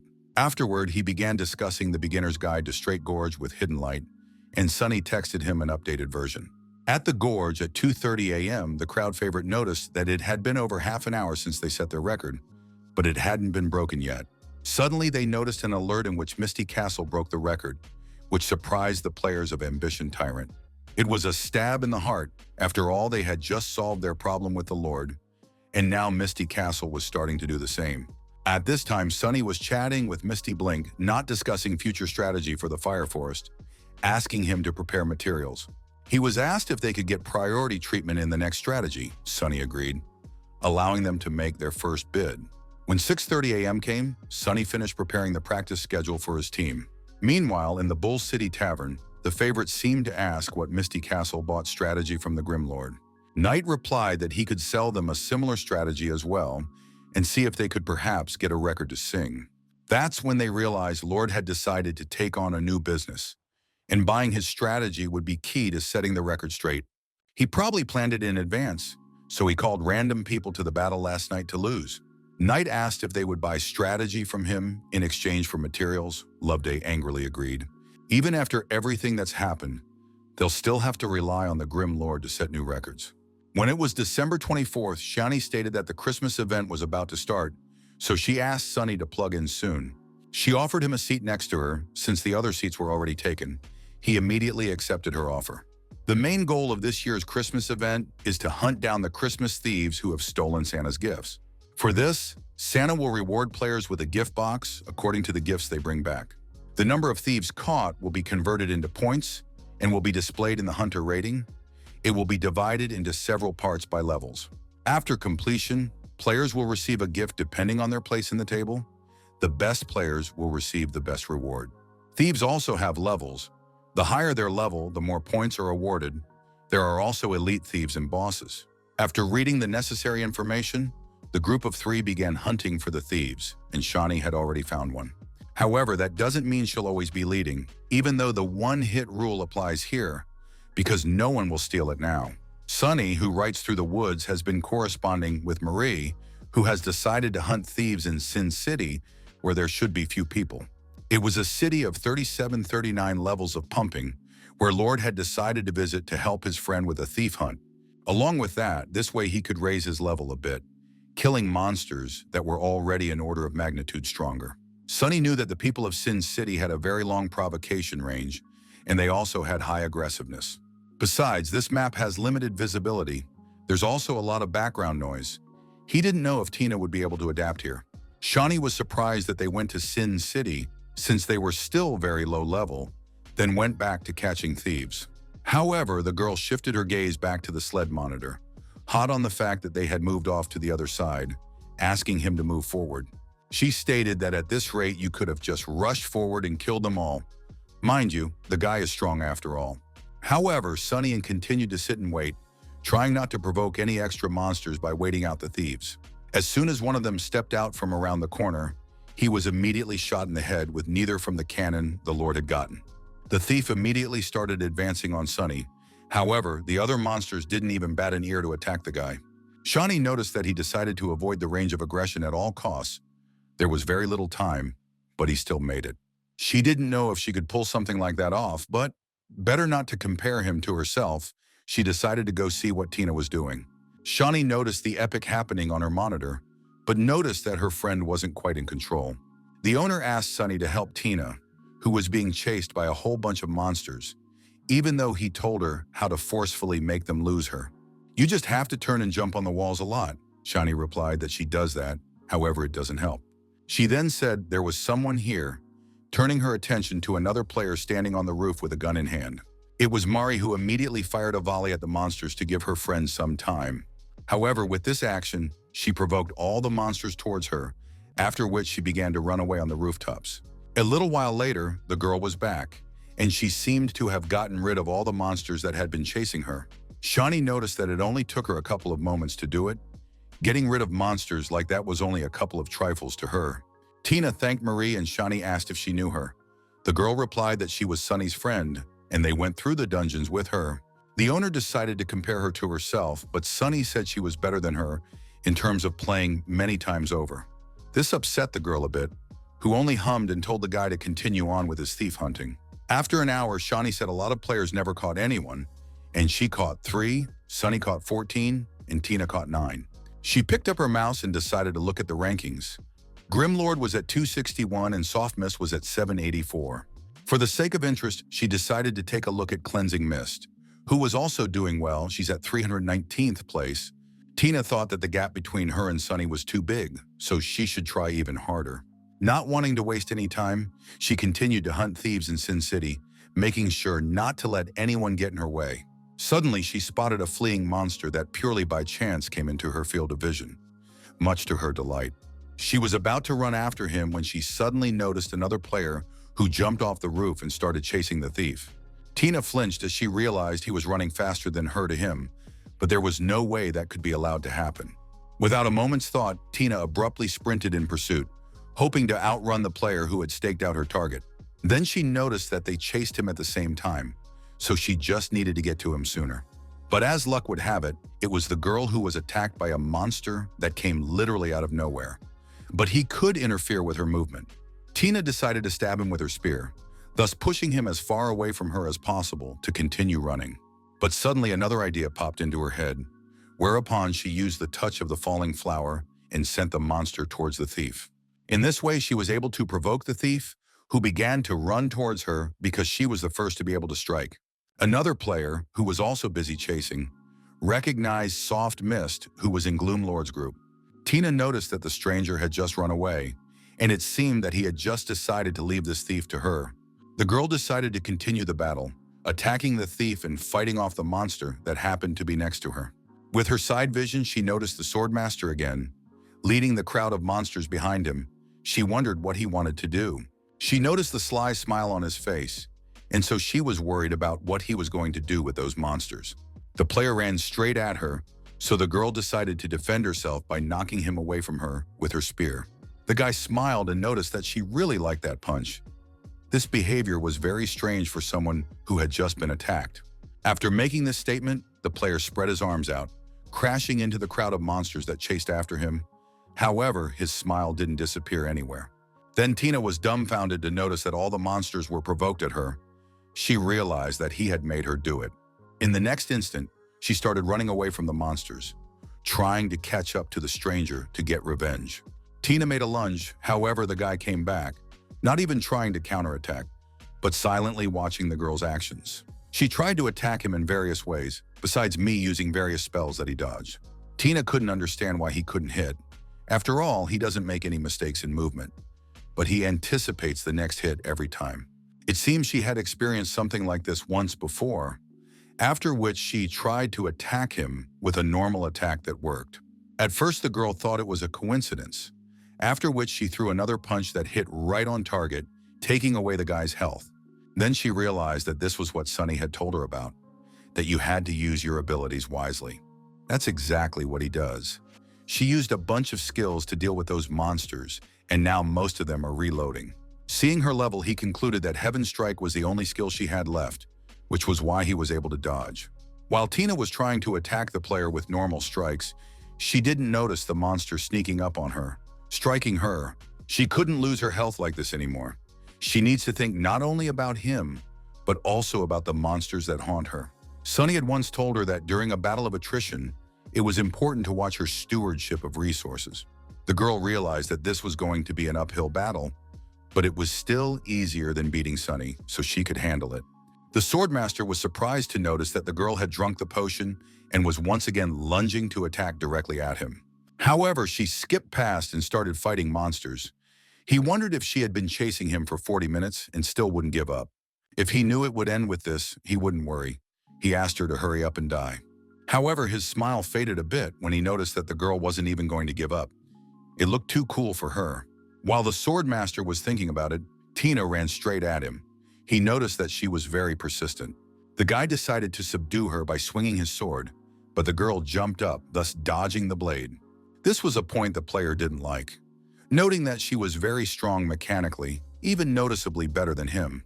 At the same second, Tina lunged, hitting him in the chest. The guy didn't realize how she managed to hit him. It was as if her speed had increased. He realized it was just a dragon tooth, but it shouldn't have done that much damage, yet the girl continued to attack. His health was decreasing too fast, almost reaching 0, so he needed to do something about it right now. When he fell to the ground and looked at Tina, he noticed that she was using a level 50 battle mage skill, Battle Spirit. This shocked the Swordmaster, who didn't understand how she was able to use it now since her level wasn't high enough. Battle Spirit allows battle mages to grow stronger as they fight, constantly increasing their combat power. Most likely she had gotten this skill from a scroll she had taken from one of the Christmas thieves. There was simply no other explanation. And that said, this skill will have its limitations. If she somehow interrupts her combo, she will immediately lose her morale. Suddenly, a grenade exploded behind the girl's back, throwing her aside and interrupting the combo after all. Dropping to one knee and covering her eyes here, the bright flash, Tina noticed that she had interrupted the 7th level of Battle Spirit. The Swordmaster stated that it was hard to be a loner in an online game, himself mentally rejoicing that reinforcements had arrived. Tina began to swivel her head, noticing one player standing on the roof and the others running behind her. It seemed she had no choice now. Suddenly, she heard a familiar voice addressing the Swordmaster. The girl immediately recognized Sunny, who had come to her rescue. Lord said that he called his cronies in as soon as the trouble came. It looked like the ultimate disgrace. Tina at first thought she was done for, but that feeling of having someone come to her aid at a critical moment is amazing. As she looked at her comrades, she realized that she had never felt like this before. But there was no time to think about such things now.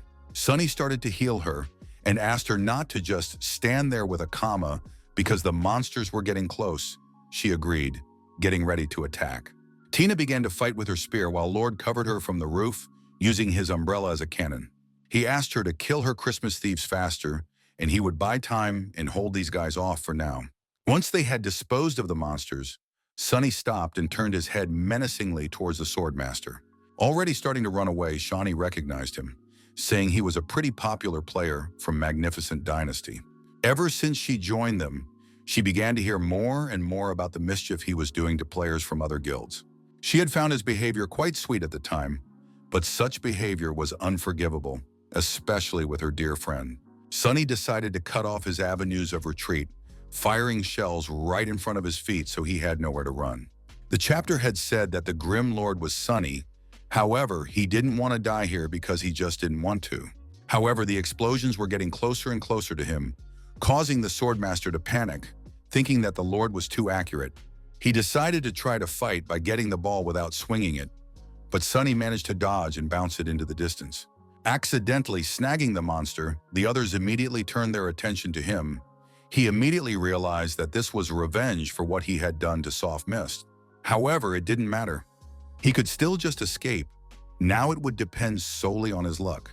A crowd of monsters tried to attack him, but all the while he successfully dodged, deciding that a hidden potential had been unleashed in him. Without looking back, he ran forward with all his might, thinking that he was now a god of evasion who could not be caught. In the same second, he saw Sunny in front of him, flying backwards beside him, using the recoil of his weapon. The Swordmaster loudly declared that he would not allow him to be mocked like that. The man replied that he had not even seen his real enemy. In the next instant, Lord stepped aside, allowing Tina to attack her opponent in the chest, stopping his run. She said she had already dealt with the thieves, so now she was ready to fight everyone else. Right now, Tina wanted more than anything to deal with a stranger who had decided to abuse her so cruelly. When the player got the last hit, he immediately realized that he was now finished. He was completely surrounded. When he appeared at the revival point, he was greeted by the head and asked if he had run into the Grim Lord. The guy asked how he knew, to which he got the answer that they didn't stand a chance against him, no matter how hard they tried. Wherever he is, he always becomes a real pain for them. Then asked if the Swordmaster had seen the ranking table. Toth replied that they were somewhere in the top 15, but the head asked him to look at page 11 where Lord was in 218th place. He wasn't even on this list an hour ago, and now he's already at 218th place. He could be in the top 15 within 3 hours. If he gets to the top, no one else on the server will be talking about how good Magnificent Dynasty is. In other words, they can't have him in the top 15. They can't let him ruin their hard work so easily.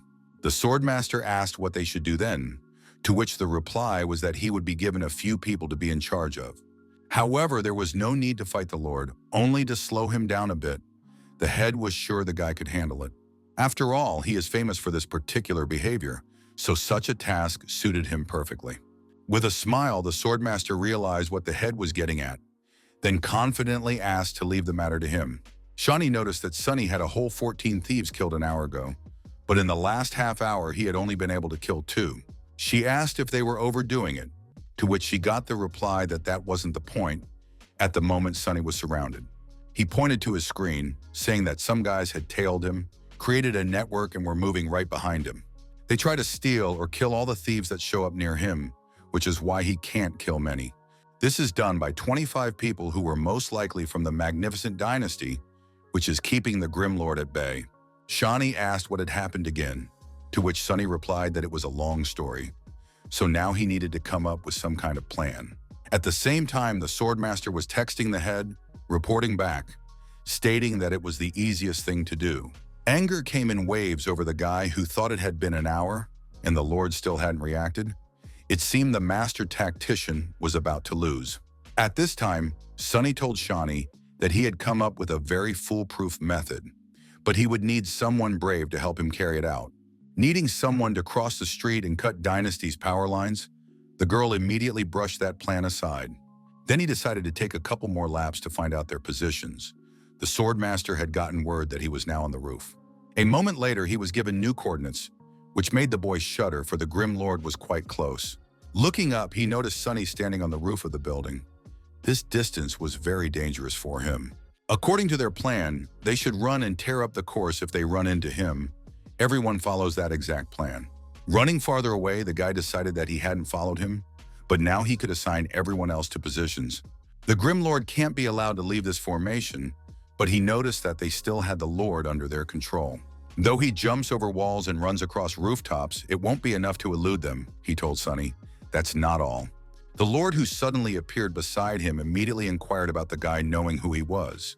The Swordmaster flinched in surprise. He began to run, glad that this formation allowed for few deaths. Even if he died, he could still control the situation. Guy doesn't rely much on individual players. Instead, he relies on a digital map of Sin City. The Swordmaster stated that they weren't here to kill him. Sonny replied that it was just a formation of a catch net. Guy was surprised that Lord knew about it, but Sonny smiled and added that he was the one who came up with the formation. Shock was immediately reflected on the boy's face, who couldn't believe those words to the end, and Sonny was coming closer and closer. The Lord noticed that the man had opened the map, then advised him to return to the city and work on positioning from there. The guy's last thoughts before the revival were that Sonny was the one who came up with this formation, and he didn't even realize it. When he resurrected, he immediately opened the map to send instructions to the others, noticing that the Lord was still under their control. He at once began to ask the allies to go 2 blocks eastward, and from there, watch the street on the right, while the other was to climb to the roof on the left. Half an hour later, the Swordmaster was shocked at the number of messages. They have so many people, he doesn't have time to assess the situation. But it's still not that bad. He still manages to send people to the right places. Suddenly, the lad has found a gap in the formation. It was barely noticeable, yet it was obvious that someone had deliberately created it, and that someone was Sonny. The Swordmaster couldn't understand how this happened, noticing that the Grim Lord was rushing that way very quickly. Going around the players, Sonny thought that this formation wasn't so incredible. It had an initial huge weakness. It lies in the fact that it is difficult to maintain. Too many little things are important here, and it is difficult to rearrange the formation. To move it, you have to move almost every member of it. When events unfold quickly, the commander starts to fall behind. Sonny realized that the gap wasn't big enough yet, so he needed to keep it up to disarm the commander. The sweating Swordmaster saw the gaps getting bigger and bigger, though there shouldn't be any gaps in this formation. He tried to figure out how this could be, and when exactly things had gone wrong, starting to remember recent events. The guy concluded that the problem started with him. When he died, he immediately created a breach, but he did fix it when he was resurrected, didn't he? And despite that, he still managed to create a loophole. Such a thing definitely couldn't be a coincidence. The Lord had planned it from the beginning. Now everything was going according to his plan, and he had switched roles. Now he was the victim, and the Grim Lord was the hunter. Before his eyes, the gap was getting bigger and bigger, but there was nothing he could do about it, making him more and more nervous. His fingers were running incredibly fast on the keyboard, but he still couldn't send orders fast enough. The Swordmaster watched in panic as Sonny kept near the gap, keeping the other players away. The guy's nerves failed. He closed his eyes and roared loudly, realizing that the Grim Lord had finally broken the formation. After which he knelt down, trying to come to terms with his defeat, which he didn't think should have happened.